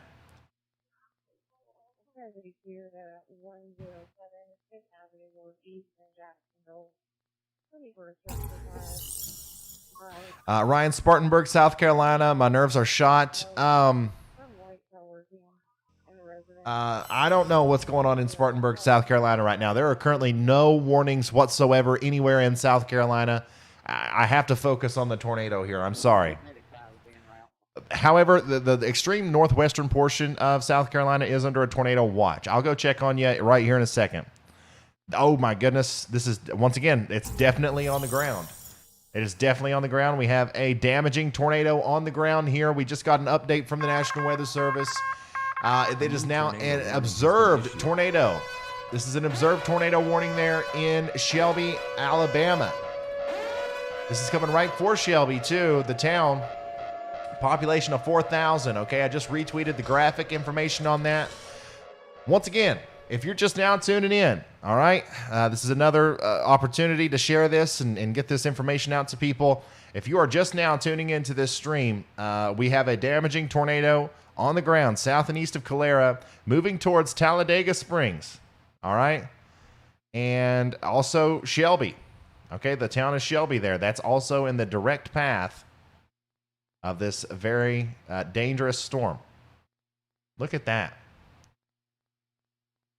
Once again, thankfully, it's going to go over, a bunch of nothing. All right, we got like these old country roads here. It doesn't look like there's anything there. I don't see a lot of houses and stuff until we get a little bit closer over here to the Shelby area. Okay, once we get closer to Shelby, south and east of Springs Junction, Kawahachi. Sorry if I'm saying that wrong. But over here, and then, of course, towards Pine Grove Village, that's where we start to see a little bit more of a populated area. And, guys, this tornado is on the ground right now, heading right towards those communities. So please share this on social media. Let's get this vital information out to as many people as possible. And, I'm telling you, that is on the ground. And that might actually be a significant tornado. That might be a big tornado. Strong tornado ongoing right now in Chilton and Shelby counties. Look at that. That's the most impressive radar signature that we've seen tonight. And we saw the Winfield tornado and what it did. Oh, man. Vince, where's Vince? How close is he? Oh, man, I don't know where he is, but he should be close. So if you're just now tuning in, we do have a professional storm chaser, Vince Welty, on the ground right now in pursuit of this storm. I don't know his exact location, but I do know that he's close to where this tornado is. So if we have it on the ground here, we're going to see it soon. We should see it soon, okay? So we're going to keep him up there above my head, and we're going to go back and forth between the radar here. Very strong rotational signature right here to the south and east of Calera.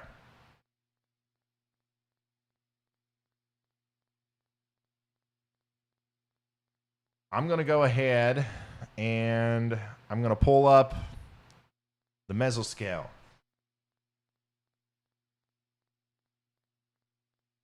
Calera, Alabama. And then Columbiana. Let me just get my location correct. Okay, so we have a tornado on the ground right now. Hopefully, we've got a lot of people from this area listening. If so, please pay attention to what I'm about to say. We have an actual big tornado down on the ground right now, causing damage in Chilton and Shelby counties. It's getting ready to go across Mud Creek. Okay, if you live in the area, you know where Mud Creek is. All right.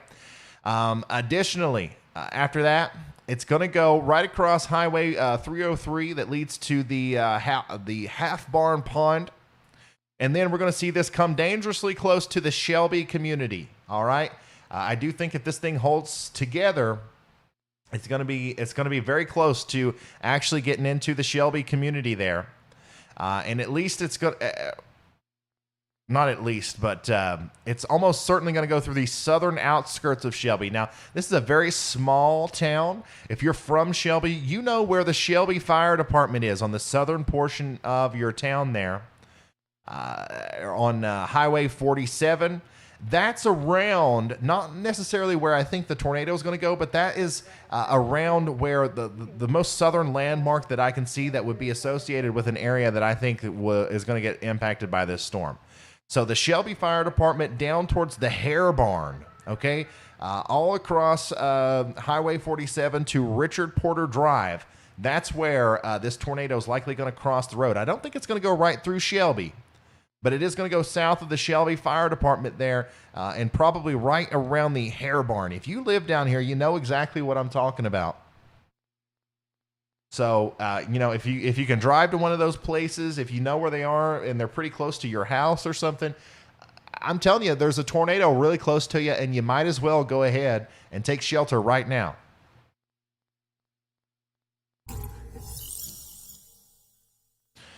If this thing holds together even further than that, okay, if this thing makes it all the way past Shelby there, the next place that's going to be in the aim here for this dangerous storm is going to be the Hawks RV Park and the Russell Clemens Realty area. So we got a lake, let's see here, the Coosa River. We got a big river over here, a big kind of like lake sort of deal. And there's a lot of stuff over here, like the Hawks RV Park, the Sawyer House at Lay Lake, the Okemo Campground. Let's see here. VJ's is a popular restaurant down here. The Spring Creek Grocery. You know what I'm talking about. If you live over here, you know exactly what I'm talking about. That's the general vicinity that this thing's going to go if it holds together. Now, I'm not 100% sure that it is going to hold together, but if it does, those are some of the landmarks that this is going to impact. Currently, the storm is south of Shelby. Okay, it's south of Shelby, somewhere down there around the Hare Barn. Okay, a couple more things here that are in the direct path of this storm, and this is quite unfortunate that these things are south and east of the town. But I'm telling you, this Shelby Elementary School, the South Shelby Baptist Church, and the private boarding kennel of Shelby County are all in the direct path of this dangerous storm with possibly, well, almost certainly a tornado on the ground. Also, the Little Green CBD shop right next to the Dollar General there, all in the direct path of this dangerous storm. We'll see here. It's 11:18 p.m. I don't know if the Dollar General would be open at this time. Certainly the schools are not open. I don't think we got anybody at church. I don't think we have anybody at the Hare Barn getting their hair cut. However, there are also houses in this area too. This is a commercial and a residential area. So please, everybody get in your safe spot. I don't know how long this thing's going to stay on the ground, but it doesn't really look like it's letting up just yet. So next in line here, if this makes it all the way over to, if you're looking at the radar over here, you see this gray area over here. This is a body of water. It's labeled on what I'm looking at here as the Coosa River. You guys know what I'm talking about. The Coosa River, Lay Lake. Okay, it's also referred to as Lay Lake. If this makes it all the way over there, it's making a beeline for VJ's. Okay, VJ's is a popular restaurant. It's got 77 reviews on Google. Let's see here. It's open from 4 to 9 p.m., so I don't think it's open right now. Thank goodness. But that's one of the places that's in the direct path of this thing if it keeps going in the path or the direction that it's going right now. VJ's Restaurant. 134 Tom 449. Brand new tornado warning now. The National Weather Service has issued a tornado. New tornado warning has been issued. Warning for Fayetteville, Alabama until 11 p.m. CST. By the way, I know I'm a little late on getting this out, but the tornado warning that I've been kind of harping on here for Shelby County is a PDS tornado warning. This is a particularly dangerous situation. It's a life-threatening situation. Seek shelter now.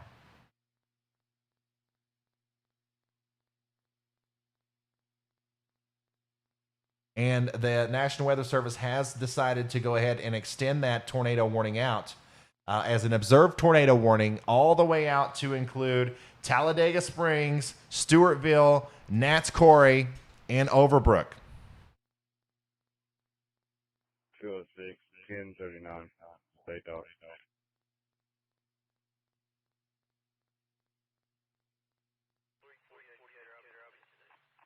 Let's see here.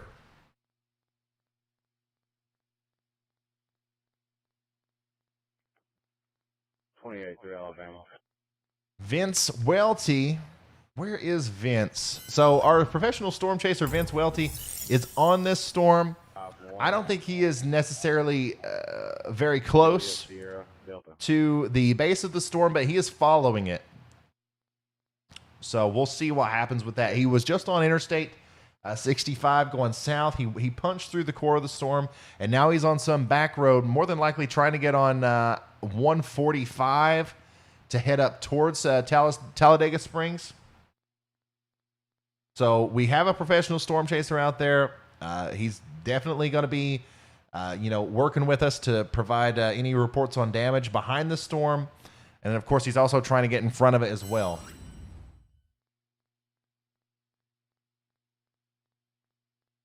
The latest, velocity scan really doesn't show much rotation now. So that was fast. If this thing already wrapped up, that was very fast. However, we still do have a very interesting TDS, or what looks to me like could be a TDS there right next to Talladega Springs. And that's exactly where the hook echo is. So we need to not come out of our safe spots if we are in Talladega Springs. You need to stay in your safe spots right now.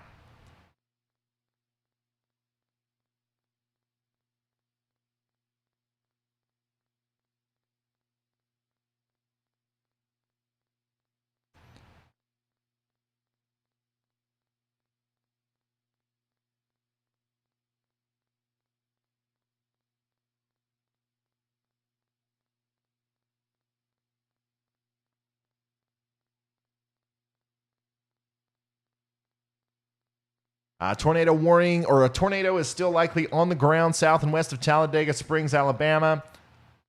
The warning polygon has extended eastward. Take shelter now.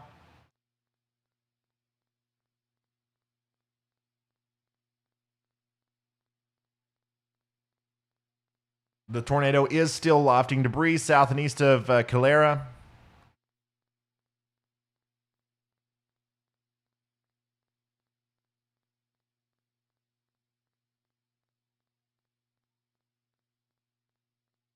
Man, that's it's crazy. Once again, man, like it gets quiet, and then all of a sudden everything happens at once.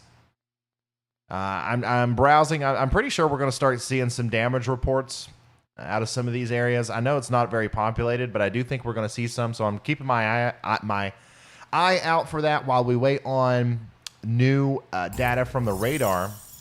We still have an incredibly complex supercell here. Okay, if you're in Talladega Springs, please stay in your safe spot. Okay, it's not time to come out. But we have a lot of inflow coming into the storm from this way. All right, we have a lot of cool, rain-cooled air coming down on this side of the storm, and then in this huge area right here, and this weird hook echo looking thing, that's the entire area where we could see a tornado somewhere in that area right there.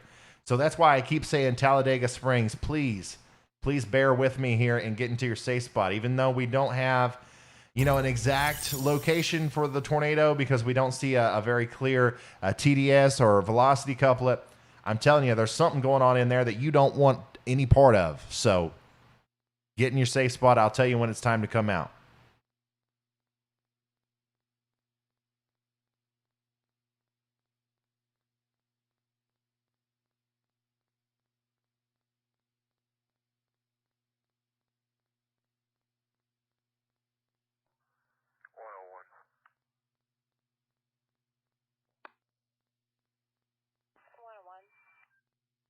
I've checked 278 east and west and 9 north.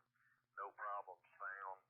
206, 1027 through Alabama. Be 9688112. That tornado warning is going to continue for Shelby, Alabama until 10:45. That's a radar indicated tornado warning now. Excuse me.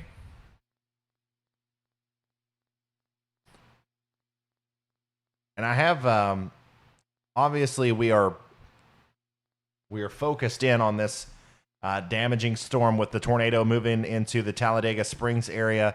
But I'm also kind of monitoring some of the other weather analysts who are talking about this next storm that's probably going to be coming in on Friday and Saturday.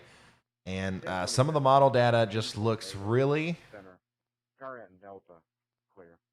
concerning. I think we're going to have, once again, an even more significant severe weather day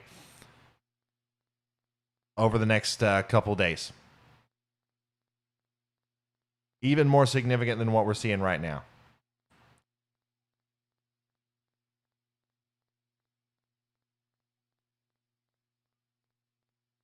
Unfortunately. Coosa and Talladega counties are still under a tornado warning. That's a confirmed tornado. Shelby County is still under a tornado warning. It's all associated with this storm right here, guys. We're watching it. We're looking at it. Talladega Springs, hopefully you're in your safe spot.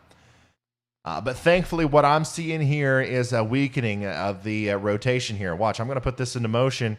And you can see down here, you can see very clearly where that tornado was. All right. It was right. I'm going to try to draw a line. Yeah, it was right there. That's where the tornado went through, south of Talladega Springs. And now I think that if there's going to be any more rotation with the storm, it's gonna happen right there on the southwestern side of Talladega Springs, where it's trying to kind of curl up here. But right now, I'm not 100% convinced that there's still a tornado on the ground. I think it has lifted, thankfully. But I still want everybody in Coosa, Talladega, and Shelby counties to stay in their safe spots.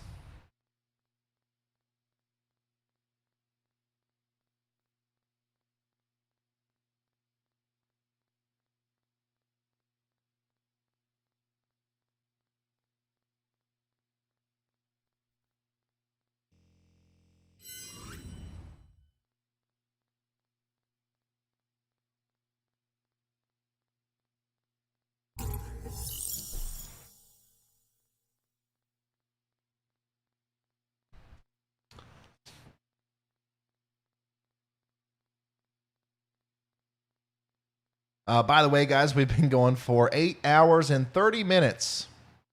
8 hours and 30 minutes. Whew. That's a long one. We don't have the short ones anymore, it feels like. There used to be live streams, severe weather streams that we were only needed for 4 hours and then we were done. Not anymore. That's all right, though. I'm happy to be here. Looks like there's some damage, or at least some scattering of debris here where Vince is right now. He must be going through right around where the strongest portion of the storm has tracked through earlier. And he's punching through the core, trying to get in front of it again. But if you are in Coosa, Talladega, and Shelby counties, this is the storm. Our professional storm chaser is in right now. This is what's coming towards you, okay? If you haven't gotten hit by the storm yet, this is what's coming. Now, behind those trees on either side, there could be a tornado on the ground right now. And that's why we've got him out there. We want to see it. We want to know where it is. We want to know what it looks like. We want to know how strong it is. We want to know where it's going. That's what he's out there hunting for. So if it pops up, we're going to see it.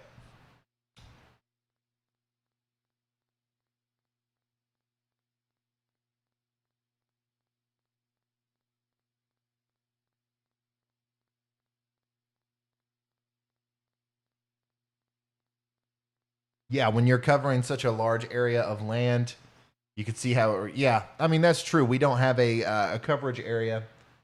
You know, when these tornado warnings move out of Alabama, you know, if you work for a TV station in Birmingham, you're done, right?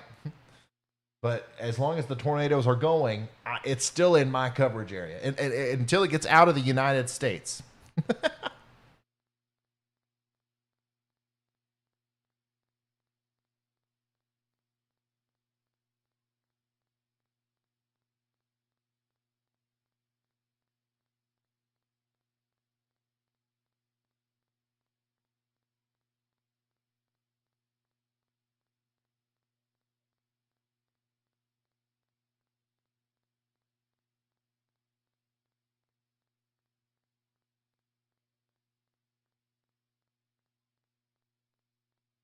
Guys, thank you. Thank you for continuing to send me reports and images and videos. I'm going to try to show a bunch of them here in just a minute.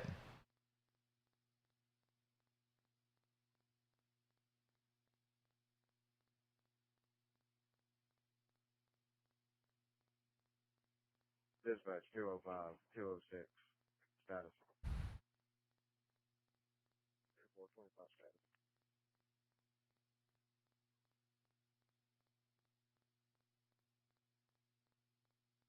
Yeah, so the tornado that just went through that we just watched was another very significant December nocturnal tornado, this time south of the Birmingham metro. And it's believed as of right now that tornado debris signature, when we were looking at that correlation coefficient drop, when you look at the volume scan, it looks like tornado debris was being lofted up to 12,000 feet into the air. So that was likely a significant tornado, EF2 or higher, that we just saw.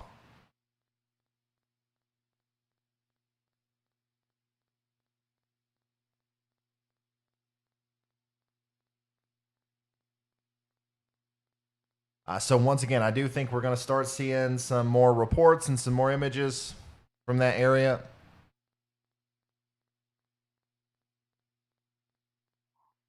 Dispatch 112.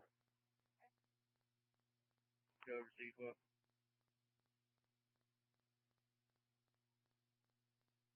Dispatch for 112. Go ahead. If we go back to the radar real quick, it does look like there might be a little bit of rotation trying to spark back up south and east of Talladega Springs. But if you're in Talladega Springs, you're good. You can come out of your safe spot now. You are fine.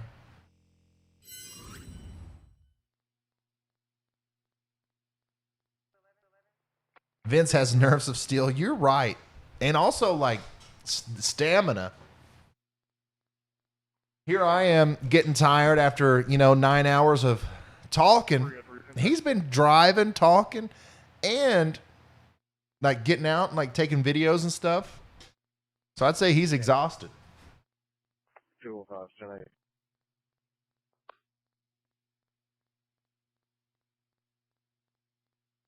Ten 4 205.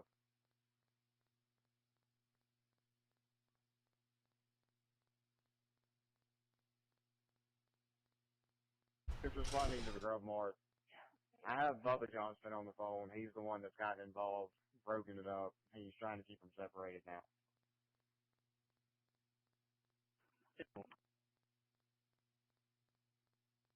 Yeah, front or back parking lot?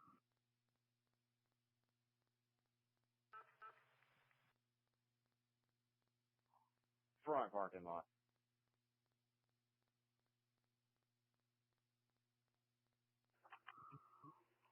What shows 23? Did it let up again? Yes, I would say that this storm that we've been watching forever now has let up again.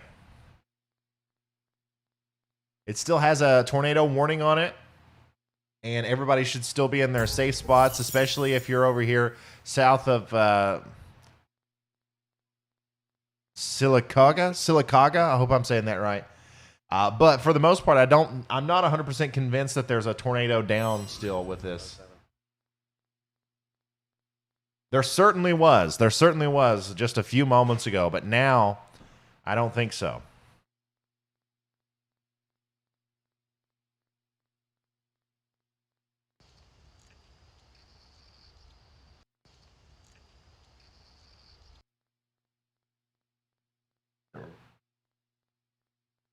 Yeah, that tornado warning continues for Talladega Springs until 11 p.m.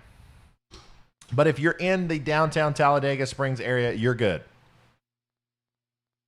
Front parking lot. They're going to be at a U-Haul 14. Sorry, guys.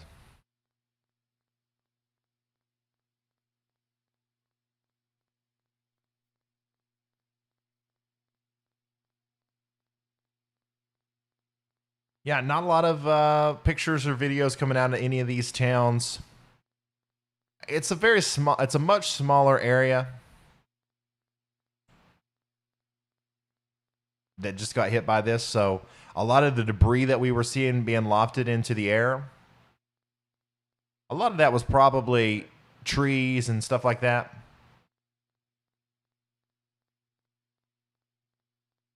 Hopefully.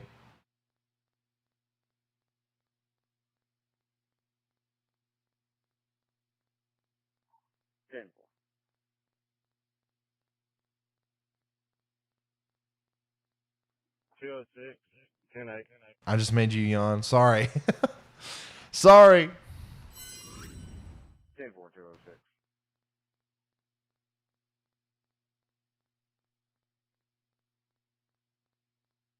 Vince's cam is literally the definition of how it feels to chew 5 gum. There we go. I like that.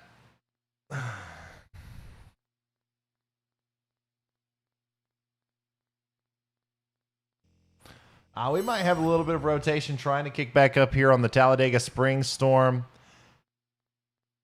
Let me pause this and zoom in.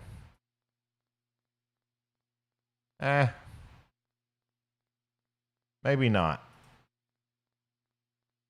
There's still something going on here. There might still be the potential tornado down there.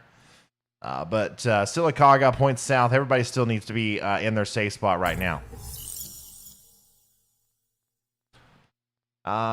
Sea Green says, I'm watching from Calera. Thanks for all you do. Thank you for your support, and I'm glad you guys are safe. Very glad.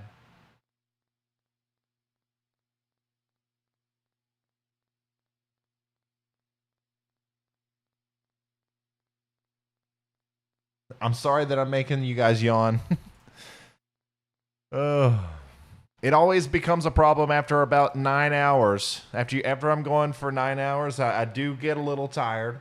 It's a lot to I mean, it doesn't seem like a lot, but to talk nonstop like that, it's kind of exhausting. And then also I woke up at like 5 a.m. this morning to get the graphics ready and to set everything up, and I had to make some forecast posts on social media and stuff. So I've been up for a while. The last time we went for a really long live stream was the Kentucky, the Mayfield tornado, the big outbreak on December 10th. I woke up at I believe 6 a.m. that morning on December 10th. And the live stream ended at 6 a.m., like 24 hours later. So I was up for 26 hours, I think, in total. So, you know, I've got it in me. I'm all right. You guys don't have to worry about me. But the yawns, I can't help it. I can't help it. It's just going to happen, okay?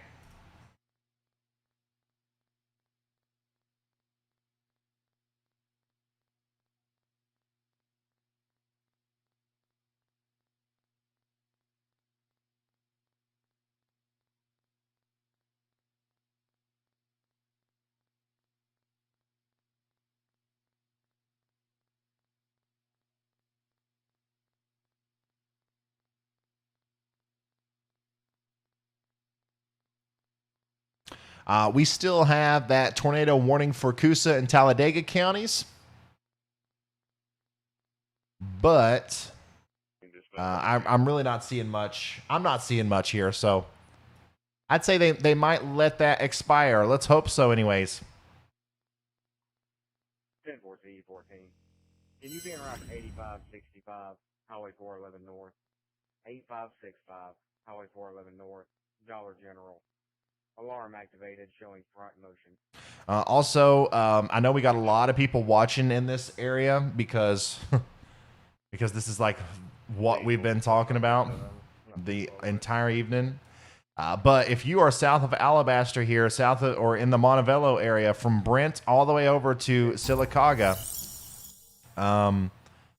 you're under a flash flood warning because all of these storms that have been producing the tornadic signatures and stuff have been going over you over and over again.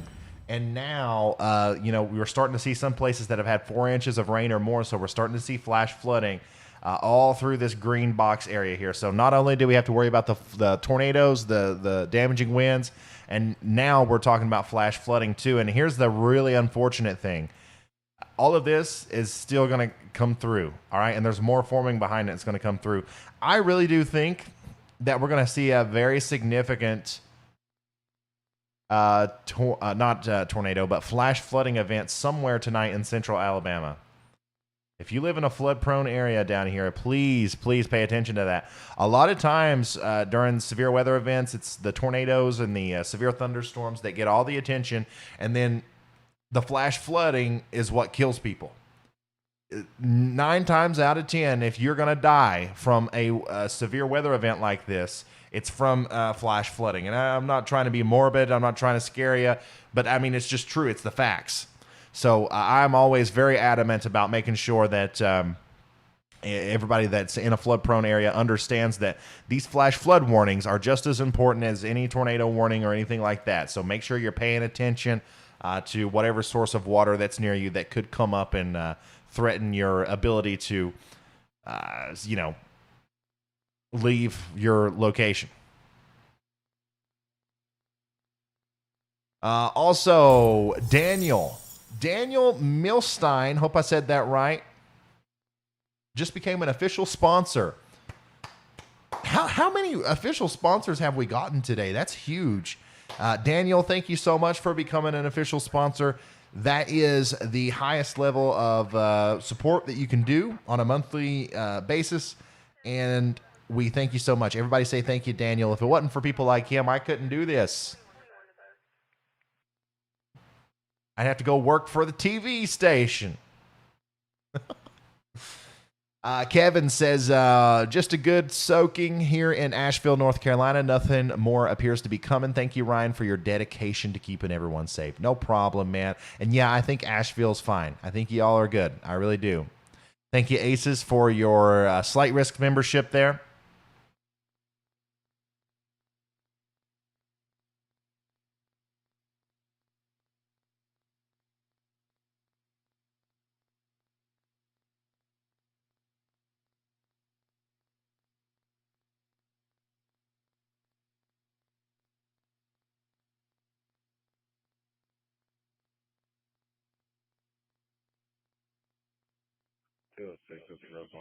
All right, so the tornado warning has been allowed to expire. So here we are again in another period of decreased activity. I hope it lasts a long time. We do still have a lot of severe thunderstorm warnings, though. I want to show you guys Atlanta because I know we got a lot of people watching from the Atlanta area. So let me skedaddle over there real quick, and we'll take a look at Atlanta. Okay, we have a huge line of severe thunderstorms moving into the greater Atlanta area. Pretty much the entire I-20 and I-85 corridor is directly lined up with a big giant squall line of storms that's coming through. Okay, we got 60-mile-an-hour winds, close to 70-mile-an-hour winds getting ready to come in through Villa Rica, okay, Mableton, Sandy Springs, Oakwood, Gainesville, all of these places. You guys are going to get a big storm here, but the tornado threat is quite minimal. All right, especially in downtown Atlanta. I don't think we're going to see any tornadoes. We can't rule it out. I don't know for sure whether or not we're going to see tornadoes, but I think that for sure straight line damaging winds and all that stuff, that's going to be our biggest concern. That's going to be what we are most concerned about.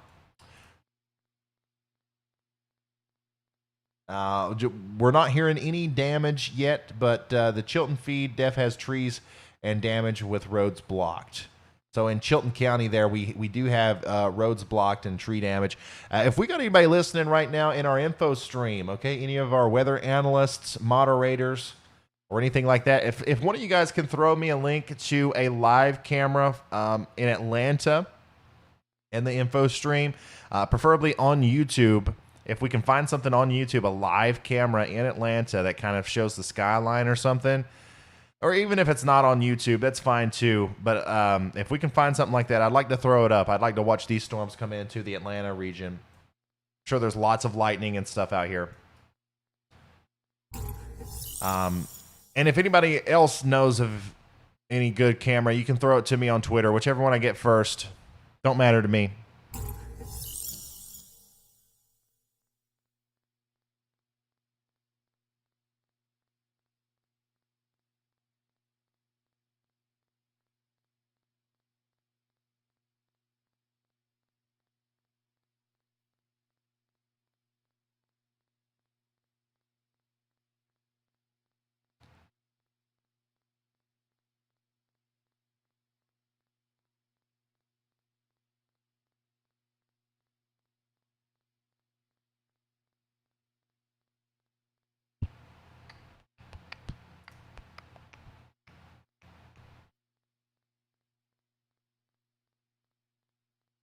Oh, that's crazy and that's cool.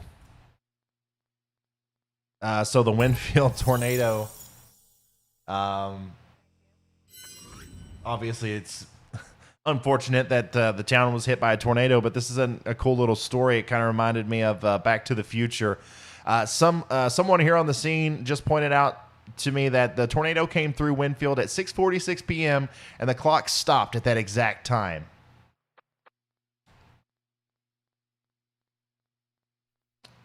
You hate to see that, but I mean, that is a cool little tidbit.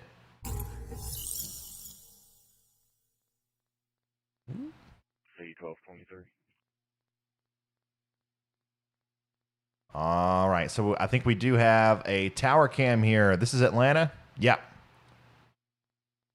10-4 CE12. Okay, cool. So we'll throw that up on the other computer here.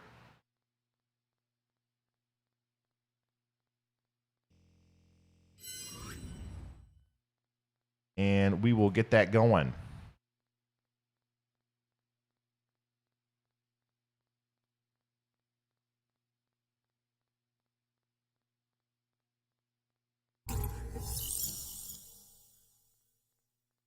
Oh, we also have a really good view from EarthCam here too. So I'm gonna go mess around with our cameras.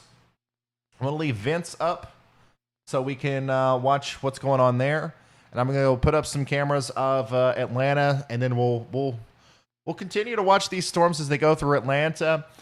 And if we don't have any more tornado warnings after that, and we don't have any storms that look kind of suspicious, we'll go through the forecast models, okay? And then we might start winding it down and calling it a night. I don't know. I don't want to speak too soon.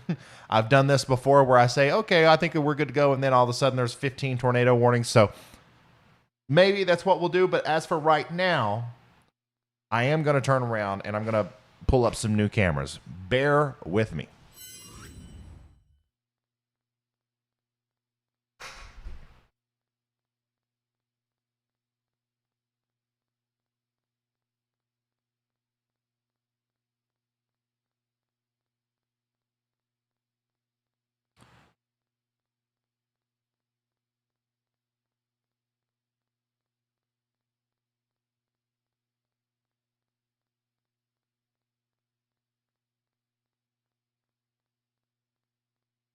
We have some available on the Radar Omega app, but they're not very good.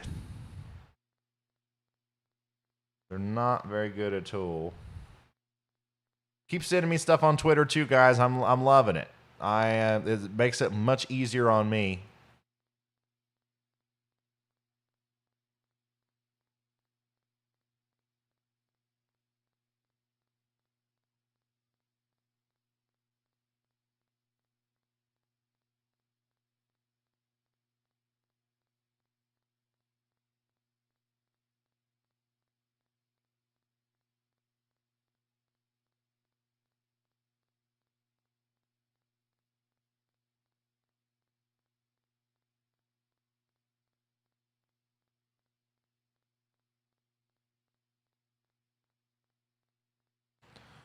So we have a view of Olympic Park here.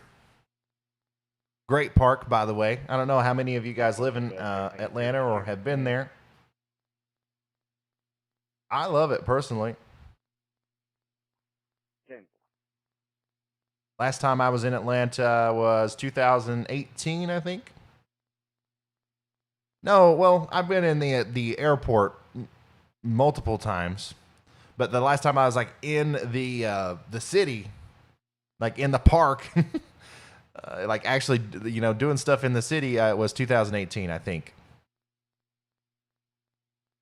I was in the airport a couple times last year.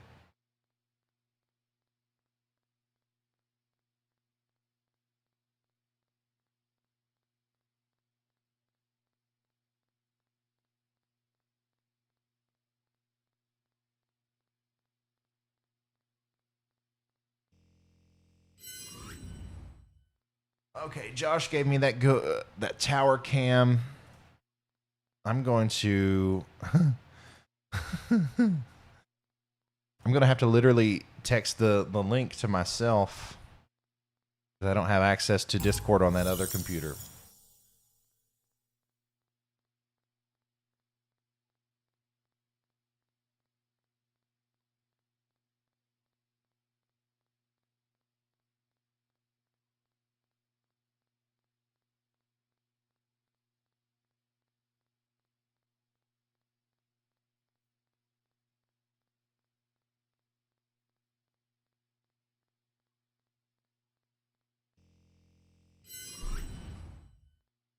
Spin move. Almost done. Almost got it, guys. Thanks for bearing with me. I need another thing that I want to do before March is get somebody to be in this room with me and helping me out with this stuff right here. Because in a situation where we have a huge like bad storm going on, and I need to focus on the radar. I want to be able to have these cameras and stuff up, and I want to be able to manage all that stuff, but I think that I am I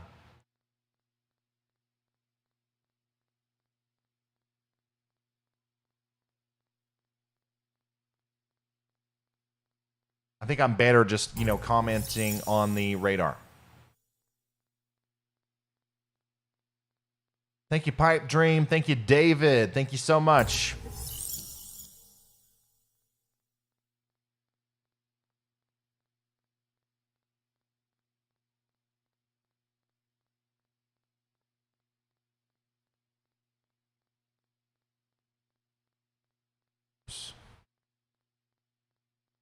Seriously.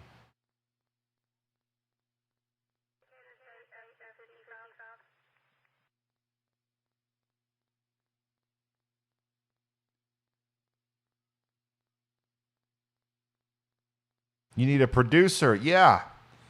Yeah, I can't be the weatherman, the producer, the mixer, the videographer, the communicator, the researcher, the radarer, the radioer, the interneter. I can't do it all. Actually, I can, but I think it would be better if there was a little bit of delegation going on. Just a little bit.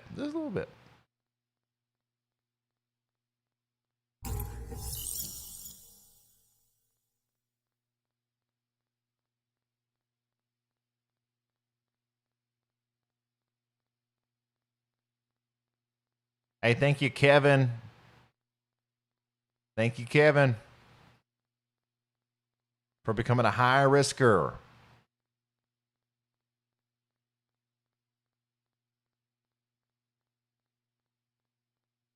Oh, let's see.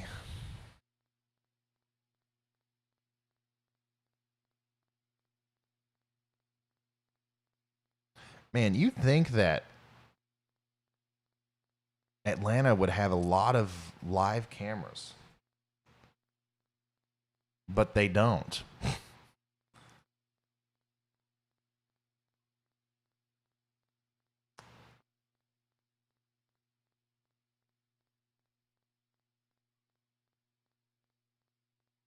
That tower cam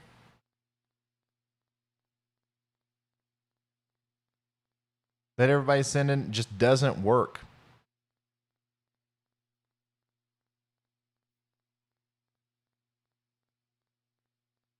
All right. Okay, I found it. I'm done. I'm done trying to fool with this.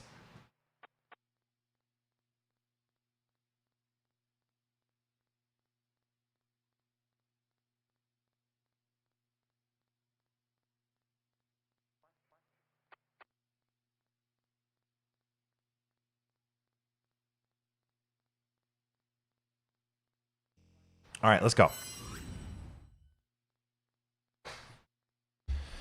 So let's get another look at the radar here. This is what we've got going on. Okay, a big line, a huge line of severe thunderstorms are moving into the Atlanta metro now. It's happening right now. We have no tornado warnings. We have actually no severe thunderstorm warnings right now. I guess they have been allowed to expire, but they have added these special weather statements out here in front of the and this big bow echo of storms. I definitely think that that's still going to be a severe line as it goes through Atlanta, especially through Lawrenceville and Buford. Like, that's going to be some very strong winds moving through there. So even though we don't have any severe thunderstorms technically right now, let's not let our guard down. Obviously, we have professional storm chaser Vince Welty out here. He's way out west. Okay, he's in front of that storm that just went to the south of Tuscaloosa and Birmingham. I don't know exactly where he's going, but we're going to keep up with him. And then I have this storm here. This is the Chattahoochee River. Okay, obviously getting pummeled by this big storm that's getting ready to move into the the northern or central Georgia area. And then we have this. This is downtown Atlanta. There, we're looking at the Oceanside Park. Or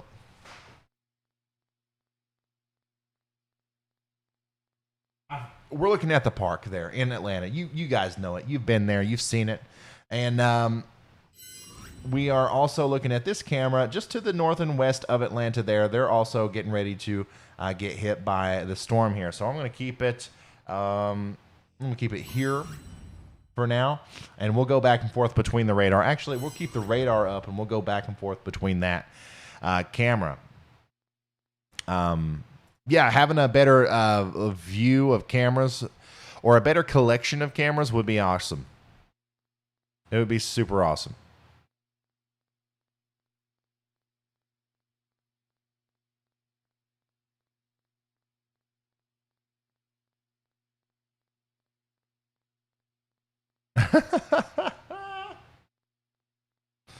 So here's a good tweet.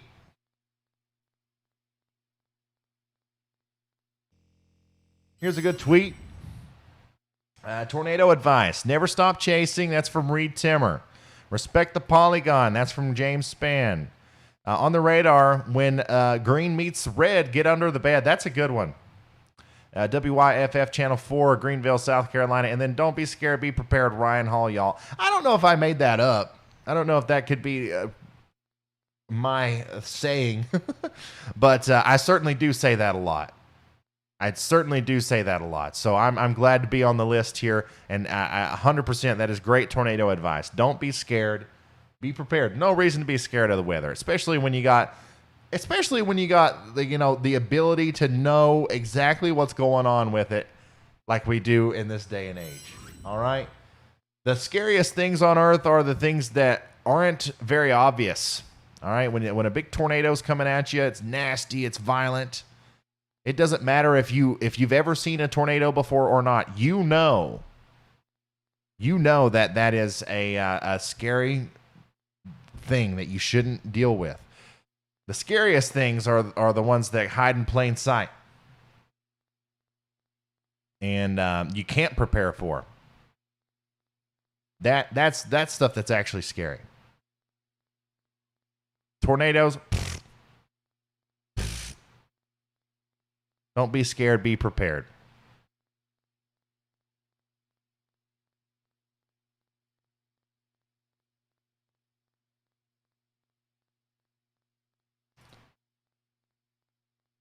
Yeah, my saying would be go to bed. Not as good, I don't think. But it's something.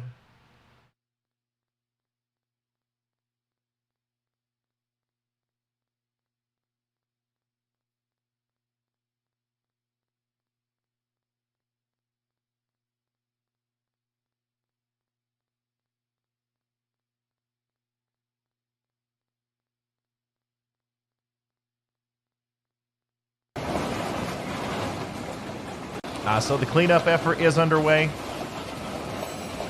in Winfield.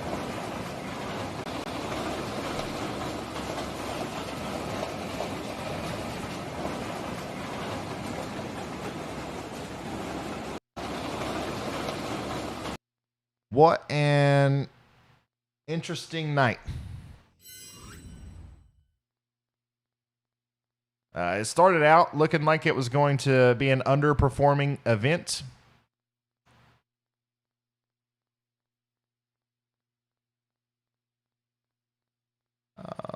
But I definitely think that the risk verified now that we've had multiple confirmed violent or significant tornadoes, and some of them have went through very populated areas. So. But thankfully, it's not as bad as it could have been.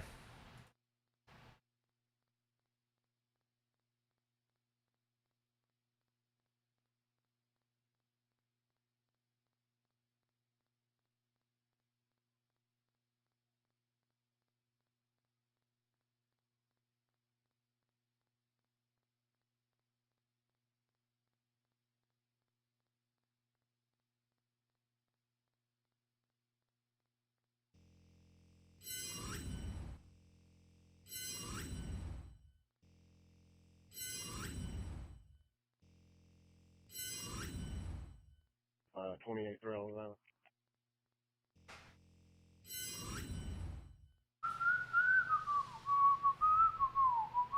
Kilo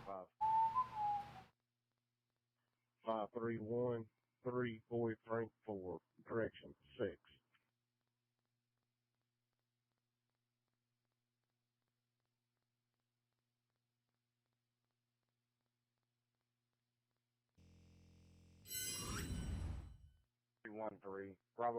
New Year's event, yeah, we are definitely going to talk about the New Year's event before I end the stream here. I'm just waiting around to make sure that there's not going to be any more surprise tornado warnings, and also, we're going to watch these storms go through Atlanta. You can see the lightning in the distance there.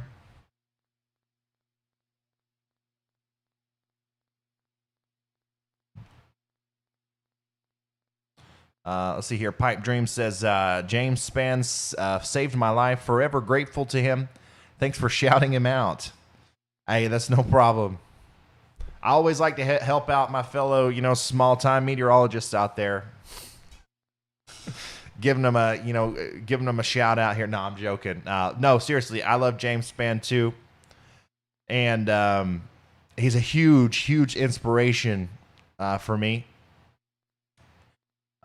Huge inspirations for me in the weather field are Chris Bailey, James Spann, Brad Panovich, Reed Timmer, and there's more than that, obviously, but those are the big ones that stand out. And I think the reasons why those stand out so much to me is because I wouldn't be doing what I'm doing here if it weren't for them. Like James Spann and Brad Panovich are two of the best meteorologists that I've seen that really took to the internet and, you know, kind of instead of just being like, okay, I'm on TV, I'm doing my 2 minutes and I'm going home. Like they really drove it home by using the internet as a tool to get weather information out there. A lot of people didn't do this in the beginning. A lot of people didn't. And they did a very good job of using the internet to get information out to people. Chris Bailey's just he's a local guy here that I like a lot. Been watching him since I was a little kid, but he does a weather blog in Kentucky, you know, so that's another, you know, it doesn't end when he's done with the news, you know, he's still working on that at home. I love that about him. And then obviously Reed Timmer, we all know the reasons why we like him. And yeah, I mean, I just, I learned a lot from those guys, and people like James Spann were always talking about how the TV model doesn't really work anymore and how there needs to be a new way for people to get warnings and stuff. And I think that, I don't know what James Spann thinks of what I'm doing here. I haven't actually talked to him, but I would guess that he approves. Thank you, Big John, for becoming a moderate risker.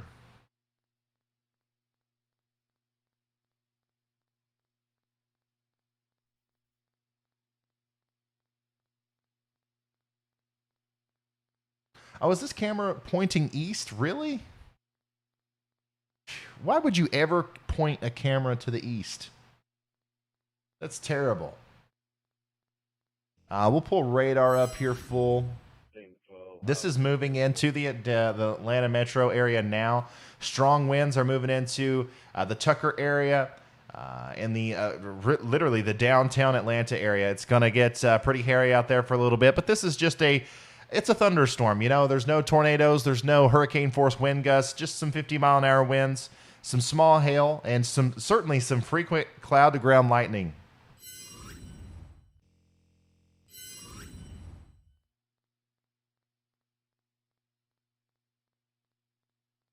Shout out to Miss Moon one more time. Yeah, I don't know if Miss Moon is still watching, but also another very influential person.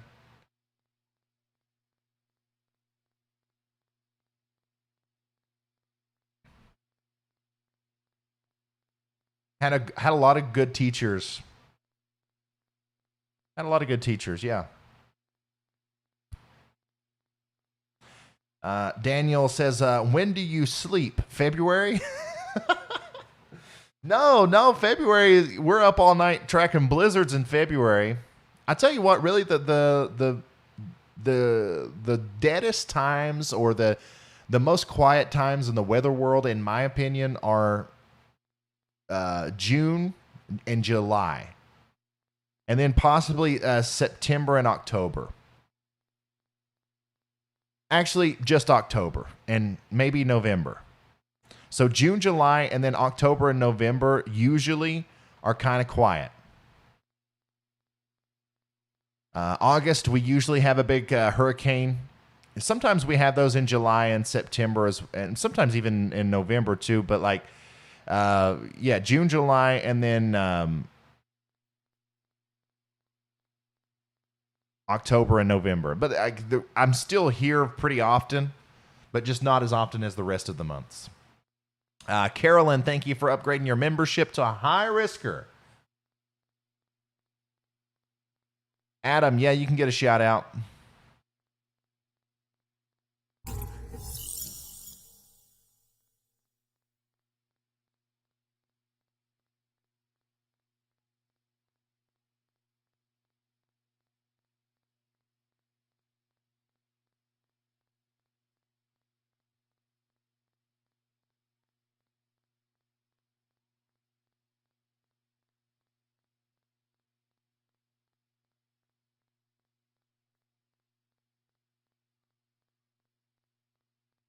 There is another storm out there west of Aliceville with broad rotation, messy appearance on radar.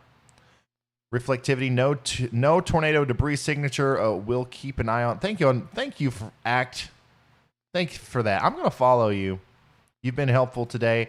A lot of people have been helpful on Twitter today. Thank you so much. And in the Discord server. Y'all are real.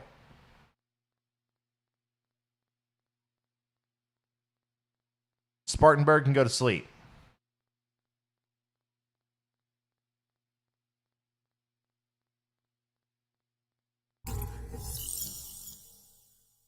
Colton, thank you for becoming a high-risk member. What do we got now? What are we up to here? 759 members on the channel. Oh, my God. That's a lot. Thank you, guys.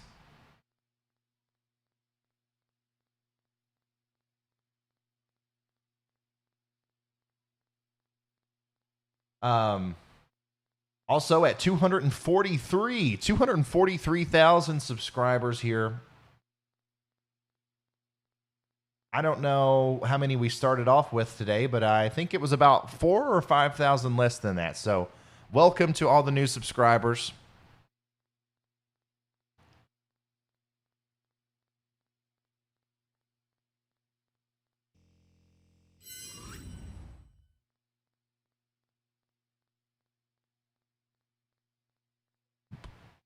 Remember, downtown Atlanta, you're not under a severe thunderstorm warning, but we do have a very strong storm getting ready to come through. We'll go to full on the radar here.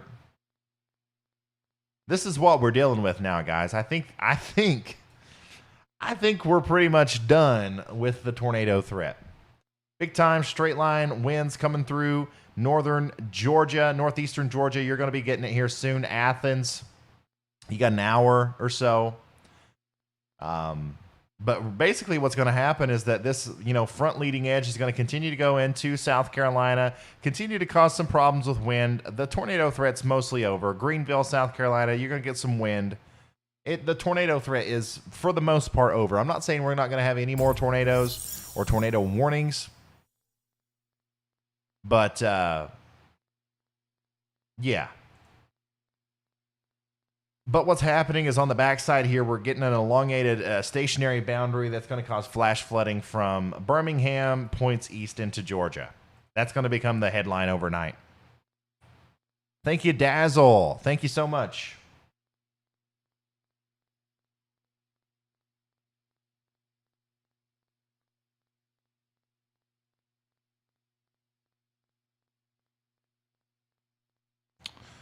Brandy says, Ryan, you started the stream with 237,000 subscribers. And now we have 243. 6,000. So that's that's 6,000 new subscribers tonight. Welcome, y'all. Welcome, welcome.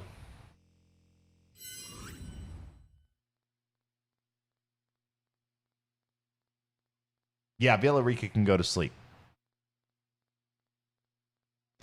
Guys, just about everybody can go to sleep now. Obviously, you might want to watch these storms over here south of Lineville and west of Roanoke in Alabama. And, of course, you might want to watch these severe thunderstorms as they go through Atlanta, into Monroe, Athens, Commerce, Hartwell, all of these places. But, I mean, for the most part, these are just storms, okay? You've slept through storms before. You can go to sleep.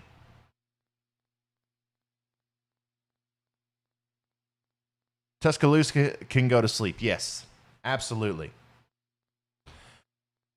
Let's see here. We got 700 and almost 800 members. Let's see some go to sleep emotes in the chat here, guys. Everybody can go to sleep. We have no severe thunderstorm warnings. We have no tornado warnings. We do have a flash flood warning. And remember what I said earlier about the flash floods. Hey, we got to take that seriously. We got to. Go to sleep. If you can. I know a lot of you are dealing with some very heavy rain and some thunder and, it's storming out there. But rest assured, knowing that it is just a storm.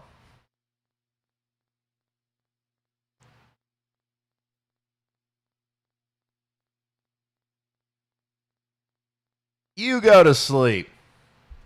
I'm not going to sleep. You go to sleep. Hey, James, thank you so much for becoming a high-risk member. You see the camera shaking around there a little bit there in Atlanta?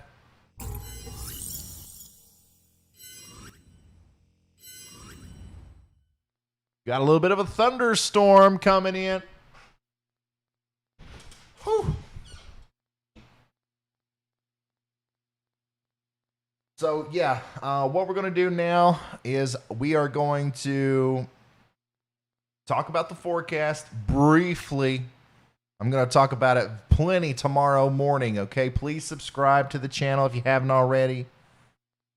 Unfortunately, we're not done. Unfortunately, we have an even bigger storm coming.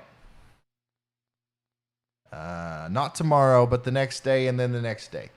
New Year's Eve. We might be spending New Year's Eve together, guys. We'll watch the ball drop there in New York on a little window somewhere on the screen here while we watch a severe storm and snowstorm, by the way, unfold at the same time.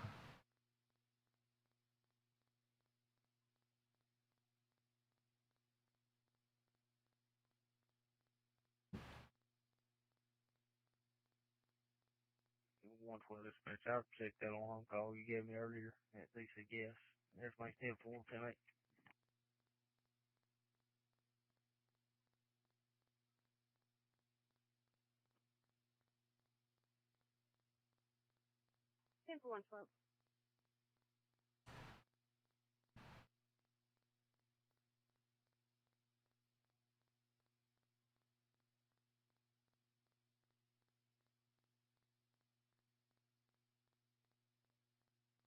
Yeah, we're gonna look at the models here. Honestly, I haven't seen them. I haven't seen the latest data. I'm just going off of the chatter that I'm hearing from the Discord server and Twitter. It seems like there's some exciting stuff there to go over. So let's do that now. Atlanta. It's just taken it's taken too long for this storm to hit. I'm going to have to leave this camera. This is what's happening. So that stationary boundary, the storm is kind of elongating here. So it's just going to kind of skirt to the north of downtown Atlanta for a while before it goes through. So, I mean, it's all right. You guys are going to be okay. This is a normal storm. However, flash flooding, that's another problem that we're going to have here in Atlanta. So if you live in a flood-prone area anywhere along I-20 from Bremen through Douglasville into the greater Atlanta area, be ready for that because I'm telling you, there's going to be some big-time rain here. You just wait. You just wait.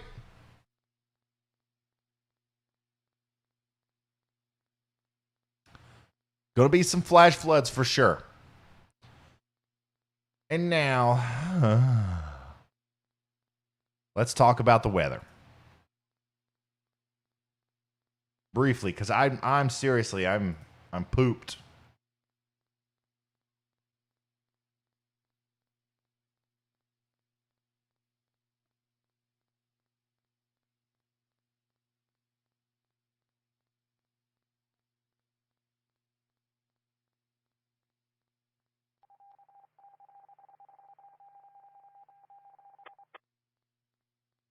Okay.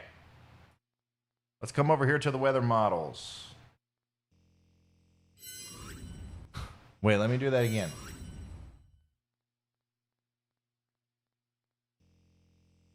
All right, now we're talking about the upcoming storm system coming on December 31st through January 1st. We're going to ring in the new year with another storm system here. The first thing that we're going to do, though, is we're going to look at the NAM 3-kilometer model, okay? And we're going to track these storms through the rest of the night into the early morning hours, okay? So here we are at 1 a.m. We got these storms, still scattered storms from Mississippi all the way up into South Carolina. This is going to continue to be the story, and I'm telling you guys, right here in Georgia, holy smokes. right here in Georgia and Alabama, there's going to be a prolonged period of very heavy rain. And this is the kind of flash flooding it's not just, it's flash flood warning, we're going to have ponding on the roadways and stuff. I think there's going to be somebody that experiences life-threatening flash flooding tonight, okay? Especially around the Atlanta area, maybe just a little bit north and east of Atlanta near Lawrenceville, or maybe even around Reedon and Monroe, but certainly around the west of Atlanta there between Bremen and Douglasville, because what's happening is, this big area of rain and storms is elongating itself, and it's going to go over the same areas over and over again. So I don't know exactly who's going to see it, but if you live in a flood-prone area in Georgia or Mississippi there, or even, northern portions of South Carolina, please be weather aware. Have some way of getting that flash flood warning as it comes through. Now, let's skedaddle over here to the central U.S. and watch this next storm come up. Look at all that snow over there in the Rocky Mountains. Big piece of energy coming up from Mexico, combining with some Gulf of Mexico moisture. And look at this widespread, massive storm coming together here on the NAM. All right, snow, heavy snow in Kansas, even in the panhandle of Oklahoma and northern Texas there. We got snow. We have sleet and ice in Oklahoma and Kansas into Missouri, and then possibly some severe thunderstorms here on Saturday, January 1st around 7 a.m. Now, it's very nice that we have this simulated radar to look at, but this is as far out as it goes, 60 hours. That's as far out as it goes. So we have to go over to our deterministic models now to see the rest of it, to see the rest of the story.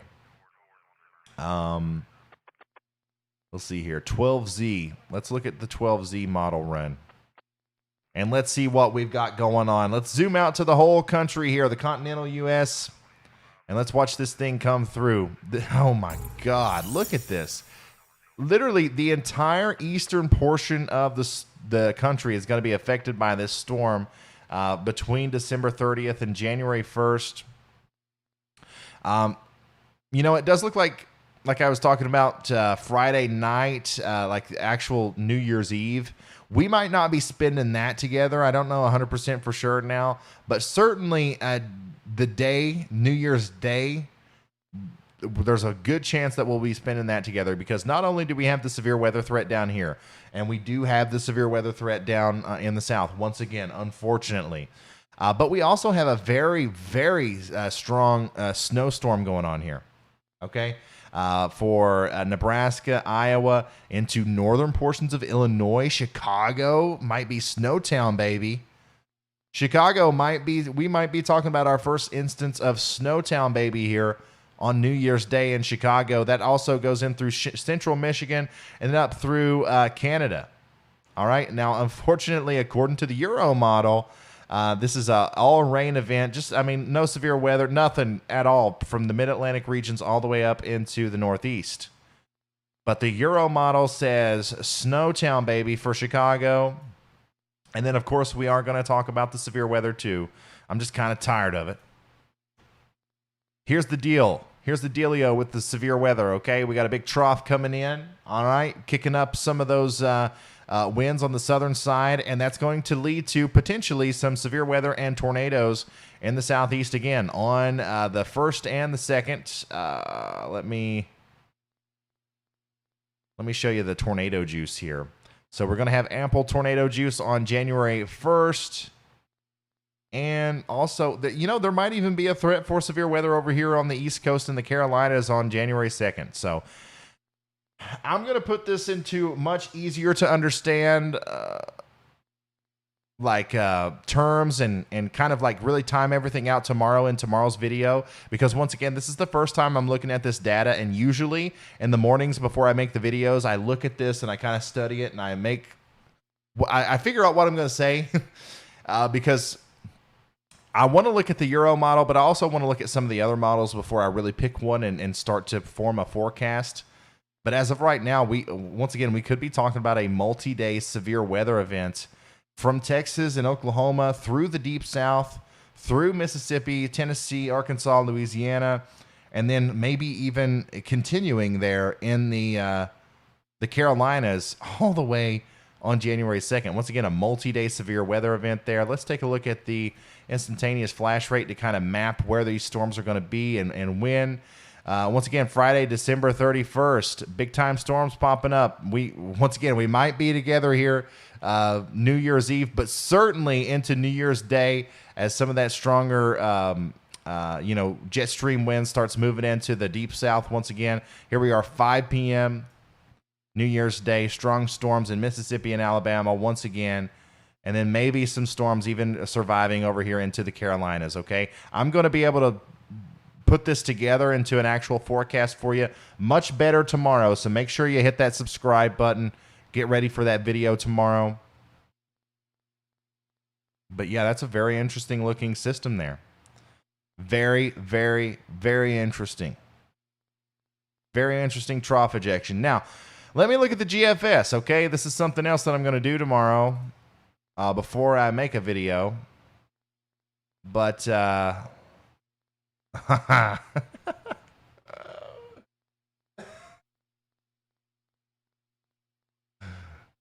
oh, boy.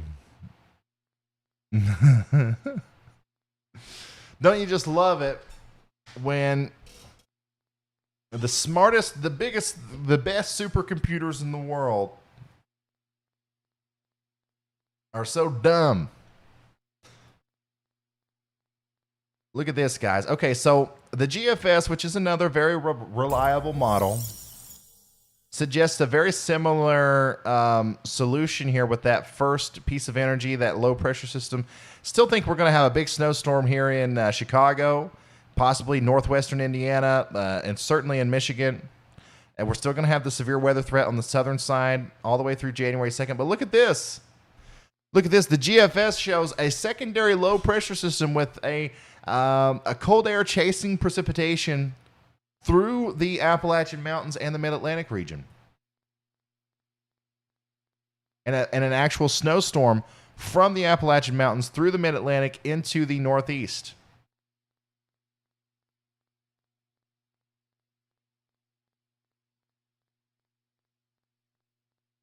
Boom, baby.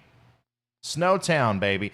Hey, it's Snowtown for my hometown, according to the GFS. Look at that. Foot of snow in eastern Kentucky and West Virginia. Possibly 6 inches of snow all the way up through Maryland into portions of Pennsylvania, New Jersey, of course, Long Island. A big old snowstorm there in Boston. And maybe even up to a foot of snow back here south and west of Chicago, near Peoria, Illinois, north of St. Louis. Wouldn't that be fun?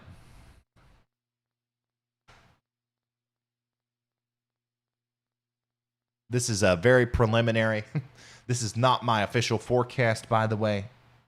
This is just something that could happen. Obviously, the models are wacky right now. They don't really agree on what's going to happen. I'm going to formulate a better forecast for you tomorrow. I promise you that. And then, of course, the GFS does still show that trough ejection through the south, and we are going to be dealing with severe weather again in the south in the future. Let's get it from the professionals here. Let's look at the Storm Prediction Center.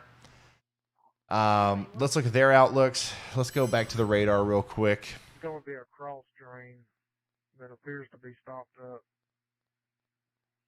Let's look at SPC pivotal weather. 45 and 12.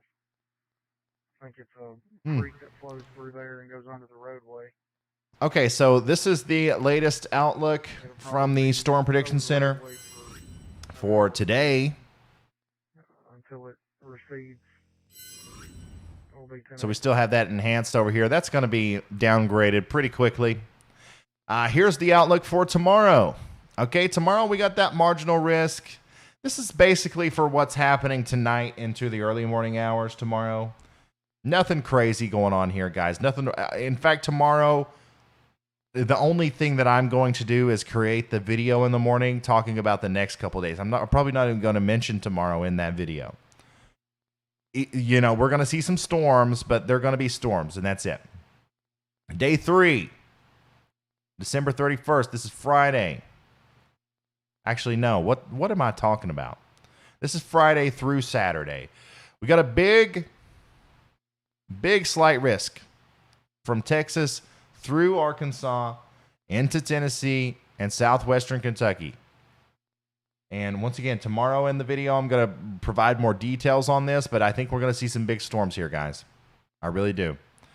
That's why I was saying that we might be spending New Year's Eve together. The models are a little wonky right now. They don't really agree on what's going to happen, but it's a big storm. Something is going to happen. And then day 4, January 1st into January 2nd. Look at this. Another huge slight risk. Day 5, probability too low, but I wouldn't doubt it at all if we didn't see another one over here. Phew, Lord. Is Ryan Hall, y'all? Is Ryan going to get a break, y'all? Hey, it's all right. Seriously, I love doing this. I love the platform that we have here. And I love being the official weather guy of TikTok and YouTube. Seriously, the best job in the world.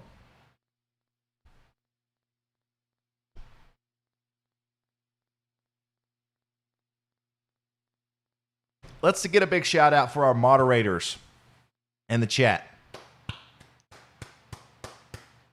Super awesome job.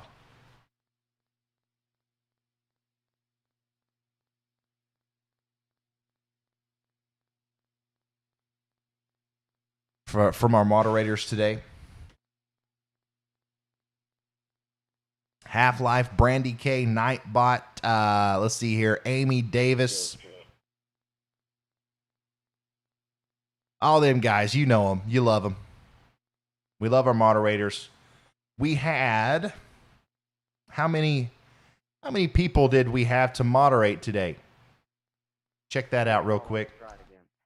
Yes, I am wrapping it up. 206 in it. And yes, I'm taking my time because I do want to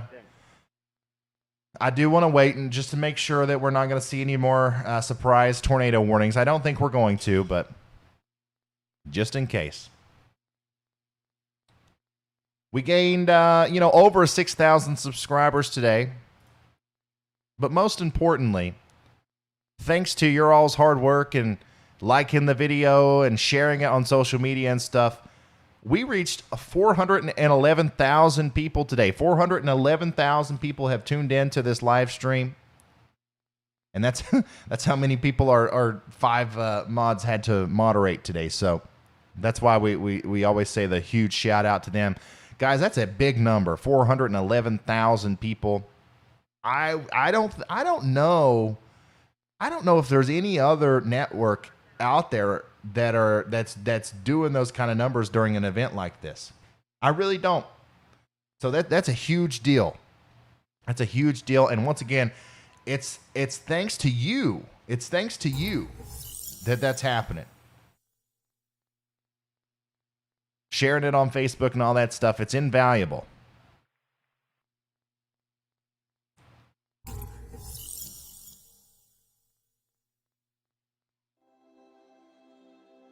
Invaluable. Is there going to be a weather room tour soon? Yes, I am eventually going to do that. But I haven't had time here recently. I know I've told a couple of you guys I'm going to give you a tour of the weather room here at some point, but it is going to happen. And I'm also going to do a complete reveal video of the Storm Seeker storm chasing truck.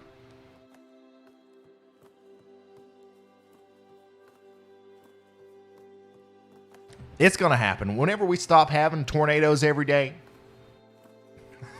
I'll do some fun stuff, I promise.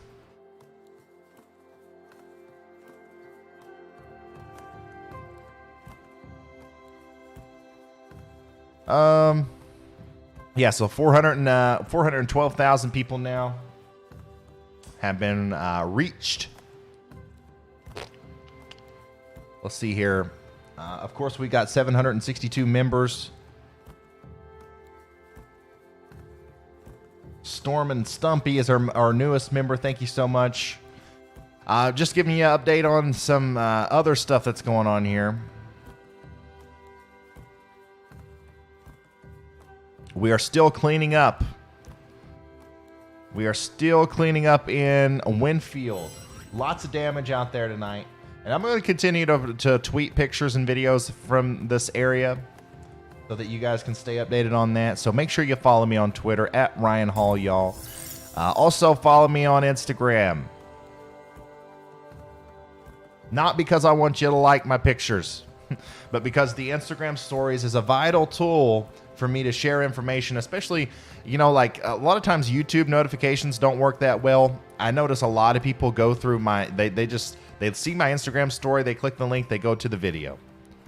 So at Ryan Hall, y'all, on Instagram, that's another way to keep up with me here. I just retweeted that video, by the way. Additionally, we got a bunch of people. We had, I think, over 100,000 people tune in on TikTok, if not more than that. So if you, I don't know if you guys do the TikTok or not, but follow me over there too. That's also a very good place to keep up with me. Ryan Hall, y'all, on TikTok. We're almost at a million followers on TikTok. If you would have told me a year ago the first platform I would hit 1 million followers on would be TikTok, I would have laughed in your face. But we do cool stuff over there. I post, you know, obviously short versions of what I do here on YouTube, and it works, man. Before the December 10th tornadoes, we got the warning out to millions of people on TikTok. So I'm super proud of the work we're doing on TikTok and being the official TikToker weatherman. Thank you all. Thank you all for being here. Make sure you follow.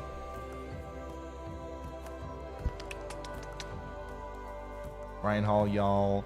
Also, what else? What else? I got to plug some stuff, right? RyanHallYall.com. This is just kind of like my personal website. But if you do want to join the team here, you can go here and become a weather analyst. We're mostly looking for people with extensive knowledge in the weather field. Let's say you're a meteorology student, you're in college, you're over the age of 18. That's what we're looking for here. If you want to be a moderator, okay? If you want to be a moderator to help sift through the chat, we're looking for very qualified, smart people here that have access to all social media platforms, including TikTok, Discord, and you need to be good at these things. You need to know what Discord is. You need to have experience in other servers. And then, of course, we're looking for researchers, writers, internet sleuths, people with English degrees, people with jobs in the past working for publications that did research. If you want to join the team, feel free to submit an application.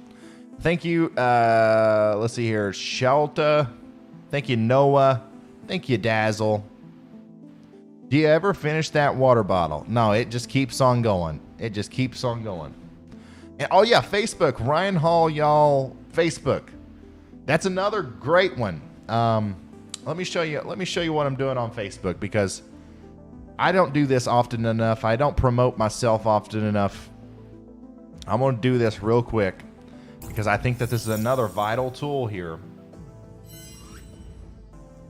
to get information out. So obviously on Facebook, I can post these little updates like this. YouTube Studio, the Storm Seeking Situation Room is what I'm calling it now. We've got Storm Chasing. Where I say I'm going live on YouTube, and we get a bunch of people to share it. That's big. But look at this. This got 106 shares today, just talking about the SPC's enhanced risk. But the thing that I think is the coolest is this. Storms that goes through Mississippi, Alabama, and Georgia, maybe even working its way up into eastern Tennessee. So I take into the early portions of the YouTube videos and I split them up by region. Like, so if you only want to see the southeastern U.S. or whatever, you can watch it in this short form version, usually a 3-minute segment on Facebook. Situation, just like I talked about up here in the Ohio Valley. And you can share it with your friends and family and stuff right on Facebook. So here I am, Ryan Hall, y'all, on Facebook. I'm there on Instagram, TikTok, and all that stuff. So yeah, there you go. That's pretty much it. That's pretty much it. And of course, subscribe to me here on YouTube. Why not, right?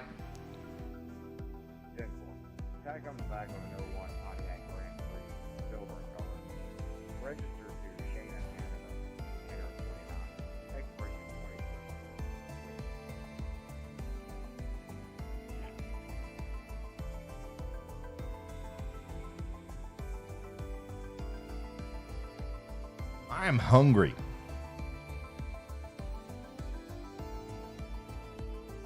Tornado watch is still in effect for a lot of Georgia and eastern Alabama. But you know what? As long as you got some way to get warnings tonight, go to sleep. I'm going to sleep.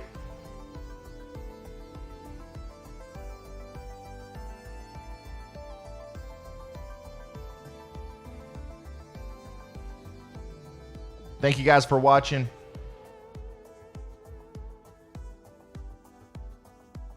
Oh yeah, one more thing. Discord server. Mods.